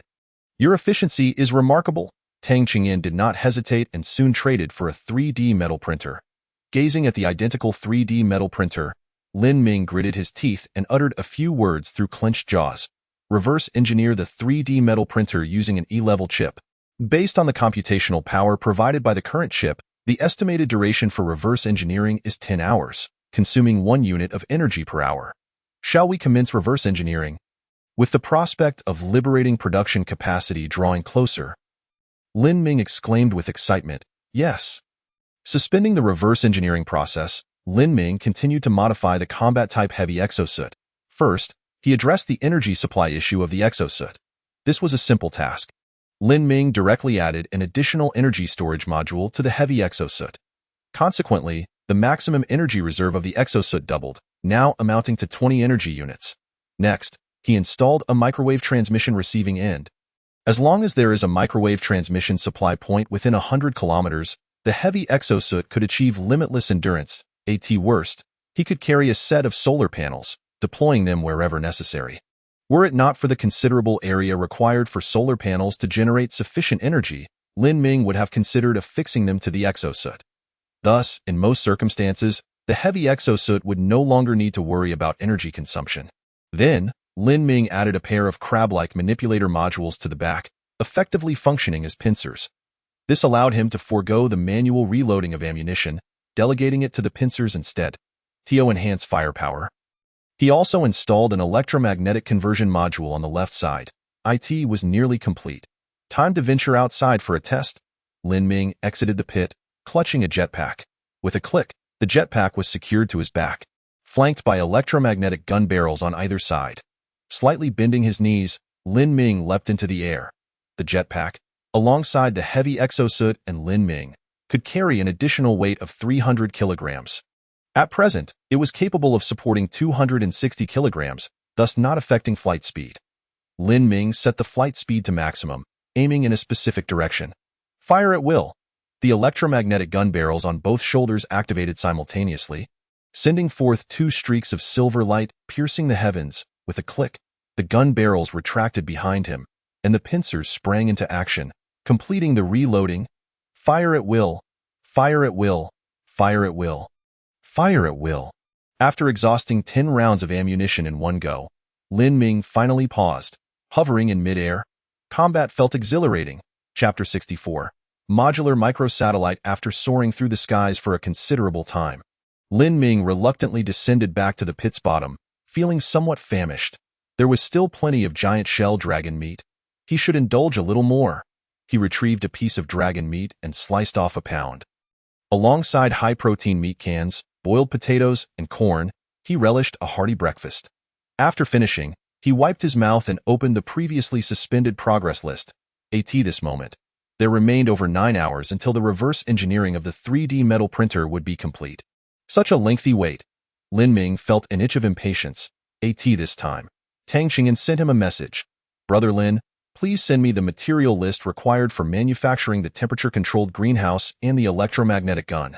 Lin Ming, without reservation and without inflating the material requirements, promptly sent him the necessary materials for both items. After all, they had agreed upon a collaboration, and since Tang Qingyan honored his commitment, Lin Ming would not breach his own. Simultaneously, he informed Tang Qingyan, manufacturing the temperature-controlled greenhouse will take 2 hours, while the electromagnetic gun will take 1 hour. Originally, the production of the temperature-controlled greenhouse would require 8 hours, but since Lin Ming was creating a streamlined version, the time was significantly reduced. Tang Qingyan then traded Lin Ming a set of materials and corresponding energy. Let us first manufacture an electromagnetic gun and compare. Good. Upon receiving the materials, Lin Ming commanded the 3D metal printer to begin producing the electromagnetic gun. Following that, he casually opened the suspended progress list. There were still 9 hours and 11 minutes remaining for the reverse engineering of the 3D metal printer. Time felt interminable. Feeling bored, Lin Ming scrolled through the queue and discovered a notification he had previously overlooked. Camera reverse engineering completed. You have acquired camera technology. Camera description. Once a wildly popular gadget, capable of capturing reasonably clear images with a maximum shooting frequency of 30 frames per second. Material requirements. Ultrafine metal powder X5, any level universal chip X1, circuit board X1, electromagnetic coil X1, high transparency glass X3. Manufacturing requirements. Requires a 3D metal printer. Manufacturing consumption. Energy X1 unit. True to its description, the camera is indeed a simplistic gadget with very low technological content. It does not even warrant a minimum F-level technology rating. Moreover, its manufacturing process is exceedingly straightforward, with minimal material requirements. The only slightly challenging aspect is the high-transparency glass. However, with the electric arc furnace at his disposal, Lin Ming felt no concern. He donned the heavy exosuit, exited the pit, and made his way directly to the electric arc furnace. The electric arc furnace stood solitary and silent without any task queue. Seeing it idle broke Lin Ming's heart. Thus, he exclaimed, "I've come to give you some work." Lin Ming commanded several crab-like manipulators to bring sand. "Manufacture some high-transparency glass for me." Buzz, crackle, the electric arc furnace began to operate. Drawing sand from the feed port into its chamber, high-voltage arcs crackled loudly as 100 energy units were swiftly consumed. Subsequently, piece after piece of fist-sized high-transparency glass emerged from the output port. That's enough. That's enough. Observing the electric arc furnace continuously producing high-transparency glass, Lin Ming quickly called for a halt, although a substantial amount of molten glass remained inside, still being produced. 0.5 minutes later, the electric arc furnace finally ceased operations, having produced 500 pieces of high-transparency glass, which the crab-like manipulators piled into a small mountain of glass. Lin Ming picked up 3 pieces of high-transparency glass and returned to the pit's bottom. The 3D metal printer had just completed printing the electromagnetic gun barrel. He halted the process and commanded, "Manufacture the camera." At this point, Lin Ming had ample superalloy material. Therefore, instead of using ultrafine iron powder, he directly employed superalloy to construct the camera's main structure. In just 5 minutes, a gleaming superalloy camera was completed. "All right, let us continue manufacturing the electromagnetic gun," Lin Ming remarked, beginning to experiment with the camera. Due to its compact size, the camera could not accommodate a full energy storage block. Hence, it was powered by small capacitors, requiring recharging after every 100 photos taken. Click, click, Lin Ming snapped photos of his surroundings. These images were stored within the camera and could be exported at any time. They turned out quite clear. Enlarging the photos 100-fold, Lin Ming found that the details were remarkably well preserved. Thus, it was time to attempt something: modular microsatellite. Modularizing microsatellite. The microsatellite can be deconstructed into computational core module, photoelectric conversion module, protection module, propulsion module, fuel storage module, microwave transmission module. Microsatellite modularization complete. Modular camera. Modularizing camera. The camera can be deconstructed into computational core module, imaging module. Camera modularization complete. This camera is excessively simplistic, reducible to merely 2 modules. Lin Ming surmised that if it weren't for the modular technology, they might have wished to modularize the camera as a single entity. After the 3D metal printer completed the production of the electromagnetic gun, Lin Ming delivered it to Tang Chingyin, also including a superalloy armor-piercing round as a bonus. Tang Chingyin replied, "All right, thank you. Let us compare and then decide what to manufacture next." "No rush," Lin Ming responded, before assigning the 3D metal printer the task: "Manufacture the microsatellite." Ziz, the 3D metal printer immediately sprang into action. The microsatellite was compact, requiring only an hour for production. During this time, Tang Chingyin sent Lin Ming a message: "Brother Lin, after comparing, we've decided to fully manufacture the electromagnetic gun, and I will send you the necessary materials shortly." "All right," Lin Ming nodded in agreement. He began to understand the considerations of Tang Province's people. Both the temperature-controlled greenhouse and the electromagnetic gun were rated as F-level technology. However, the greenhouse consumed more materials and took twice as long to produce. With the same technology rating, if one required fewer materials and less manufacturing time, it was undoubtedly the electromagnetic gun. Moreover, compared to the greenhouse, the electromagnetic gun could provide substantial fire support, making it more versatile and easier to deploy in certain situations. It could even be said that Tang Chingyin, with one 3D metal printer, had effectively exchanged Lin Ming's 2-day production capacity for electromagnetic guns, significantly enhancing the combat capabilities of Tang Province's people. Even without achieving the top position in technology ratings, this transaction was undoubtedly beneficial. However, Lin Ming was not concerned about such matters. At this moment, they were separated by an unknown number of light years. And these electromagnetic guns posed no threat to him. Furthermore, after testing the power of the electromagnetic guns, Tang Province's people would undoubtedly be awestruck by their capabilities. However, Lin Ming had just gifted them a bullet. Without mentioning that subsequent electromagnetic guns would also come without complementary ammunition. The electromagnetic gun is free, but the bullets come at a cost. These bullets are made of superalloy, with a high manufacturing difficulty. To acquire them, one must pay. P.S. I extend my heartfelt gratitude to everyone for their generous contributions. To ensure an enriching reading and listening experience for all, I will update the daily acknowledgments of contributions in the author's remarks for that day. Chapter 65. The authentic Urea planet. After delivering another electromagnetic gun, Tang Chingyin sent a message to Lin Ming. Brother Lin, why are there no bullets this time? Lin Ming replied. The bullets I gifted earlier were for my previous stock. Currently, our production capacity is insufficient, so I cannot provide additional bullets. Tang Chingyin grew somewhat anxious and quickly responded. But without bullets, the electromagnetic gun is rendered useless, Lin Ming countered. Isn't the purpose of acquiring the electromagnetic gun for technological evaluation? The presence or absence of bullets is of little significance. He was not concerned about Tang Chingyin manufacturing bullets himself. A 3D metal printer could produce technological creations with remarkable precision according to blueprints. However, without a blueprint, no products could be manufactured. After all, a 3D metal printer lacks cognitive ability and cannot create something on its own. The reason Lin Ming had previously instructed the 3D metal printer to fabricate superalloy shields and swords was precisely due to this. The designs for the superalloy shields and swords were hand-drawn by him, simple and rugged shapes that even a kindergarten child could sketch. The 3D metal printer could quickly produce them. Yet, the design of superalloy bullets must conform to the principles of aerodynamics. Tang Chingyin could draw the designs himself, but doing so would significantly affect the precision and range of the superalloy bullets. Therefore, the simplest and most effective approach would be to order superalloy bullets from Lin Ming. Tang Chingyin responded, Brother Lin, we are willing to exchange double the materials for superalloy bullets. What do you think? Lin Ming replied. It's not that I disagree, but our current production capacity is insufficient. I have several other items to manufacture, and both of my 3D metal printers are already operating at full capacity. Upon hearing this, Tang Chingyin fell silent. Lin Ming, unperturbed, patiently awaited his reply. 5 minutes later, Tang Chingyin responded, Brother Lin, as per our previous agreement, if your production capacity is insufficient, we can lend you a 3D printer. However, you will need to cover the energy consumption for manufacturing. Would that be acceptable? Would it be acceptable? Absolutely, Lin Ming thought to himself, as this was precisely what he needed.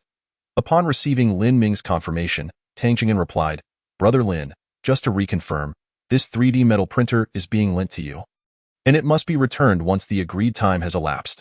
Not a problem, Lin Ming readily agreed. Before long, a new 3D metal printer was traded over by Tang Chingyin.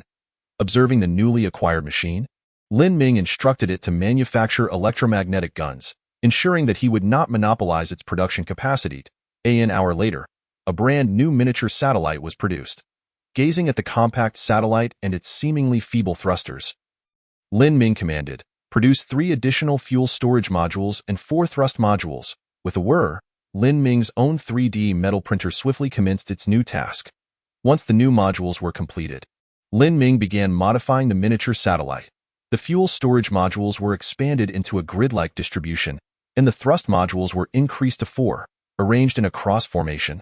With another whir, the 3D metal printer adhered to Lin Ming's design and began transforming the miniature satellite.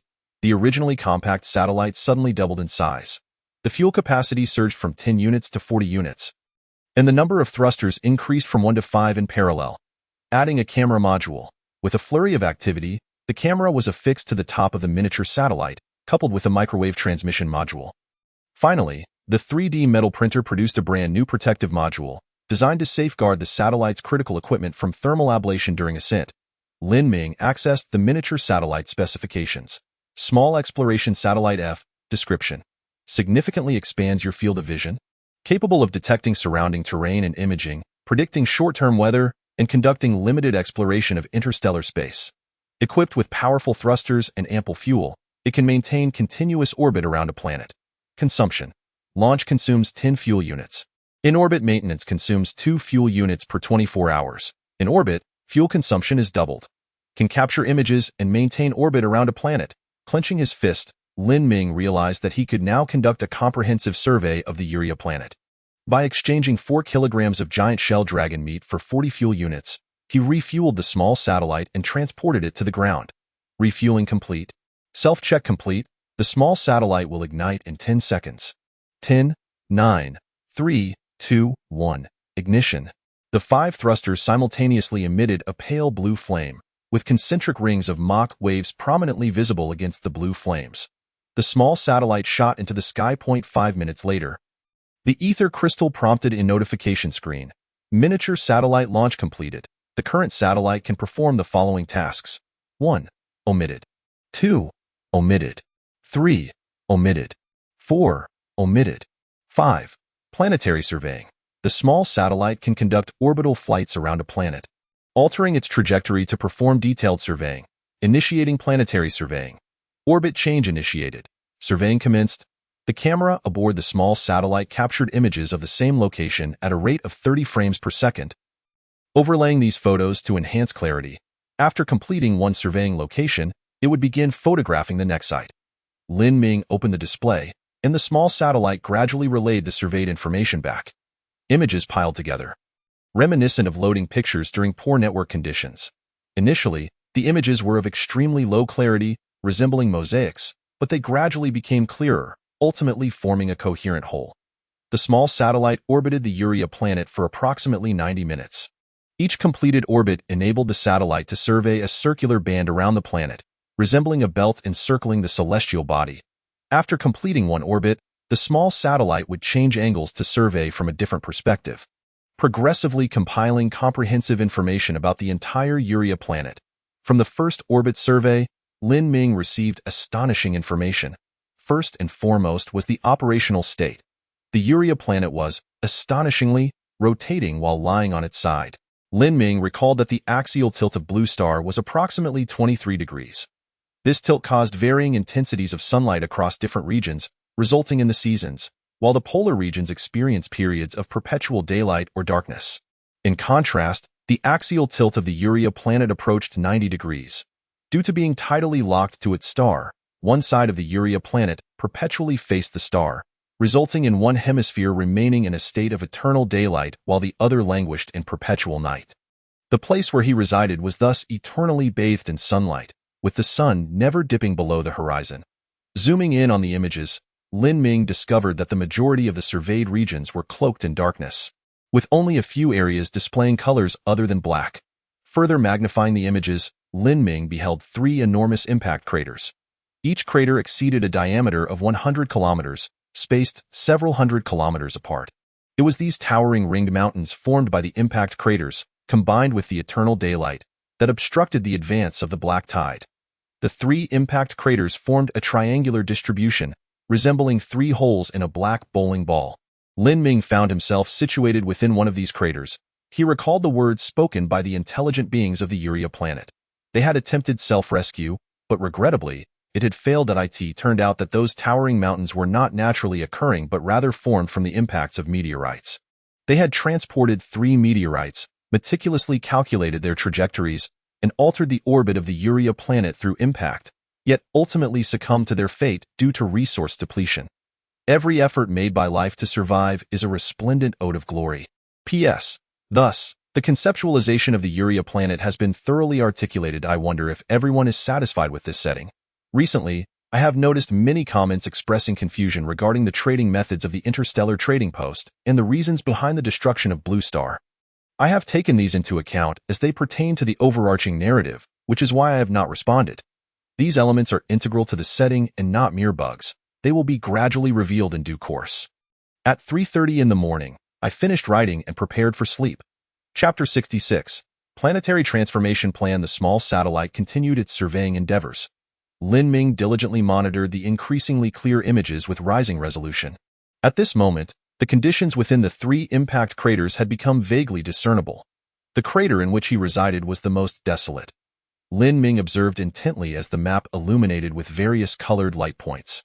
Floating beside these light points were small windows, indicating the presence of diverse mineral resources. Within the other 2 impact craters, similar light points flickered. However, the information adjacent to these light points was not limited to monotonous mineral resources. Within one of the craters, Lin Ming discerned remnants resembling a factory, ruins of a large liquid fractionation tower, a technological artifact, ruins of a solar power generation array, a technological artifact, space launch base. A technological artifact. This indicated that this particular crater served as the primary industrial production base for the intelligent beings of Uria. Conversely, the situation within the other crater was entirely different. Instead of large factories or industrial remnants, there were faintly visible hemispherical glass domes turned upside down. Beneath dozens of glass domes, most have transformed into barren wastelands akin to the desolation surrounding him. Yet, within a few of these glass sanctuaries, Lin Ming was astonished to behold vibrant patches of tender green, wild plant garden, natural habitat, endangered animal sanctuary, natural habitat, pastoral zone, natural habitat. It turns out that this planet still harbors some semblance of plant life. However, it remains uncertain whether any animals reside therein. Lin Ming inhaled deeply. The thoughts of the Uriah's sentient beings mirrored his own. The atmosphere of the planet is no longer suitable for open-air habitation.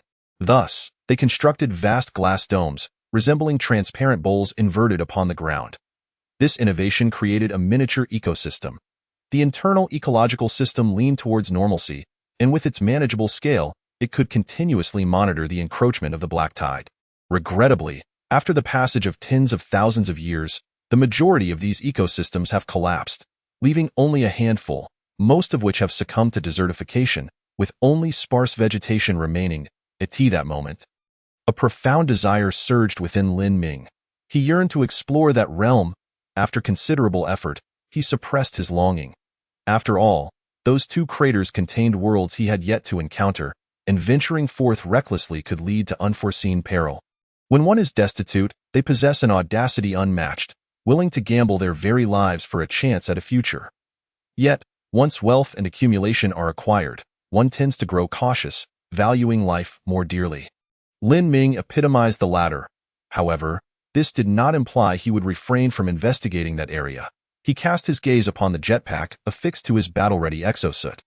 His abstention did not preclude the possibility of the biogenetic crabs venturing forth. While small satellites could only capture low-resolution images, the biogenetic crabs could embark on tangible explorations. Nevertheless, prior to this, modifications to the biogenetic crabs were imperative. Tasks were allocated, and once the reverse engineering of the 3D metal printer was completed, the reverse engineering of the jetpack would commence. A glimmer of brilliance ignited in Lin Ming's eyes. He would create several flying biogenetic crabs. Naturally, a solitary diminutive biogenetic crab could not support a jetpack capable of traversing hundreds of kilometers across the black tide-infested regions. The production of biogenetic crab-related modules, including energy storage modules, mobility modules, and transport modules, would need to be quintupled. With a command issued, the 3D metal printer entered a frenzy of activity. Module after module emerged from its depths. Lin Ming commenced the upgrade of the biogenetic crabs. He recalled the biogenetic crab leader he had once slain. Emulating the form of the leader, Lin Ming assembled 3 sets of transport modules. One set upgraded to an F-grade universal chip core, 5 sets replaced with standard energy storage modules, and 5 sets of mobility modules. 2 hours elapsed, and 2 biogenetic crabs, taller than any he had previously encountered, materialized before him. These 2 leaders possessed elongated abdomens, their heads resembling those of biogenetic crabs while their lower bodies bore a resemblance to scorpions. Snap! The upgraded biogenetic crab leaders simultaneously clamped their pincers, signifying their respect for Lin Ming. Very well, you may go outside to bask in the sun and recharge. After some time, I shall assign you tasks. Snap! The 2 biogenetic crab leaders complied swiftly, exiting the underground lair. Assigning the task of manufacturing electromagnetic guns to the now idle 3D metal printer, Lin Ming also departed the subterranean chamber. He gazed up at the ethereal sun hanging in the sky, contemplating the ringed mountains encircling him from several kilometers away. A complete plan began to crystallize in his mind. I wish to place a cover over these ringed mountains, Lin Ming murmured softly. The sentient beings of Uriah had taken their first step. They had established numerous ecosystems of varying sizes. However, these ecosystems were too diminutive to withstand any extreme conditions. Only by expanding the ecosystems to encompass the entire ring mountains could they hope to endure such extremes. Due to the atmospheric composition of the planet, open-air ecosystems were unsustainable.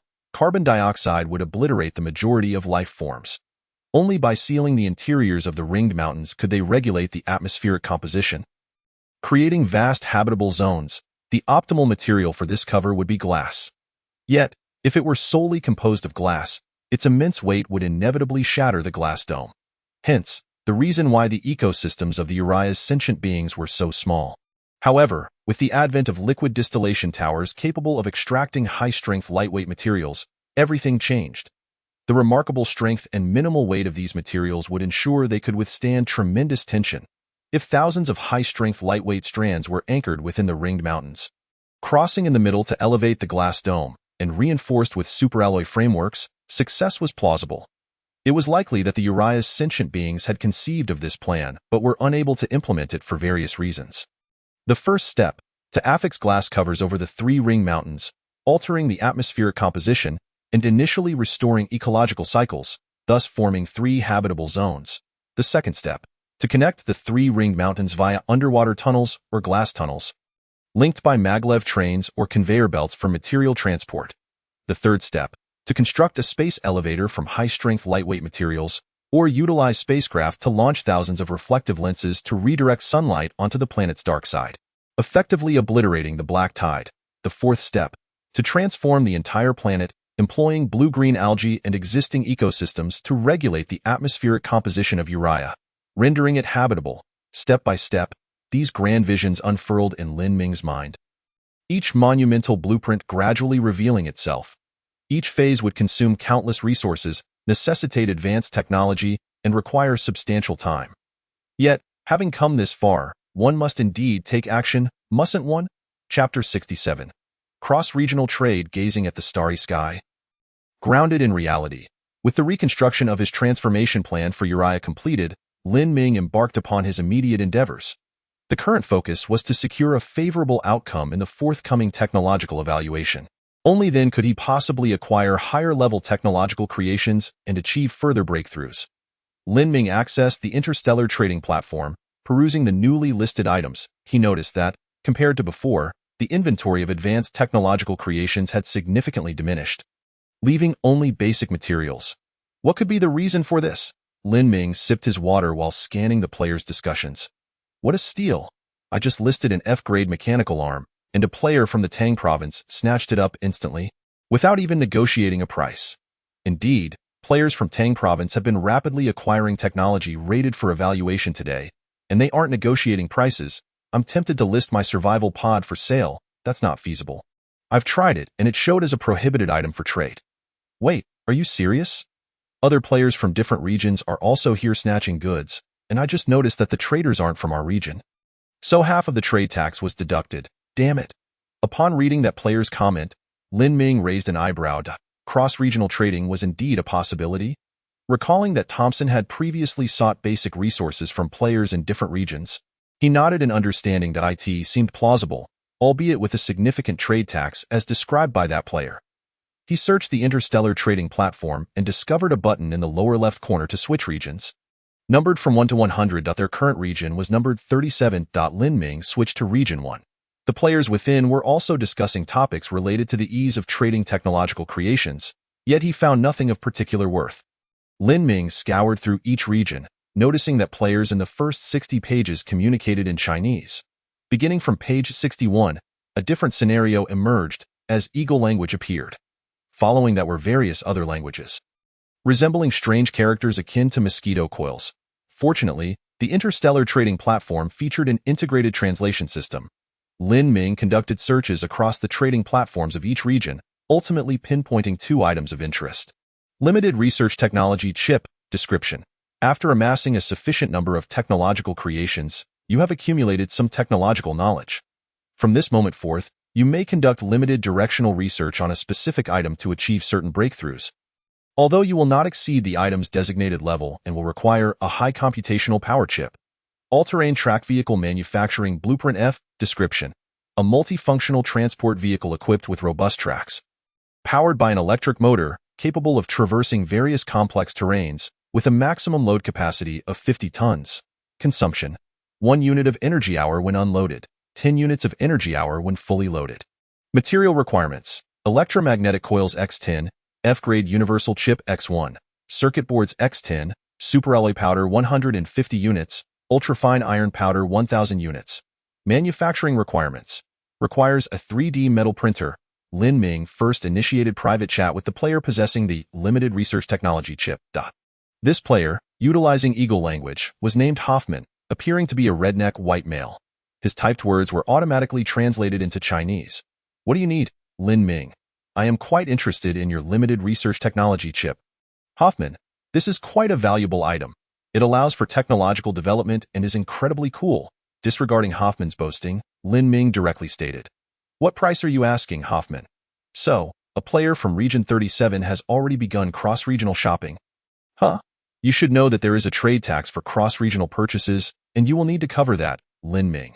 Provided that your price is sufficiently low, Hoffman. I am not lacking in basic materials. Do you have anything intriguing on your end, preferably in pairs? Lin Ming, electromagnetic gun, mimetic crab. Upon seeing the illustrations sent by Lin Ming, Hoffman expressed surprise. These are quite fascinating items. It seems you have been diligently gathering these things lately. All to appease that fellow whose name begins with an I must warn you. Those individuals are notoriously duplicitous and belong in plantations, shackled with superalloy chains. Do not let them deceive you. After reading Hoffman's message, Lin Ming replied with a smile. Statements like yours would land you in jail in your country. Fortunately, that wretched nation no longer exists. Hoffman, clearly agitated, responded. Society is being muddled by those devils. Damn it. I can finally express this sentiment freely. If you are offering these to that fellow, I absolutely refuse to trade with you, Lin Ming. Rest assured, I am not offering them to him. Is that true? Absolutely no deceit. Well then, considering you are a Huaxia person, I believe you. If you were Aishibor Baga, I would never trust you, as they are inherently meant to be dogs. Hoffman rambled on for quite some time, evidently pent up. After some haggling with Hoffman, Lin Ming exchanged 2 electromagnetic guns and 2 mimetic crabs for the limited research technology chip. Naturally, an additional transaction tax was also levied. Once the chip was in hand, Lin Ming promptly commanded the ether crystal, decode limited research technology. Decoding limited research technology, estimated to master the relevant technology in 1 hour. Although the limited research technology allows for certain research breakthroughs, it ultimately cannot surpass the current technological rating and requires high-performance chips. Lin Ming was aware of this flaw, as was Hoffman. Moreover, being from Texas, Hoffman was unable to resist the allure of the electromagnetic guns. Hence, neither party wasted words. After acquiring the limited research technology chip, Lin Ming began a private conversation with a player possessing the all-terrain tracked vehicle manufacturing blueprint F. This individual, from the Shiba Nation, was named Jean Biuj. Lin Ming directly sent 2 items in the trade chat. High-protein ever-frozen canned food, X1. Spiked giant shell dragon meat, X10 kg. In exchange for your all-terrain tracked vehicle manufacturing blueprint, Jean Biuj quickly replied, as if I would trade my high-tech blueprint for just 2 pieces of meat. Lin Ming remained silent, locating the barbecue video he had initially sent to Sun Yao and forwarding it to Jean Biuj. Video. Jean Biuj, it looks delicious, but your quantity is far too scant. Lin Ming, so, will you trade or not? If not, I shall feed the meat to my dog. Jean Biuj panicked. Then what shall I eat? Lin Ming, 2 cans and 20 kilograms of dragon meat. 1 price deal and I will cover the tax. Jean Biuj, deal. P.S. This book is entirely fictional and contains no real geographical locations. Chapter 68, Third Type of Contact with the New Technology in Hand. Lin Ming immediately commenced action. Since he directly possessed the technical blueprint for the all-terrain tracked vehicle, he could master the relevant technology without reverse engineering. He opened the illustration for the all-terrain vehicle. The preview depicted a colossal steel transport vehicle, standing 5 meters tall, 3 meters wide, and 10 meters long, equipped with 2 sets of superalloy tracks at both the front and rear, boasting a rugged design that exudes an overwhelming sense of power. This vehicle could carry a mere 50 tons, yet I would believe it if you said 200 tons. After a moment of incredulity, Lin Ming issued the command. Modular all-terrain tracked vehicle. Modularizing all-terrain tracked vehicle. The all-terrain tracked vehicle can be deconstructed into computing core module, electromagnetic drive module, energy storage module, loading module, detection and obstacle avoidance module, track walking module. Modularization of all-terrain tracked vehicle complete. Once the modularization was finished, Lin Ming found himself at a loss for tasks. At that moment, the E-Class chip was engaged in reverse engineering the 3D metal printer, while the survival pod's computing core was deciphering the limited research technology. The 3D metal printer was busy manufacturing electromagnetic guns, leaving everyone quite occupied. Observing their busyness, Lin Ming felt compelled to find something to do, lest he feel guilty. As he mused, he brewed a cup of vitamin-infused hot drink, gently caressed the ether crystal, and began browsing the regional chat channel. A competent helmsman must ensure timely access to information to avoid disconnection. Within the regional chat, players were engaged in fervent discussions. The chat refresh rate noticeably quicker than before, causing Lin Ming to momentarily miss the details. Just as he prepared to pause the chat scroll and attentively read what the players were discussing, a private message from Tang Qingyin arrived. "Are you there?" Upon seeing a patron reach out, Lin Ming promptly replied, "What is the matter, Tang Qingyin? Could you send over the already manufactured electromagnetic guns first?" Originally, the two had agreed to trade once every hour. Tang Qingyin would send over a material, Lin Ming would manufacture and trade back an electromagnetic gun, and so forth. However, after two exchanges, having established a preliminary trust, Tang Qingyin sent over 6 materials at once. After all, a 3D printer was rented out, making it unnecessary to be stingy over a few materials. "Perfect. I just finished making 3 electromagnetic guns." Lin Ming traded all 3 guns to Tang Qingyin. "Thanks." After receiving the items, Tang Qingyin fell silent. With that, Lin Ming enjoyed a moment of leisure, continuing to browse the regional chat channel. "Did you see that creature? Its abdomen is truly enormous, perhaps 2 or 3 times larger than that of a human, yet its 4 legs are as slender as those of a dog, making it look remarkably like a cart.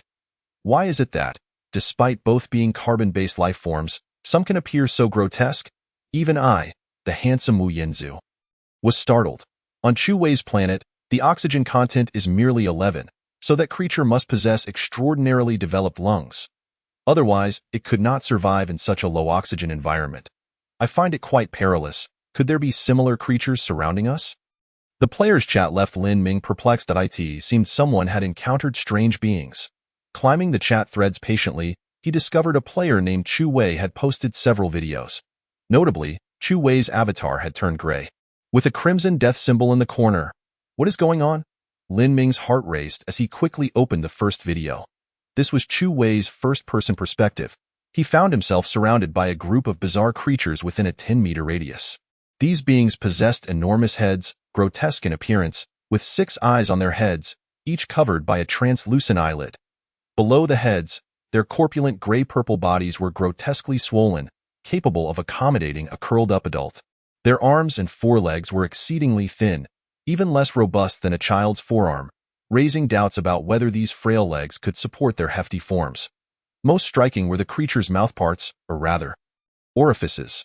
From their faces to their necks, there were 2 rows of tin ping-pong ball-sized holes that occasionally opened, evidently inhaling. With each inhalation, their swollen abdomens would expand further. What on earth are these creatures? Chu Wei cursed, and the video ended. Lin Ming's expression turned grave. He began to understand why Tang Qingyin was eager to acquire the already produced electromagnetic guns. He clicked on the second video. At the beginning of the video, Chu Wei's voice resonated. "Isn't this what you wanted? I can always return it to you." The perspective shifted downward, revealing that Chu Wei was grasping a small purple creature resembling those bizarre beings. Though only the size of a house cat, this purple creature emitted a buzzing sound from its orifice, the frequency steadily decreasing. Lin Ming felt a shiver of unease. Here, as Chu Wei spoke, he tossed the diminutive purple creature toward the nearest being. That creature caught the small purple one and, to Lin Ming's astonishment, tore it in half with its hands. Splatter, blood sprayed, buzz. Facing the heavens, the foremost purple creature emitted a mournful sound from all 10 orifices simultaneously. Buzz, surrounding Chu Wei, the dozen or so purple beings let out a resounding call. Their battle spirit ignited, causing Lin Ming's ears to ring. Amidst the war cries, 2 purple beings stepped forward, each taking a half of the torn creature, opening their slit-like mouths and directly swallowing it. Lin Ming distinctly observed the 6 eyes, covered by gray eyelids, snap open. The second video concluded. Lin Ming swiftly clicked on the third video. Within it, 2 purple beings with open eyes charged forward. Chu Wei, clad in heavy exosuit armor, clenched his right fist and struck the first charging purple creature squarely on the head. In that instant, an immense force sent the creature's head flying. Its 4 legs buckled, collapsing to the ground. That all? Chu Wei shouted, fear evaporating, replaced by fiery rage. You all die, die. The second purple creature seemed momentarily intimidated by Chu Wei's ferocity, hesitating to advance. Chu Wei taunted, afraid? He lunged forward, only to see the second creature swiftly retreat, its ping-pong ball-sized orifices spewing a liquid akin to ink that quickly coated Chu Wei's entire helmet. I can't see. Damn it. Smack. A crisp sound resonated as something struck against Chu Wei's glass visor, instantly creating a web-like pattern of cracks.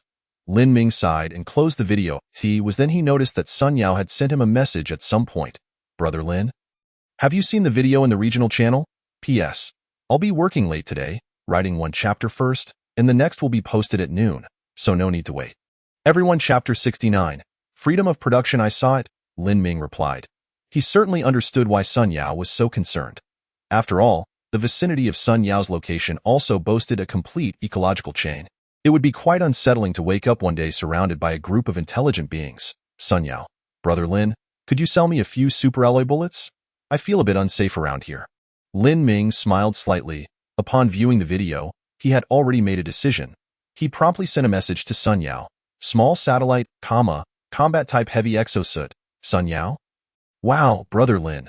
These things are treasures. Lin Ming, do you want them? Sun Yao hesitated for a moment before replying. I can't afford them. Consider it a gift, Lin Ming said.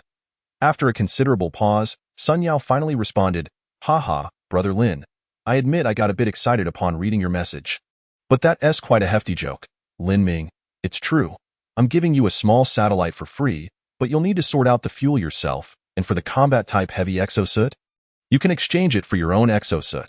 This was Lin Ming's decision. Throughout their several collaborations, the two had established a solid foundation of trust. The fact that Sun Yao could provide Lin Ming with what he needed in their previous trades indicated that his own development was progressing well.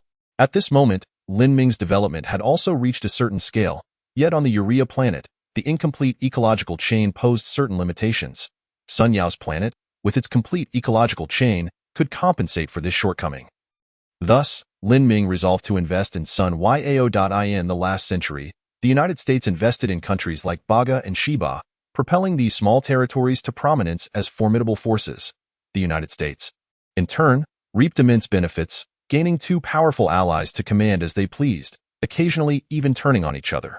Most importantly, the investment Lin Ming was making constituted merely a tiny fraction of his total resources. With solar panels generating electricity, and the extraction of minerals carried out by bioengineered crabs and a framework mining system, the production would only consume about an hour of his capacity. However, for Sun Yao, this could alter the course of his fate. A mere scrap left behind by a colossal entity could nourish many insignificant decomposers. Currently, my production capacity is occupied, so please wait a moment. Lin Ming first manufactured 10 superalloy bullets to trade with Sun Yao. Sun Yao was overjoyed. Brother Lin, I don't even know what to say. Lin Ming chuckled and replied, You call me brother, and I'll ensure you enjoy the finer things in life. Sun Yao, all right, following Brother Lin, I'll enjoy the good life. Having only slept for a little over 5 hours, Lin Ming felt a tinge of drowsiness. He set both 3D metal printers to manufacture electromagnetic guns and prepared to take a brief nap. He also set an alarm to wake him once the reverse engineering of the 3D metal printer was complete. 3D metal printer I reverse engineering completed. You have mastered 3D metal printer I. Currently reverse engineering the jetpack. Estimated time for completion, 0.5 hours based on current chip computing power. Awakening from his slumber, Lin Ming quickly sat up upon seeing the two notifications. 3D metal printer I. Description: utilizes ultra-fine metal powder as raw material to print corresponding items according to blueprints. With a maximum printing resolution of 100 microns, material requirements, F or higher level universal chip X1, electromagnetic coils X10, circuit boards X10, superalloy powder X50. Manufacturing requirements. Requires 3D metal printer I. Manufacturing consumption, electricity X50 units. Excellent. Lin Ming checked his inventory. Currently, he had a limited number of circuit boards, just enough to manufacture one 3D metal printer, but that was no longer an issue. He decided to deliver half of the completed electromagnetic guns to Tang Ching'an and summon the upgraded bioengineered crabs.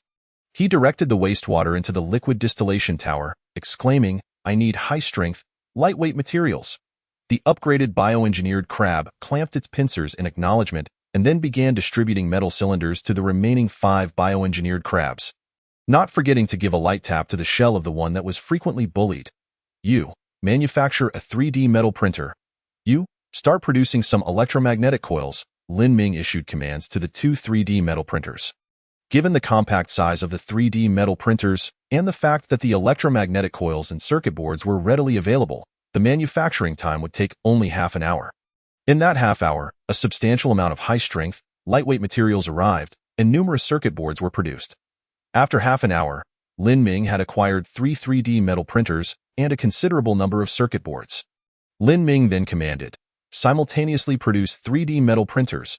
The 3 3D metal printers began their industrious work. 1 gives birth to 2, 2 give birth to 3, and 3 give birth to myriad creations. Watching the 3D metal printers roll off the assembly line, Lin Ming let out an excited shout. He had waited too long for this moment. Consequently, he mass-produced 22 3D metal printers, bringing the total to 24. Occupying most of the space at the bottom of the pit, I'm truly terrified of being poor. The jetpack had also completed its reverse engineering, and the manufacturing materials were primarily superalloys and electromagnetic coils.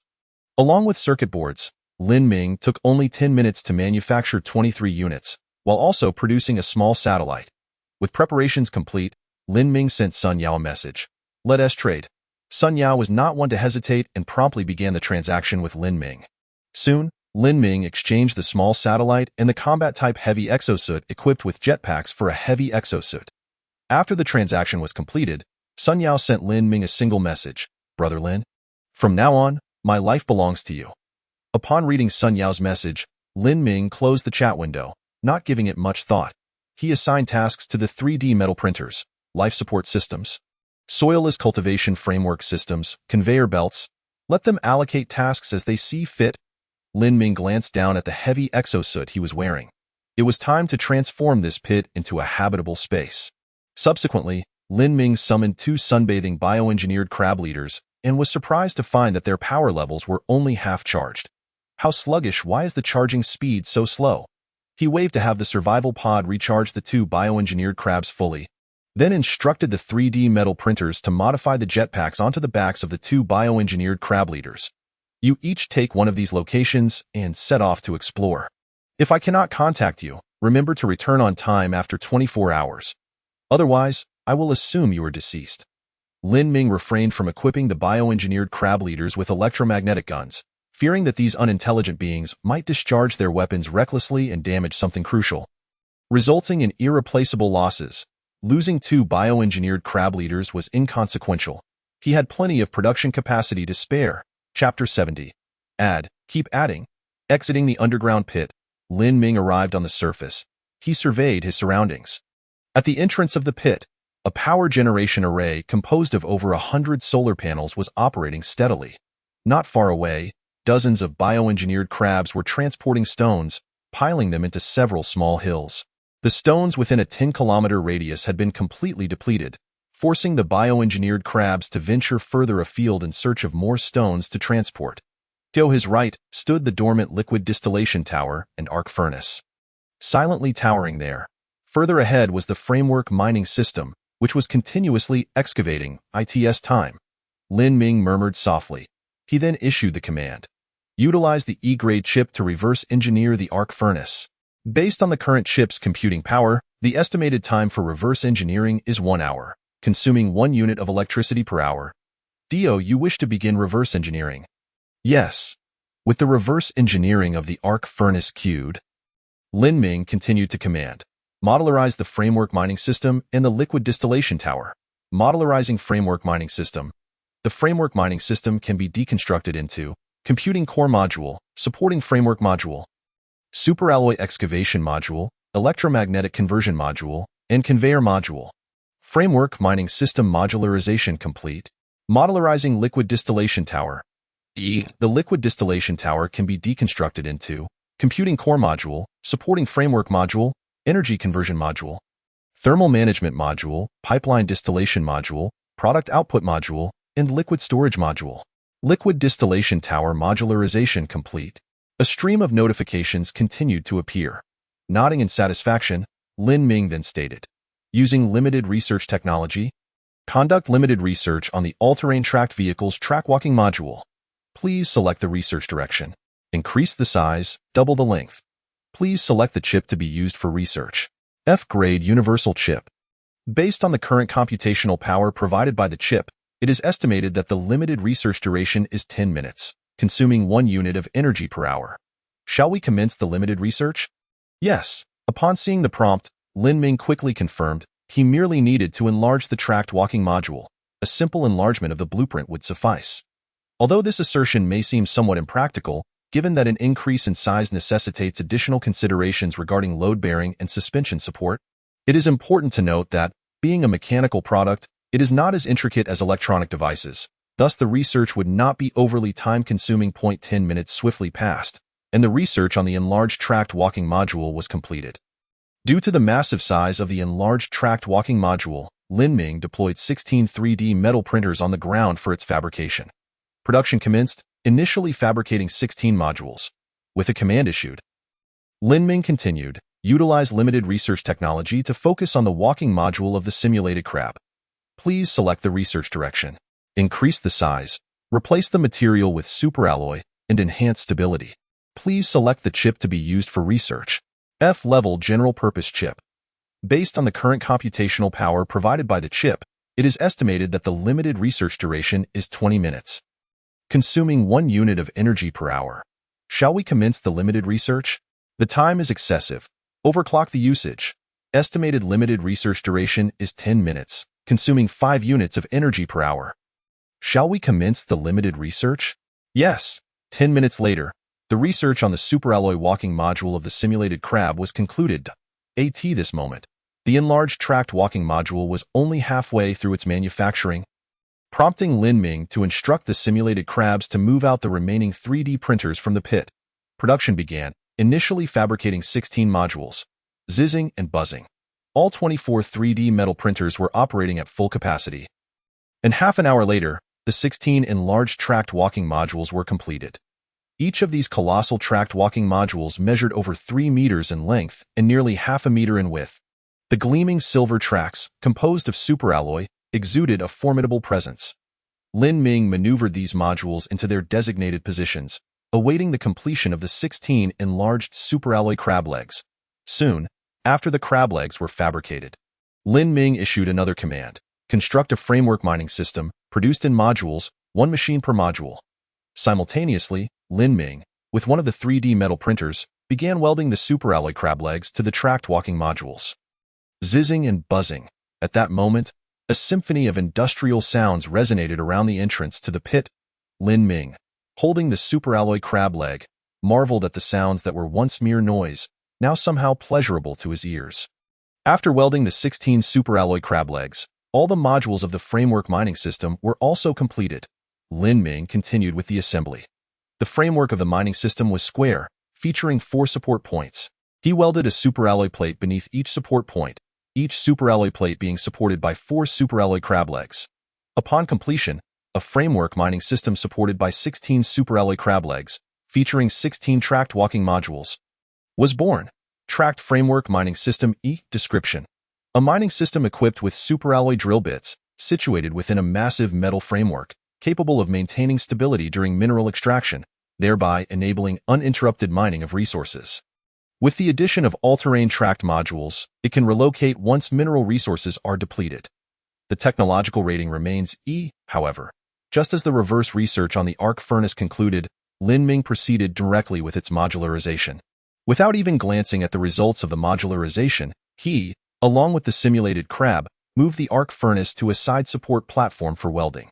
After all technological creations must undergo modularization before assembly to be recognized by the ether crystal. Once the welding was completed, Lin Ming placed 2 simulated crabs on the platform. In this manner, the minerals excavated by the framework mining system could be directly fed into the arc furnace for smelting. Integrated Mineral Resource Collection and Smelting System. Description: an integrated structure capable of simultaneous mineral collection and smelting, equipped with all-terrain tracked modules, allowing relocation once mineral resources are exhausted. Excellent. The technological rating has elevated to E. Lin Ming nodded, thoroughly satisfied. However, This was not the ultimate creation he envisioned. He glanced at the nearby liquid distillation tower. Increase, continue to enhance. P.S. The next update will be at 12 o'clock. Future updates will stabilize at 2 chapters daily at noon, as I am not rushing to post at dawn. Currently, I return home from work quite fatigued, needing to sleep until 10:30 p.m. Set an alarm to write 2 chapters, and then sleep again around 1 or 2 a.m. This segmented schedule is somewhat challenging to endure Chapter 71D level assessment. The liquid distillation tower has undergone modularization and can be directly installed on the platform using a 3D metal printer. After installation, Lin Ming opened the catalog. The rating remained E, still insufficient. Lin Ming recalled the 3D metal printer. He lifted one and welded it onto another section of the platform. Upon checking the catalog, he discovered the rating remained E. Mobile miniature factory structure E. Description: a miniature structure capable of simultaneous mineral collection, smelting, and product output, integrating various commendable technological creations, but the output efficiency is relatively low. The low output efficiency is the reason for the stagnant rating, Lin Ming pondered, stroking his chin. The efficiency of production ultimately requires practical verification. After installing the microwave power transmission receiving module, Lin Ming selected a copper mine and instructed the mobile miniature factory structure to navigate there autonomously. Creaking and groaning, 16-tracked walking modules traversed the gravel, leaving behind straight lines in their wake. Subsequently, the mobile miniature factory structure stabilized above the copper mine. The 16 superalloy crab legs descended, locking into place securely. Buzz, driven by the motor, the superalloy drill bit slowly descended. Upon contact with the hard ground, the descent speed of the superalloy drill bit slowed significantly, yet it continued its relentless approach toward the copper mine buried deep beneath the layers of earth. Soon, fragmented copper ore was unearthed, and the adjacent simulated crab immediately sprang into action, depositing the copper ore into the feed opening of the arc furnace. Once a sufficient quantity of copper ore was gathered, the arc furnace activated, quickly melting down blocks of pure copper, which accumulated at the discharge opening. I believe I have discerned the issue at hand. Lin Ming waved over the upgraded simulated crab. Go instruct the 3D printer to produce several conveyor belts and have your subordinates transport them here. Crack! The upgraded simulated crab complied with the command. Meanwhile, Lin Ming began optimizing the production process of the mobile miniature factory structure. Although theoretically, the mobile miniature factory structure could complete the entire process from mining to smelting to product production, Lin Ming overlooked that it could only collect one type of ore. The fabrication of technological creations requires multiple raw materials. Adding a few hoppers would allow for the storage of different resources, compensating for the singularity of the mineral raw materials. The simulated crabs exhibited low efficiency in transporting fragmented raw ore. Replacing this with conveyor belts would be more effective. Additionally, if the drill bit were cooled and lubricated with water during excavation, the drilling speed would increase, which conveniently aligned with the output of the liquid distillation tower. Furthermore, adding several product bins to collect the finished products would be beneficial. Lin Ming implemented a series of optimization processes. The hoppers for loading resources were straightforward to produce. He conducted a limited research on miniaturizing the loading module of the all-terrain tracked vehicle and welded it onto one side of the platform. A conveyor belt was added beneath the discharge opening of the original framework mining system, with the other end directly connected to the feed opening of the arc furnace. The discharge opening of the arc furnace was then directly linked to the hoppers via conveyor belts. Each hopper contained refined resource materials, connected by conveyor belts to the side of the 3D metal printer.as for sorting the materials required for the 3D metal printer and feeding them. Each task was handled by a single simulated crab. Then, a metal conduit was established, connecting the uppermost section of the liquid distillation tower to the vicinity of the superalloy drill bit, providing purified water to cool and lubricate the drill. Upon completing these modifications, Lin Ming opened the catalog. Mobile miniature factory structure E. Description: a miniature structure capable of simultaneous mineral collection, smelting, and product output, integrating various commendable technological creations, yet unverified. Output efficiency remains unknown. Unverified output efficiency? Then let's demonstrate it. Lin Ming activated the mobile miniature factory structure. The superalloy drill bit powered on. The liquid distillation tower commenced its operation. A gentle stream flowed through the metal pipes, entering the drilled hole via the superalloy drill bit. Lin Ming noticed the operational speed of the superalloy drill bit noticeably quickening. Fragmented copper ore emerged from the discharge opening of the framework mining system. landing on the conveyor belt below. The continuously operating conveyor belt tirelessly funneled materials into the feed opening of the arc furnace. Crackle! The arc furnace ignited into action, producing blocks of pure copper from the discharge opening, which were then conveyed into the hoppers. Buzz! The conveyor belt beneath the hoppers began to operate, transporting the pure copper blocks along with the high-purity silicon ingots Lin Ming had previously placed to the side of the 3D printer. Simultaneously, the high-strength lightweight materials produced by the liquid distillation tower were also delivered via conveyor belts. The simulated crab responsible for sorting immediately deposited the raw materials into the feed opening of the 3D metal printer. The 3D metal printer hummed continuously, rapidly producing a circuit board that tumbled down the conveyor belt into the finished product bin. Perfect! Lin Ming couldn't help but clap his hands. With a snap, the upgraded simulated crab also clicked its pincers in response. Lin Ming reopened the encyclopedia. Mobile Mini Factory Structure D Description. A verified mini factory structure capable of simultaneous mineral extraction, smelting, and product output, integrating various commendable technological creations with average efficiency. Average efficiency, you say? Lin Ming scoffed, yet the description's appraisal could not dampen his excitement, for the technological rating of the mobile mini factory structure had achieved a D. This was the first D-rated technological artifact Lin Ming had ever encountered. Indeed, as the description indicated, when it came to efficiency, the mobile mini factory structure was rather mediocre.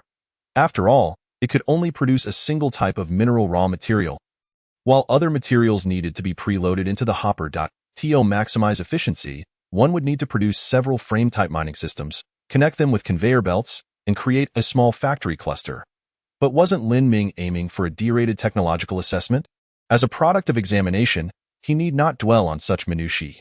Lin Ming waved his hand dismissively. With several hours remaining before the technological evaluation, he delivered a batch of electromagnetic guns to Tang Ching'an, along with a 3D metal printer. Our contract is fulfilled, and the items returned to their rightful owner. Tang Ching'an sent a handshake emoji. Brother Lin, your word is your bond. I admire your integrity, and I am certain we will have more opportunities for collaboration in the future. Absolutely.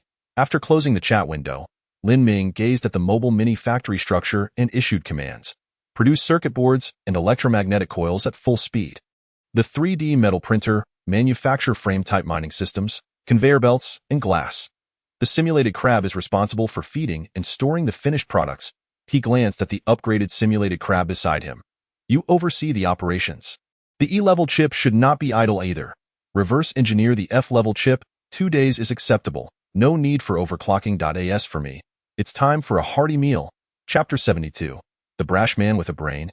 Sizzle. Under the heat of the flames, bubbles rose on the dragon meat and potato slices, producing a delightful crackling sound. Lin Ming munched on the grilled meat while keeping an eye on the time. There was still over an hour until the technological evaluation commenced, and the regional chat channel was buzzing with discussion. The assessment is about to begin. I wonder who the top-rated expert will be. It should be Thompson. After all, he was the first in our region to upgrade the survival pod to level 2, and his resources are quite substantial. Recently, he has been acquiring technological artifacts from various regions.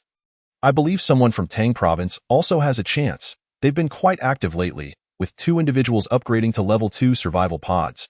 Damn it, don't even mention it. They are not aiming for the technological assessment. They are looking to profit instead. I've got some goods stuck in my inventory. Hilarious. Those from Tang Province. Do you know their only commonality with Thompson? They're all rather shady. They all share the surname Tang. Ha ha ha. So funny. However, I must say, Lin Ming also has a fair shot. I sense he possesses many advanced technological creations. What are you thinking? A person's capabilities are ultimately limited. Lin Ming hasn't made a peep these past few days, and he hasn't even been acquiring technological artifacts, so he must have given up early. Alas, he is just another fleeting talent. As they began to discuss him, Lin Ming chewed on his sizzling, oily grilled meat, smacking his lips. You know, you're right. Grilled meat is indeed tastier than grilled potatoes. Those folks from Tang Province do have some tricks up their sleeves. Their recent massive acquisition of technological artifacts has driven up prices. Some individuals are seizing the opportunity to profit, buying up technological artifacts only to resell them at a markup to those from Tang Province. Unexpectedly, the people from Tang Province played them at their own game, selling a small portion of their technological artifacts to these guys, making a hefty profit. and then promptly announcing they would no longer acquire technological artifacts. Consequently, those second-hand dealers are left in a bind. Lin Ming surmised that some players belonging to Tang Province, albeit not bearing the surname Tang, were currently negotiating with them to purchase those technological artifacts at a low price. Back and forth. The people from Tang Province could regain their technological artifacts while also securing a decent profit. Just then, Lin Ming noticed someone had sent him a private message. He checked, and it was a message from Sun Yao. So he opened it. Brother Lin. Sun Yao was quite excited, sending a voice message. Guess what incredible thing I've got my hands on. What is up, Sun Yao? Video. Lin Ming opened the video. In it, Sun Yao was wearing a combat-type heavy exosuit, flying in the air, shouting as he approached a crevice, hovering above a lake. Come out, tentacle monster. After waiting for a moment with no response from the tentacle creature, Sun Yao instructed the simulated crab following him to scoop up water with a metal cylinder and pour it into a nearby thicket. After 5 scoops of water, Lin Ming saw ripples forming on the water's surface. Little Black, run! Sun Yao maneuvered the simulated crab away, rapidly ascending, and fired a shot at the pursuing tentacle. The high-speed dum-dum round pierced through a tentacle, shredding it into dozens of pieces. A pale blue hue spread across the water's surface as the tentacle quickly recoiled. Seizing the moment, Sun Yao plunged into the lake. Lin Ming watched, his eyelids twitching. Should one commend this guy's bravery or criticize his recklessness? At least let the simulated crab jump into the lake to scout. The heavy exosuit could operate in extreme environments, so being underwater posed no issue. The jetpack transformed into a water jet, propelling Sun Yao directly to the lake bottom. Sun Yao activated the floodlight on his exosuit, illuminating a massive creature lurking beneath the water. It was a gigantic octopus. Hey, where do you think you're going? Sun Yao shouted, simultaneously aiming 2 electromagnetic guns at the octopus's eyes and firing 2 dum-dum rounds. 2 bursts of pale blue blood erupted at the lake's bottom, and Lin Ming saw the octopus immediately cease its movements, flopping lifelessly onto the lake bed. Don't play dead. Sun Yao fired 2 more shots, confirming the octopus was indeed dead before cautiously approaching it and dragging it toward the surface. Thanks to buoyancy, he could still move the octopus underwater. However, once a tentacle breached the surface, Sun Yao immediately felt the 1-ton weight of the heavy exosuit becoming somewhat unmanageable. He began to segment the octopus's tentacles on the spot. The video ended. After watching Sun Yao's video, Lin Ming advised him, it's best to be cautious when facing the unknown depths of the lake. Sun Yao laughed heartily. Don't worry, Brother Lin. I'm no fool. I had Little Black scout the waters beforehand and confirmed that this was the only big guy down there, as long as it's a carbon-based organism. The electromagnetic gun can take it down. Lin Ming nodded. Indeed, he recalled watching movies where planes and tanks unleashed hell on such creatures, only to be countered by them in reality, no matter how thick your armor.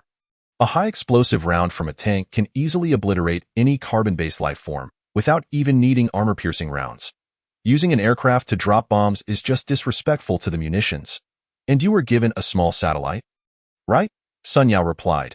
It's currently hovering directly above me, monitoring every move. If anything unusual happens, I'll know immediately. Good. Just stay alert. Lin Ming felt reassured. It's not the brute's might that he fears, but the brute's cunning. As they spoke, Sun Yao sent Lin Ming a massive octopus tentacle. Brother Lin, it's still fresh. I just grilled and ate some, and it tastes amazing. Lin Ming confirmed the transaction, and a gigantic tentacle appeared in the living pod, nearly filling the space. Lin Ming hurriedly began cutting the tentacle into smaller pieces, freezing some while letting the simulated crab take others out to dry as octopus jerky. Opening the encyclopedia, Lin Ming read the description of the octopus tentacle. Giant tentacle. Description. Tentacle from an octopus originating from an unknown planet. Rest assured, it is edible and tastes exceptionally good. How fortuitous! Lin Ming sliced a piece of the tentacle into thick, succulent strips, skewering them on a superalloy stick, and began to grill. After applying some nutrient paste, Lin Ming took a bite. It was chewy and savory, reminiscent of the familiar taste of grilled squid. Delicious, truly delicious. Lin Ming polished off one piece in just a few bites before immediately grilling another. By the way, Brother Lin, Sun Yao's message arrived again. I found this in its brain. I don't need it, so I'll give it to you. Lin Ming opened the private message and found Sun Yao had traded a fist-sized, crystal-clear orb. What is this? Lin Ming wondered, but accepted it nonetheless. Investment shouldn't focus solely on long-term returns. Occasional short-term gains are also necessary. Opening the encyclopedia, Lin Ming's eyes widened in astonishment. This is Chapter 73. The evaluation begins. Biological crystal core description. A crystal that grows within the brains of certain organisms, possibly possessing unknown uses. What amazed Lin Ming was not just the description of the biological crystal core, but the small floating frame that appeared beside it. Biological crystal core D, computational resource, can serve as the computational core for biological computers, D level rating, as the computational core of a biological computer. Furthermore, his talent has once again ascended. He can now ascertain the evaluation levels and utilities of resources. A series of delightful surprises left Lin Ming in an ecstatic state. Just after consuming octopus meat, his talent underwent a transformation. Could it be that each time he consumes different foods, his talent will enhance? Gazing at the sizzling octopus slices before him, Lin Ming devoured them eagerly once more. However, this time, his talent did not exhibit any new changes. It seems that repetitive consumption yields no effect. Nevertheless, Lin Ming was already quite content. A D-level computational core. He attempted to utilize the biological crystal core, only to find no change. It appears that compatible equipment is necessary. But where could he procure the relevant technology for biological computers? Lin Ming opened the Interstellar Trading Hub, searching through various regions for information pertaining to biological computers, yet found nothing. Instead, he stumbled upon Thompson, who was commencing a live broadcast. In the footage, the glossy-haired Thompson was seen with his eyes closed in prayer, a superalloy cross hanging from his chest. Lin Ming noted that the number of players watching Thompson's live stream had reached a staggering 50,000. This meant that among the surviving players, a significant portion was tuned into Thompson's broadcast. And why, Lord, may your Holy Spirit nourish my heart like the sweet rain. Thompson continued his fervent prayers.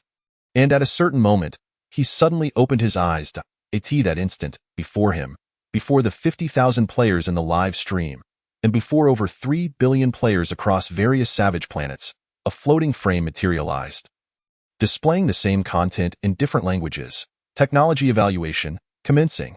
Thompson donned a lightweight exosuit and exited the survival pod.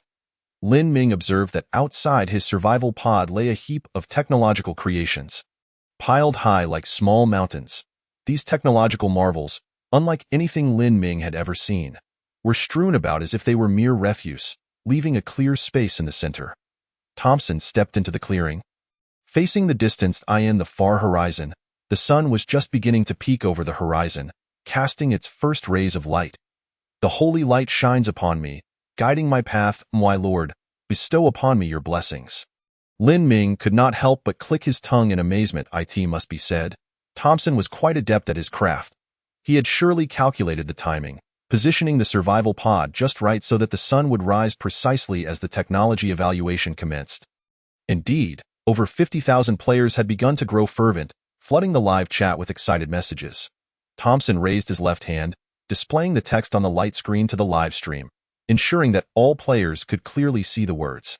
Lines of text gradually materialized. Player Thompson possesses the following quantity of technological creations. EF level technological creations, 1,372 items. Score, 1,372 points.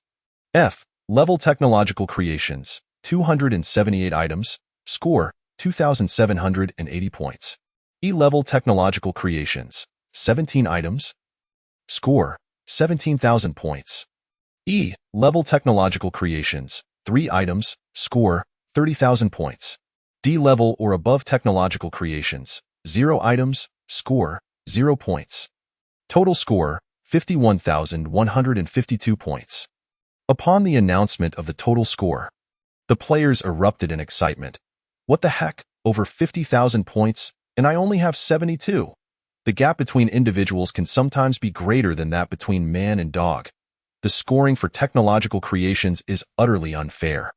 A small level difference translates to a 10-fold disparity, while a larger level difference equates to a 100-fold gap. How can we compete?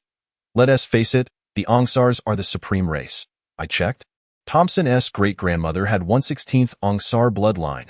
The Lord is about to bestow upon Thompson the greatest creation. He shall become the Lord's spokesperson. Thompson, I have devoted all my wealth, hoping to secure a place in this new world. The players continued to bombard the screen with comments. Regional ranking, 3. At the moment the regional ranking appeared, Thompson's calm demeanor shifted drastically. What is happening? How am I third? My lord, you have forsaken me. No, my lord, damn it, damn it. Thompson yanked the cross from his chest and smashed it onto the ground. Third. Who are the first and second? District 37. Tang Ching'an is live. This guy has something extraordinary. Tang? Why is it always someone with a name starting with T? Damn it, I despise those T-named fellows.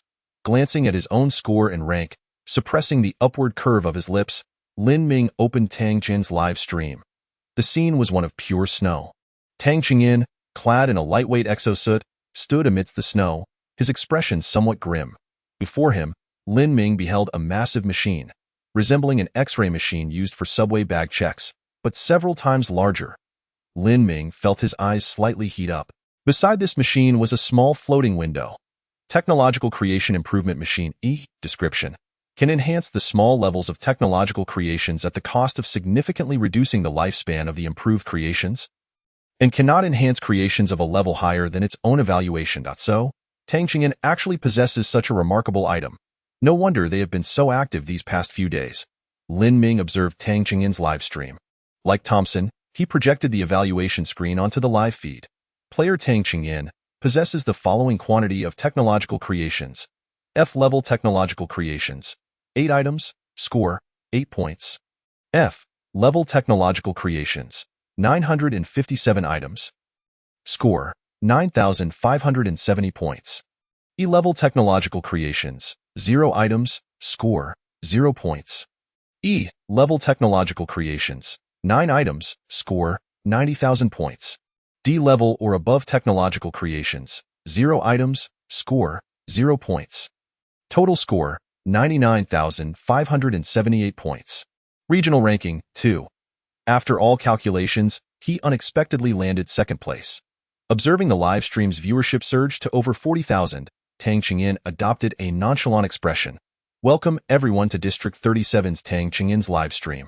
Allow me to advertise. F-level technological creations are on sale at a discount, such as this F-level electromagnetic gun. Tang Ching'an casually picked up an electromagnetic gun, loaded it, and pulled the trigger towards the distance. Muzzle velocity, 10,000 meters, whoosh, a streak of silver light shot forth from the gun's muzzle. Simultaneously, Tang Ching'an was propelled backward by the immense recoil, vanishing from the live stream. The charm and humor of the Huaxia people coexist. To just barely reach second place with close to 100,000 points. Who on earth is first?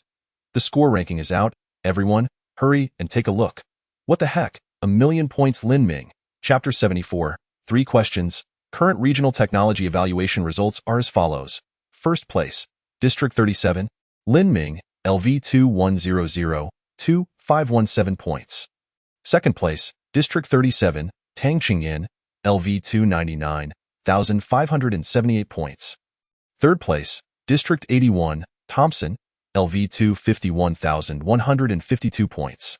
Lin Ming leads with an overwhelming advantage of over 1,000,000 points.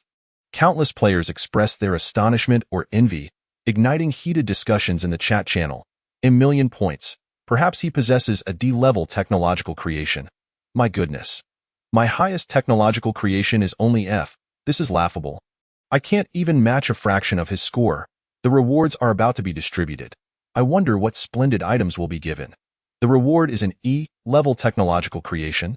He must surely look down upon such offerings, considering he possesses D-level creations. Of course, players from other regions began to notice discrepancies. District 37 has 2 high-scoring evaluations. Why are they developing so well? Look at their survival numbers over 7,800, which is double ours. Could it be that they were placed on a resource-rich planet? Here, all I see are sand and stones.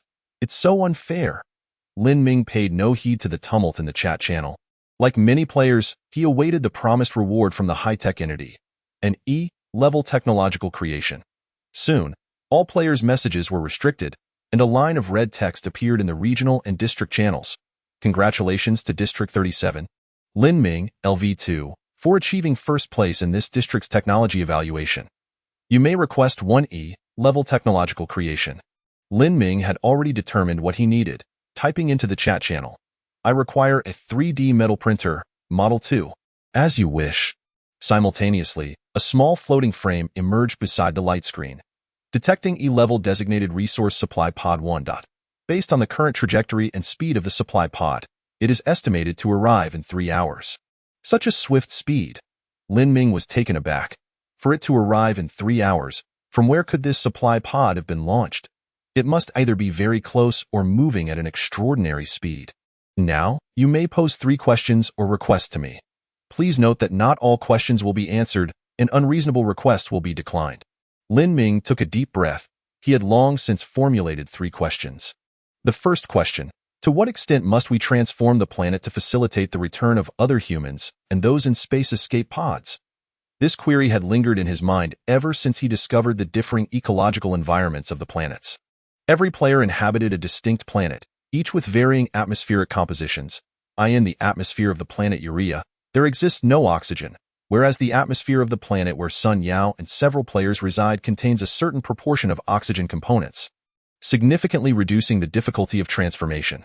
Furthermore, the temperature on Urea is exceedingly high.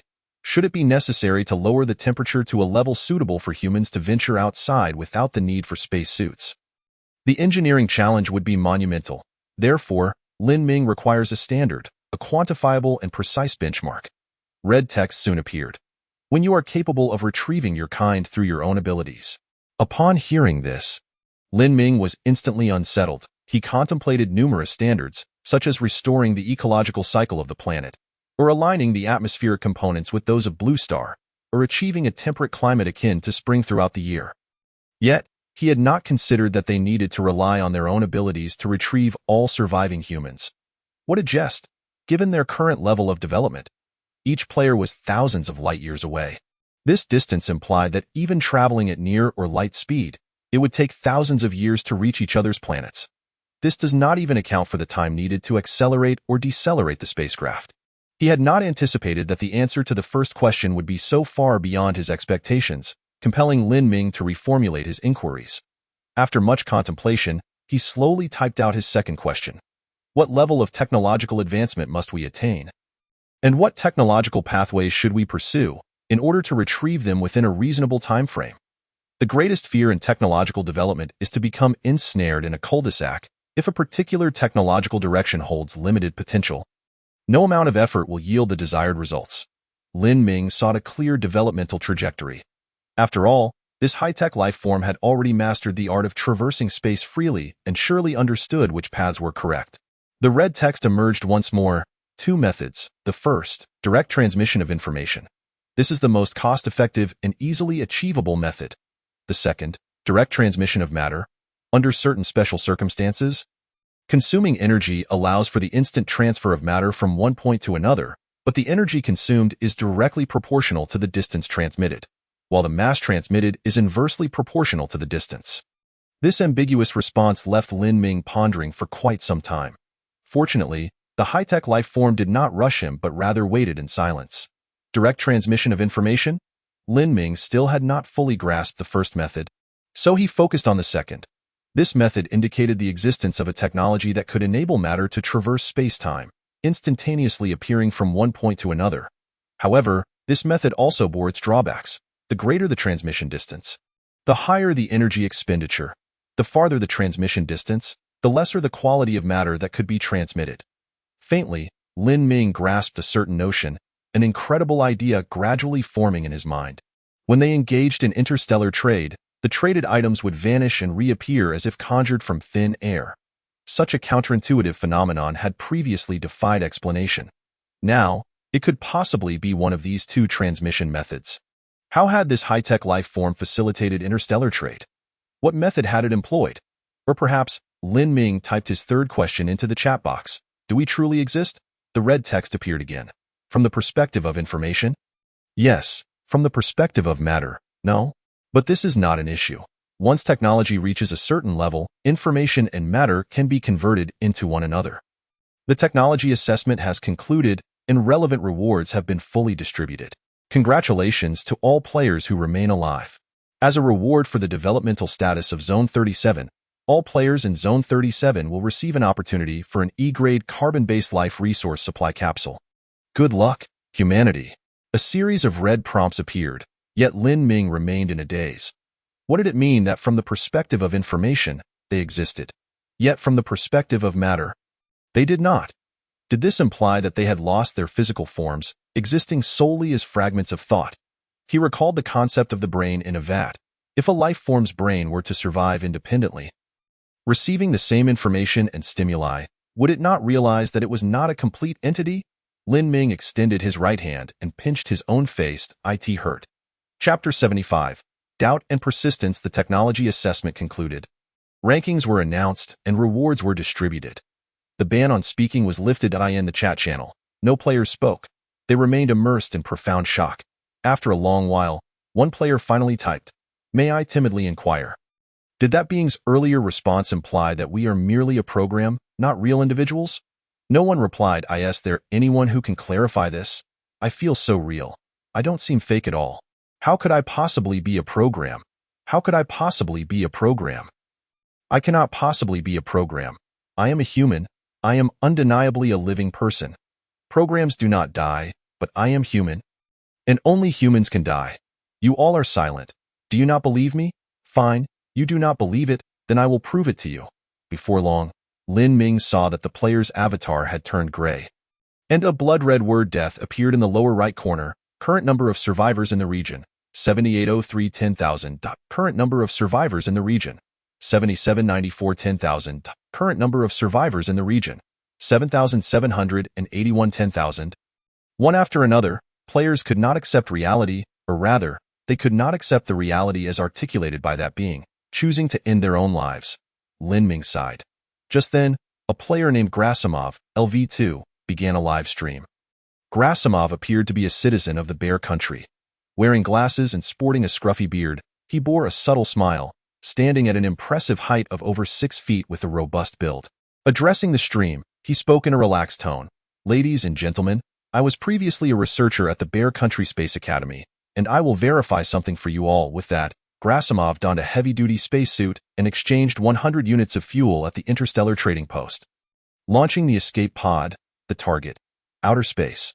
Warning, current fuel is insufficient to support the entire journey. Do you wish to continue? Yes. Warning, no heat shield detected, thermal protection layer partially damaged.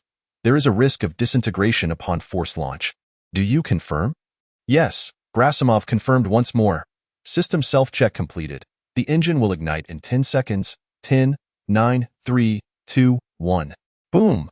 Scorching flames erupted from the rear engine, and the landing gear began to retract slowly. Oh ho! Grasimov let out a joyous shout. Although he was a researcher from the Space Academy, he had never before boarded a spacecraft to enter space. Current speed, 2 km/s. Current speed, 3 km/s. Current speed, 3.5 km/s. Major damage detected in the thermal protection layer. Please terminate launch procedures immediately and land. No, do not terminate. Continue flying. Current speed, 4 km/s. Current speed, 4.5 km/s. Thermal protection layer completely destroyed. The pod begins to ablate. The structural integrity of the escape pod is compromised due to heat. Sealing layer damage detected. Please terminate launch procedures immediately and land. Fly. Damn it. Fly, Grasimov screamed hysterically. Current speed, 5 km/s. The escape pod has reached maximum flight speed. Warning, current cabin temperature has reached 80 degrees. Please don the heavy-duty spacesuit immediately. Warning, current cabin temperature has reached 100 degrees. Please don the heavy-duty spacesuit immediately. Warning, current cabin temperature has reached 150 degrees. Please don the heavy-duty spacesuit immediately. Look. This bastard has locked us into this technology. We cannot escape from this wretched planet. This is a dehumanizing social experiment, and I will never compromise. A ball of fire engulfed Grasimov's live stream. Grasimov, dead, was the maximum flight speed of the escape pod 5 km/s? Watching the black screen of the live stream, Lin Ming muttered to himself. Grasimov had sacrificed his life for this figure. The first cosmic speed around Blue Star is 7. 9 km/s. Given that Uria's mass is similar to that of Blue Star, the first cosmic speed should be roughly comparable. Only by achieving this speed could one reach low Earth orbit, circling the planet without falling back to the surface. To completely break free from Uria's gravitational pull, one would need to attain the second cosmic speed, 11.2 kilometers s.as, for breaking free from the gravitational influence of a star and fully escaping the current stellar system. That would require reaching the third cosmic speed. However, Lin Ming was unaware of the current star's mass, and thus could not ascertain the third cosmic speed. Thank you for your struggle, made at the cost of your life. The citizens of the Bear Country extend their highest respect to you. Salute to the hero. May your journey be peaceful. Flower, flower, flower. Farewell, Grasimov, my comrade. In the regional channel, countless players mourn Grasimov. Lin Ming also sent a few flower emojis. Lin Gu. Sun Yao's private message appeared. I do not understand. What do you not understand, Sun Yao? I do not understand the manner in which I currently exist, nor the meaning of survival. What more meaning is required? Lin Ming retorted. The mere act of survival is inherently meaningful. Yet, that scoundrel has imposed speed limitations on our life pods, effectively trapping us on this planet. Why should we pin our hopes on the life pod? Its very name suggests its purpose. It is merely a vessel for our survival. Lin Ming rose to his feet, articulating each word with emphasis. Before the destruction of Blue Star, no technologies from other civilizations were discovered. Did it not rely solely on itself to break free from the shackles of gravity? Why must we place our hopes in others? Indeed, it has demonstrated an overwhelming power that seems insurmountable. But so what? We can achieve success on our own. Sun Yao sent a wry smile in response. Brother Lin, I concede that your argument holds some merit, yet I still feel a sense of discomfort. Discomfort is a part of life. Who has not experienced it?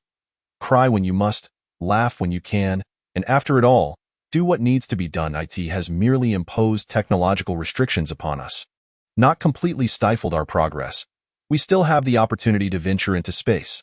Lin Ming contemplated high-strength, lightweight materials, envisioning the potential construction of a space elevator. He even imagined the small satellites that could already reach the first cosmic velocity, as well as the perpetual base of the Urea intelligent life forms hidden on the far side of the moon.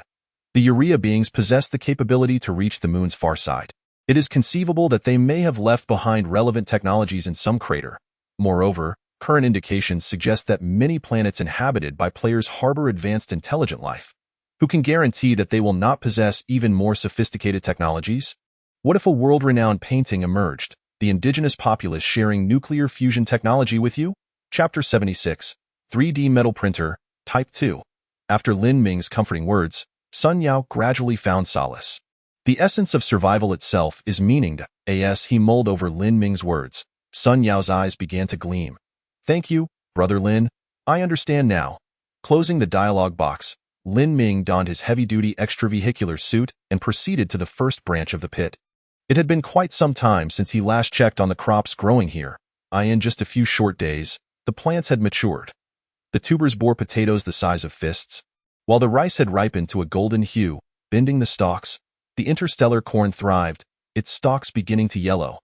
The voracious mouthflower, having consumed Zaidanlu, had fully adapted to Zaidanlu's traits, sporting clusters of tiny fruits resembling a vibrant red bayberry.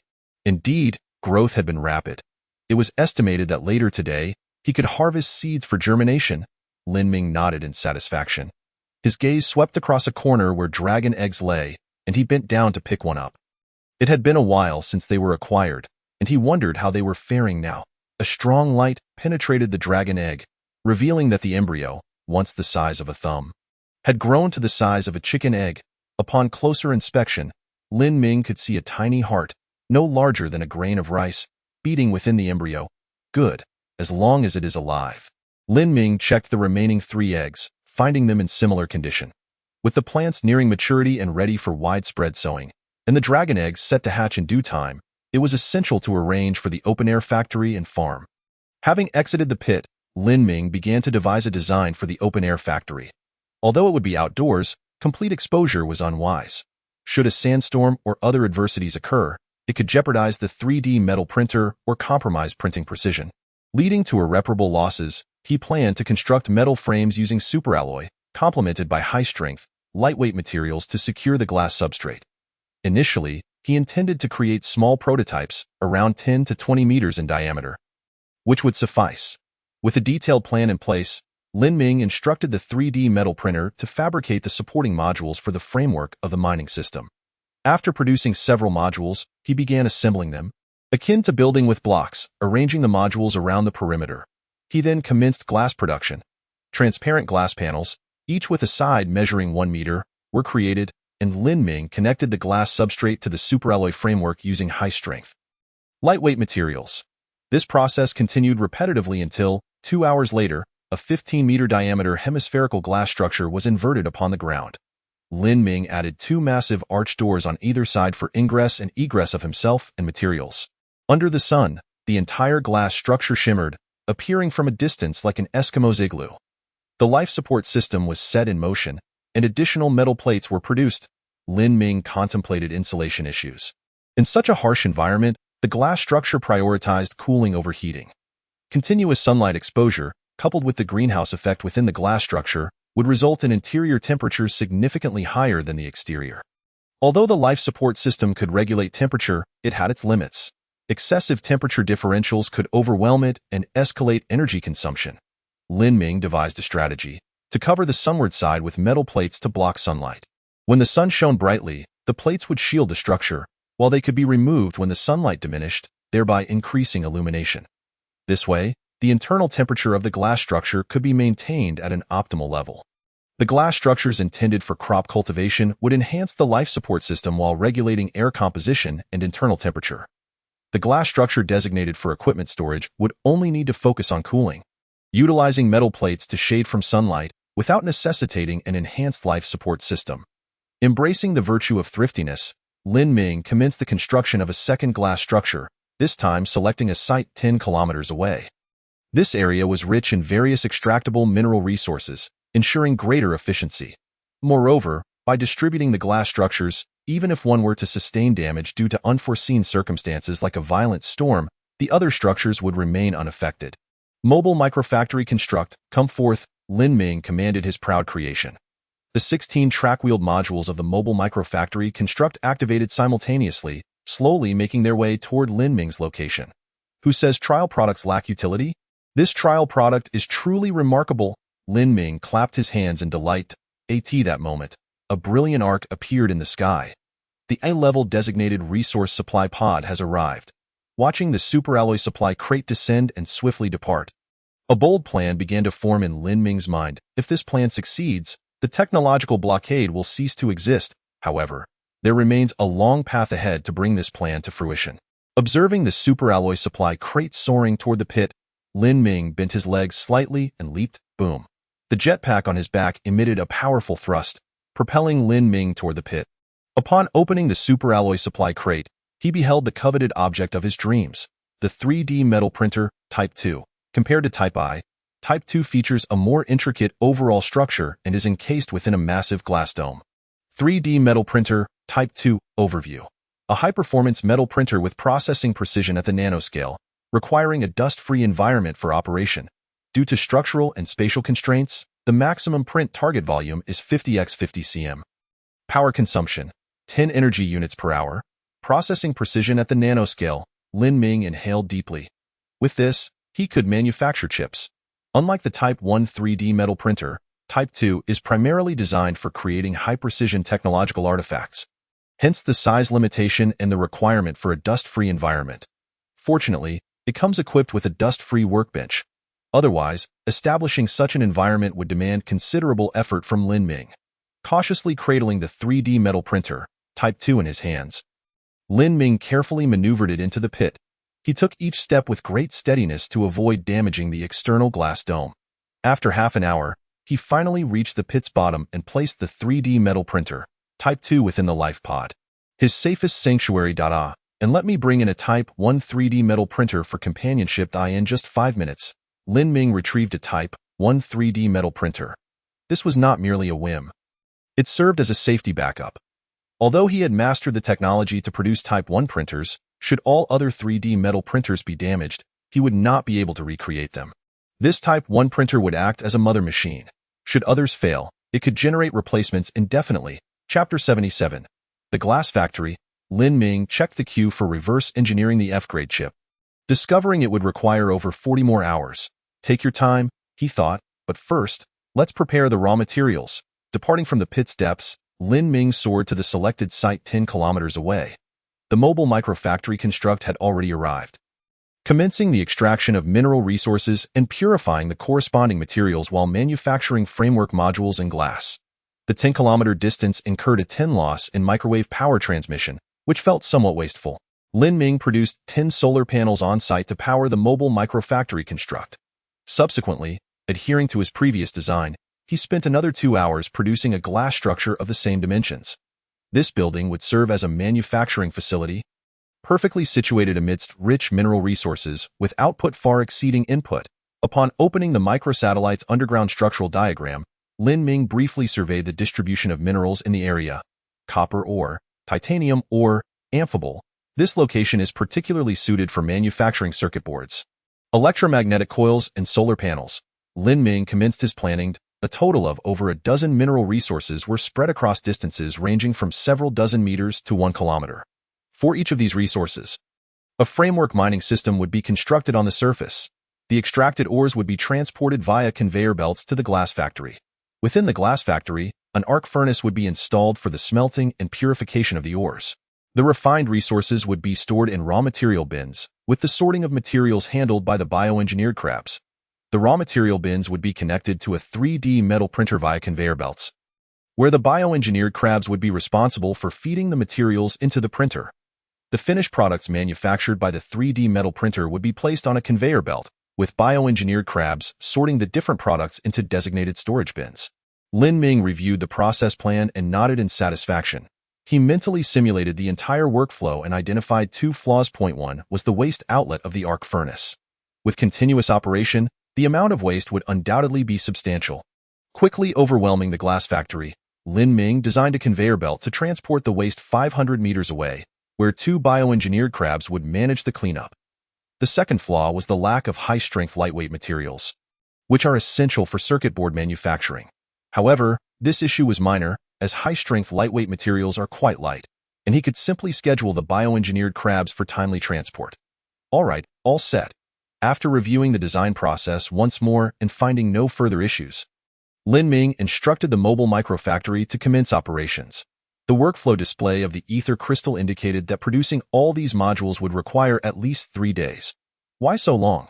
Upon inspection, Lin Ming discovered that the greatest bottleneck lay in the production capacity of the 3D metal printer. Still constrained by capacity, promptly, Lin Ming brought in 4 additional 3D metal printers, causing the time required for the workflow to plummet to 8 hours. Perfect. With the glass factory's design complete, Lin Ming returned to the entrance of the pit. He intended to use this glass structure for crop cultivation. The life support system had been completed, and over a dozen 3D metal printers were diligently producing soilless cultivation framework systems. Given the vast space of the glass farm, Lin Ming conservatively estimated that it could accommodate hundreds of cultivation framework modules. The water supply required for this endeavor would be immense. Ultimately, the water source within the pit was finite, necessitating that the next glass farm be constructed at the foot of the mountain. Lin Ming opened the map generated by the small satellite survey. After some time had passed, the small satellite had completed mapping most of the surface of Urea planet. Lin Ming observed that, apart from the 3 craters in the center that had not been affected by the black tide, the rest of the planet's surface was covered in it. Wait, why is there a double image here? Since the small satellite was equipped with a camera, each mapping required dozens of photos to be stitched together. Lin Ming noticed that many areas shrouded in the black tide exhibited blurred, overlapping images. Open the raw data. Hundreds of millions of photos were stored within the ether crystal. Lin Ming pinpointed a location with a double image. I want the photos from here. Hundreds of photos appeared on the screen, capturing the area at different time intervals as recorded by the small satellite. The images were remarkably clear, revealing the dark, viscous black tide, reminiscent of oil. Play these photos in chronological order at a rate of 30 frames per second. A brief video emerged before Lin Ming. The once calm black tide depicted in the photos revealed its ferocious nature in the footage. It surged and roiled, making the entire black tide ocean appear alive. Open the photos near the crater and play them sequentially. Lin Ming contemplated a certain possibility. As the images played on, he observed discrepancies in certain areas. This spot, and this one here. Zoom in. These 2 locations were the more vulnerable points of the crater structure. The enlarged video displayed an alarming activity of the black tide in these areas, relentlessly battering the mountain's body wave after wave. After 100,000 years, the thickness of the mountains here was merely 1/5 that of other areas. Perhaps even thinner. Fortunately, after 100,000 years of erosion, 4/5 had been washed away, ensuring that at least in his lifetime, he need not worry about the black tide flooding into the crater. Lin Ming felt a slight sense of relief. However, shortly after, he recalled something. No, although the surface appeared to retain 1/5 of its thickness, what lies beneath? Small satellite, use microwave detection to probe the underground in that area. The small satellite, being an upgraded version, retained the capability for microwave underground exploration. As the microwave scanning progressed, the underground conditions beneath those vulnerable mountains gradually revealed themselves on the screen. Lin Ming observed that the seemingly impregnable mountains were riddled with countless holes. From the surface, they appeared to have only a single black spot, yet inside, they were nearly completely corroded. The underground was further eroded by the black tide, forming a subterranean cavern with a diameter of hundreds of meters, through which countless black tides flowed into the crater. Lin Ming examined the surface photos of that location and, after meticulous searching, discovered a black tide lake with a diameter of less than 100 meters. Such a lake would be nearly impossible to detect without deliberate searching. In just 10,000 years, it could obliterate the entire planet's ecosystem. Another 100,000 years would erode the mountains, leveling the entire planet's topography. Given enough time, who would suspect that a planet once thriving with life and biodiversity now lay beneath a shroud of black tide? Lin Ming sighed in contemplation and remarked, "Then I shall play the role of a dentist for a moment and tend to these cavities." Chapter 78. Trade your life. Lin Ming instructed the small satellite to focus on detecting the erosion of the mountains surrounding the three craters. He discovered that the erosion of each crater was quite similar. Each crater had one or two weak points where the black tide had seeped through, creating passages to the interior. Fortunately, geological erosion occurs over hundreds, thousands, or even tens of thousands of years. Lin Ming need not worry in the short term about the mountains collapsing under the onslaught of the black tide, leading to the craters being submerged. This place was not only safe, but also an excellent candidate for a factory site. Lin Ming stroked his chin, muttering to himself. The presence of the black tide signified water, nutrients, high-strength lightweight materials, and vitamins. Of course, the prerequisite was to deactivate the black tide. Fortunately, the interior of the crater was in a state of perpetual daylight, with sunlight streaming incessantly. As long as the black tide could be extracted and placed in the sun for over 24 hours. It could then be treated for use. What a water treatment plant! Upon completing his planning, Lin Ming chuckled at the sight of several vast black tide drying fields. Currently, there were still 8 branches within the pit, each with ample deactivated black tide, so Lin Ming was not in a hurry to construct a black tide processing plant. The immediate priority was to complete the glass farm. Those plants should have matured by now, right? Lin Ming descended into the first branch of the pit. Indeed, the plants specialized from the Venus flytrap were growing remarkably fast. Within such a short time, various plants had already matured. Lin Ming swiftly harvested the crops and placed the seeds on a growth medium to initiate germination. To his surprise, the seeds of the purple danluo were numerous, yielding over 30 seeds. If they all matured, it could yield a small medicinal field. The only regret was that the purple danluo, after being specialized from the Venus flytrap, had only 2 leaves, whereas the active components of the purple danluo are predominantly found in the leaves. Fortunately, the leaves of the specialized purple danluo, though few in number, were quite large, each the size of a palm. Significantly larger than the original purple danluo leaves. He wondered how the traits of the purple danluo grown from seeds would ultimately manifest. After germination, it would coincide perfectly with the completion of the glass farm. Allowing for large-scale crop cultivation, Lin Ming envisioned the scene of the glass farm and glass factory in the near future, unable to suppress a gentle smile. After completing these tasks, Lin Ming took a moment to brew a cup of vitamin hot drink, gently caressing the ether crystal as he opened the regional chat channel. Many players were eagerly discussing the upcoming supply pod of E-grade carbon-based life resources. Wow, I didn't expect that our region would produce 2 exceptional players, one ranking first and the other second. Those Exarians boast about their racial advantages daily, but now that the results are out, they're all mute. I teased them a bit, and they blocked me right away. What a bunch of turtles! Exarians are like this. They boast in areas where they have an advantage and silence you in areas where they don't. Typical Fairweather Friends MY assessment is that their ranks don't exceed black iron. I just checked other regions, and wow, there are really fewer players. Most have around 5 to 6,000, with the sparsest region even having less than 3,000 players. How could so many have perished? You'll have to ask Lin Ming about that.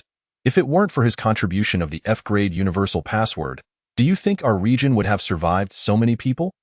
Indeed, I thought Lin Ming had been quiet these past few days, but it turns out he was just brewing something big. Lin Ming is amazing. Lin Ming is amazing. 10010. Lin Ming was engrossed in reading the cyber newspaper when a private message from Tang Chingyin flashed on his screen.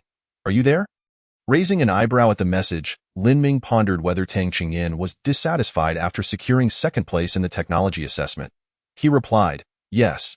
Tang Chingyin, do you have any medical supplies for treating injuries? Lin Ming, you've been injured?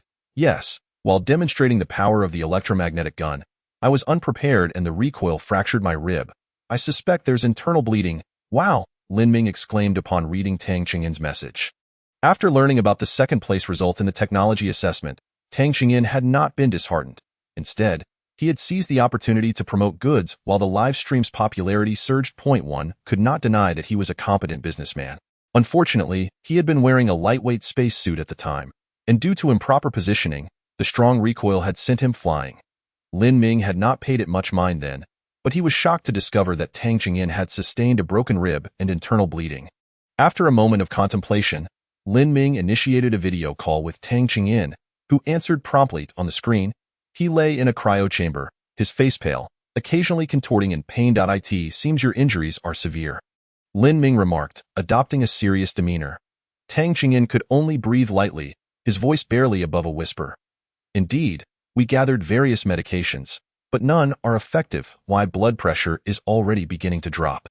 If I do not find the relevant medications within an hour, the ether crystal recommends I enter eternal cryosleep. Given the current state of the players, entering eternal cryosleep would undoubtedly be tantamount to a death sentence for him. Lin Ming smiled faintly. Well, I wish you a pleasant sleep. Tang Chingyin's eyes flickered with a hint of despair. The last glimmer of hope faded when he realized that even Lin Ming, who had developed the best resources, lacked the necessary medications. However, Lin Ming stood up and rummaged through his recently acquired purple danluo leaves, waving one in front of Tang Chingyin. If you do not wish to sleep indefinitely, I happen to possess a rather excellent item. What is that? Tang Chingyin's face lit up with excitement upon seeing the palm-sized purple leaf in Lin Ming's hand. Surely, Lin Ming would not jest with him. This purple leaf could save his life. Lin Ming, purple danluo, restores non-lethal injuries, alleviates lethal wounds, promotes bone growth. Tang Chingyin's expression shifted from shock to sheer elation. His emotions surged, causing him to cough uncontrollably. Wincing in pain, Lin Ming, what price do you intend to ask for this purple danluo leaf? Tang Chingyin quickly regained his composure and began to negotiate with Lin Ming. In business, one must be pragmatic. He understood that Lin Ming was not the type to act based on emotions, simply offering him medication out of pity. Their collaboration had always been tethered by mutual benefit, as it had been in the past and would be in the future. Lin Ming toyed with the purple danluo leaf, regarding Tang Chingyin as he spoke. That depends on what you are willing to offer. Remember, we are not discussing the price of this leaf, but rather your life. Chapter 79. Negotiation exchanging for your life. Tang Chingyin's eyes twitched at Lin Ming's words. Indeed, trading with Lin Ming was not a simple matter. After a prolonged silence, he finally spoke. Lin Ming, you know my high standing in Tang Province. This grants me access to numerous resources from which I have greatly benefited. However, these resources are willingly contributed by my brothers in Tang Province, who trust me. I cannot betray their trust by sacrificing all these resources for my own life. With a decisive wave of his hand, the lower right corner of the video call displayed a selection of item illustrations. Choose any 3 items, and I will trade them for the leaf. If you agree, we can proceed. If not, Tang Chingyin took a deep breath. I will prepare to eject the cryo chamber. Listening to Tang Chingyin's words, Lin Ming nodded. It was clear that Tang Chingyin feared death. Yet, even in his fear, he maintained his composure, knowing what was negotiable and what was not. Lin Ming examined the items displayed. Hydraulic fracturing mining blueprint, electrolytic hydrogen and oxygen generator, electromagnetic adhesive high explosive grenade, E-class universal chip, a plethora of items, some familiar and others not, appeared before Lin Ming's eyes, leaving him quite astonished. It was no surprise that a faction boasting over 1,000 players would possess such a rich variety of technological creations and blueprints, most of which had never appeared in the Interstellar trading post. While Lin Ming was internally amazed, his expression remained impassive. He posed a seemingly irrelevant question. Do the other members of Tang Province know about your near-fatal injury? Tang Qingyin's expression grew complex at this inquiry. They are aware that I have been injured, but they do not know how serious it is. That a few individuals have been urging me to hold a live stream meeting to discuss how to address our defeat in the technology assessment. However, I know they seek to ascertain my condition and whether I can continue leading Tang Province. Lin Ming nodded. Having gained insight, he then inquired, why have I not seen that enormous machine resembling an X-ray machine? What is its purpose? Since they began discussing the terms of the trade, Lin Ming had already formulated a clear objective: the E-level technological creation improvement machine. Although he possessed reverse engineering technology and restricted research technology that could achieve similar effects, the efficiency was notably lower. Moreover, the improvement machine might allow for certain synergies with the technology he already mastered. Of course, the specifics could only be confirmed through practical application. That machine was a technological creation improvement machine, rated E, capable of enhancing the lower levels of technological creations. However, the modified creations could not exceed the machine's own level, and the lifespan of the modified creations would be significantly reduced. Tang Qingyin laid bare the advantages and disadvantages of the improvement machine without reservation. He continued, Lin Ming, this machine is our core asset, and it is absolutely non-negotiable. His words were firm. Lin Ming's smile remained warm, akin to the gentle sun of winter. Having gauged the extent of Tang Qingyin's concealment regarding his injuries, Lin Ming felt increasingly confident about the impending trade. As the leader of a faction with over 1,000 players, or rather, a faction comprising 1/8 of the players in the current region, there were bound to be internal conflicts within Tang Province. When Tang Qingyin was in good health, he could suppress the restless factions below him with his unparalleled authority. However, if he were to fall ill or even teeter on the brink of death, the leadership of Tang Province would inevitably have to consider succession. After all, this was a matter of resource control for over 1,000 players, representing immense wealth.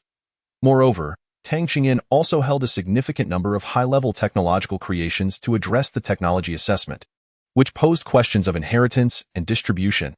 Each of these issues was capable of inciting envy among the leadership of Tang Province, potentially leading to reckless actions. It was evident that Tang Qingyin was bearing the weight of these pressures.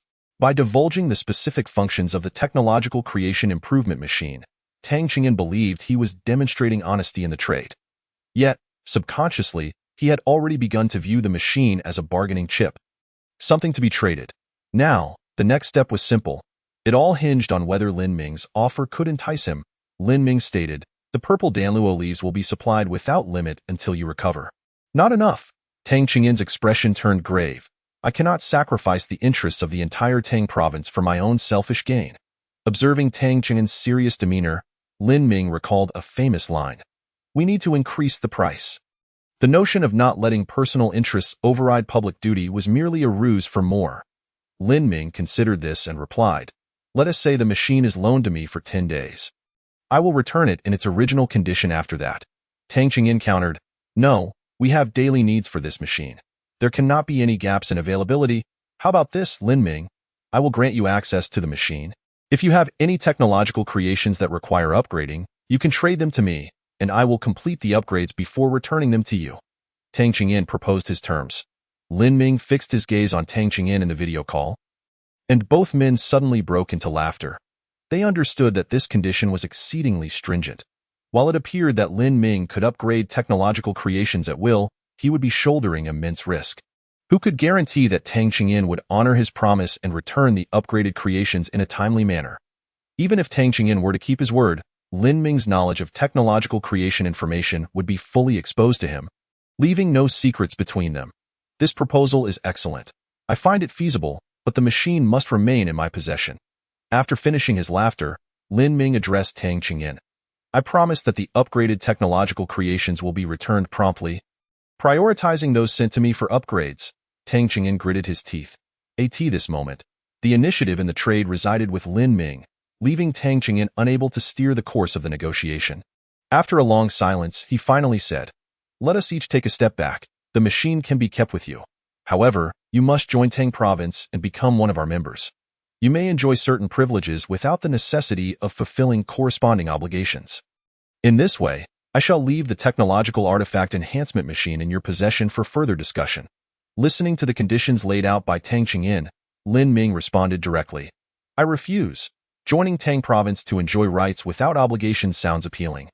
However, regardless of the circumstances, Lin Ming would still be nominally subject to Tang Chingyin's jurisdiction, and players within the region would inevitably be drawn to Tang Province. Unbeknownst to him, Lin Ming would essentially be endorsing Tang Province with his own reputation. For the sake of a technological artifact enhancement machine, he could not afford such a significant price. Moreover, it was currently a seller's market, and he held the initiative in the transaction. Lin Ming regarded Tang Chingyin with a resolute expression. "The machine is to be lent to me. I will return it in 10 days, intact. During this period, I will allocate 8 hours each day to enhance your technological artifacts, and I shall return it immediately upon completion. The Zidanluo leaves will be supplied indefinitely. 1 per day, until your injury is healed. If you agree, we shall proceed with the transaction. If not, then so be it. P.S. I extend my heartfelt gratitude for your unwavering support, as previously mentioned. In appreciation, starting tomorrow throughout December, I shall be updating thrice daily. The tentative update time is set for noon each day, with 3 consecutive updates. Should I be unable to complete them, I will inform you at the end of the chapters. Once again, thank you for your support. Xiao Feng is sincerely grateful. Chapter 80. Left foot stepping on right foot. It seems I have no other choice. Tang Chingyin sighed deeply. He seldom encountered situations where the initiative was not in his hands. Reflecting on his previous negotiations, where he relentlessly pressured others, he found the resemblance uncanny. Player Tang Chingyin, LV2, requests to exchange the technological artifact enhancement machine E for your Zidanluo Leaf 1. Do you agree? Yes, Lin Ming promptly consented to the transaction. The colossal technological artifact enhancement machine was positioned at the bottom of the pit, occupying a substantial amount of space. Upon acquiring the Zidanluo, Tang Chingyin wasted no time soaking it. He consumed it directly, chewing a couple of times before swallowing it down with water, reminiscent of how I gulped down cold medicine. Observing Tang Ching's actions, Lin Ming chuckled. "You looked rather foolish doing that." Tang Chingyin, rarely in a jovial mood, managed a joke. Lin Ming noticed that the pained expression on his face had considerably eased. "How do you feel?" Lin Ming inquired. Tang Chingyin nodded. "I feel quite well. The effects of this substance are remarkably swift. I can even sense a warm flow in my abdomen, a tingling sensation." "That's good to hear." Lin Ming felt a sense of relief. The efficacy of the Zidanluo was explicitly indicated by the ethereal crystal stone, which is why Tang Chingyin placed such trust in its effects. And indeed, it appeared to be true. If by this time tomorrow your injury has not healed, seek me out for another Zidanluo leaf, Lin Ming stated. Tang Chingyin, now with a relaxed demeanor, responded, "All right, based on the current situation, it seems another leaf would suffice." Saying this, Tang Chingyin surprisingly sat up from the sleep pod and performed a stretching exercise. "I can no longer feel the pain." As he paced around the survival pod, testing the recovery of his body, Lin Ming continued, "I am quite interested in your E-grade universal chip. What is your asking price?" Tang Chingyin immediately halted. "Not a chance.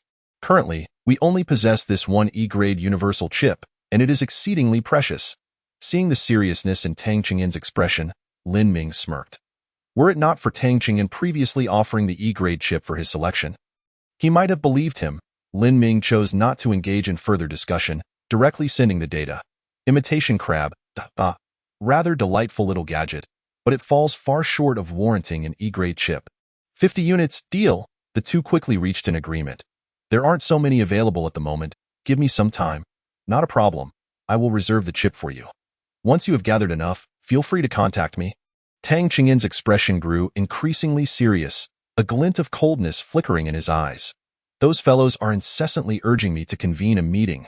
Very well, I shall have a thorough discussion with you. Lin Ming, we will continue our conversation later. Goodbye." After closing the video, Lin Ming gazed at the massive technological artifact enhancement machine. With such a remarkable item at his disposal, he was certainly inclined to test it.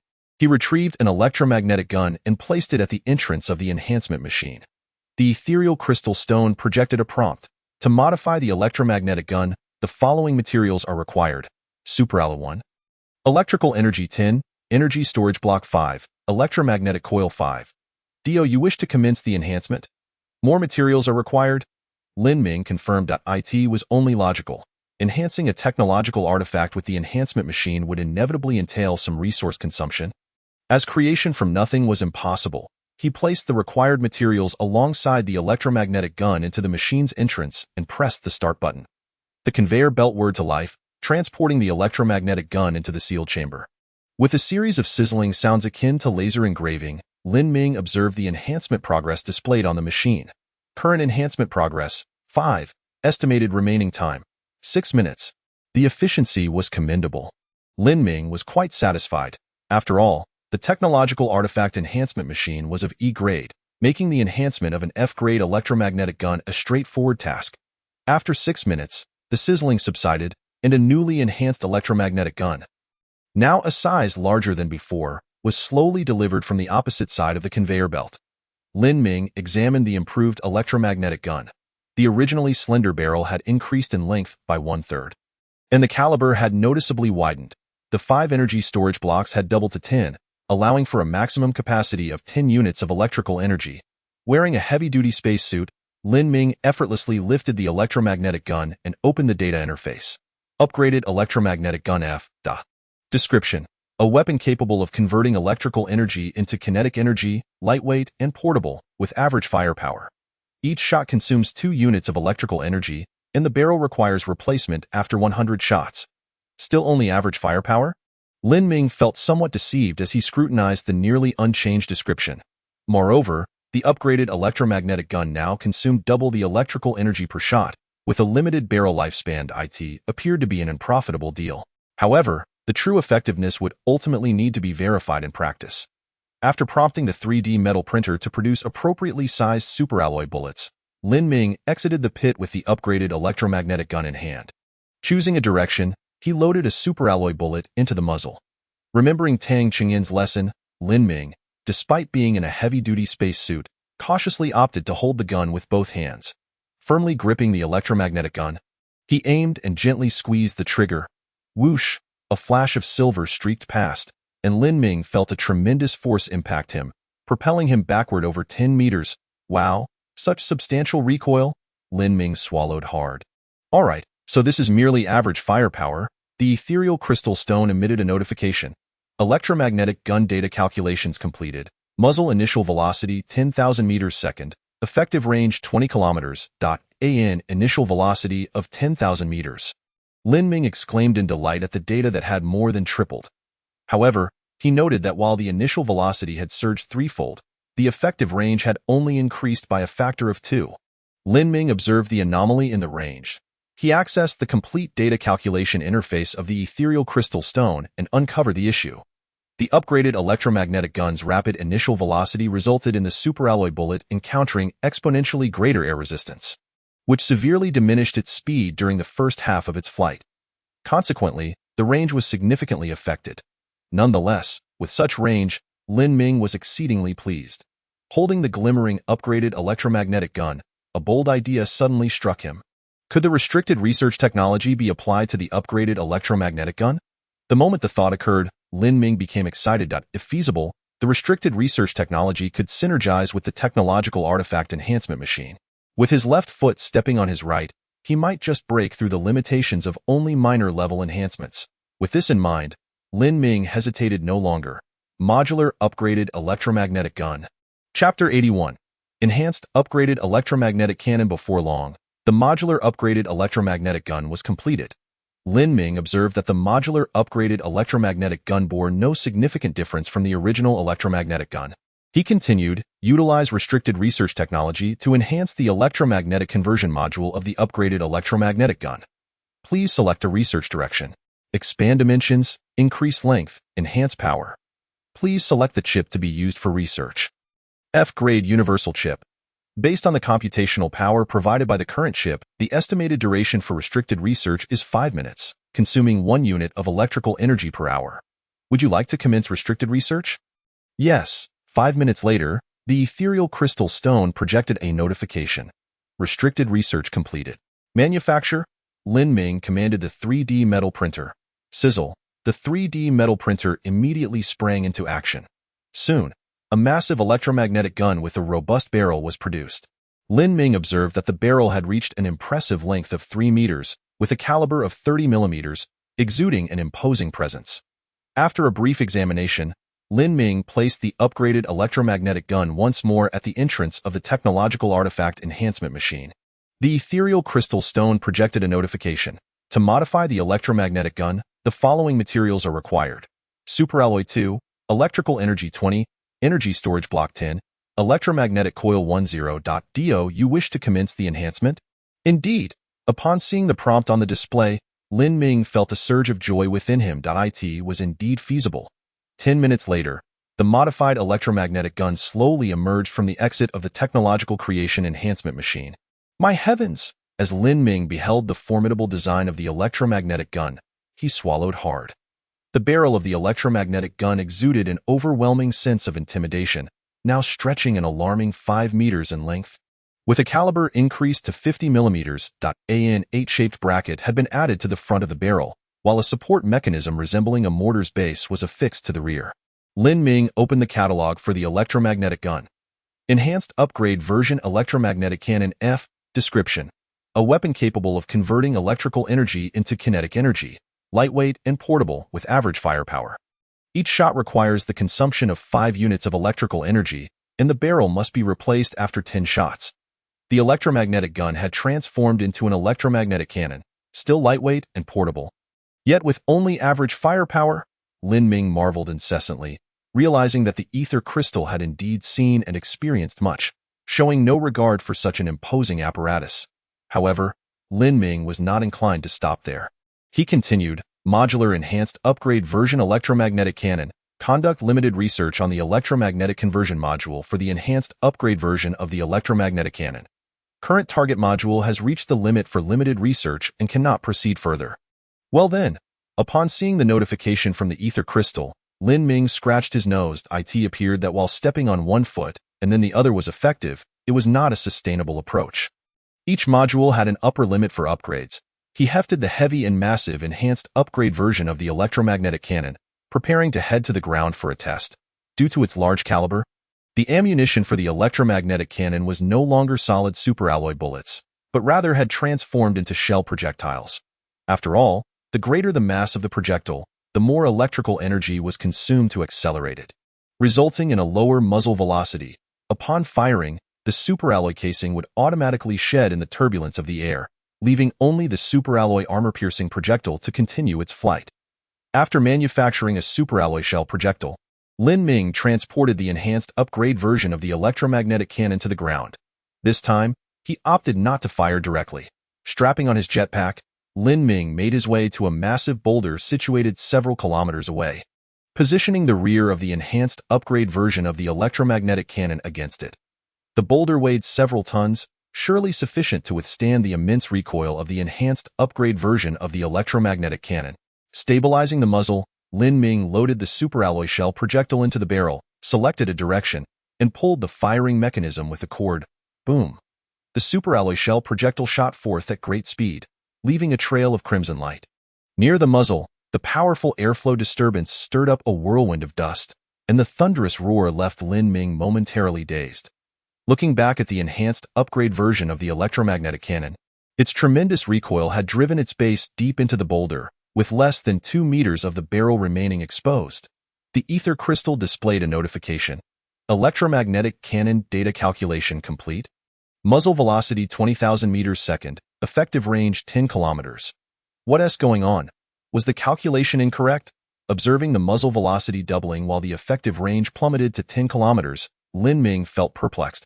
He opened the slow-motion video.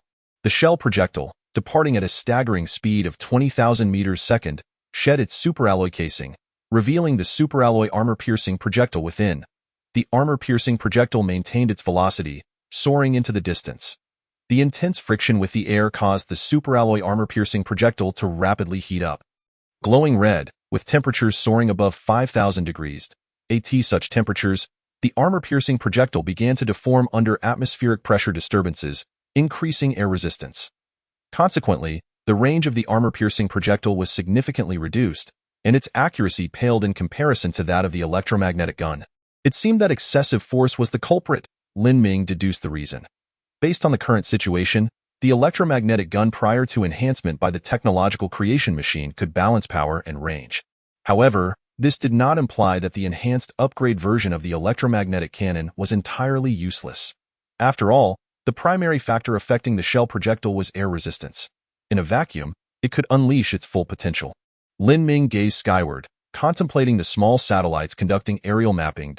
An electromagnetic railgun had to have some potential, right? After the experiment, Lin Ming did not extract the enhanced upgrade version of the electromagnetic cannon. Instead, flying back to the entrance of the pit, the 3D metal printer had long since completed the production of the remaining carbon-based life support systems, awaiting Lin Ming's installation. Recently, he had been quite busy, even postponing the plans for modifying the pit, so he hurriedly set to work. Observing the 9 sets of carbon-based life support systems, Lin Ming swiftly proceeded with the installation point 1 group for each of the 8 branches of the pit, plus 1 for the bottom. After 3 hours of labor, he completed the task. Buzzing, the external heat dissipation fan roared to life, cooling the interior of the pit. Lin Ming entered the pit, watching as the data on the display continuously changed. Current temperature, 75 degrees Celsius. Current relative humidity, 85. Current atmospheric composition, nitrogen 75, carbon dioxide 13, oxygen 11, others 1. Current temperature, 25 degrees Celsius. Current relative humidity, 50. Current atmospheric composition, nitrogen 78, carbon dioxide 0, oxygen 22, others 0. Carbon-based life support systems operating normally. Current space is suitable for habitation. Finally completed. After confirming the air composition and temperature at the bottom of the pit, Lin Ming attempted to lift the glass visor of his heavy-duty spacesuit. A refreshing breeze filled his nostrils. Lin Ming took a deep breath. At last, he was free from the need to wear the suit at all times. P.S. There is one more chapter. Expected to be released before 12:30. Chapter 82. Microwave relay. After shedding his heavy-duty spacesuit, Lin Ming dashed about the bottom of the pit like a child newly granted freedom. He plopped down onto the stone table and chairs beside him. He sat down quickly, but stood up even faster, so hot. Given that the temperature at the bottom of the pit had been over 70 degrees, the stone furniture was still warm, gradually cooling down. Thankfully, it wasn't over 100 degrees, or he might have scorched his backside. Lin Ming exclaimed in relief. While wearing the heavy-duty space suit, he had been able to sit wherever he pleased at the bottom of the pit without concern for the temperature. Just then, the ether crystal displayed a notification. E-grade carbon-based life resource supply pod has arrived. Please prepare to receive the supply box. Oh, another one. Upon seeing the prompt, Lin Ming recalled that due to the relatively advanced development of his region, that high-tech entity had rewarded every individual in the area with a single opportunity for an E-grade carbon-based life resource supply pod. Excellent. Time to summon my little minions to bring the superalloy supply box in. Lin Ming called upon the upgraded mimic crabs, patting their shells. Unsurprisingly, he was met with a burn. Ugh, I really need to stop touching things without caution, Lin Ming muttered as he shook his right hand. Before long, 4 mimic crabs arrived, carrying the superalloy supply box, followed by an upgraded mimic crab wielding pincers and directing them out. I almost forgot to produce more mimic crabs. I need to exchange for an E-grade chip with Old Tang. Lin Ming issued a manufacturing order to the 3D metal printer on the ground, then watched as the survival pod's decomposition core reclaimed the superalloy supply box. E-grade resource supply box reclaimed. This time obtained, superalloy X10, carbon-based body enhancement nutrient solution X3, microwave relay manufacturing blueprint X1. These appear to be quite valuable. Lin Ming picked up the carbon-based body enhancement nutrient solution. This nutrient solution was sealed in an ampoule the size of a pinky finger. The liquid inside incredibly viscous and dark brown in color. He opened the relevant catalog. Carbon-based body enhancement nutrient solution F. Description. Consuming this will enhance the physical attributes of carbon-based life forms and moderately extend lifespan. Extend lifespan. Upon reading the final sentence of the description for the carbon-based body enhancement nutrient solution, Lin Ming wasted no time in shattering the ampoule's seal and gulping it down. I feel an overwhelming surge of power. Feeling a warm rush coursing through his limbs, Lin Ming let out a roar. He felt an abundance of energy within him, compelling him to shout and engage in vigorous movement. Move! Lin Ming dashed about the bottom of the pit at incredible speed, releasing the potent energy surging within him. The upgraded mimic crabs, with their small eyes, watched Lin Ming dart around, eventually joining him in a frenzy of motion. After running nonstop for half an hour, Lin Ming finally came to a halt, breathing normally, his demeanor unchanged. To say that this nutrient solution merely enhanced physical capabilities would be an understatement. It was akin to a miraculous elixir that could restore youth. Lin Ming glanced at the remaining 2 vials of nutrient solution. If this substance were to appear in the interstellar marketplace, it would surely sell like hotcakes. I wonder if it's possible to reverse engineer it? Reverse engineer the carbon-based body enhancement nutrient solution. Please select the chip to be used for reverse engineering. F-grade universal chip.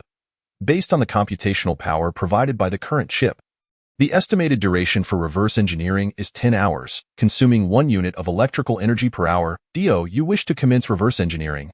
Yes, it's indeed possible. Moreover, the time required for reverse engineering is not overly lengthy. 10 hours is manageable for Lin Ming. With a joyful heart, he turned his attention to the remaining black chip. Microwave Repeater Manufacturing Blueprint F. Introduction. A repeater capable of receiving and transmitting microwaves. Equipped with built-in components that amplify relevant signals, significantly enhancing your communication and energy transmission range. Current coverage, 100 kilometers, within the atmosphere. Consumption, 1 hour unit of electrical energy. Material requirements, F-grade or higher universal chip X1.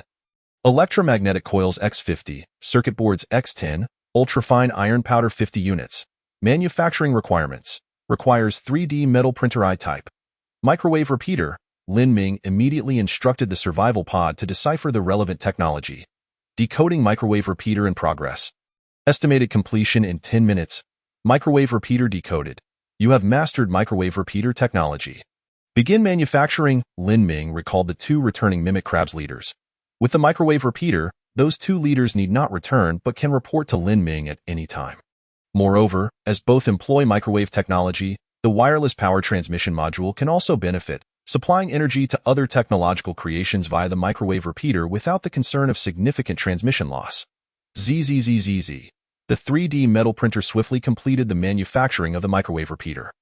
Lin Ming observed that the device resembled a colossal utility pole. The iron metal rod stood 10 meters tall, designed to support the core repeater module. The microwave receiving and transmitting module, composed of electromagnetic coils, was arranged in a cross shape, akin to a loudspeaker at the village entrance. Installation commenced. Lin Ming donned his heavy-duty extravehicular suit and strapped on his jetpack, making his way to the summit of the ringed mountain. After 2 hours, Lin Ming finally reached his destination. Finding an unobstructed high point, he inserted the metal rod into the ground and surrounded it with several large stones to ensure the microwave repeater's stability. The microwave repeater powered on. Lin Ming commanded the ethereal crystal. Soon, the microwave repeater began operating, and in no time, it fully charged the heavy-duty extravehicular suit. Excellent. Let us see what those 2 mimic crab leaders have gathered. Lin Ming swiftly connected with the 2 mimic crab leaders.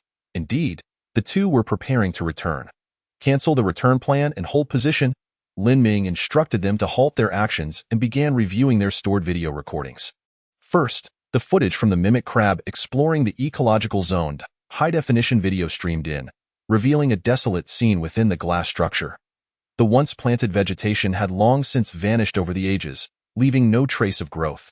The environmental maintenance system had also deteriorated significantly, and Lin Ming could only discern, through the blurred piping, that it was a carbon-based life support system. Crackle, crackle, crackle.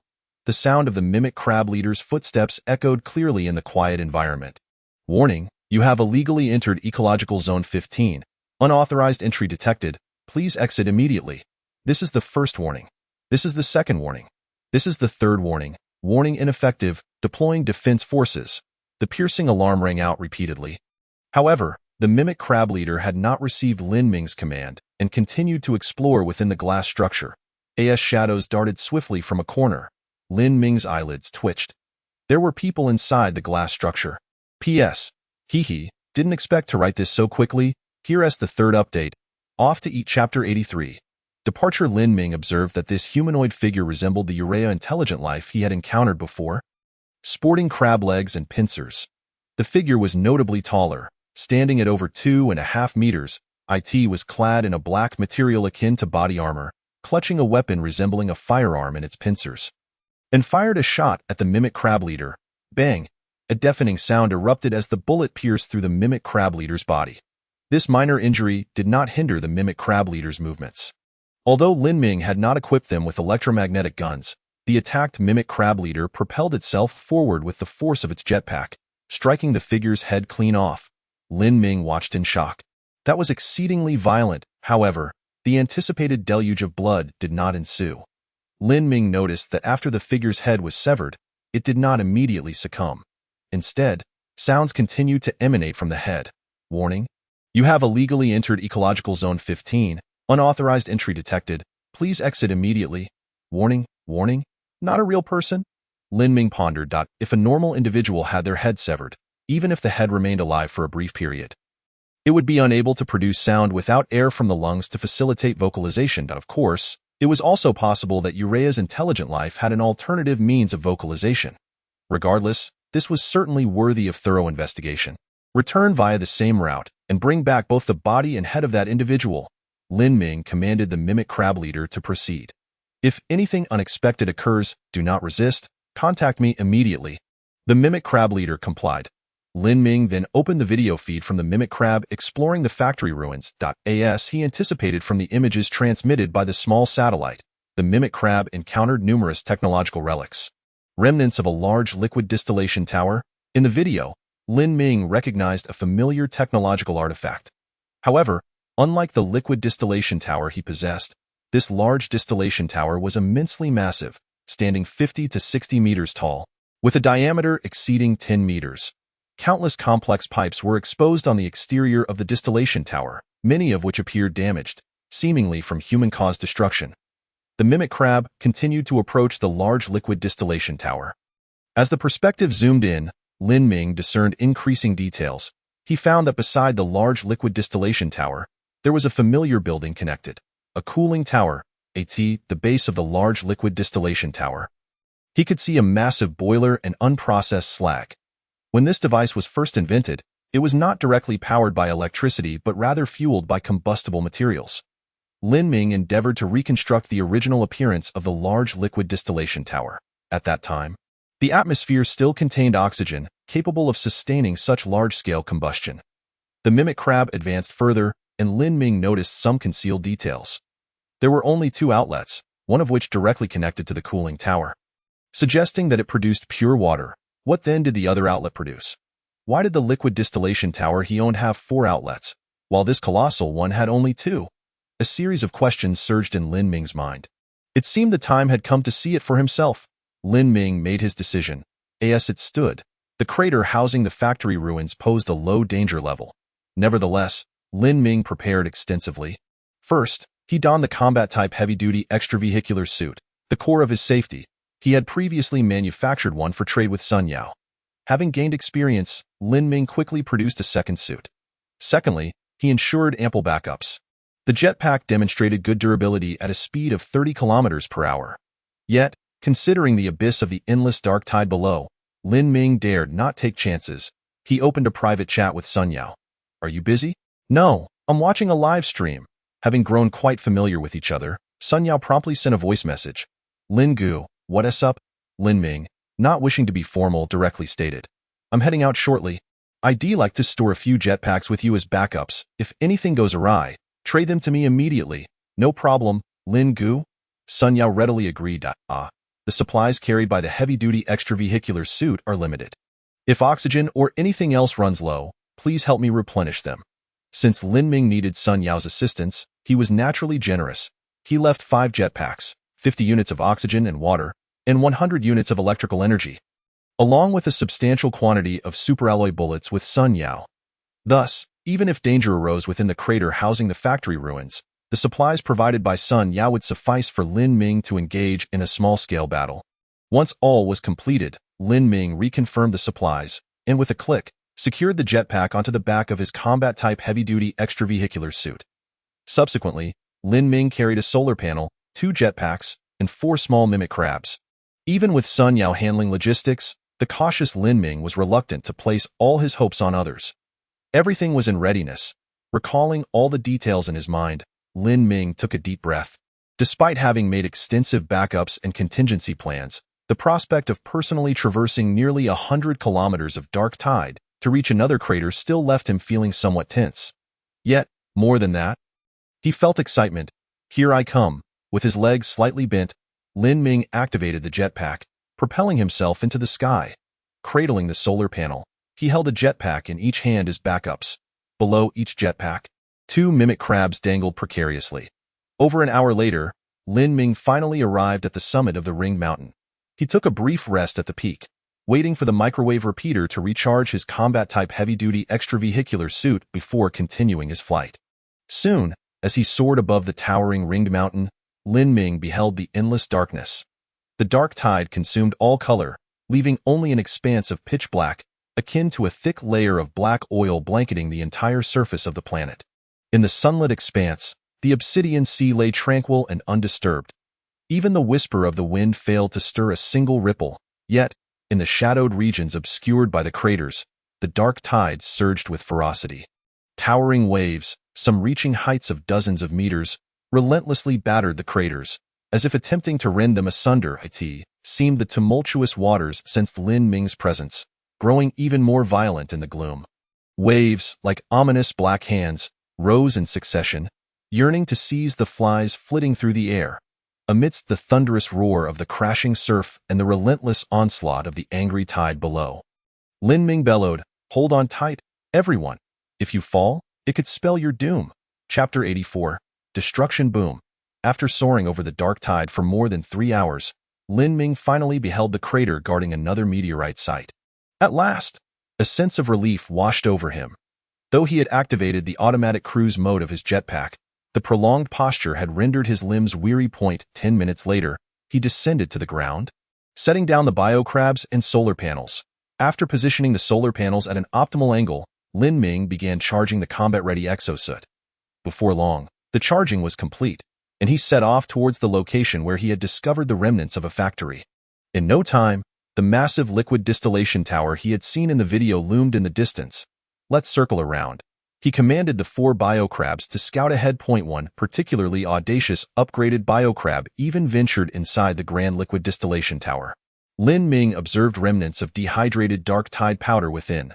The relentless passage of time had rendered these once active remnants inert, transforming them into cracked, black, solid masses. Lin Ming soared upwards to the lower discharge outlet of the tower, where some residual products remained, indistinguishable from the dehydrated dark tide powder. His eyes glimmered with excitement as he spotted a suspended frame. Nutrient, 103 units. It appeared that this colossal liquid distillation tower was incapable of performing multiple distillations to yield high strength. Lightweight materials, it could merely execute a simple dehydration process, Lin Ming mused. Continuing his ascent around the tower, he discovered multiple large holes in the thick iron shell, evidence of explosive damage. Did the tower's operations falter, leading to pipeline explosions? Having thoroughly examined the liquid distillation tower, Lin Ming proceeded to other industrial relics: float glass factories, titanium metal purification plants, the spacecraft manufacturing center. Towering industrial remnants stood like monuments, showcasing the bygone glory of the intelligent life of Uread. As the jetpack's thrust diminished, Lin Ming gently descended to the entrance of the spacecraft manufacturing center. Given that Urea's intelligent beings possessed the capability to transport meteorites from space, they must have also established a sustainable base on the far side of the moon. Thus, their aerospace technology must have reached a significant level, and Lin Ming hoped to acquire relevant knowledge. He directed the 4 biocrabs to investigate while closely monitoring the shared perspectives. His excitement dimmed when he found nothing of note compared to the liquid distillation tower. The spacecraft manufacturing center bore even greater signs of explosive devastation. This suggested that the traces of destruction were not due to operational failures but rather human actions. Suddenly, a blue light flickered in the shared perspective of one biocrab. Unstable electromagnetic adhesive high explosive grenade. One piece. An electromagnetic grenade. Upon spotting the fist-sized object lying on the ground, Lin Ming finally understood the source of the explosive damage. Observing the word unstable in front of the grenade, he instructed, carefully retrieved that electromagnetic grenade, moved gently. After countless years, the energy within the grenade had depleted, rendering it incapable of adhering to metal objects. However, Lin Ming remained uncertain whether its explosive components were still functional. One biocrab quickly approached, intending to grasp the grenade with its pincers, only to be sharply nudged by the upgraded biocrab that followed closely behind. Snap! The two pincers moved rapidly as the upgraded biocrab fended off the other three, positioning itself before the grenade. After a brief hesitation, it cautiously lifted the grenade with its pincers and began to inch it outward. Lin Ming had already distanced himself from the entrance of the manufacturing center. Get it further away! The upgraded biocrab meticulously carried the grenade to an open area over 500 meters from the entrance, gently placing it down. Once secured, it swiftly retreated, its pincers still clacking, as if celebrating its narrow escape. Once the upgraded biocrab reached a safe distance, Lin Ming aimed at the grenade on the ground, firing a superalloy armor-piercing round from his electromagnetic gun. Boom! A tremendous explosion erupted, sending plumes of dust skyward. As the smoke began to dissipate, Lin Ming's pupils constricted. The grenade had created a massive crater over 10 meters in diameter. He knew the ground beneath was exceptionally hard, requiring a superalloy drill to penetrate slowly. The power of the electromagnetic grenade was indeed impressive. Lin Ming recalled that Tang Chingyin had stable versions of electromagnetic grenades. Perhaps he could purchase one for reverse engineering. If he could combine the electromagnetic grenade with an electromagnetic cannon, would it not yield a high-explosive rocket? The sudden thought filled Lin Ming with exhilaration. However, all of this required further exploration upon his return. His primary goal now was to investigate the spacecraft manufacturing center. After confirming there were no more electromagnetic grenades hidden within, he stepped forward. The ground and walls bore the scars of the grenade's explosion.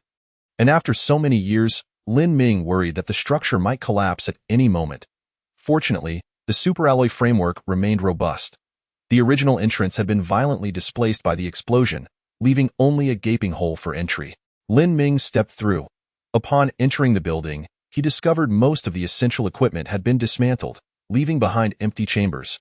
Some equipment that had not been removed lay in ruins from the explosive force, rendering them unrecognizable. Warning, you have unlawfully entered the Spacecraft Research Center number 507. Please exit immediately without authorization. This is the first warning. This is the second warning. This is the third warning. Warning ineffective, deploying guard troops. Damn! The familiar warning echoed, and Lin Ming promptly readied his electromagnetic gun, on guard for any impending attack. However, nothing materialized. The four biocrabs had swiftly dispersed to scout the area, and no sign of humanoid life emerged. The cacophony of warnings continued unabated, and Lin Ming frowned.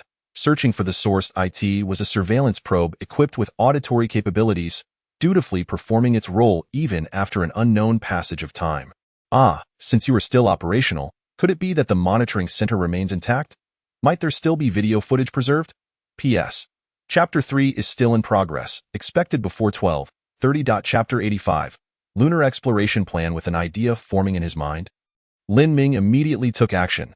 He instructed the four biocrabs to focus on locating a monitoring center, keeping a vigilant eye on the shared perspectives. At last, one biocrab made a discovery. It was a passage leading underground, with a superalloy door at the entrance, remarkably sturdy. Numerous signs of explosive damage adorned its surface, yet the superalloy door stood firm, unyielded. Lin Ming activated his flashlight and approached the resilient door. Even after 100,000 years, there was no sign of corrosion on the superalloy. However, behind the steadfast door, the main passage had suffered significant collapses, revealing countless openings for entry.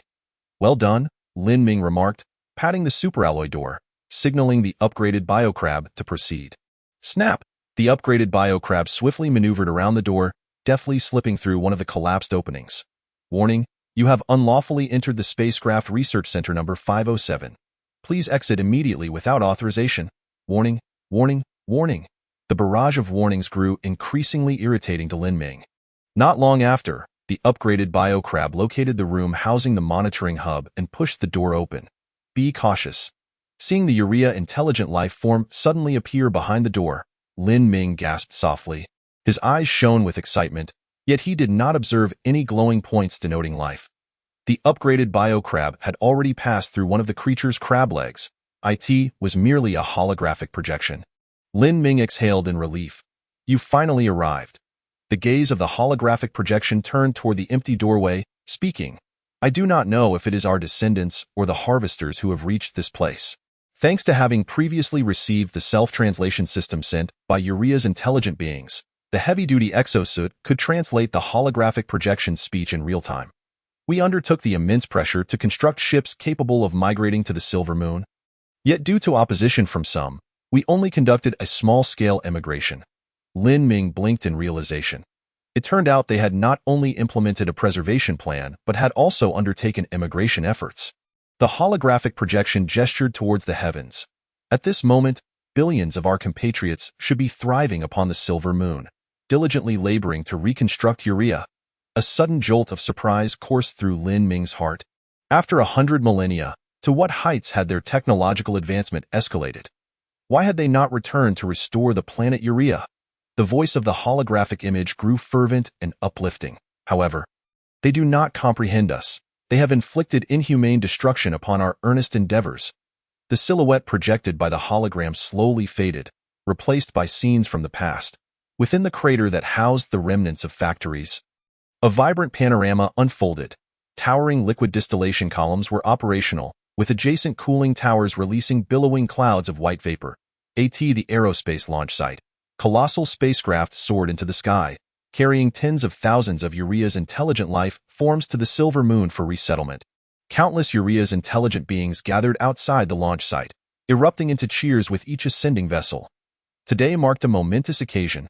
Lin Ming noticed that the very intelligent being, who had just been projected, now stood upon a platform in the launch area, delivering an inspiring speech. We are on the verge of completing the immigration of our billionth compatriot. I am honored to announce that she is my wife. The intelligent being pointed towards the crowd below. Soon, a figure cradling a child ascended the platform, sharing an affectionate kiss. My wife will bear my child as they immigrate to the Silver Moon, where she will witness my efforts. For me, I shall toil on Urea until my last breath, until every compatriot has been resettled. The crowd erupted in fervent cheers, the sound rising in waves. Suddenly, amidst the jubilation, multiple explosions erupted within the throng. Simultaneously, a nearby massive liquid distillation column detonated, spewing scalding black liquid that incinerated many working Urea beings. An attack. This was a premeditated assault. The speaking intelligent being sent his wife and child aboard a spacecraft before dashing into the tumultuous crowd. You wretched scoundrels! Why do you persist in thwarting our grand immigration plan? You are the true villains of Urea. No one answered him. Or rather, the only response came from the cacophony of even more violent explosions. The scale of this assault far exceeded his expectations. All factories and technological centers suffered devastation, obliterating Urea's industrial infrastructure. The holographic projection gradually faded, enveloping the room in darkness once more. Only the voice persisted. Our sacrifices go unacknowledged. Perhaps in tens of thousands of years, our struggles will be forgotten. Yet, I wish to convey to those who come after us, the intelligent life of Urea, that we have exerted extraordinary efforts to survive. Even knowing we cannot contend with those of superior technology, we have never surrendered. For we are not cowards. The voice vanished entirely. The sound of upgraded biosynthetic crabs returning roused Lin Ming from his contemplation. He exited the spacecraft manufacturing center and gazed up at the immense Silver Moon. A small satellite adjusted its trajectory, diligently scanning the lunar surface. Lin Ming issued commands, sending layered photographs into the ether crystal. Due to the vast distance, these images possessed a maximum resolution of only 10 meters, yet that sufficed. Lin Ming observed the desolate lunar surface, devoid of any signs of intelligent life activity. Could they be operating on the far side of the moon? He murmured, his urgency palpable. He needed to ascertain the nature of the lunar far side promptly, lest he be unable to eat or sleep in peace. A 3D metal printer, prepared to construct modular components. Construction list: small satellite, upgraded electromagnetic gun, microwave relay. Lin Ming incessantly issued commands, intent on embarking on a lunar exploration plan. First, he would employ a small satellite to launch a microwave relay to the Lagrange point between the Urea planet and the Silver Moon, laying the groundwork. Next, he would dispatch a small satellite to orbit the silver moon for mapping, gathering specific information about its far side, relaying that data back to Lin Ming via the microwave relay. Furthermore, he would launch a small satellite carrying biosynthetic crabs, attempting to land on the far side of the silver moon for on-site exploration.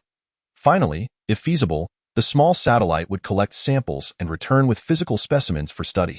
The uniquely Chinese lunar exploration trilogy: orbit, land, return. 4 hours later, Lin Ming returned to the crater.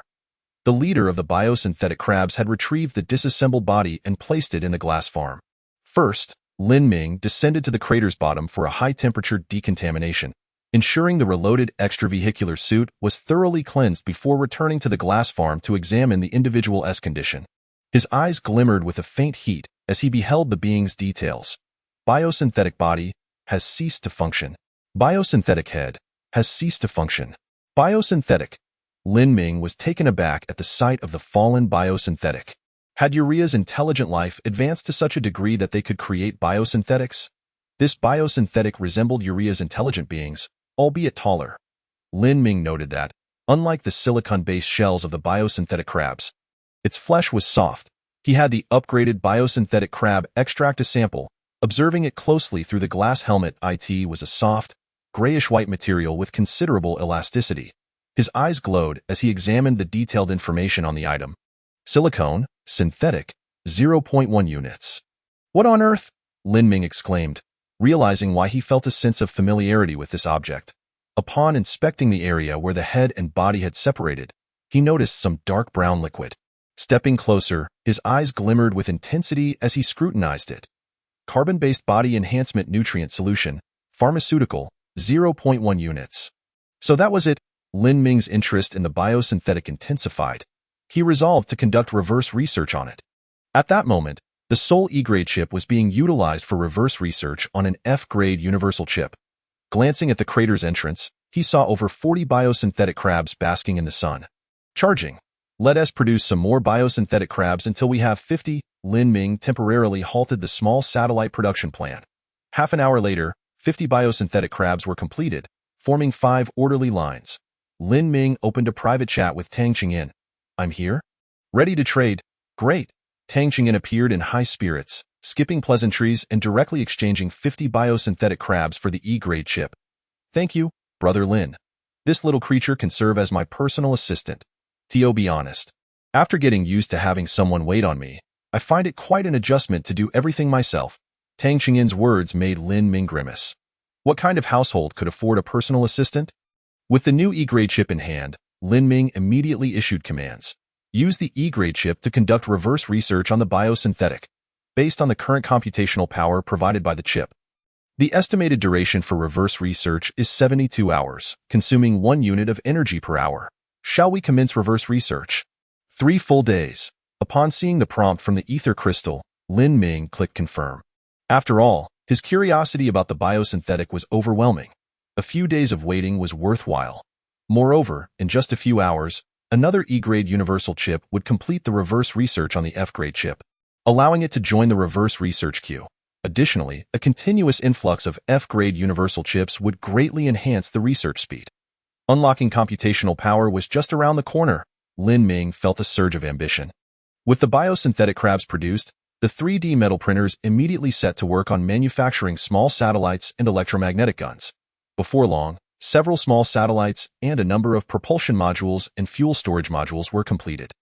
Each small satellite was equipped with 5 propulsion modules arranged in a cross formation. Lin Ming made enhancements to the small satellite, doubling the fuel storage modules to 8 and adding 4 more propulsion modules arranged in a circular pattern. The 3D metal printer promptly began modifying the small satellite. Consequently, the fuel capacity of the small satellite increased from 40 units to 80 units, and the number of propulsion units rose from 5 to 9. 1 propulsion module was centrally located, while the remaining 8 were symmetrically distributed. It was designed for powerful propulsion. Lin Ming accessed the small satellite specifications. Medium exploration satellite F, description. Greatly expands your field of vision. Capable of detecting surrounding terrain and imaging, predicting short-term weather, and enabling limited exploration of interstellar space. Equipped with robust propellers and ample fuel, it can not only sustain orbit around a planet, but also escape the gravitational pull of the current planet to reach other areas within the star system. Though it cannot achieve the third cosmic velocity of the current stellar system. Consumption. Launching consumes 10 fuel units, maintaining orbit consumes 3 fuel units per 24 hours, and fuel consumption doubles when traveling to other targets within the star system. A medium exploration satellite, gazing at the nearly 5-meter-tall satellite, Lin Ming felt a profound sense of satisfaction. The last task was to augment the microwave relay module. The coverage range of the microwave relay module extends to 100 kilometers. Albeit within the confines of the atmosphere. Due to the atmospheric attenuation of electromagnetic wave signals, the effective coverage area is considerably reduced. However, in the near vacuum of outer space, the microwave relay module could potentially encompass a vast area, thereby facilitating the exploration of the silver moon without difficulty. As Lin Ming has already mastered the technology required for the fabrication of microwave relays, there is no need for reverse engineering. Modular microwave relays. Adding microwave relay modules and solar panel modules to the medium-sized satellite. With these two commands issued, the 3D metal printer once again equipped the medium-sized satellite with new modules, while simultaneously welding the appropriate superalloy fairing. Excellent. Observing that the medium-sized satellite had been successfully constructed, Lin Ming commanded, "Small satellite, map the relative orbits of the Urea planet and the silver moon," while also calculating the Lagrange points. Soon, the small satellite provided the relative coordinates of 5 Lagrange points. Generally speaking, relay satellites tend to select points along the line connecting two celestial bodies, favoring those closer to the smaller body. Here, gravitational stability is at its peak, and interference is minimal, allowing the satellite to maintain orbit without expending fuel. Lin Ming noted that this specific point lay on the silver moon side, approximately 500,000 kilometers from the Urea planet. He felt a twinge of apprehension regarding the medium-sized satellite's ability to reach this distance. Nevertheless, he reminded himself that failure is often the precursor to success. Should this attempt falter, he could always augment the medium-sized satellite's fuel storage and propulsion modules, transforming it into a large satellite. After procuring 80 units of fuel from the Interstellar Exchange, Lin Ming refueled the medium-sized satellite. He set the destination to that relative coordinate, targeting the second Lagrange point. Medium-sized satellite, prepare for launch. Chapter 87. Continuous launch, fuel refueling complete. Self-check completed. The medium-sized satellite will ignite in 10 seconds. 10, 9, 3, 2, 1. Ignition. The 9 thrusters erupted simultaneously, emitting pale blue flames, propelling the medium-sized satellite skyward. 10 minutes later, the ether crystal provided a notification. The medium-sized satellite has exceeded the second cosmic velocity and is en route to the Lagrange point. Estimated arrival in 24 hours. Is it going to take that long? Lin Ming was somewhat taken aback. He opened the simulation of the medium-sized satellite's trajectory, discovering that it was not following a direct path to the Lagrange point, but rather tracing a parabolic arc, necessitating multiple mid-course corrections. Not too bad. Given this distance, the medium-sized satellite speed is commendable. Lin Ming, embodying the philosophy of contentment, decided to shift focus to the Silver Moon's second phase plan, landing. The medium-sized satellite merely needed to contemplate how to linger at the Lagrange point, while the landing exploration satellite had far more considerations. Based on current observations, there was no atmosphere on the Silver Moon, rendering parachutes and similar landing methods unfeasible. Thus, a retrothrust engine approach would be required for descent. Consequently, Lin Ming reconfigured the medium-sized satellite. This time, instead of augmenting its propulsion modules, he added another set of fuel storage modules. Through several trials, Lin Ming discovered that excessive fuel storage modules could actually diminish the satellite's range and payload capacity. This limitation stemmed from the constraints of chemical rocket propulsion, which cannot indefinitely increase range through fuel augmentation.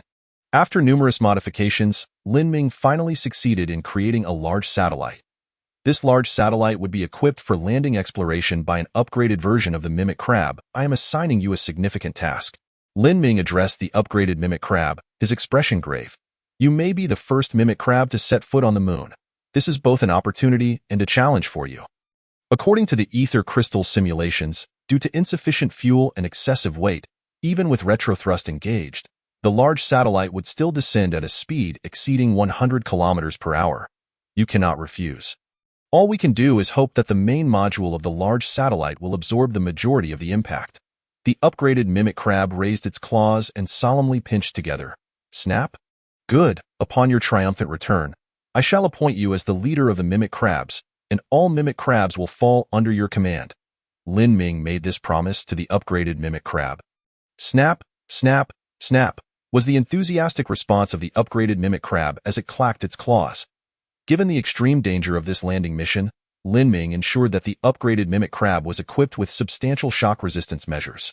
He instructed the liquid distillation tower to produce a considerable quantity of high-strength lightweight materials, providing a soft cushion for the upgraded mimic crab to ensure that it would remain unharmed during the impact.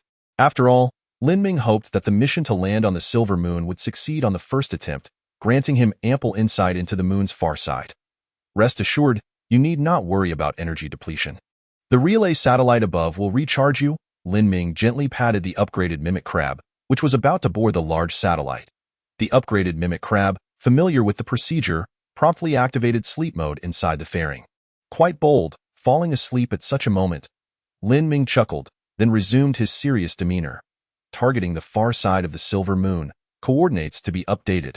Large satellite. Prepare for launch. Fuel refueling complete. Self-check completed. The large satellite will ignite in 10 seconds. 10, 9, 3, 2, 1. Ignition. The large satellite ascended along its predetermined trajectory.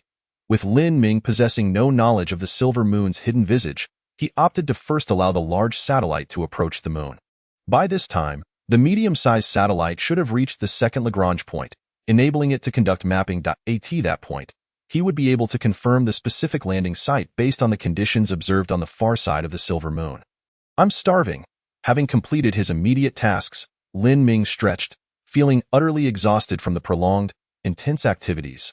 Gazing at the gradually taking shape glass factory and glass farm, he felt a flicker of solace.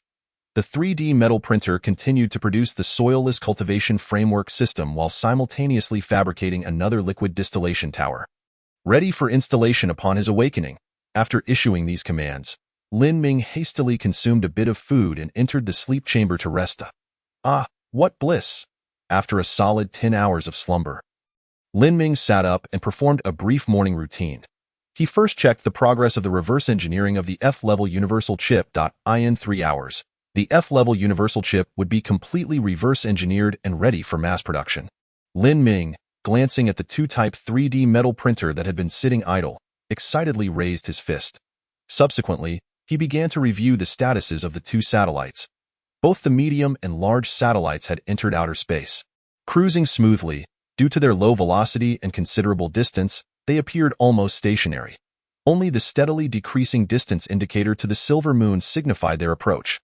Lin Ming remained uncertain about his stance regarding the potentially surviving intelligent life on the far side of the Silver Moon. From an empathetic perspective, the survival of multiple life forms would undoubtedly be ideal. Yet, from a rational standpoint, the existence of intelligent life posed a certain threat to him. After all, he had been referred to as the Harvester by one of the surviving Urea intelligent beings. Not exactly a flattering title. When faced with conflict, one must rise to the occasion. Lin Ming donned his heavy exosuit and exited the pit. He placed the 10 electromagnetic guns produced yesterday near the pit, loaded with superalloy bullets, ready for operation by 10 mimic crabs. Watch closely. Any entity that enters the alert zone, other than myself, is to be shot on sight. Lin Ming authorized the mimic crabs to attack. Snap! The 10 mimic crabs acknowledged the command, simultaneously clacking their claws in understanding. While unsure of the efficacy of this measure, Lin Ming felt a modicum of reassurance. He gazed at the neatly stacked soilless cultivation framework systems on the ground. Rubbing his hands together, time to get to work. Regardless of the circumstances, one must remain steadfast in their duties. P.S. I extend my heartfelt gratitude for everyone's donations, comments, and support. I am truly moved. Only with the utmost appreciation do I thank you all in the recent chapters. I've laid some groundwork. Starting tomorrow, significant plot developments will commence, so please stay tuned. Chapter 88.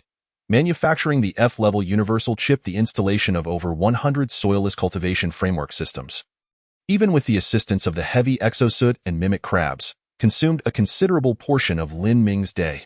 Completed. Gazing at the glass farm, constructed from more than 100 soilless cultivation frameworks, Lin Ming felt a surge of exhilaration. He activated the liquid distillation tower, directing the mimic crabs to fetch wastewater from the pit to begin distilling pure water and nutrients. He wondered if devices like water pumps existed. Observing the mimic crabs making their rounds, Lin Ming accessed the Interstellar exchange. To his surprise, he discovered brushless electric direct water pump. Description: a water pump composed of a brushless motor and metal impeller, offering low cost and high efficiency. Due to the low technological sophistication of the direct water pump, the ether crystal refused to assign it even an F-level rating. Zhao Hongzhong, that name rings a bell. Lin Ming recalled the player who generously provided him with the electromagnetic gun manufacturing blueprint. As a gesture of gratitude, Lin Ming promptly crafted an electromagnetic gun for him, leaving them even. Upon opening a private chat with Zhao Hongzhong, Lin Ming sent a message: brushless motor direct water pump, is it still available? Zhao Hongzhong was taken aback. He never anticipated that a small, unremarkable water pump would attract the attention of a big shot. He hastily replied, "It is merely a trifling item. If you require it, feel free to take it." Lin Ming did not wish to give Zhao Hongzhong the impression of being someone who takes advantage of others.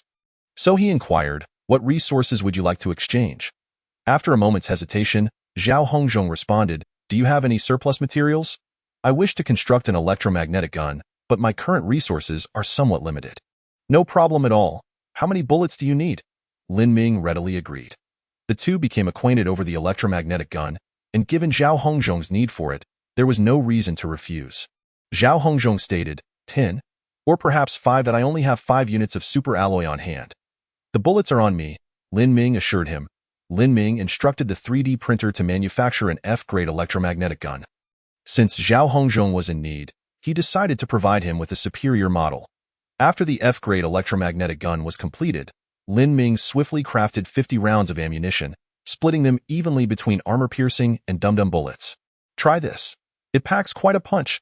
Zhao Hongzhong was astonished upon receiving the electromagnetic gun, exclaiming, "You've made a loss on this trade." "No matter. Let us leave it at that," Lin Ming responded generously. Zhao Hongzhong had developed a respect for Lin Ming after he contributed the F-grade universal password, even gifting him the manufacturing blueprint for the electromagnetic gun. Lin Ming admired such a loyal and principled man. And after their previous transaction, he had greatly benefited from the electromagnetic gun.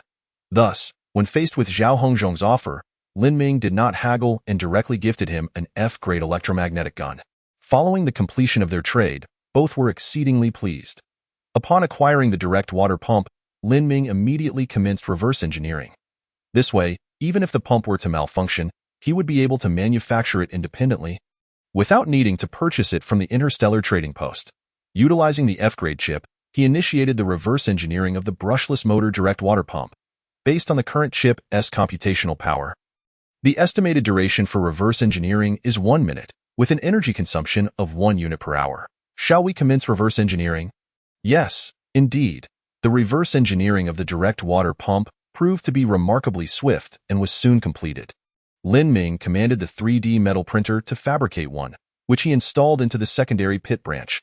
Coupled with metal piping, a steady stream of wastewater was extracted from the secondary pit branch and funneled into the liquid distillation tower storage tank. "You are in charge of monitoring here. If the liquid level exceeds 2/3, press the red shutdown button. If it decreases, press the green start button." Lin Ming assigned a simulated crab to oversee the liquid intake.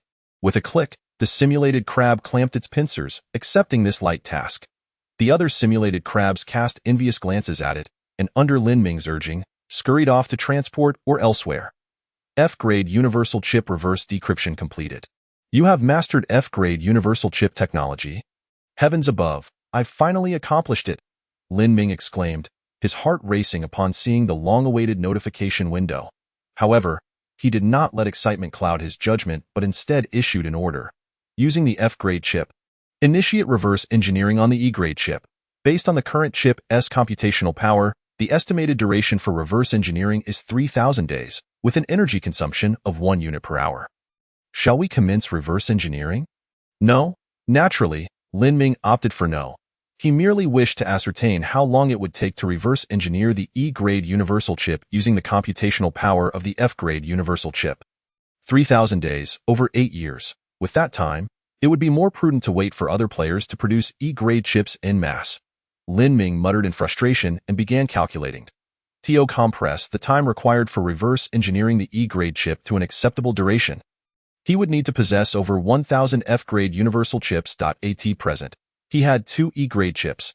Reverse engineering would destroy one, but the other could contribute to the computational power. 1 E-grade chips computational power is equivalent to that of 100 F-grade universal chips, which necessitated the manufacture of over 900 F-grade universal chips. The pressing question arose: how long would it take to produce a single F-grade universal chip? This inquiry could only be answered through practical testing. And let us not forget that E-grade chip. Don't let it sit idle. Reverse engineer the simulated human with your companion.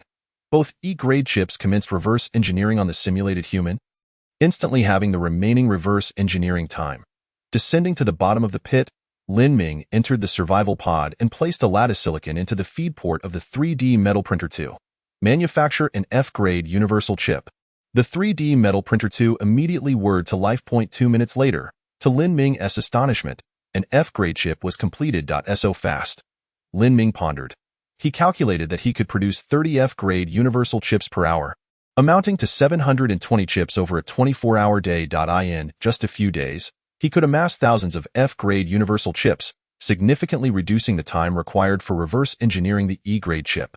Each F-grade universal chip manufactured would consume 1 lattice silicon and 1 unit of electrical energy. Such consumption was negligible in Lin Ming's eyes. Just keep producing. After issuing the command, Lin Ming opened the Interstellar trading post.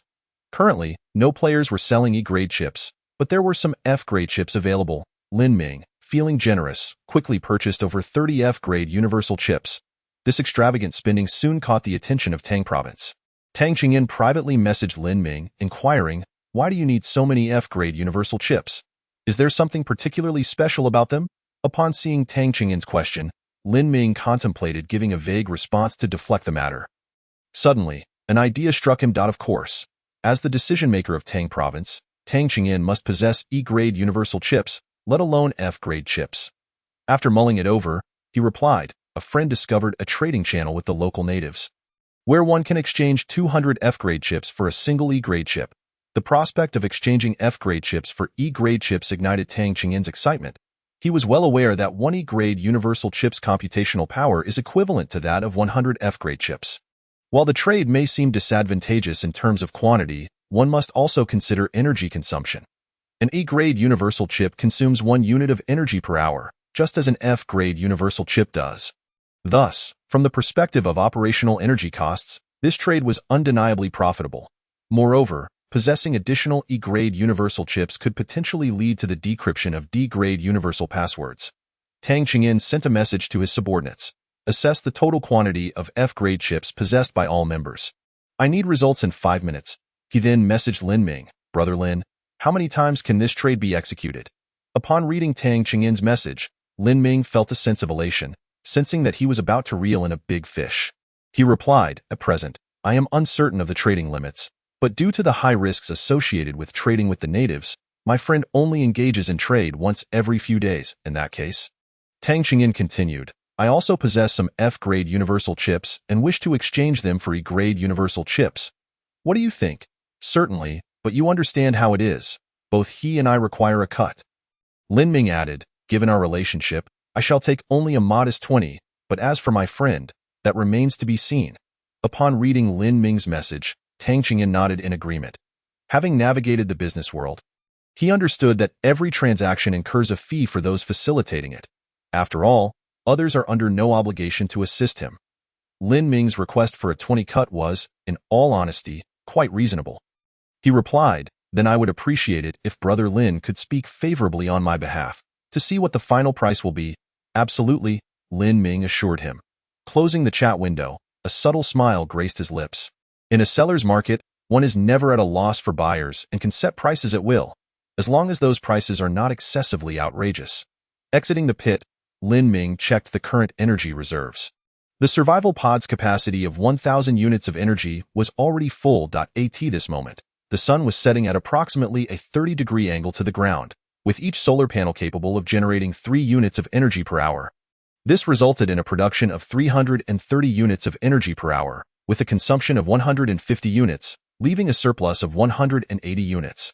Gazing at the resource statistics panel, Lin Ming felt a twinge of melancholy. As players progressed, some had begun to continuously produce oxygen or water resources. The extensive trading of basic resources had led to a significant drop in their prices, and an imbalance in resource anchoring had emerged. The essence of the matter is that, at present, the abundance of fundamental resources has led to a situation where supply surpasses demand. Consequently, these resources can only be exchanged among themselves, making it exceedingly difficult to trade them for technological creations. The only resource of comparatively higher value is electricity. The players capable of manufacturing solar panels remain a minority, and as the number of technological creations in the player's possession increases, the consumption of electricity escalates correspondingly.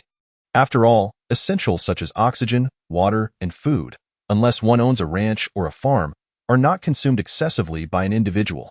Electricity, however, presents a different scenario. Each technological creation initially consumes 1 unit of electricity.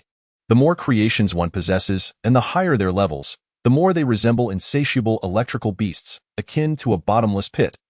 Thus, Lin Ming engaged in electricity transactions to procure some water resources, filling the sewage pools and hydroponic framework systems at the first branch of the pit. He set about creating a framework mining system and solar panels.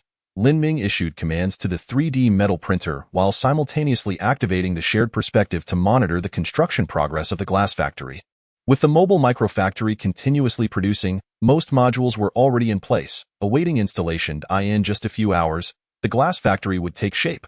Lin Ming meticulously processed the pending tasks and discovered that the research on the carbon-based organism enhancement nutrient solution had been successfully completed. Carbon-based organism enhancement nutrient solution F. Description. Consuming this solution can enhance the physical attributes of carbon-based life forms slightly and prolong their lifespan to a moderate extent. Formula ratio, calculated by mass spiraling flower or similar healing agents, X3. Evening primrose or similar growth-promoting agents, X5.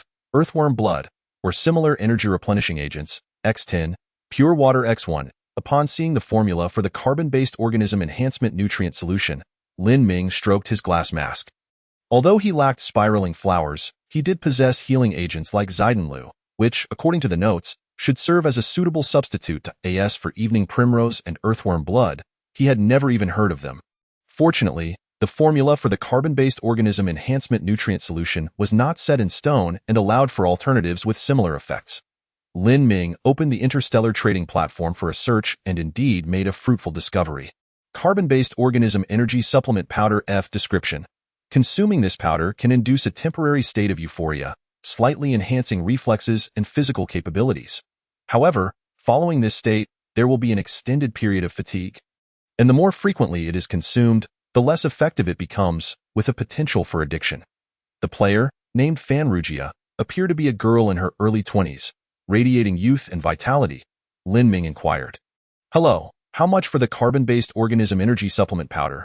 Fanrugia promptly replied. "Hello there. Every can of carbon-based organism energy supplement powder can be exchanged for 1 F-level technological creation of any type." Such audacity! Upon seeing Fanrugia's asking price, Lin Ming felt a twinge of unease. However, in a free market, pricing is entirely subjective and negotiation is always an option. Lin Ming sent her the illustration of the biotic crab. This creature is significantly superior to other F-level technological creations. "Take a look. Wow, what an adorable little fellow." Fanrugia unabashedly expressed her affection for the biotic crab. "I'll trade 2 cans for that one crab. What do you think, handsome?" After some back-and-forth negotiation, Lin Ming ultimately exchanged 1 biotic crab for 3 cans of carbon-based organism energy supplement powder. Using an F-level universal chip, he began reverse engineering the carbon-based organism energy supplement powder. With the items in hand, Lin Ming immediately commenced the reverse engineering process. It would only take an hour. Evidently, this product was relatively easy to manufacture. He had found 2 out of the 3 required ingredients, but no matter how he searched the Interstellar trading platform, he could not locate anything akin to evening primrose, and thus had to set it aside for the time being. He then descended into the first branch of the pit. Here, various plant seeds had already germinated and were ready for transplantation. Lin Ming could almost envision the countless grains of rice, corn, and potatoes, with Zidenlu beckoning him. Time to begin the transplantation. Chapter 90. Workshop number 1. Due to the substantial quantity of seeds being transplanted, Lin Ming enlisted the help of the biotic crab to assist in the process. Two-thirds of the hydroponic framework system was designated for cultivating various crops, while the remaining third was reserved for cultivating blue-green algae to produce oxygen. For the hydroponic frameworks exceeding 2 meters in height, Lin Ming donned a jetpack to facilitate the transplantation. Yes, observing the biotic crab leader that had been idling since its return, Lin Ming slapped his thigh in realization. The biotic crab leader was taller and equipped with a jetpack, making it perfectly suited for the transplantation task. Come here, I'll assign this to you. Lin Ming beckoned the biotic crab leader over and explained the transplantation techniques before stepping back to oversee the operation. Of course, he could not afford to be idle. Lin Ming had more pressing matters to attend to. Currently, he possessed just over 100 solar panels, which fell far short of the thousands of units of electricity required to support F-level universal chips. Based on his calculations, he would need at least 500 solar panels. Lin Ming made a rough estimate. He opened the surrounding map. Previously, the microsatellite had already scanned the nearby underground resources. Lin Ming's eyes sparkled with excitement as the various resources were clearly marked on the map, complete with floating windows indicating their types and quantities. There was a rich supply of hornblende adjacent to the glass factory, making it an ideal opportunity to test the production potential of the glass factory. Lin Ming devised a plan. With a slight bend of his knees, he soared directly toward the glass factory. After setting his flight path, Lin Ming opened a private chat with Tang Ching'an, Boss Tang. Tang Ching'an quickly replied, "Calling me Boss Tang feels a bit distant. I'm just a few years older than you, if you don't mind. You can call me Brother Tang." "All right, Brother Tang," Lin Ming sent a voice message. His tone tinged with a hint of apology. "Brother Tang, I was just speaking with a friend, and according to his information, it requires 300 F-level universal chips to exchange for 1 E-level chip. What do you think?" "Deal." Tang Ching'an agreed with remarkable enthusiasm. Lin Ming was not surprised. After all, he had already calculated the figures when quoting Tang Ching'an, ensuring that this transaction would not be a loss for him. F-level universal chips have limited uses due to their power consumption and computing capacity constraints. However, E-level universal chips are an entirely different matter. While 1 E-level universal chip does not trigger a qualitative change, having abundant access to them could yield drastically different results. After all, stacking computing power could enable the decryption of D-level universal codes. The potential profits from such endeavors were enough to drive many players into a frenzy. Since Tang Ching'an agreed to the quote, Lin Ming did not hesitate. "Great, my friend plans to set out later today. I'll contact you then. How many do you have on hand?" "Initially, 900. Tang Ching'an reported a figure that left Lin Ming somewhat astonished. "The brothers in the group are still actively gathering. We estimate we'll have around 1,200 by the end of the day." "All right, let's see if there are that many E-level universal chips available for exchange. My friend mentioned that E-level universal chips will be prioritized in their exchanges, and only then can it come to you and me." Lin Ming gave Tang Ching'an a heads up, sending a voice message. "Also, the F-level universal chips need to be traded to him first." "No problem. I can manage that," Tang Ching'an added meaningfully. "I trust your integrity. And naturally, I will fully trust your friend." "Great." After concluding the conversation, Lin Ming arrived next to the glass factory. The mobile microfactory had manufactured all the modules required for the glass factory, and now only installation remained. Given the size of these modules and the precision required for installation, the biotic crabs could not assist, and Lin Ming had to undertake the task himself. First, he identified the location of the abundant hornblende resource point and began installing the framework mining system there. Once the superalloy drill was in place, Lin Ming started laying down conveyor belts at the output point. The hornblende resource point was relatively close to the glass factory, though it was still over 40 meters away. Lin Ming laid down more than 40 conveyor belts, connecting them all to complete the preparation for the mining phase. The conveyor belts were linked to the arc furnace, positioning the arc furnace at the very center of the glass factory. Lin Ming connected the waste outlet of the arc furnace to a conveyor belt leading outside the glass factory. The output conveyor extended 5 meters forward, with biotic crabs stationed on either side to sort the resources into different raw material slots. Lin Ming set up the conveyor belts, placing 2 biotic crabs on either side, along with 2 rows of raw material slots. This slot was for high-purity silicon ingots, this one for monocrystalline silicon, this one for copper blocks, and this one for iron blocks. After configuring each slot, Lin Ming proceeded to establish a conveyor belt from the raw material slots to the 3D metal printer, placing a biotic crab at both ends of each conveyor belt for sorting the materials. All set, Lin Ming gazed at the completed glass factory and began a production test. Upgraded biotic crab. Go fetch that. Just as he began to speak, Lin Ming suddenly remembered that the upgraded biotic crab was currently in hibernation aboard the large satellite, awaiting the lunar exploration project scheduled for several hours later. Good luck, Lin Ming murmured softly, then issued a command to the ether crystal. Biotic crabs, bring over some high-strength lightweight materials. Framework mining system, activate. Buzz. Dozens of meters away, the framework mining system roared to life as the superalloy drill slowly penetrated the hard ground. Before long, the fragmented hornblende was extracted and transported via a conveyor belt spanning over 40 meters into the arc furnace. Crackle! The arc furnace roared to life, continuously purifying the hornblende, separating it into blocks of high-purity silicon ingots, which were then conveyed to the output port. Clatter! The waiting mimic crabs immediately sprang into action, sorting the high-purity silicon ingots into the raw material troughs. Meanwhile, the waste debris was transported by conveyor belt to outside the glass factory, where it was stacked by the mimic crabs at the end of the belt. The operation ran smoothly. Lin Ming clapped his hands together and continued to construct the framework mining system. One for copper ore, one for iron ore. Each resource point would have its own. An hour later, the two framework mining systems were completed in succession.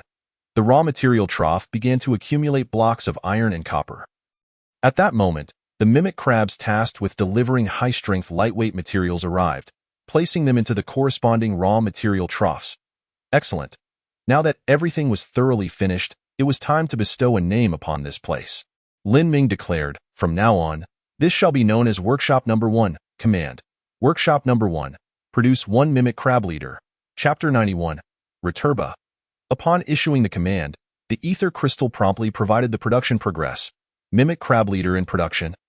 Estimated to yield 1 mimic crab leader in 5 minutes. Simultaneously, the mimic crabs responsible for sorting began to place the required high-purity silicon ingots, iron blocks, copper blocks, and high-strength lightweight materials onto the conveyor belt. The mimic crabs beside the 3D metal printers began to divide the labor, sorting out the necessary materials. Buzz. 4 3D printers collaborated, working in modules to print the circuit boards, electromagnetic coils, and locomotion modules required for the mimic crab leader. One by one, the modules emerged from the output of the 3D metal printers, sorted by the mimic crabs onto the conveyor belt. Buzz. Behind the conveyor belt, another 3D metal printer assembled the mimic crab leader. 5 minutes later, a massive mimic crab leader, adorned with 3 pairs of pincers, stood before Lin Ming, clicking its pincers with a crisp sound. Perfect, Lin Ming praised. Workshop Number 1 was operating splendidly, and it was now poised to produce technological creations in large quantities. As a factory, it must not only focus on single production runs but also engage in preemptive stocking. Adjacent to Workshop Number 1, Lin Ming planned a separate raw material workshop and a spare parts workshop. All 3 workshops were of equal size and similar structure, located at the vertices of an equilateral triangle, interconnected by glass corridors and conveyor belts. This arrangement allowed the framework mining system to ceaselessly extract ores, which, after being smelted in the arc furnace, would be refined into the corresponding resources. These resources could be stored in the raw material workshop. A portion would be manufactured into circuit boards, electromagnetic coils, and other semi-finished products by the 3D metal printers, stored in the spare parts workshop.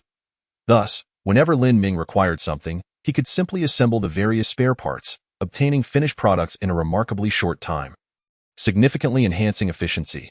Mobile microfactory constructs would produce superalloy brackets, while Workshop Number 1 would produce glass. After completing the layout, Lin Ming issued the command.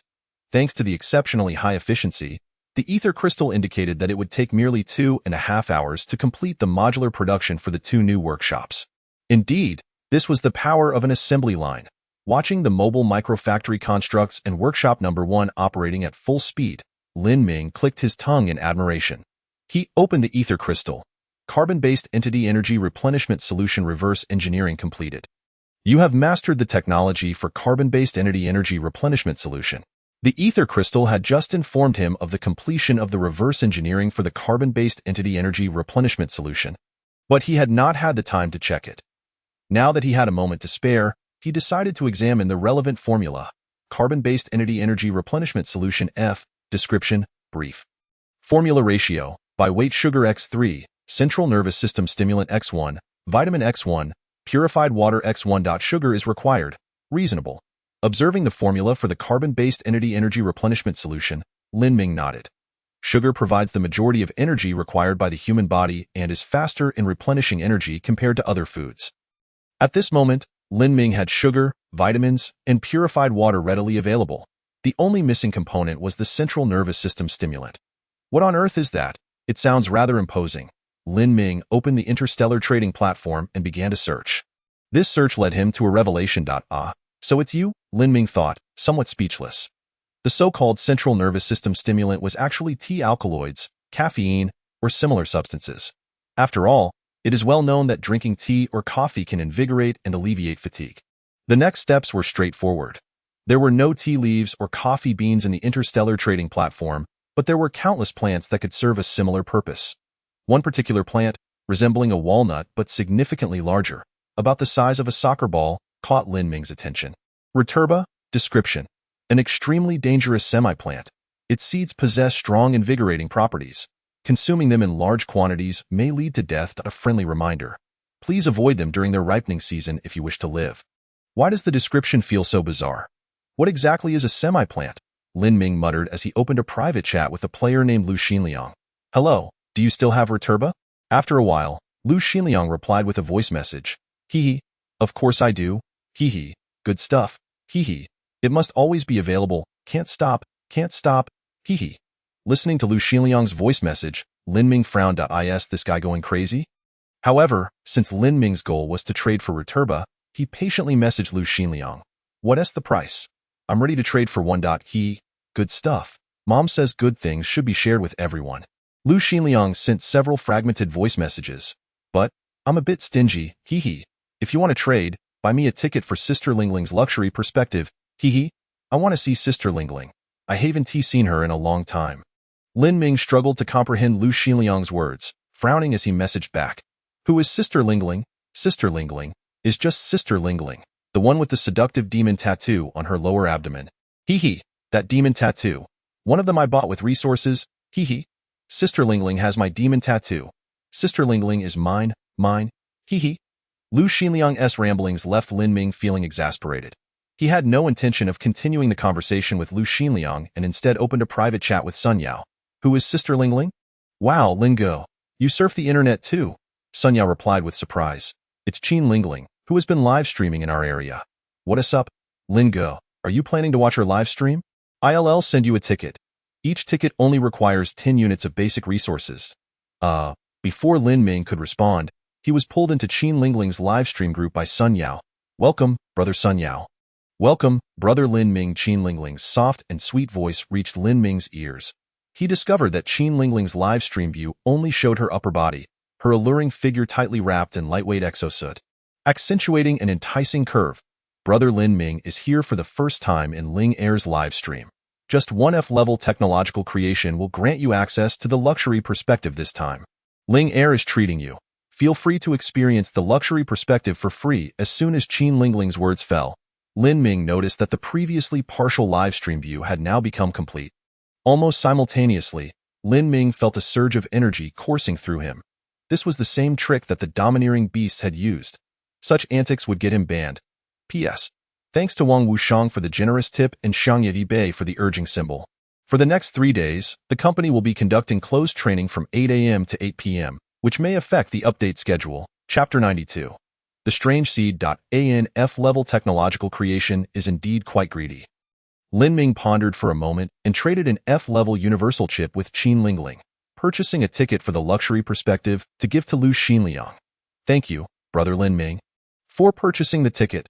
3 F-level technological creations, or 1 F-level technological creation, can be played in a 1v1 match. Clothing and toys, you may choose listening to Qin Lingling's enticing words in the live stream. Lin Ming grinned and closed the live stream. He opened Lu Xinliang's private chat and messaged, the luxury perspective ticket has been purchased. You can go in directly, Lu Xinliang quickly replied. Thank you, Lin Ming, big shot. I've got the goods for you. After obtaining Returba, Lin Ming returned to the glass farm, examining the soccer ball-sized fruit in his hand. The surface of this fruit was covered with a layer of bluish-green skin, with very little flesh, and had developed slight cracks, and the cracks, a yellow-brown seed was exposed.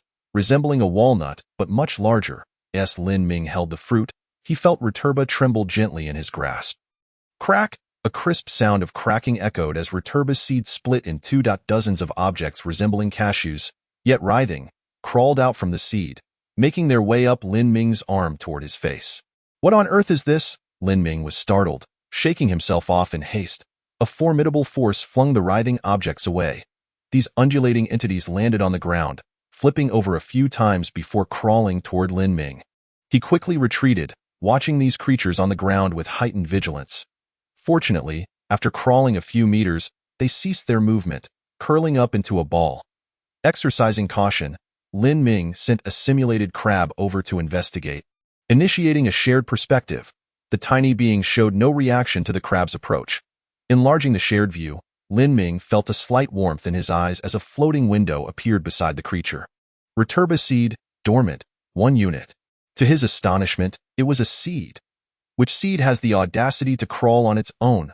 Lin Ming finally understood why the description referred to Returba as a semi-plant. It was quite literally the case. No wonder it advised keeping a distance during its ripening season. An image flashed in Lin Ming's mind. Imagine, you're drowsily napping under the Returba tree, only to have one of its seeds suddenly burrow into your mouth, propelling you into a euphoric high.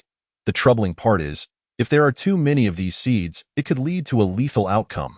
With this thought, Lin Ming decided against further interaction with the Returba seeds.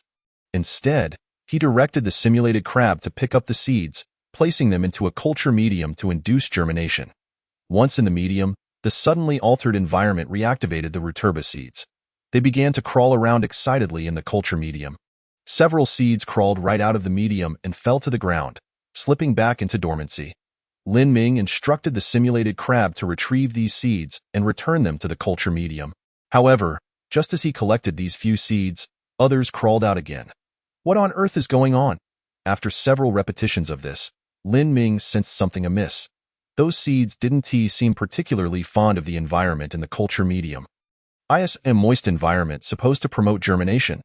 Observing the seeds writhing and preparing to escape the culture medium, Lin Ming began to doubt that assumption. After all, which seed would continuously move? With the experience from the largemouth flower, Lin Ming resolved to attempt feeding one of the seeds some meat from the giant shell dragon. He quickly fetched a piece of meat the size of an egg and placed it in a culture medium. The seed writhing in that medium seemed to have found its target, diving headfirst into the dragon meat. Within 10 minutes, Lin Ming was astonished to discover a tender green sprout breaking through the meat. So fast, although Lin Ming was amazed, he did not intend to feed the other seeds the giant shell dragon's meat. Control experiments require a baseline for valid results. He placed one seed in a culture medium, secured the lid to ensure the little creature wouldn't escape, and allowed the other seeds to crawl out, falling to the ground to enter dormancy. It appeared that without moisture or meat nearby, they would go into dormancy. Lin Ming decided to seal the dormant seeds in a metal cylinder to prevent them from wandering off. The seeds sealed in the culture medium crawled for over half an hour until they grew weary and, confirming no meat would appear, curled up once more. Then Lin Ming observed the same tender green shoot breaking through the seed's surface, beginning to germinate. Without meat, it was still able to sprout, though he wondered how its growth speed compared to that of the seeds that had consumed meat. This was crucial for determining the future cultivation method for Returba seeds, so Lin Ming was particularly cautious. He needed to wait until 2 Returba plants matured and bore fruit to reach a final conclusion. Having completed these tasks, Lin Ming began contemplating the synthesis of a carbon-based organism nutrient solution. He had gathered 2 of the 3 required components for the nutrient solution. He had received 3 cans of carbon-based organism energy supply potion from Fanrugia in one go. 1 can had been destroyed during reverse research, leaving him with 2. If he could find evening primrose or similar growth-promoting agents, Lin Ming would be able to commence small-scale trials for the carbon-based organism nutrient solution. Considering that Zaidanlu was obtained from the planet where Sunyao was located, Lin Ming decided to continue pursuing leads from Sunyao. After waiting for over half an hour, Lin Ming attempted to inquire, "Are you done?" "All set." Sunyao responded with a text message, "Lin Gu, why did you only take a quick look at the wealthy perspective before leaving?" Lin Ming, "Women only slow down my progress. But isn't the purpose of development to enjoy?" Sunyao clearly disagreed with Lin Ming's viewpoint on this matter. However, this was inconsequential. Everyone has their own preferences and pursuits. Lin Ming, have you been to the Rift recently? Of course. Sun Yao sent an emoji of himself wearing sunglasses and remarked, Lin Gu, I took down that octopus monster last time, achieving freedom of water sources. Now I'm one of the top water sellers in the region. Otherwise, how could I have so many resources to 1v1 calibrate Qin Lingling? 6. Lin Ming casually replied with a 6, ignoring Sun Yao's nostalgic remark, and continued. Are you interested in going back to take a look? I want to gather some medicinal materials. No problem. Sun Yao quickly donned his combat-type heavy exosuit and called over Xiao He, who was sunbathing. Lin Gu, I'm ready. We can set off any time. Chapter 93 F-Level Universal Chip Computing Array. Alright, you go ahead. Remember to go live. I'll handle the logistics, Lin Ming instructed. Sun Yao nonchalantly nodded. Don't worry, Lin Gu. With this combat-type heavy exosuit, I am invincible inside the rift. That's good, Lin Ming, feeling somewhat uneasy, cautioned. Just be careful and remember to use the mini-satellite to scout the surroundings. Alright, I've already instructed the mini-satellite to monitor the area around me at all times. No worries, Lin Ming nodded. Sun Yao wasn't a reckless fool. Despite his carefree appearance, he was quite meticulous. He glanced at the situation in workshop number 1, noting that the modules in the 2 preparation workshops were over halfway completed. With the simulated crab leader conducting installation work, production would commence shortly. Order. Once the task queue in workshop number 1 is completed, focus on producing solar panels. Lin Ming opened the map of the circular mountain. Although the inner area had been in a state of perpetual daylight, sunlight still had an angle of incidence. With the circular mountain's obstruction, certain areas within would be shaded during specific times, leading to an extremely low efficiency for the solar panel's energy generation. Currently, the safety zone provided by the advanced intelligent life was gradually diminishing. It was estimated that in 2 to 3 days, the safety zone would disappear. Lin Ming had mapped out the regions unaffected by shadow based on the actual stellar irradiation. This area roughly occupied half of the circular mountains area. After excluding critical resource points and necessary paths for material transfer, it became clear where solar panels could be installed within the circular mountain. Relying solely on the production capacity of workshop number 1, it would take considerable time to cover these areas with solar panels. Thus, he needed to increase the number of workshops. Lin Ming studied the map and found another suitable location. Order the mobile microfactory construct to relocate here and manufacture the modules required for workshop No. 2. After issuing the command, a message from Tang Qingyan arrived. Brother Lin, I've gathered 1,200 F-level universal chips. What do you think? Tengu, you can directly trade those chips to me. When my friend comes over, I'll have him exchange them. Just like before, I can't guarantee the number of chips exchanged. I'll return any that can't be exchanged, Lin Ming replied.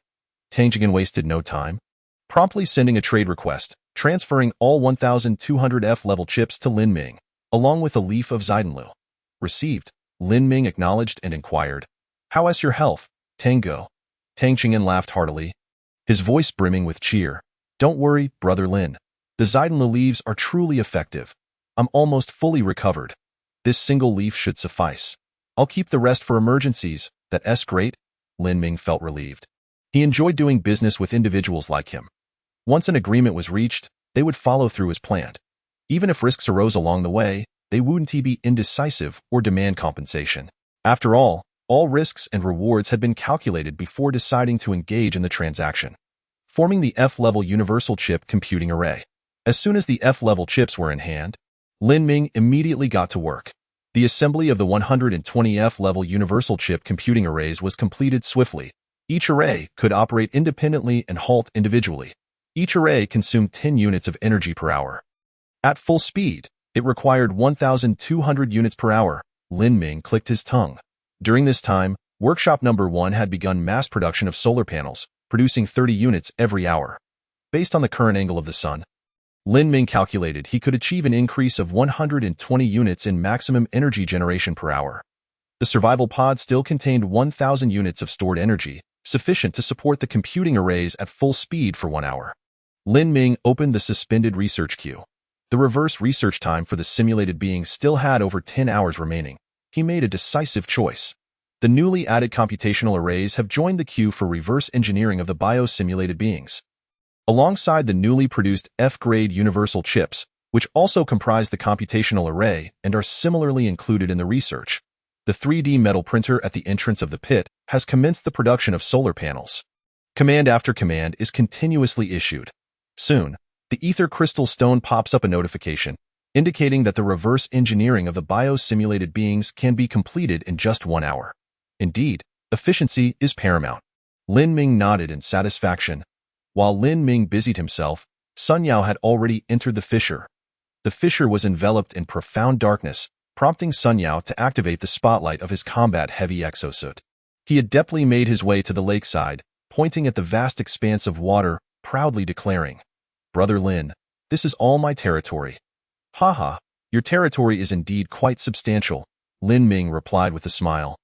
His eyes slightly aglow as he meticulously scanned the underwater situation. Fortunately, there were no unusual highlights. He felt a sense of reassurance. It seemed Sun Yao was currently quite safe, and there would be no sudden attack from a lurking octopus mother. "Brother Lin, please wait a moment. I need to conduct some transactions." Sun Yao cautiously instructed Xiao He to probe the lake for any dangers.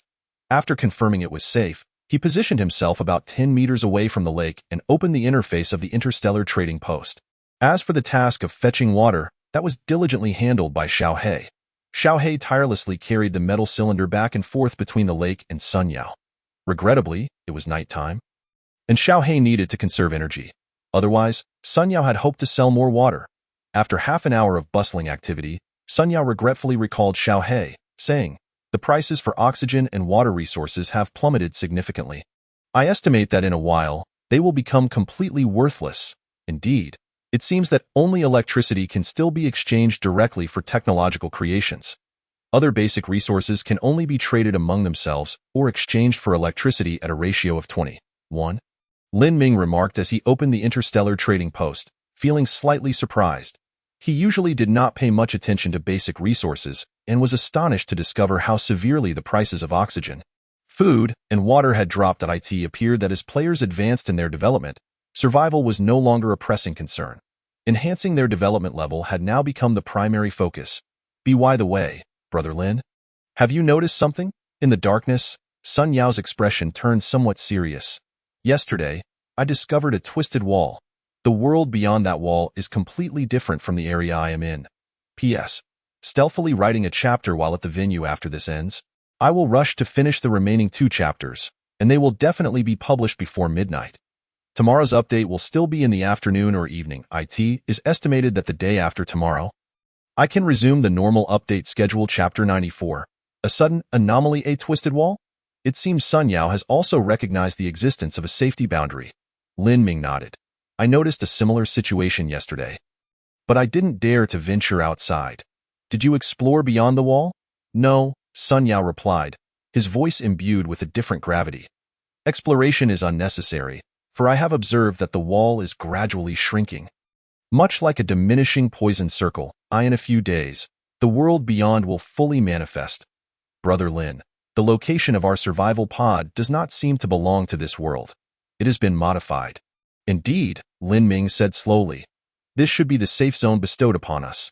"Safe zone?" Sun Yao mulled over the term, seemingly contemplating something. "Then, what dangers lie beyond this safe zone?" "What dangers?" At Sun Yao's inquiry, Lin Ming shook his head. "I do not know. Each planet is likely to be different. The planet he inhabited, Urea, had been engulfed by an endless black tide, rendering life nearly extinct. However, Sun Yao's planet was different, Zidanro, with its thickets, spiked giant shell dragons, and enormous octopuses. All signs indicated that this planet possessed a complete ecological chain, and a complete ecological chain likely implied the presence of intelligent life on this planet. Murphy's Law. If something can happen, it will happen." The two fell silent for a moment. Sun Yao felt as if the surrounding darkness enveloped him like an opaque thick cloth, robbing him of sight and sound, leaving him to await death in utter darkness and silence. Deploy the small satellite for planetary mapping. After a long while, Sun Yao made a decision. In fact, this decision had already been made when he discovered the twisted wall yesterday. He just lacked confidence. He yearned to see the outside world, but also feared what he might find. He dreaded that some things might be just as he imagined, or even far beyond his imagination. "Brother Lin, do you remember that player named Chu Wei?" Sun Yao suddenly asked. "I remember. That Chu Wei was quite lucky," Sun Yao said, his eyes deepening. he discovered the native inhabitants of the planet, and fortunately, their level of development was only at the Stone Age. If that fellow hadn't foolishly provoked them by trying to capture their young, he might have been revered as a deity simply by flying over their settlement in the survival pod. If the intelligent life on my planet had only reached that level of development, I would undoubtedly have done better than him. Sensing that Sun Yao's emotions were somewhat off-kilter, Lin Ming promptly interjected, "Don't worry. We will know soon enough." Indeed, Sun Yao looked up at the narrow night sky, where countless stars twinkled. He knew that hundreds of kilometers above, a satellite belonging to him was meticulously mapping the planet's surface. Soon, he would be able to ascertain whether this intelligent planet harbored intelligent life and the extent of their development based on the surface conditions. Oh dear, I suddenly got a bit emo. Sun Yao's face shifted back to a mischievous smile as he addressed the audience. "Brother Lin, you're looking to gather some medicinal herbs, right? What exactly are you after?" Observing Sun Yao's revitalized demeanor, Lin Ming felt somewhat reassured. "Moonlight grass, or any other herbs that can promote growth. No problem." Sun Yao navigated around the lake, the spotlight sweeping across the ground. "There aren't many medicinal herbs around the canyon's periphery, but there are some good ones inside. I even discovered a peculiar mushroom earlier." The cap of that mushroom was over a meter in diameter, with a colorful appearance. Just as I was debating whether it was toxic, it unexpectedly pulled itself out of the ground and ran away. Sun Yao gestured to illustrate the size of the mushroom, exclaiming in astonishment, "Brother Lin, have you ever seen a moving mushroom?" "I've never seen that, but I have encountered seeds that can move." Lin Ming recalled the reedy ba and sent Sun Yao the video he had recorded earlier. "So be sure to exercise caution. The plants here may not necessarily be safe." Wow, what a winter worm summer grass. Upon seeing the reedy ba's seeds scuttling about and even growing within dragon meat, Sun Yao exclaimed, "Do you think this planet might have man-eating trees that simply grab a person and start secreting digestive fluids?" Based on the current situation, it's hard to say. Lin Ming and Sun Yao engaged in a lively exchange as they reached the midpoint of the canyon. Sun Yao halted and pointed into the darkness ahead. "I've marked the spot. In about another kilometer, we will encounter that twisted wall." Lin Ming remained vigilant, observing the surroundings. Occasionally, highlights appeared in Sun Yao's live stream, but they were merely common mineral resources or wild fruits, lacking significant value. As such, Lin Ming refrained from instructing Sun Yao to stop. Just then, as Sun Yao was about to explore the edge of the safe zone, Lin Ming expressed a hint of disappointment. "It's best not to go out just yet. Let's wait for the small satellite to complete its survey. All right, I'll proceed another 500 meters. If there's no gain, we'll head back." Sun Yao clearly did not wish to leave the safety zone so soon and was eager to explore the outside world. The powerful light emitted by the combat-heavy exosuit swept across the surroundings as Sun Yao meticulously examined the low shrubs, recalling that the Zidanro had previously been found in such thickets. Lin Ming took a glance, and upon noticing the absence of highlights, he understood that these shrubs held no value for exploration. However, to avoid revealing any resource points, he could not directly advise Sun Yao. Since there was no immediate danger, it was fine to let Sun Yao investigate. At that moment, Lin Ming's attention was drawn to a notification that popped up from the ether crystal stone. "Reverse engineering of biosimulated beings completed. You have mastered the technology of biosimulated beings." The reverse engineering of the biosimulated beings is complete. Lin Ming promptly opened the biosimulated beings compendium. Biosimulated being description. A biosimulated being created by the intelligent life of urea based on their appearance. Possessing a certain degree of biological activity, they can perform basic life activities akin to ordinary intelligent beings, and due to the presence of an active biological crystal core, they possess a degree of cognitive ability and can project thoughts. Material requirements: E-grade or above biological crystal core X1, E-grade or above universal chip X1, superalloy powder X30, silicone X100, electromagnetic coils X50, circuit boards X50, energy storage blocks X10, carbon-based body reinforcement nutrient solution X5. Manufacturing requirements: requires a 3D metal printer. Manufacturing consumption: electric energy X100 units, a bioactive entity endowed with a certain capacity for thought, capable of cognitive projection. It was the sight of the bioengineered being's illustrated guide that made Lin Ming's heart skip a beat. The technology wielded by the intelligent life of urea surpassed his wildest imagination. Lin Gu, the small satellite, has been shot down. Suddenly, the urgent voice of Sun Yao pierced through the air. P.S. There's one more chapter. There's a banquet tonight, and I must finish writing before it begins. Chapter 95. The Bada Civilization. 3 updates completed. What? This news was so explosive that Lin Ming, despite hearing Sun Yao's words, doubted his own comprehension. A small satellite, shot down. Sun Yao took a deep breath and reiterated, as he combined the last few images sent by the small satellite into a brief video, projecting it onto the live broadcast screen. Lin Ming observed as the small satellite conducted a survey of the planet's surface. After leaving the isolated microcosm, the specific conditions of the planet where Sun Yao resided gradually came into view.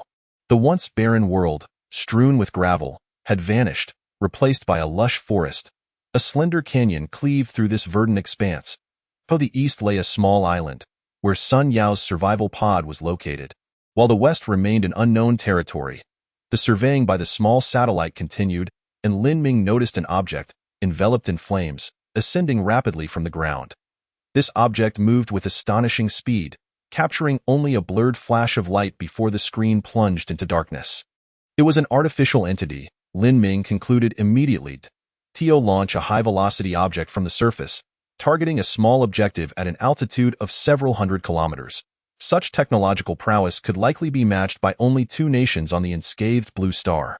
Their technological capabilities were at least at the pinnacle of Blue Star's advancements. In the upper limits, Lin Ming shook his head. That remained a mystery. The Foundation was at the forefront of Blue Star's technology. Sun Yao's expression morphed into one of despair. Lin Gu, what will they do to me? We shall take it step by step. The downing of the small satellite indicates they can discern that these satellites were not of their own launch. The next logical step is likely tracing the origin of the satellite's launch. Lin Ming's mind raced as he inquired of Sun Yao. How much electrical energy do you possess? 319 units. Many of the previous water resources have been converted into electrical energy, so I have a considerable amount, Sun Yao replied. That should suffice. Without hesitation, Lin Ming declared his decision to Sun Yao. I have resolved to transfer technology to you, enabling you to independently produce electromagnetic guns. Sun Yao was momentarily at a loss. Lin Gu, you have already provided me with so much. To take more of your resources at this time.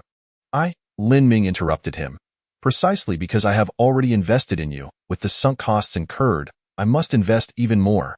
You must survive and contribute. Otherwise, would my previous investments not be in vain? Lin Gu, Sun Yao had intended to decline further assistance, but after a moment's reflection, he vigorously nodded. Very well, since Lin Gu has said so, I shall not refuse now. Return. Once you are back at the survival pod, I will trade the materials to you, Lin Ming instructed. Sun Yao replied affirmatively and called for the small black entity, which had been patrolling nearby. Little Black, prepare to return. What have you discovered? Observing Little Black pacing restlessly, Sun Yao hastened toward in their shared perspective. Both he and Lin Ming simultaneously noted the anomaly in Little Black's view. The distorted wall had receded to this point, revealing a world vastly different beyond. Be cautious. That area is no longer a safe zone, Lin Ming warned. Little Black has frozen. I must carry it back. Sun Yao swiftly made his way, cradling the entangled Little Black. Meanwhile, beneath his feet, the underbrush receded, yielding to clusters of vibrant silver grass. Evening primrose, Synopsis. A rare plant said to be visible only under the moonlight, its surface reflecting moonbeams like flowing mercury. Captivatingly beautiful. Its sap promotes the growth of various flora and fauna, significantly reducing maturation time, making it an exceedingly rare medicinal herb. After searching far and wide, Lin Gu, I have found it, Sun Yao exclaimed with uncontainable excitement, uprooting an entire cluster of evening primrose with a single sweep. After harvesting a patch, he promptly traded several specimens to Lin Ming before rushing toward another cluster. Sun Yao, come back, Lin Ming suddenly called out. Lin Gu, it's fine. There's another cluster of evening primrose just 10 meters away at south, so close to the safe zone. It'll be all right. Sun Yao pressed onward. I said, return. Lin Ming's undeniable voice rang out. In the live-streaming perspective shared by Sun Yao, a red dot rapidly approached from afar, expanding from the size of a sesame seed to several times larger in an instant. All right. Sun Yao sensed something was amiss and wasted no time activating the jetpack on his back, carrying Little Black as he retreated to the safe zone. After landing safely, Sun Yao inquired, Lin Gu, what's wrong? What did you discover, and why? His voice trailed off abruptly. Through the perspective of the bioengineered crab, he beheld a black creature standing just outside the safe zone, coldly observing him.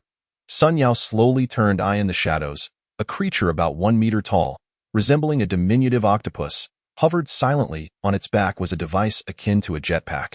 But unlike a simple jet propulsion system, it expelled a pale blue flame, clearly powered by a fuel engine. Lin Gu, the ether crystal prompts me. It detects a request from the self-translation system. What does this mean? Sun Yao retreated gradually, wary of the shrinking safe zone potentially isolating him. Accept it. That is their translation library, allowing for communication with them, Lin Ming advised. Oh, understood. Sun Yao quickly accepted the self-translation request from the octopus-like creature and forwarded a copy to Lin Ming. Once Sun Yao relayed the octopus creature's voice to the live broadcast channel, Lin Ming also received its message. Human, such a peculiar designation. You have encroached upon the pastoral planet governed by the Bada civilization. Please vacate immediately, or you shall face the wrath of Bada. Should you agree to depart, we will exempt you from any repercussions regarding your destruction of livestock and feed. I recognize that you are under the protection of higher life forms. Yet it is evident that this protective boundary is gradually diminishing. Should you refuse to leave, I would be more than willing to consider you as livestock. Intelligent beings are quite suitable as fodder. According to your timekeeping unit, you have 52 hours, 27 minutes, and 31 seconds remaining. This is your final warning. P.S. Tomorrow's update will still be in the afternoon or evening. The day after will return to the regular update schedule. Chapter 96. Plastic Barrel. After the ultimatum was issued, the black creature swiftly departed. Sun Yao stood rooted to the spot, watching the creature disappear into the distance, rendered speechless. Little Black, let us return home. Sun Yao set Little Black down, observing it as it continued to patrol vigilantly, ever alert to the unknown dangers. Lin Gu, did you know? Sun Yao followed Little Black, speaking to himself. I was quite the mischievous child. Whenever I was scolded by my grandmother, I would take Little Black to the mountains to play, spending the entire day there. The mountains were filled with wild chickens, rabbits, mushrooms, and streams. Once, I found a wild chicken egg, roasted it over a fire, and then peeled it to eat. I consumed the yolk while Little Black savored the egg white and shell, a tea at young age. I was unaware that lighting fires in the mountains could spark wildfires. Fortunately, it did not lead to any catastrophe. I would always wait until after dark to return home, with Little Black guiding me along the way, and my grandmother would always be waiting for me at the foot of the mountain, standing there as if she knew I would always return from that direction. Shining the searchlight of my heavy-duty space suit onto a spot, Sun Yao glanced over, but found nothing. However, during those times, I had my grandmother to welcome me back. Lin Gu, I have no home anymore. I cannot go back. Listening to Sun Yao choke back tears as he recounted his childhood memories, Lin Ming remained silent. He did not know how to console Sun Yao. In truth, he might be feeling even more despondent than Sun Yao. Thrown into an utterly unfamiliar planet without warning, having finally settled for a few days, only to be branded an intruder and now given a mere 2 days to evacuate. Yet, where could he retreat to? Lin Ming refrained from offering words of comfort. At that moment, nothing would suffice. He could not make any promises to Sun Yao. He was incapable of doing so. Damn it, I'm over 20. Why am I still so prone to tears? Sun Yao laughed through his tears, the glass visor preventing him from wiping away his tears and snot. He could only squint his eyes in an effort to regain composure. Lin Gu, I need your help. Standing beside the survival pod, Sun Yao reached out to touch the dark insulating layer. I will never eject the escape pod. Even if I must perish, I want to take 1 or 2 down with me. All right. Lin Ming's fists clenched tightly, producing a sharp sound. He is the good brother I have my eye on. Unyielding, player Lin Ming, LV2, wishes to exchange 3D metal printer I-type. X5 for your pure water, X1 milliliter. Do you agree? Yes, Sun Yao immediately confirmed. The most pressing task at hand is to arm ourselves without delay. Our time is limited. Lin Ming sent the blueprint for the F-level electromagnetic gun to Sun Yao. Having successfully reverse-engineered the electromagnetic gun, he naturally possessed the corresponding blueprint. Got it. Upon acquiring the 3D metal printer, Sun Yao promptly commenced the production of the electromagnetic gun. I will trade you enough superalloy, electromagnetic coils, and circuit boards later. You focus solely on manufacturing. Understood. Sun Yao nodded vigorously, declaring, even if I must perish, I will take a piece of them with me. Well said. Observing Sun Yao's fervor, Lin Ming nodded and closed the live stream interface. To be honest, Lin Ming harbored uncertainties about the extent of damage the F-level electromagnetic gun could inflict upon that black creature. However, this was of little consequence. Restoring Sun Yao's confidence and providing him with a clear objective was his primary aim. During the recent live stream, he had already investigated the pertinent information regarding the black entity. Synthetic being de-introduction. A synthetic being with certain biological activity, crafted by the Botarian civilization's intelligent life based on their appearance. They can perform basic life activities like ordinary intelligent beings, and due to possessing an active biological crystal nucleus, they exhibit a degree of cognitive ability and can project thoughts. Indeed, the black creature is not alive, or rather, not the original entity. It is merely a synthetic being, a product of thought projection by genuine Botarians. Moreover, the ether crystal assessed the technological rating of the Botarian synthetic being as D, one level higher than that of the Urian synthetic beings. This implies that the technological prowess of the Botarian civilization is, at the very least, a tier above that of the Urian civilization. Pastoral planets employing synthetic beings for herding. This reminded Lin Ming of the answer he received when inquiring with that high-tech intelligent life form. Direct information transmission is the most cost-effective and easily achievable method. According to this line of thought, what does the Botarian civilization seek to gain on this planet? A substantial supply of food or industrial food products. Lin Ming pondered for a long while. Arriving at no conclusions, he began issuing commands. For each 3D metal printer at the cave entrance, manufacture one 3D metal printer, then accelerate the production of small satellites, initial quantity, 100 units. The plan for solar panel production in Workshop No. 1 remains unchanged. Expedite the installation of the synthetic crab leader. All computational arrays except for E-level universal chips, modularize synthetic beings. For E-level universal chips, conduct reverse research on silicone. A series of commands followed. And Lin Ming gazed at the slowly progressing progress bar, inhaling deeply, faster, even faster. Soon, the ether crystal emitted a pale blue light. Silicone reverse engineering completed. You have mastered silicone technology. Silicone. Introduction. Silica gel. A highly active adsorbent material, extraordinarily elastic, insoluble in water and nearly all known solvents, non-toxic and odorless, with stable chemical properties. It reacts minimally with other substances except for some strong acids and bases, making it an exceptionally excellent industrial raw material. Material requirements. Silicates, acidic substances. Manufacturing requirements. Requires an arc furnace. Silicates and acidic substances needed. Lin Ming glanced at the manufacturing materials for silicone. Silicates